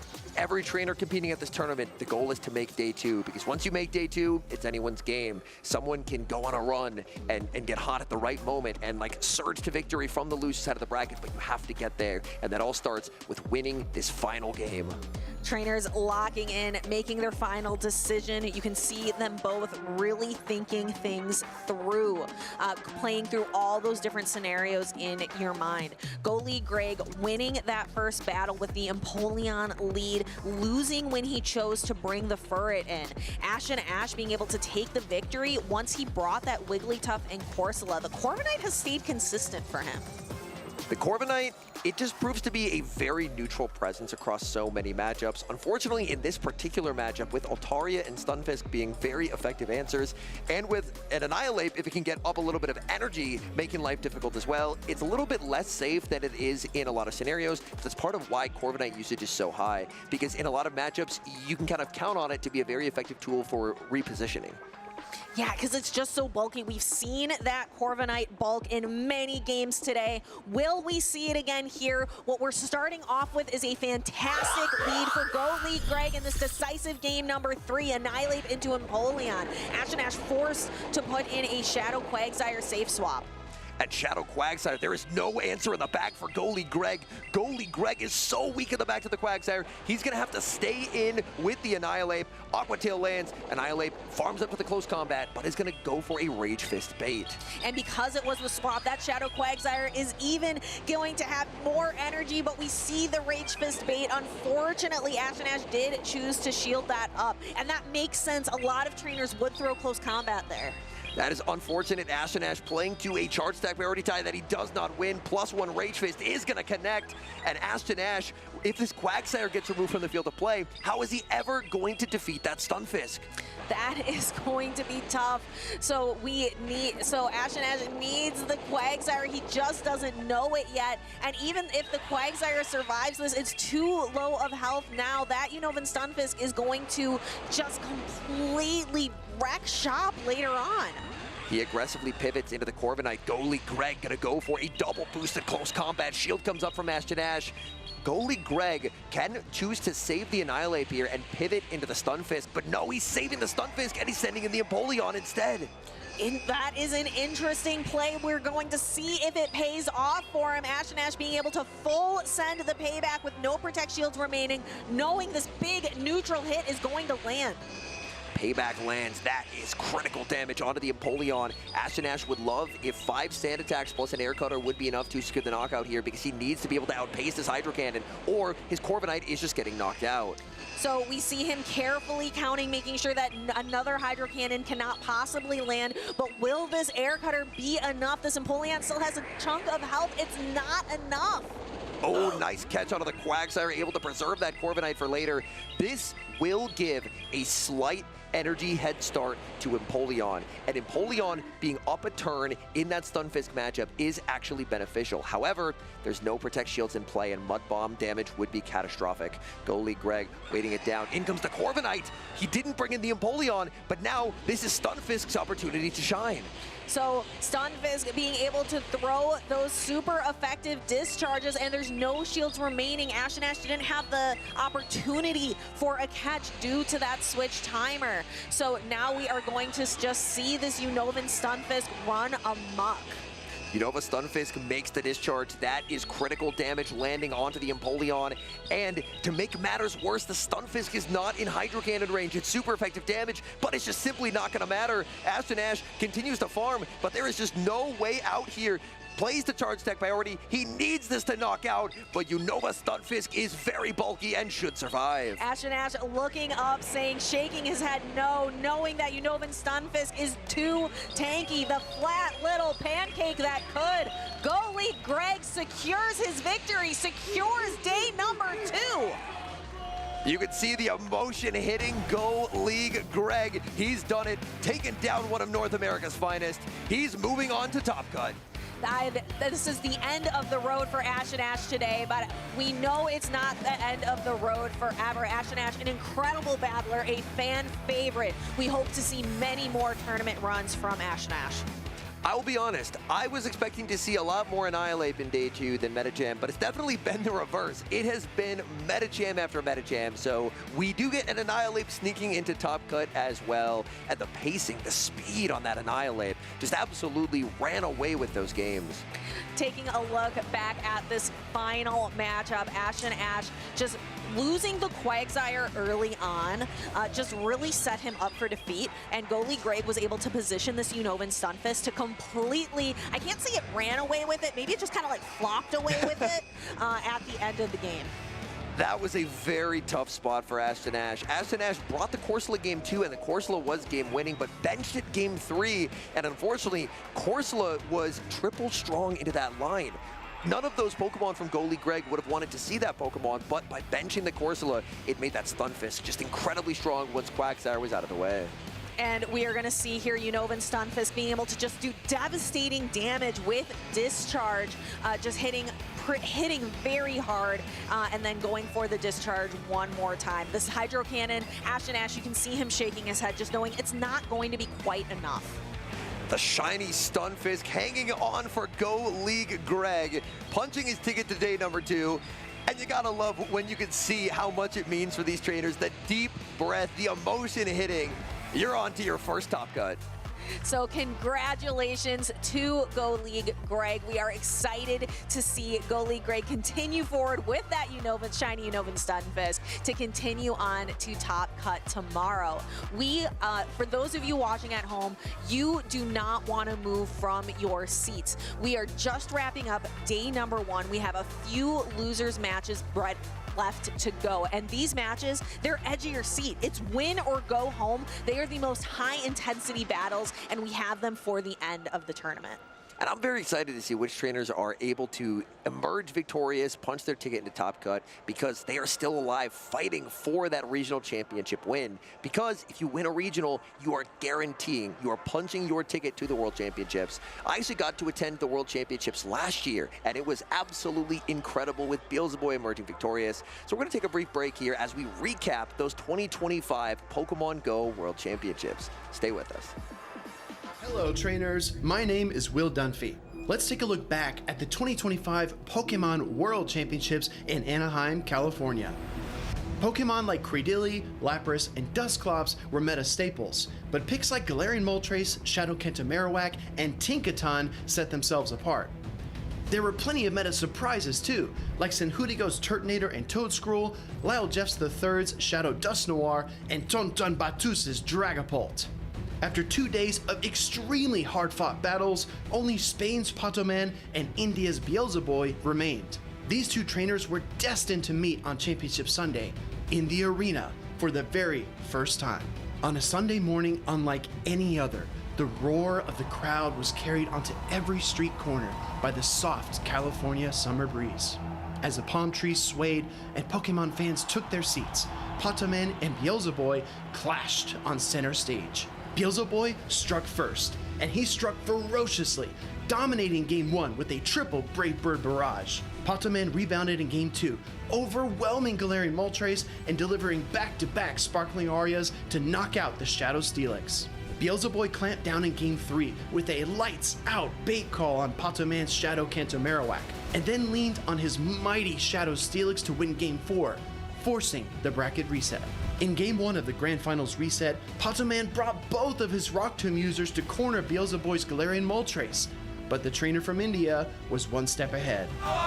He catches the resistant grass knot on his Moltres here. Patoman's strategy unraveled completely when Shadow Steelix connected a stadium-shaking crunch onto Galarian Corsola. After stumbling in Game 2, Beelzeboy unleashed his fury in Game 3, leading Shadow Annihilate for the first time in the entire series. This decision paid off, big time. Patoman's Cradily outlasted Beelzeboy's team in Game 4, and the table was set for a decisive Game number 5. In the final battle of the 2025 season, Beelzeboy's Galarian Moltres and Shadow Steelix shattered Patoman's shields and shredded through his Pokemon's HP. Then, with Patoman's 3 remaining Pokemon and Beelzeboy's championship dreams on the line, Beelzeboy turned to his final Pokemon, Lapras. Beelzeboy's Lapras reverse swept Patoman's entire team, striking decisively with Ice Beam and Sparkling Aria. The crowd cheered as Beelzeboy became our 2025 Pokemon Go World Champion, proudly hoisting his trophy for India. It's Beelzeboy in 2023 World Spectator. It's Beelzeboy in 2024 World Commander. It's Beelzeboy, your 2025 World Champion. Beelzeboy proved to countless trainers that the key to becoming a world champion is trusting in yourself and your Pokemon. The future of competitive Pokemon is incredibly bright, and we can't wait for you to be a part of it. Visit Pokemon.com/compete, and we'll see you in the arena.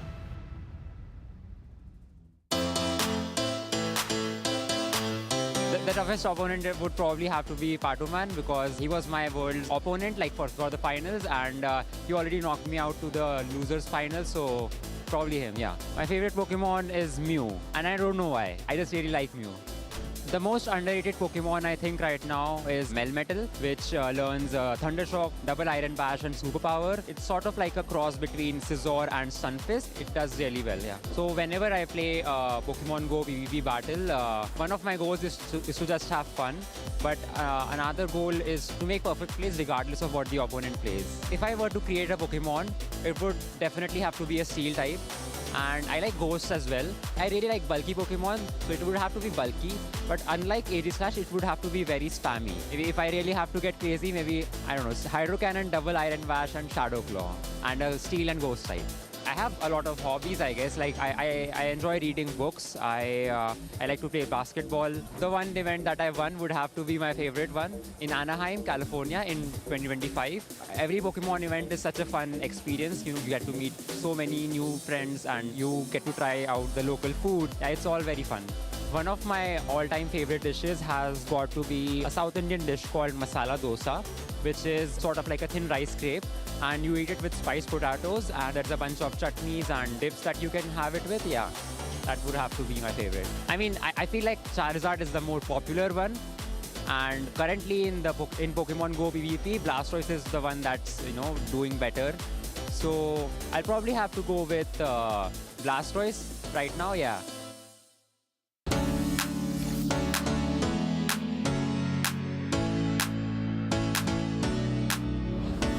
The best advice I've gained from my friends is to probably not give up. I've been to many regionals. This is actually, I think, my 18th, and I have only ever day 2'd at one of them, but I've played all of my day 1s always because all of my friends are always like, don't give up. One of these days you'll break through, and when I finally did, it was really awesome, and that's helped a lot with enjoying these tournaments and making sure that even if I'm not doing the greatest, I'm still having a good time.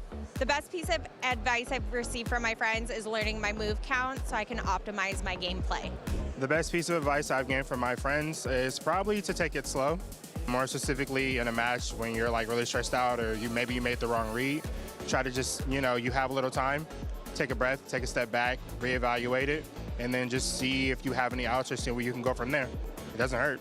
I believe the best piece of advice I've received from my friends is to just take it a game at a time, relax, don't worry about it, know your lines, and just have fun. Best piece of advice I received from my friends is, when you lose a match, there's always a lot to learn from it. So I always say, losing's learning, and that's a great way to improve and a good outlook to do better in future tournaments. I think one big piece of advice that I would give to people, or that has been given to me by my friends, is to find a Pokemon you like. Obviously, you can kind of see my get up here. I found Glaceon. I decided to use it on my team this year, it tests your limits in ways you probably wouldn't otherwise, using more meta picks. And those are totally fine to use, but for me, choosing my favorite Pokemon and finding a way to make it work, it was really impactful for me.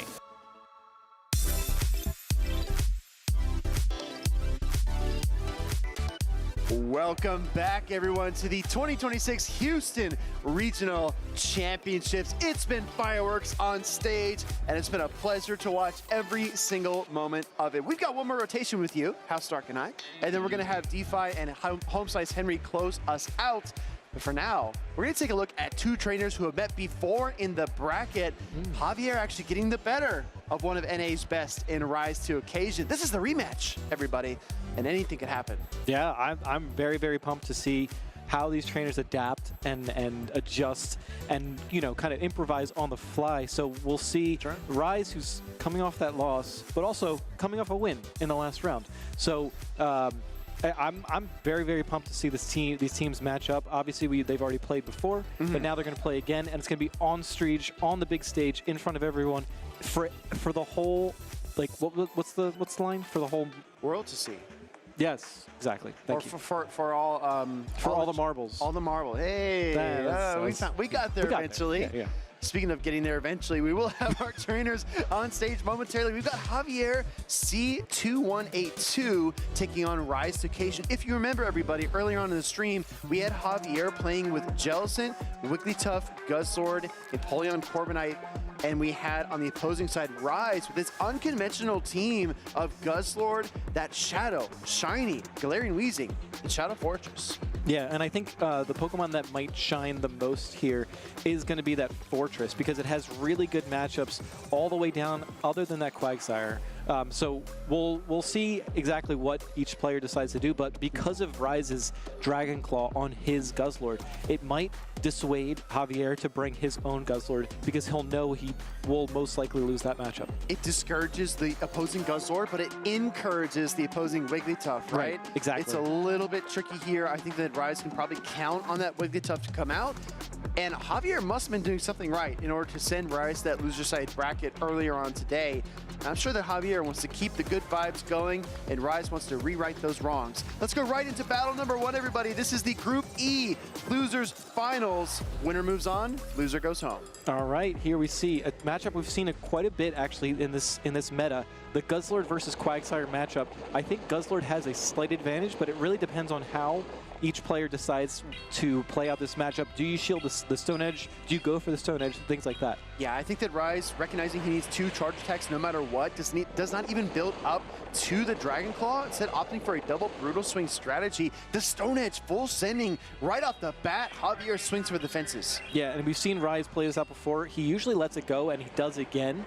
There is no Wigglytuff on the side of Javier, which is something to note. So Rise's backline is going to have to find some other Pokemon to battle. Yeah, it's very surprising, right, to not see that key Pokemon. Oh, but the swap and the catch of the Brutal Swing is very nice, very smooth here from Javier on the left side of your screen, but it does allow Rise to pivot. He goes into Weezing.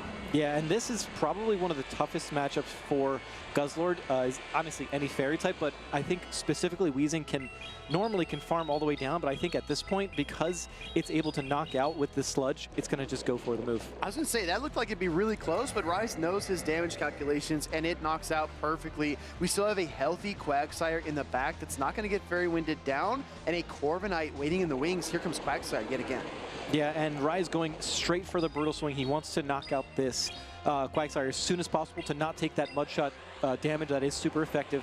But of course, Javier notices that needs to get to this charge attack because Rise still has 2 shields. He's like, you know what? Let's get rid of those shields quickly. I gotta be honest, swapping in the Guzzlord was such a risky call by Javier. Maybe he was hoping to see the opposing Quagsire, maybe even the Gourgeist. That's not what he got. Now we see the Corviknight take to the air, and this Brutal Swing is gonna start to chip it down slowly over time. Absolutely, flying through the air. I believe we're gonna see another Brutal Swing get fired off here from Rise because he really does want to chip this Corviknight into range of a Hydro Cannon in the back.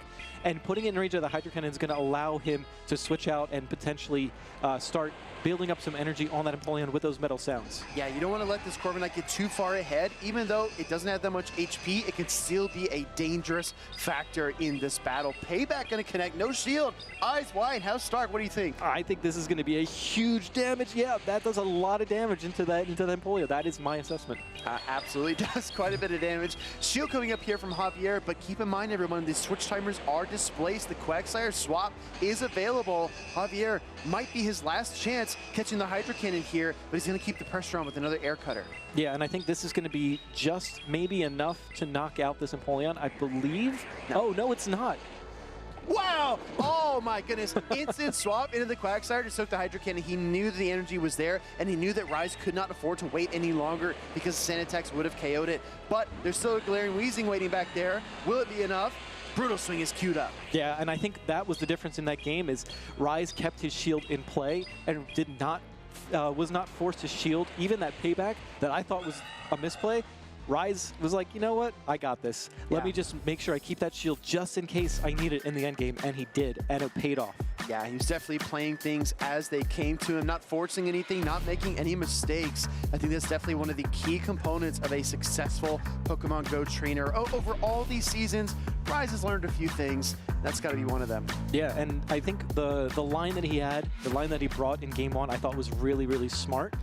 He brought the Guzzlord, which is obviously very weak to the Wigglytuff, and then had two Pokemon that could beat that Fairy type in the back, but it also had play into the Guzzlord, it also had play into the Corviknight and the Quagsire, so really covering his bases with that team composition. I keep going back to the swap. I keep thinking about Javier switching in the Guzzlord only to be met by the Galarian Weezing. I think that's where everything went off track for him, and in battle number 2, I highly expect him to either lead the Guzzlord, maybe keep it in the back, but in the safe swap position, I don't think that Guzzlord is going to work because Rise has no reason to not run the Shadow Galarian Weezing. He's just going to keep bringing it, right? Yeah, it has a really good matchup into, I believe, just about half of Javier's team, maybe even a neutral-ish matchup into the Corviknight because it doesn't take super effective damage from anything other than the Sand Attacks, which don't really do that much damage. You can fire back those Brutal Swings and then switch back out if you have to. Exactly. So going to battle number 2, Javier needs to find a new gear in order to win this game and keep himself in the competition in Houston. Meanwhile, Rise Occasion, again, looking to avenge this loss against the trainer that knocked him down to that loser side bracket. But he's got some work to do. Yeah, this is going to be a really uphill battle for Javier. He does have play, obviously. He has a really good team into Rise, but at the same time, I think Rise is not going to make any mental errors. And here we go, where the trainers are ready and locked in for game number 2. And look at that, Javier has a fantastic matchup in the lead. Fantastic matchup, but look at the backline as well. He actually brought the Jellicent to this battle, which I really like into this composition from Rise. So this could be very tough sledding for the trainer on the right. Yeah, I agree. At least you can fire back with some neutral Drill Pecks here, which is going to help him try to mitigate the damage that Jellicent does into the team. But at the same time, it's really, really tough because Jellicent can just fire back with massive, hard-hitting Shadow Balls. Trainers that know this matchup realize that Jellicent can just YOLO the Shadow Balls all day long. No reason to bait, no need for it, because you're able to tank so much fast and charge attack energy from the Empoleon.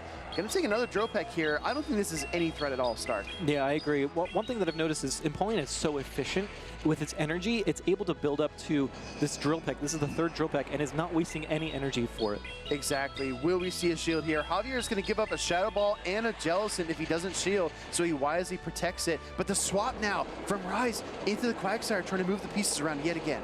Yeah, and not switching out, not getting out of the situation is Javier, and now is forced to shield an Aqua Tail, which is really tough.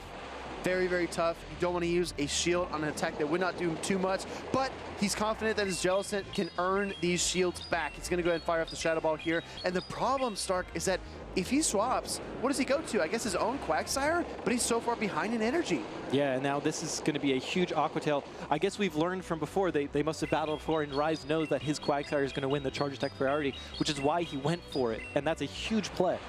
Massive play, Aquatail connects. This Aquatail will be more than enough to KO Rise's Quagsire. It's done a lot of work for him, and he's also been able to wrestle away control of switch advantage, which is exactly what he wanted. Gonna bring in the Weezing now. Interesting, he knows that there's an Empoleon, so this is like the lesser of the two threats. Yeah, and now he knows he can take an Aquatail, he knows he can build up some energy and be able to threaten both the Jellicent and the Empoleon in the back. Actually, we see a triple water team from Javier. I just noticed that. Yeah, triple water. Water is the best offensive and defensive typing in competitive Pokemon Go. I say that time and time again. Brutal Swing, though, will be enough to get the better of the Shadow Quagsire. That's a big KO.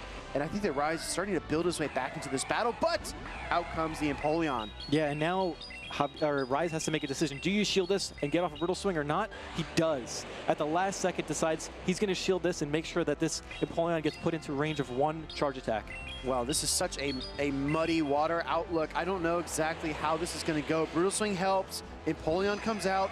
In comes the Jellicent. Shadow Ball stored for a rainy day, and this is going to hurt. Yeah, this Jellicent is going to be able to do some heavy damage into the Empoleon. It doesn't quite knock it out, but it's so close. And now Rise really has to get the 2 charge attacks with this Weezing to try to get back in this game, because I believe Empoleon's going to be able to survive one more Brutal Swing. And the meanwhile, you're taking super effective Metal Sounds. There's just no way. Another Brutal Swing. This is Rise's last attempt, but Javier, looking up, I think he's pretty confident he's won this battle. Yeah, and Empoleon survives. Look at that. Beautifully done by Javier, executing his plan, calling that Rise is not going to bring the Gourgeist into that triple water team. Wow, very bold, right? But that's the thing. When you're in the loser side bracket, taking on one of NA's best, and you've already beaten him once, you have to make some bold calls. Not being afraid of the Gourgeist. Javier ain't afraid of no ghosts, everybody. He's not worried about it, and he's going to make it work no matter what. So going into game number 3, I'm really curious what you think the top picks will be. Yeah, I think that Rise also did not bring the Guzzlord, also good into all 3 water types. So he's got to bring either the Guzzlord or the Gourgeist or both. We'll see how it plays out, but I think Javier is going to really lean on that Wigglytuff to try to counteract those 2 Pokemon specifically. And that is the story of a series, how things progress, which Pokemon are brought, which Pokemon are left to the bench. It all informs the next game, the next decision point, and bringing the Wigglytuff is probably something that Rise can count on. So does he bring insurance for it? Yeah, I think he's going to have to. So I would expect Rise to bring one of the Guzzlord or Gourgeist with something like the Empoleon or the Weezing. Yeah. All right, well, let's see what happens. We're going right into game number 3, everybody. This is a match point situation. Javier leads his Shadow Quagsire, this time into Guzzlord. Yeah, this looks a lot like game number 1. We see a lot of the same Pokemon on both sides, but this time Javier does have that Wigglytuff instead of the Corviknight. Brutal Swing going to connect into the Shadow Quagsire. As we've seen Rise play out this matchup several times, he's willing to take the Stone Edge most of the time and opting for the double Brutal Swing strategy. Yeah, I think it's a smart play because you can guarantee either switch advantage or shield advantage every single time, and it's a really smart play from Rise, going straight for the Brutal Swing, not letting the Aquatail come through this time. We're going to see if this is enough to KO. Actually, with the shield up, it's definitely not going to be enough. Javier wants another charge attack, and he is going to get it. Actually swapping into the Guzzlord. Oh, and out comes the Galarian Weezing, just like game 1. Oh boy, this is going to do so much damage. Just these Fairy Winds by themselves do so much damage because they are double super effective coming off a Shadow Galarian Weezing. That is so much damage, but obviously Sludge Bomb is going to connect with this Weezing. It's going to do quite a bit as well. Not super effective, but it is neutral damage. I think Javier was banking on some combination of Gourgeist and Empoleon in the back. Did not expect the Galarian Weezing to come out after just facing a Quagsire and Empoleon team, but Rise pushes against the tide, and this is a massive opening for him. I think he's got a sizable lead in this battle number 3. I think the bigger issue is the fact that not only is he losing CMP, but Javier also is going to have to face an Empoleon in the back. That's going to be a really tough battle for him. Exactly. The team composition here from Rise. He took some risks, just like Javier did in game number 2 with his triple water line, and he's going to go ahead and shield up the Aquatail to keep this Galarian Weezing in the battle even longer. It's not going away, and it swings its way right into another charge attack. Yeah, this is, I want to say this is a pretty brutal swing here for Javier because of how much he's going to have to deal with this Weezing. And now it's not even over. You still have to knock it out with the Wigglytuff, and even when you knock out the Wigglytuff, or you knock out the Weezing with the Wigglytuff, you still have another Empoleon in the back. There's so much work to do here for Javier, and it might be a road too far to travel. That is so much damage, and for the finesse play, Rise swaps in the Guzzlord. He says, for all the Guzzlords out there feigning to charm, this is your payback. And that is another brutal swing. Rise really throwing brutal swing after brutal swing at Javier. Really well played there from Rise. Obviously, Javier came through with game 2, had a really smart line, and then Rise came back with the gut punch. And how about Empoleon being tossed back into the toy box, doesn't even see the field. That was a 2 versus 3 Guzzlord, Galarian Weezing, GG's combo from Rise to win that series and stay alive, making top cut actually on the loser side. Congratulations to Rise, making another day 2. One of the, I believe, the only trainer to win a regional championship in every season so far. That is correct. Absolutely. Rise it's astoundingly consistent, and we see that again here in Houston. Even after winning an event this season, he still pushes himself. And I think that's a mark of a talented trainer, right? Always looking for that next challenge, that next opponent. They love to compete. That's why they're on the field and on the stage. Yeah, I think the real hero in this set was that Galarian Weezing, something we haven't seen, and something that is able to stand out because it's really good into Wigglytuff, it's really good into Guzzlord, it has play into some of the ghost types as well with the brutal swing. Oh yeah. And it has play into a lot of like the neutral picks like Licky Licky. It just has a devastating typing combination as well. I mean, defensively, right? If you're Poison and Fairy, what does a fighting type Pokemon do to you? Basically nothing. Medicham has to rely on Psycho Cuts. Annihilate can only throw the Rage Fist. It's like you're kind of hopeless in that situation. So Galarian Weezing, offensively and defensively, is a standout pick. Absolutely. I love that they buffed the move Sludge. I think that was such a huge impact for that Pokemon's viability, and now it has so much play, not only into other opposing Fairy types, but also can hit Grass types. It can hit so many different Pokemon for neutral damage. Neutral. Well, we saw what it did to Wigglytuff.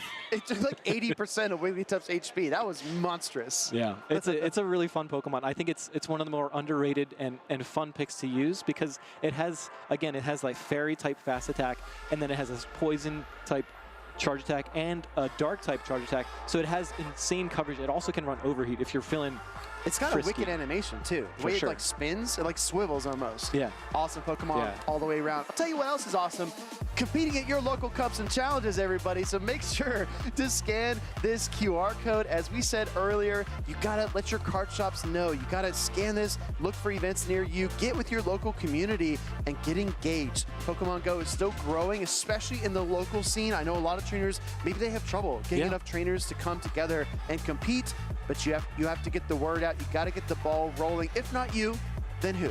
Yeah, exactly. Like it comes down to us as community leaders, as community icons to really start our own grassroots tournaments together. Yeah. And also, speaking of that, you can take those tournaments and start booking your hotel for NAIC as well, right? Because that's going to be the next step. That's going to be the final place to get those championship points. You can get them at your locals, but the big place is going to be NAIC. So make sure you scan the code here to reserve your hotel for NAIC.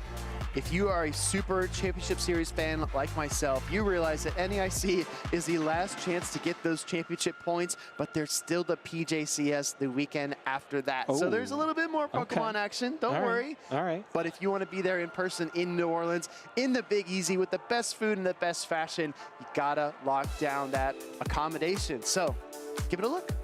Yeah. I'm excited for that. I think that's going to be a huge tournament. It's like the nice, recap of the season.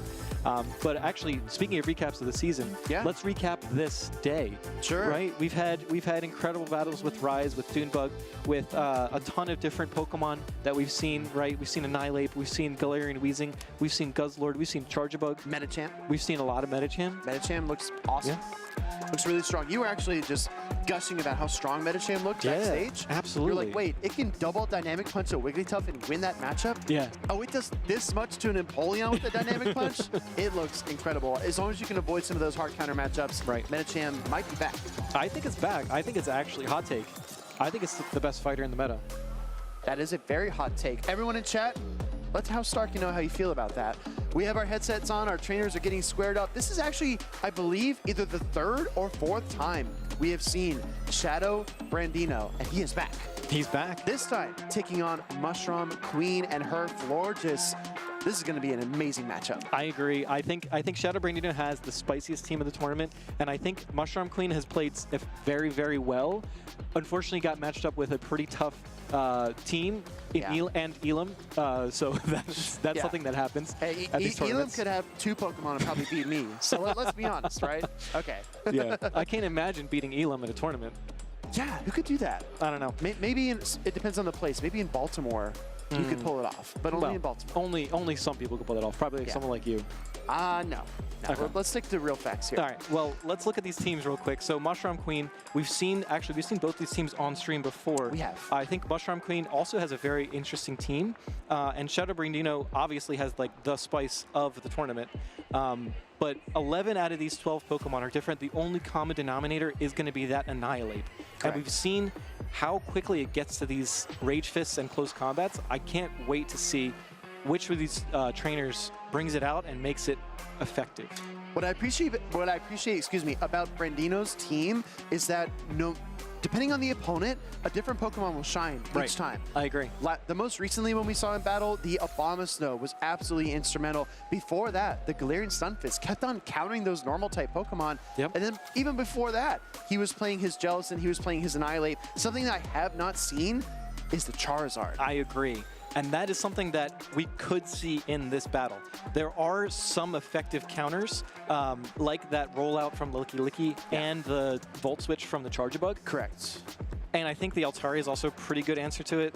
Well, I mean, the Charizard here is running Air Cutter with Blast Burn, so no Dragon Claw. So you're right. Yeah. I think the Altaria would have a pretty favorable matchup. But it does have play into Annihilate and Empoleon with shields in play, and it could have definitely have play against that Florges as well, although Chilling Water is something that will cool it down a bit. Yeah, no, I agree. I think shields down or with a shield advantage, the Charizard could be devastating. Agreed. The question now becomes, is that going to be Shadow Brandino's approach? Does he try to find a way to take down the shields early and clear a path for the Charizard, or does he offer more neutral play, maybe leaning more on the Galarian Stunfisk, the Abomasnow, the Jellicent, any number of those Pokemon there? Yeah, I think the Jellicent actually looks pretty good into Mushroom Queen's team. Yeah, it's really tough because that Empoleon is something you really want to counter because that could open up Wigglytuff a ton. I think Wigglytuff is the Pokemon that has the most play, so you're probably going to expect that. So Mushroom Queen's probably going to bring that Empoleon every game, and because of that, that's why I'm thinking that Jellicent makes a lot of sense for Shadow Brandino. I think so as well. Jellicent, a very, very versatile Pokemon. Something that you and I were commenting, we haven't seen that much of it. Yeah. I was expecting to see more, and it looked like it was really good at the end of last season. But with that season switch over to the Memories in Motion beginning in March, it's been a little bit tricky, a little bit harder to find a good place for it. We're going to get right into it, everybody. We've got Mushroom Queen taking on Shadow Brandino. This is Losers Finals for Here we Group go. F. Yeah, this is going to be a great battle. Both players are locked in. We see Annihilate versus Empoleon in the lead matchup, a really tough matchup for Mushroom Queen. And she doesn't have a good option. She's got Licky Licky in the back. This is devastating. ABA weak to the Rage Fist Pokemon Annihilate. Yeah, this might make Empoleon rage a bit, but here we see the shield coming up to block out that Drill Peck, which would be super effective damage. Going to see a swap now into Charge Bug. A little bit risky, but I do respect it. Oh, it doesn't get any easier, though, because the Galarian Stunfisk, a Pokemon that Shadow Brandino has been so committed to, this is why. This is why. Because it finds insane matchups. Yeah, this is one of the few really, really tough matchups for Charjabug. Honestly, this is probably the worst matchup for it in the entire game. Yeah, absolutely. There's really nothing Charge Bug can do.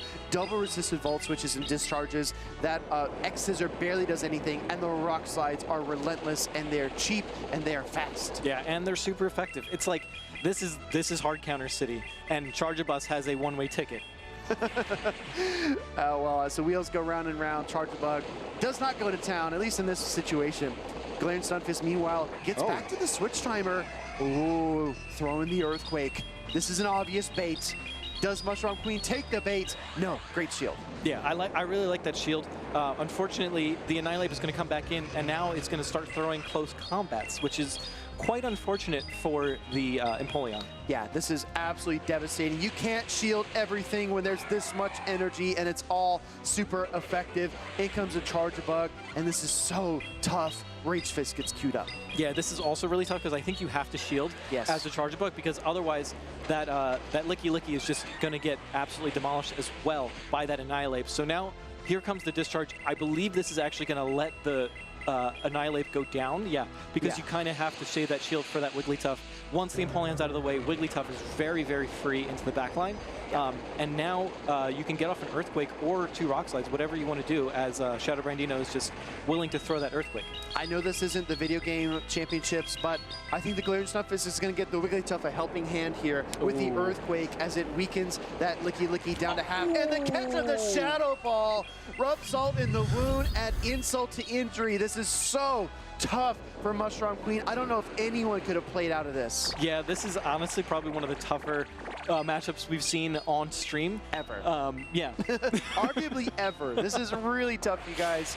And I think that Shadow Brandino has made all of the right calls. Could not have scripted this any better if he dreamed about it.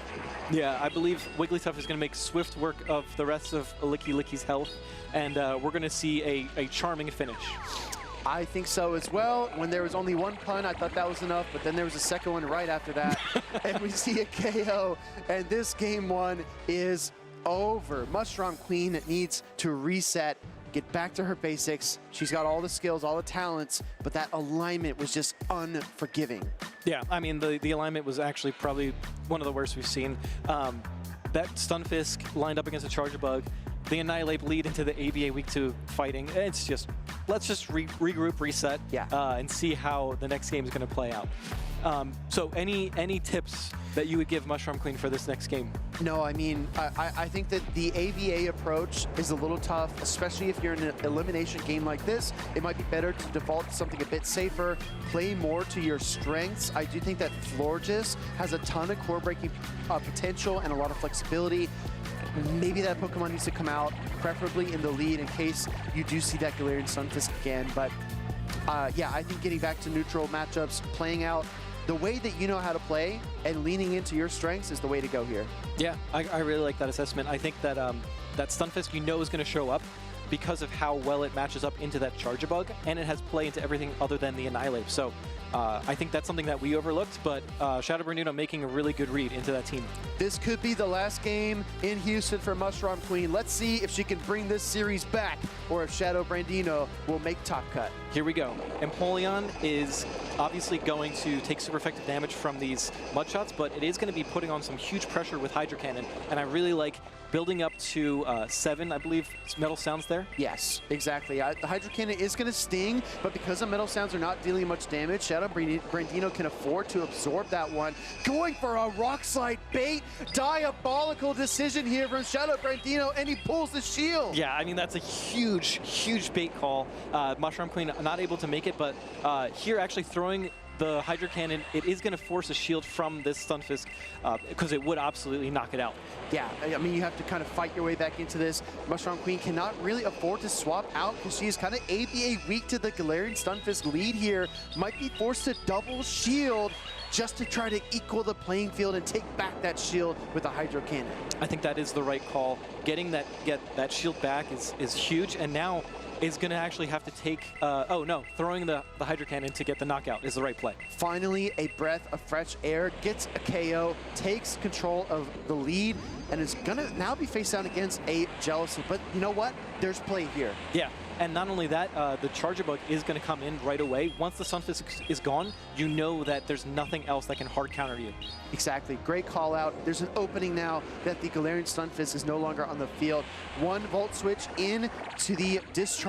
Does take a charm for her trouble, but this damage is going to pile up. Yeah, I really like the switch out here from Shadow Brandino, knowing that the Gelatin still has play into the backline of Mushroom Queen's Empoleon. So now you can come in with the Wigglytuff. You know that the Empoleon's still back there, so you want to take as much damage as possible so that the Empoleon doesn't have a lot to farm down. Exactly. You want to make it manageable for your next Pokemon in the back. As the Charge-Bug faints, going to wait down the switch timer, 7 seconds to go. Empoleon is in all likelihood the Pokemon that will hit the field here, and it's going to have to take some damage.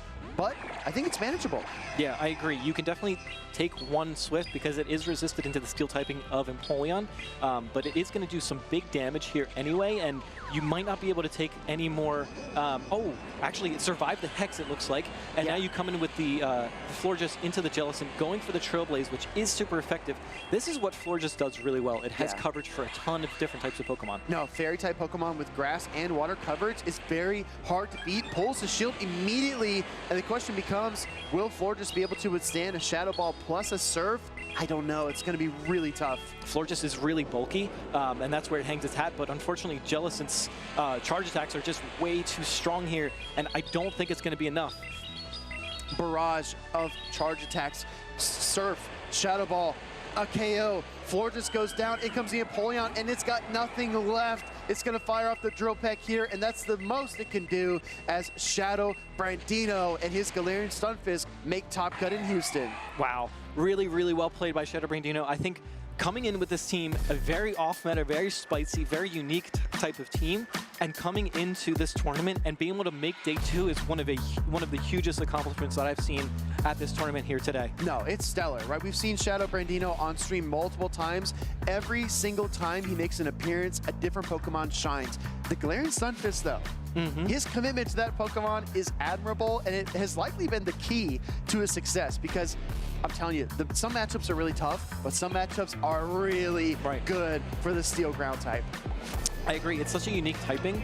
There's not a ton of Pokemon that have that typing in this play Pokemon circuit. So because of that, it's able to utilize that effectively. And we saw the bait come through as well. And if you can effectively bait with something that has a unique typing and has such a good matchup into your opponent's team, it makes for a really, really difficult play for your opponent. And I mean, for Mushroom Queen, just leading ABA Week to fighting in game number 1, and then leads ABA Week to Galarian Stunfisk in game number 2.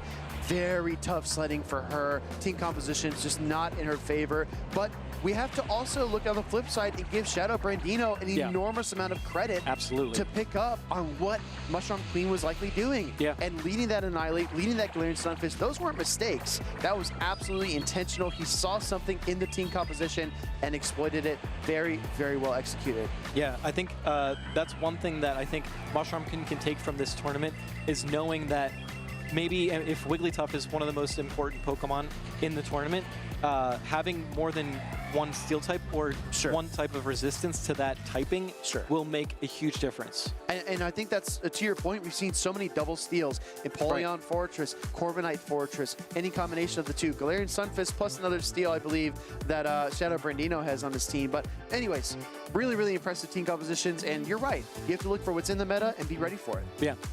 But super well played. I can't wait to see Shadow Brandino tomorrow and to see how these Pokemon will be used. Like, because we've seen Abomasnow, we've seen, you know, the Stunfisk. Now, is the Charizard going to come out tomorrow?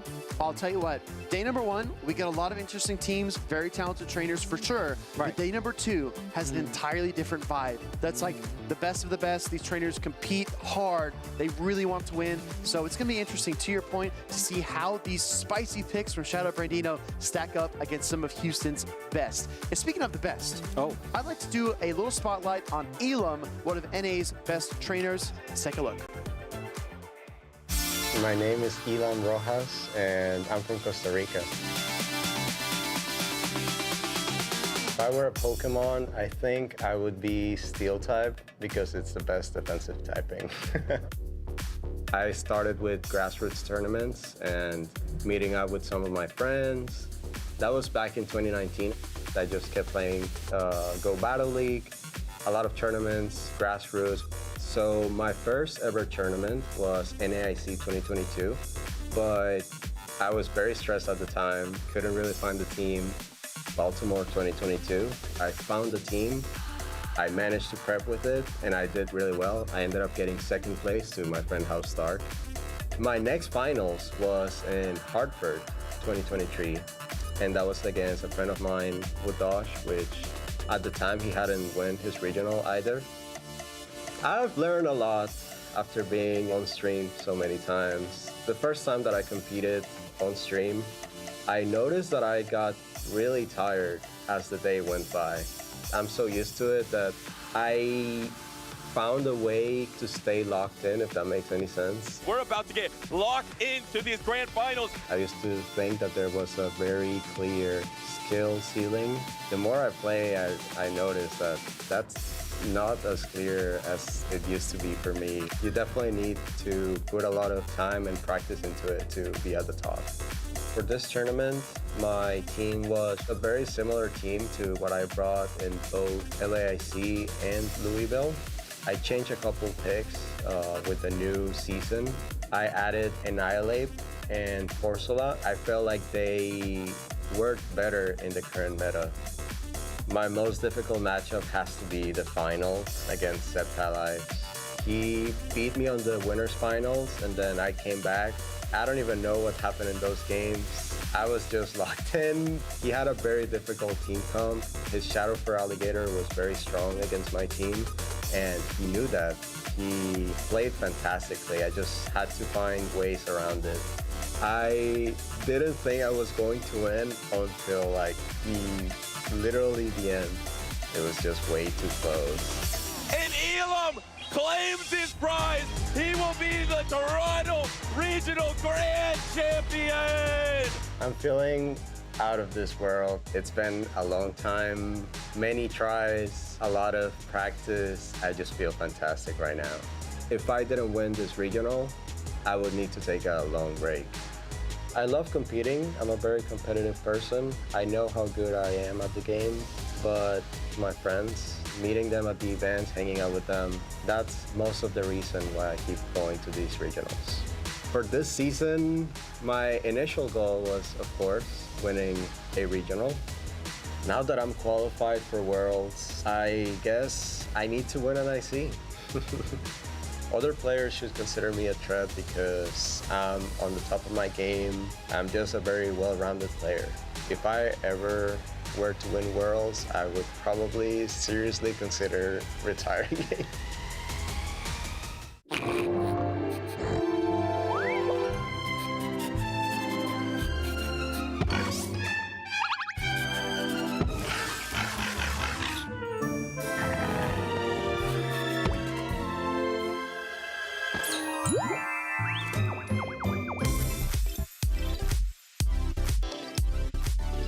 Welcome back, Pokemon trainers. We are at the Houston Pokemon Go Regional Championships, and we were just listening to an interview with Elam, who is actually on our winner's side of the bracket for Championship Sunday tomorrow. But we have just 2 more trainers, 2 more slots left to fill. I am Stephanie Christine. I am joined by Homeslice Henry.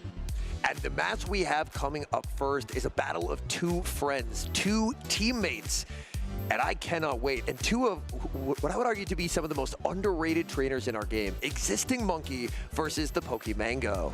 I got a chance to talk to the Pokemango a little bit before these battles, and he and Existing Monkey both kind of feel that they had a rocky start to their tournament. They're not super happy with their earlier tournament play, but they've both been on a run lately and are excited to play each other here. 2 very good friends. We have a monkey and a mango.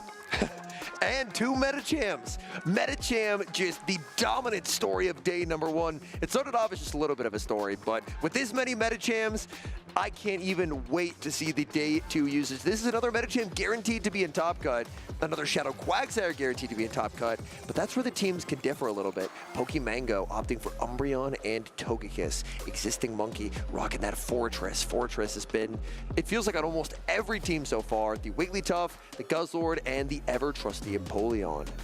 Umbreon has really been an interesting pick. We don't see it a lot in the championship series. What makes it interesting now here in Memories in Motion? It's kind of the bulk, a little bit of a same story as with Metacham, whereas Fortress is very good at kind of neutrally overwhelming things, but the one area where Fortress can kind of be exposed is the fact that its charge attacks don't get same type attack bonus. It's not throwing bug or steel type charge attacks, and if you're consistently throwing non-same type attack bonus damage, these bulkier Pokemon like Metacham and Umbreon can just kind of outlast it by virtue of taking basically no damage. Yeah, I'm also really interested in Mango's Togekiss, the same Pokemon that we see, was it Go League Greg has been using today. The Togekiss, I believe Axen as well. Axen had a very, very good run with Togekiss. And taking a look at the moveset, it is Aura Sphere Psyshock. So it is the moveset that Axen was running. And Togekiss, even in a world where Volt Switch Fortress seems very, very common, Togekiss has a lot of very nice play, as even in that Axen set, Togekiss Safe Switch getting answered with Empoleon, Togekiss just won. And that has been crazy stuff. Does not seem like it would work on paper, but it actually works out quite well for the Togekiss. These two trainers, these two friends are locked in. Only one of these friends can continue on in the tournament. We have Quagsire into Medicham. This is a very good lead matchup for the Pokemango. Mango will be able to absorb multiple Aqua Tails, no problem, whereas Dynamic Punch is a very serious threat. A Shadow Quagsire does not want that damage to land. Shadow Quagsire going for that Aqua Tail. It gets there in 4 every single time, and Aqua Tail lands, taking the Medicham down dangerously close to half health. Very nice turn weight there by Mango, ensuring that this Dynamic Punch will land on its intended target. Existing Monkey no shields, but pays a heavy price, as now Quagsire is rapidly approaching the red HP. Togekiss in the back for Pokemango looks like it could have quite a bit of play. We were just talking about it's not a bad matchup into Empoleon, and Togekiss would love to take a piece out of that Medicham. Oh, that's a nice play from Existing Monkey. Mango does not turn away this time, and Existing Monkey with a very nice punish, able to catch the Ice Punch on the Medicham, but this could be the opening that Togekiss is looking for. Togekiss loves being able to apply that super effective peck damage into Medicham as it starts ramping up. Now, again, Togekiss does not have the heavy-hitting Dazzling Gleam. It's only going to be able to throw those neutral Psyshocks. And Psyshock really not going to do a lot here. I think there's a very real chance that Psyshock may not take the knockout. Psyshock is a pretty efficient attack, but this is a Medicham. This does not get same type of attack bonus. It's going to be close, but I think Medicham could. No, it doesn't. It barely takes the knockout, and down goes the Medicham. Togekiss showing why it is a premier Fairy-type Pokemon, having that fantastic coverage. Empoleon forced to shield the Aura Sphere, knowing it would do heavy damage, and then Empoleon going for the knockout, getting to leave this matchup with a charge attack, locked and loaded. If you want to know why Umbreon, it's this scenario right here. Something like an Empoleon gets a farm down, exits with energy. That energy kind of goes to die against Umbreon. Look at that. You could land 3 Hydro Cannons, and Umbreon still simply just would not care. I know, if your goal is to outlast your opponent, Umbreon is certainly the Pokemon to choose. Going to be throwing these foul plays. It gets there quick and does a lot of great neutral damage. There is still energy loaded on the Quagsire for Existing Monkey. I believe Existing Monkey should be 1 off of an Aqua Tail, and potentially once a 3rd Hydro Cannon is able to land, then could Quagsire potentially be a key to victory here once this Hydro Cannon connects. But before that can happen, we do have a foul play. Existing Monkey putting up his final Protect Shield, recognizing the value in the charge attack pressure that Empoleon has to offer. Throws 1 more Metal Sound before throwing the charged attack, forcing the final shield from Pokemango. The Pokemango trying to keep this Umbreon as healthy as possible, because if the Hydro Cannon does not land, then suddenly Quagsire is not able to output a lot of damage. Mango really wants this Foul Play to take the knockout. Foul Play lands. It survived. No, it doesn't survive. It gets knocked out again. And Quagsire desperately going for the Stone Edge. Existing Monkey waiting as patiently as he can, trying to get in as many mud shots as possible before throwing the Stone Edge. But Umbreon is just too defensively strong and is able to throw to knock the Quagsire out. Pokemango takes game 1. That is about as close as it can get for Existing Monkey. 2 scenarios where it was basically an exact HP knockout, and he just could not get the Ice Punch. He could not get the Hydro Cannon either. If either of those charge attacks had landed, if there was a survive, it could have been different. But Pokemango taking the knockouts and taking the game 1 win. We can see on our side of the screen, these two are best friends in Pokemon Go, but only one of them can move on in the Houston tournament. And taking a look across Mango's team, Mango employed a strategy that we actually saw Mountain Dugong run to some pretty nice success, and that is Medicham lead with another Pokemon that's weaker to the Wigglytuff in the back. Because as we've learned, Medicham's ability to win the Zero Protection scenario means that being AVA weak to the Wigglytuff, if Wigglytuff is encountered, is suddenly not nearly as catastrophic as maybe it should be.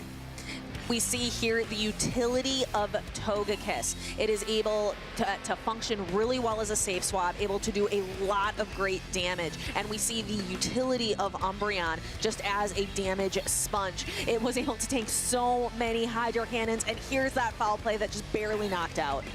And back in came the Quagsire, going for the Stone Edge, but Umbreon, the bulk, it just outlasts. It took so many charge attacks in that game, and that's exactly what Mango needed it to do. Foul play doesn't do much, but will definitely do enough to knock out that Quagsire. In game number 2, Existing Monkey needs to reverse sweep in order to keep his tournament dreams alive. Pokemango needs just one win to cinch, to clench his victory today here in Houston and move on to the tournament tomorrow. Are we going to see more Togekiss, more Umbreon, more Medicham, or are we going to see some pivots? Mango's Umbreon was so strong in that game number 1 that I wouldn't be surprised if Existing Monkey tries to lean on the Wigglytuff, as Wigglytuff proves to be, with Medicham, the 2 most effective counters into that Umbreon, because as Existing Monkey kind of learned in that game number 1, neutral damage, Umbreon doesn't really care. You kind of need super effective. And we see 2 Fairy-type Pokemon, Wigglytuff into Togekiss. I think Existing Monkey was really hoping for an Umbreon lead.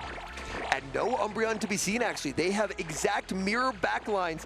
We have the Fairy types on the lead with the Shadow Quagsire and the Medichams lurking in the back. No Dazzling Gleam to threaten a Protect Shield available, so easy no shield for Existing Monkey. Yeah, both trainers made a little bit of a pivot. Existing Monkey dropping the Empoleon, Mango dropping the Umbreon. We'll see how these play out now that we know, that we as the audience know that these trainers have mirror backlines. This is a really good opportunity for Existing Monkey. Existing Monkey was able to get some damage and a debuff on the Quagsire. Quagsire is now in range where Dynamic will knock out, so this is Existing Monkey's opportunity. He's not going to throw the charge attack right away. He wants to overfarm, get as much energy as possible, because Medicham's energy is very threatening into the Togekiss. The counterplay for Mango, however, would be, after the Quagsire goes down, send in the Medicham to make that energy a lot less efficient. And there is that Dynamic Punch. Pokemango decides to let it go. It is not worth putting resources into this Shadow Quagsire now. The Medicham has just far too much energy. There is that counterplay Medicham where that energy is less impactful. Oh, I like this play, saving the energy, pivoting into the Wigglytuff, but Mango is not going to fall for the bait out. He wants to keep that Togekiss in the back, fires off the Ice Punch, no shield from Existing Monkey. Ice Punch lands onto the Wigglytuff. Wigglytuff survives, but that's almost worse because now Medicham gets a Psycho Cut while taking no damage. Fantastic for Pokemango, getting that additional Psycho Cut of energy, going to be able to reach the next charge attack even quicker, just needs one for the Ice Punch, and there's Dynamic Punch, but both trainers still have both of their Protect Shields, so there are some opportunities to use some resources. Ooh, the bait from Mango, and the bait works. Able to get the shield away from the Quagsire. Now Mango, only one off Dynamic Punch. There's the Aqua Tail, but Aqua Tail is going to be no shielded. Mango still holding on to those Protect Shields because there's so much energy loaded on Existing Monkey's Medicham. And there is the Medicham on the side of Pokemango. The Dynamic Punch is loaded. It is going to connect and do a ton of damage onto this Quagsire before we see the pivot, the catch into the Togekiss. Mango kind of has to let this go, and does. That's absolutely the correct call. Aqua Tail will do quite a bit less damage than the Ice Punch. In comes the Medicham. There's so much loaded energy, and this is where Mango now has to make difficult shield decisions. Going to be shielding, but going to have to double shield because Existing Monkey does have a second Ice Punch, and he's going to win charge attack priority. Yeah, so the Psyshock will draw the Protect Shield on the side of Existing Monkey, and we're going to see that charge attack priority tie. Pokemango actually lets it go this time, choosing not to double shield. That's a very nice play. Understanding that once Existing Monkey was trapped into that charge attack priority tie, now Mango's just going to try and sweep with the Medicham. Medicham just has to avoid a potential charge attack priority tie. Existing Monkey doesn't even try to play for it, though, just fires off the Ice Punch. But now it's an energy management game for Mango. Existing Monkey does have a catch available onto the Shadow Quagsire, and there's a catch but throws the Dynamic, and there's a catch of the Dynamic Punch, the heavier hitting attack. An undercharge from Mango, but the undercharge is still going to take the knockout here. It's going to be a race to the move, and Existing Monkey gets there, able to outpace, make the Ice Punch, and Existing Monkey stays alive at Houston. We are 1-1 going into a decisive game number 3. I think it was that catch at the end. These two trainers, I don't know if throughout the game either one had a clear, decisive victory. It didn't seem like it was one-sided whatsoever. It kind of just kept going back and forth. In several scenarios earlier on, Mango ended up waiting turns, and unfortunately in this endgame scenario, I feel like a turn wait could have been very beneficial there of trying to ensure that that charge attack landed on its intended target, but by getting it caught and not being able to undercharge enough to where potentially Medicham could get the 2 Psycho Cuts to exit with the move, that set up Existing Monkey for success.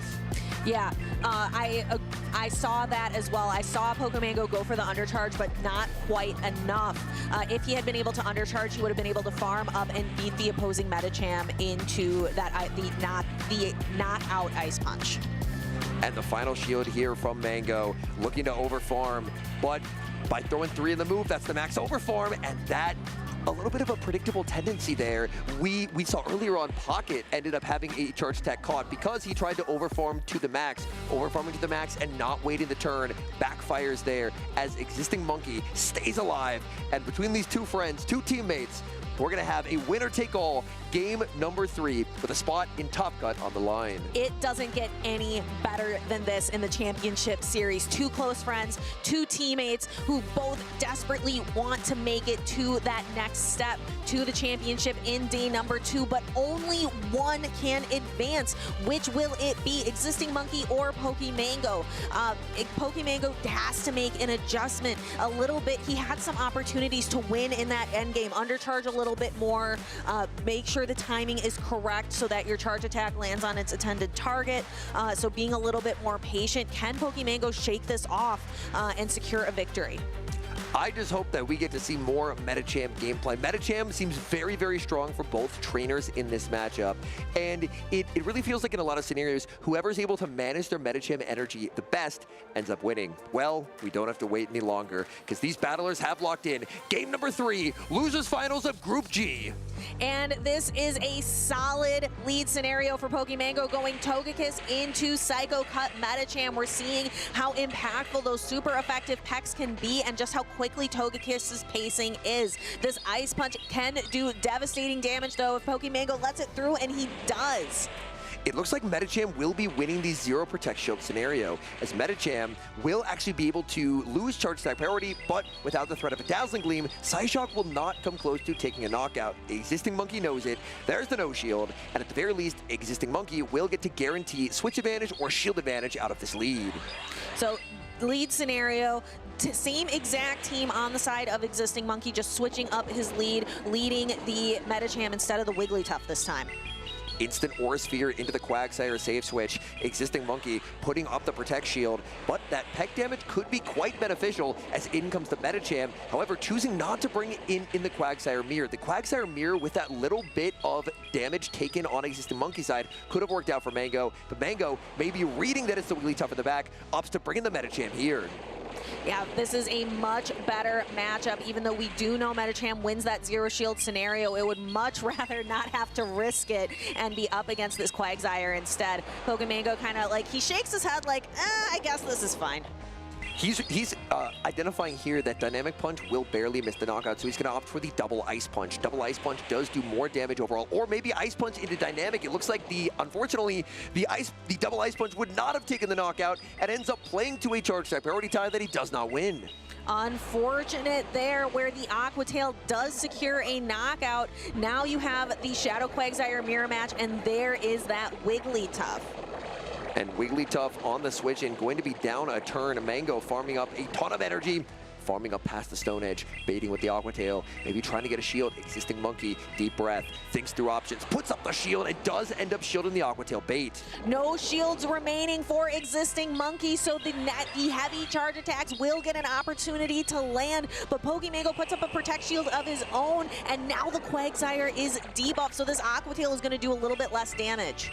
Aqua Tail not going to do much. Mango will have the opportunity to make a Stone Edge, but will a debuff Stone Edge be able to secure the knockout? Mango thinks no. He's opting out. He sends in the Togekiss. It's going to be close. Togekiss survives and is able to make the last second Aura Sphere. That is so tight on HP. I wouldn't be surprised if that was a singular hit point left on the Togekiss to knock the Wigglytuff out. So now Existing Monkey bringing in 2 mid-health Pokemon to come in and get a little bit of farm, choosing either a Psycho Cut or a Mud Shot. One Mud Shot is all it takes. Back in comes the Quagsire. There's a lot of energy available. There's the catch attempt. Does not get it. Pokemango farming up to the back-to-back Aqua Tails, and that should do it. And the first Aqua Tail flies. I think we see these two talking it out. We see some grins. It's a little bittersweet to lose, to win when your best friend is the one sitting across the table from you. In this mirror matchup of Quagsires, it's going to be Mango taking the final knockout. He takes the series 2-1. He's on to day number 2. Congratulations to Pokemango, and there is the hug between friends. But Existing Monkey has a lot to be proud of, making it all the way to the Group G Losers Finals. Incredible battles by both of these trainers. What a series. And that got about as close as you could get. In that game number 2, Existing Monkey able to get the 11th hour catch to kind of snatch a victory away from the jaws of defeat. But Mango with the patience in game number 3, and that proved to be a very important adjustment. Yeah, wonderful plays by Pokemango, being able to hang on with that Togekiss with just 1 HP, and then eventually getting those back-to-back Aqua Tails. That patience was just absolutely terrific. And the moment the back-to-back was reached, you could see the good games exchanged back and forth there as Existing Monkey, a fantastic run at Houston, but he knew it was over. The energy management just simply too much for Mango. Too much, and Mango is going to continue on to the championship tomorrow. He's too much for us. Man, that was a great series, and the good news is the action is still not yet done in Houston. We do have one final match, the final losers finals of our group stage, to determine who takes that 16th spot in day number 2. And it's a couple of trainers, I believe, that I know we've seen King O on stream quite a bit today. I'm not sure how much we've seen Beach. I don't believe we've seen Beach on stream yet, but Beach is a former regional finalist, so Beach has made it pretty far into day number 2 before. King O, a former regional champion, and I'm very excited to see what these trainers have brought onto their teams. I am looking forward to it as well. Again, this is the final seat going in to day number 2 tomorrow. One final opportunity to make it to Championship Sunday. And the battlers still getting set on stage here, about to put the headphones on. It looks like smiles all around, which is terrific. But taking a look across these teams, oh, now that is something we have not seen a lot of today. We actually have a Bug Bite Fortress instead of Volt Switch. Ooh, and let's think about what some of those opportunities are for Bug Bite. Now, I know for sure Quagsire, that is definitely the main matchup for Bug Bite Fortress. If you know that Quagsire is going to be all over the place in the tournament, Bug Bite seems kind of appealing, but you are losing a lot of the benefit of Volt Switch if that's the one matchup you're focusing on. If you do have Bug Bite, then for Pokemon like Empoleon, suddenly Empoleon feels a lot more comfortable in that matchup. King O does also have the Shadow Dropion, the Licky Licky. I feel like Licky Licky doesn't really have a fun time against Fortress regardless of fast move, just because Fortress is able to apply those debuffs. The Annihilate, it does have a few targets here, especially that Bug Bite Fortress, but with Jellicent, the Alolan Ninetales, which is running that legacy move of Chilling Water, and with the Shadow Altaria, Beach does have a lot of pressure to maybe give King O pause about running that Annihilate. I'm also really curious about the ground type pressure that we're seeing on Beach's team, having that really big, bulky Clodsire. As we've talked about throughout the day today, Marowak is out of the picture. Mudslap is out of the picture. So being able to have that Clodsire to throw Earthquake, being kind of the choice instead of heavy, slow, fast attack pressure, we're going for these big, heavy charge attacks. Empoleon looks so strong for King O. It's very fine into the Shadow Altaria. Against Bug Bite Fortress, that works out pretty nicely because you do have a resistance to Bug Bite, even though Sand Tomb hits for super effective. Licky Licky, that's a fine matchup. And obviously, Alola Ninetales is the best matchup you could ever ask for. And Clodsire, as long as there's at least a shield or two in play, ends up working out quite nicely as well. So I think there are some pretty good options available for King O. But if that Shadow Bug Bite Fortress or if the Jellicent are ever able to get at a pretty significant advantage, that could make life a little bit awkward for that Empoleon. You mentioned the Alolan Ninetales, and obviously there are some matchups that Alolan Ninetales doesn't want to see. What motivated some trainers to bring that today? The Alolan Ninetales recently got a second place finish at the Seattle Regional Championships. Just purely off of its typing, it offers some intriguing resistances.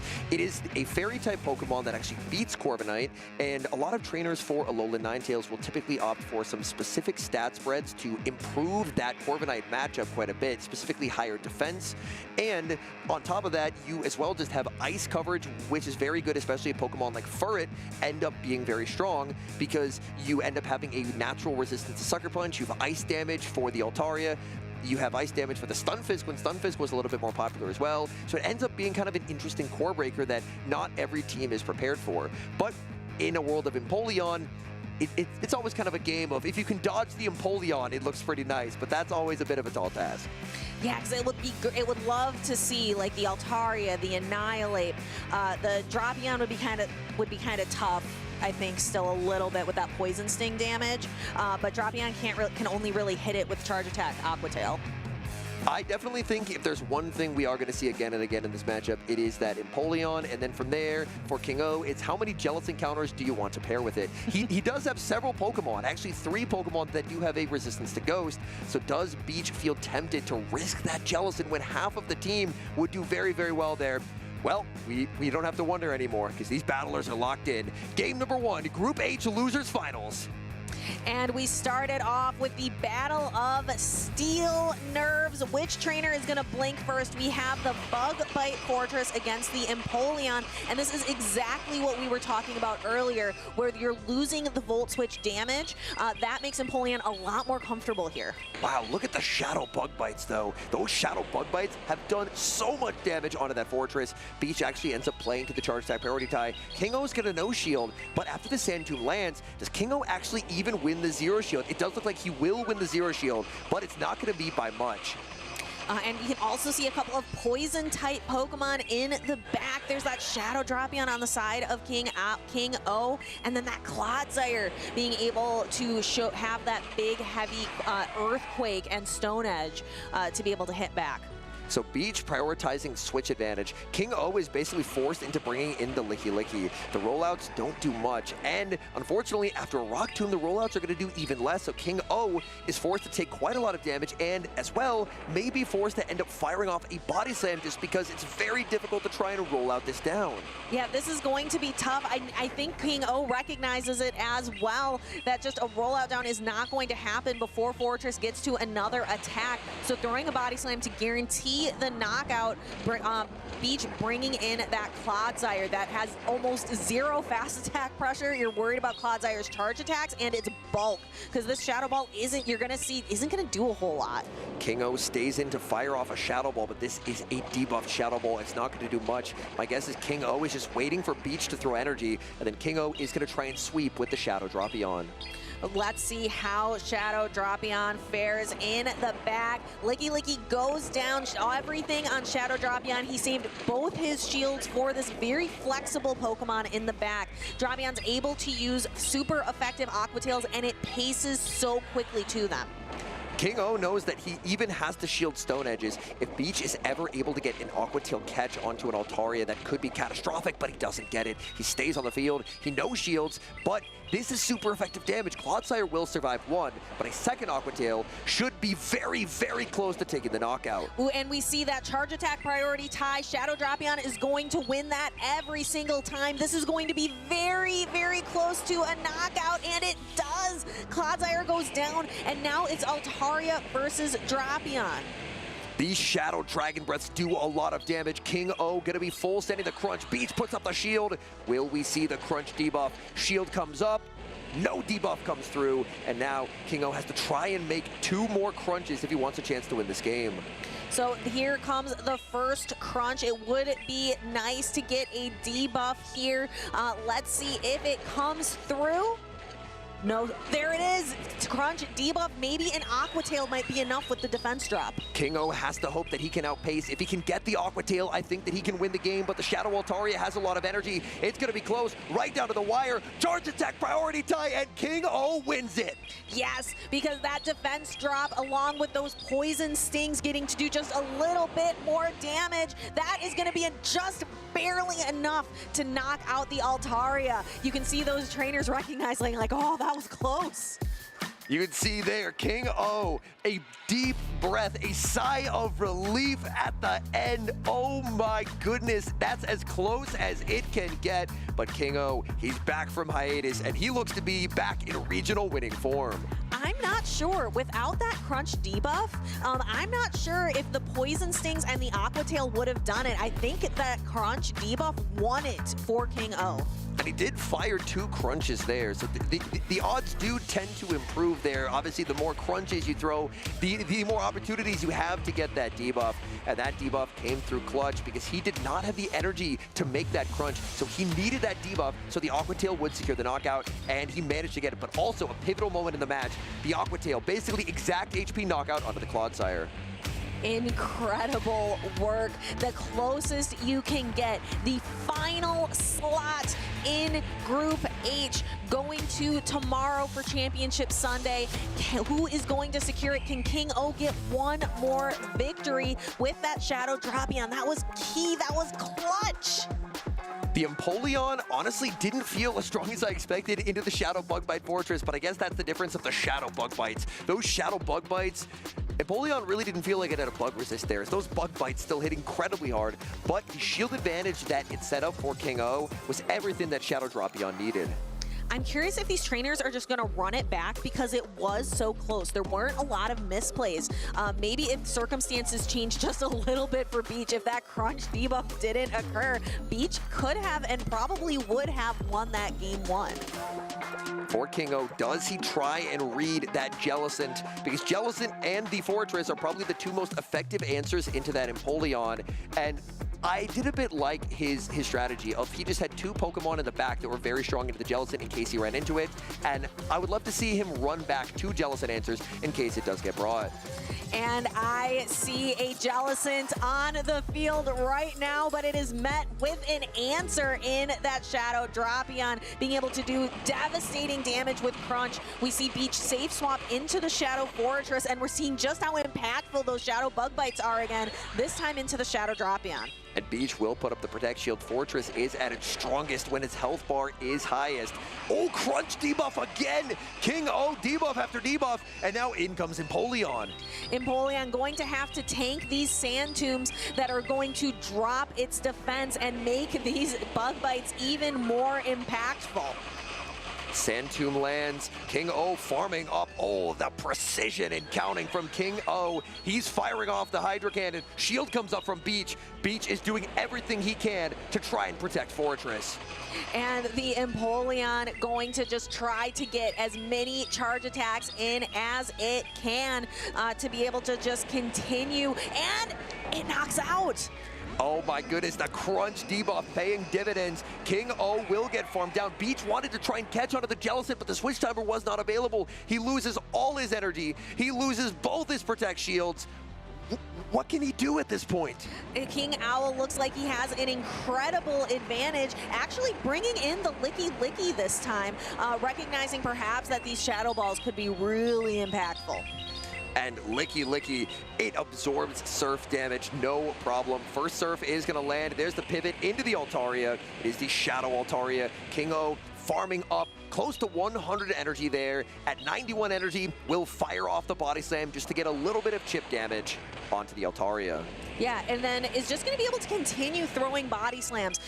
Comfortable to stay in with Licky Licky because he knows he has the Shadow Drapion in the back to handle the Jellicent later. Another Body Slam. And another critical amount of HP lost. Another body slam still. The Licky Licky, every rollout it throws, another body slam is available. This energy advantage just completely overwhelming Altaria.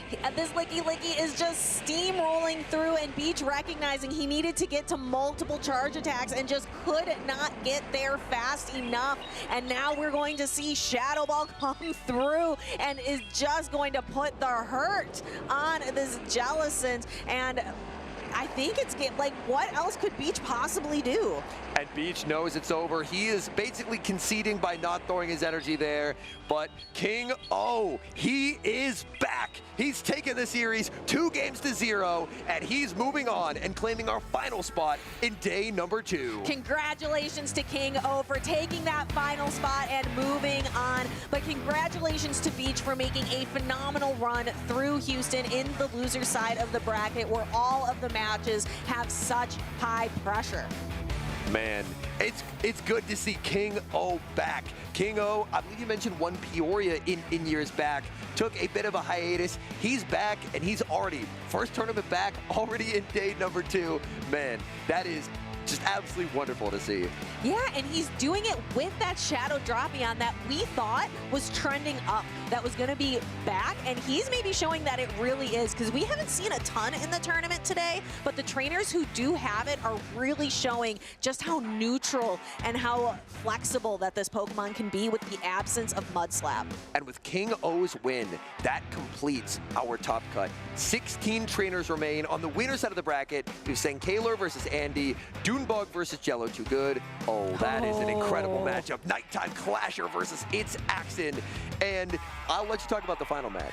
Oh, Esteban versus Elam. That is going to be so much fun. Remember, this is Esteban's first tournament ever, and he's going to be going up against one of our most consistent trainers in North America in Elam.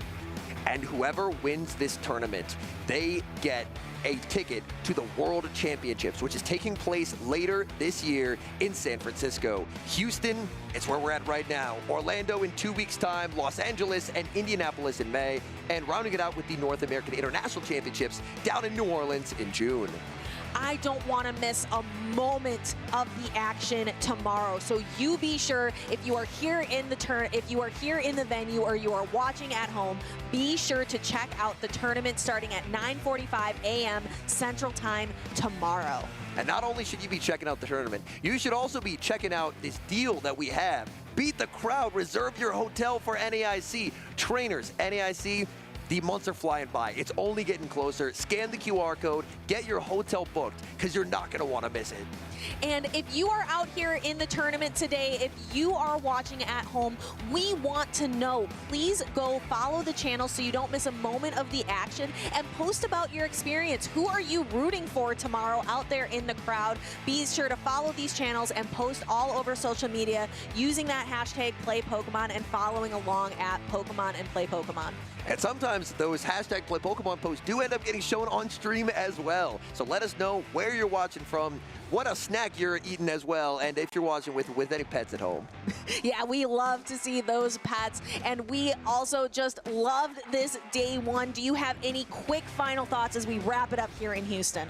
Medicham, that is the only thing on my mind right now. I am shocked at how well Medicham has performed. In Curitiba last weekend, there wasn't really a lot of Medicham, but it feels like today Medicham announced itself as a meta threat that you must prepare for with any team that you intend to take to a regional this season. I'm thinking about Fortress, Volt Switch or Bug Bite. We've been seeing Volt Switch all day, but the Bug Bite damage that we've seen as well has been really interesting. I think Volt Switch is going to be winning out though, so that's what I'm looking forward to seeing tomorrow. So you be sure to tune in, trainers. Yeehaw, and let's go ahead and kick it back. Like to see you tomorrow.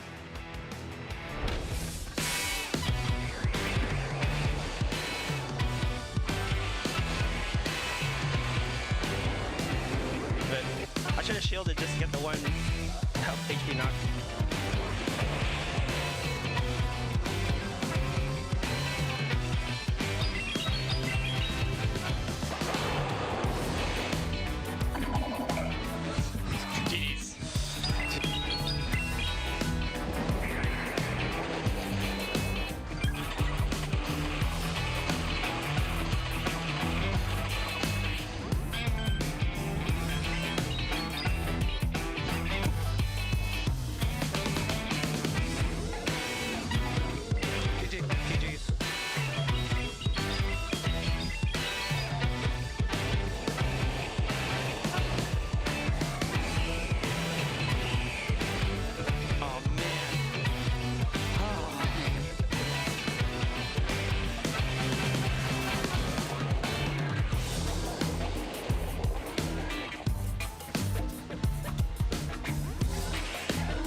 for me.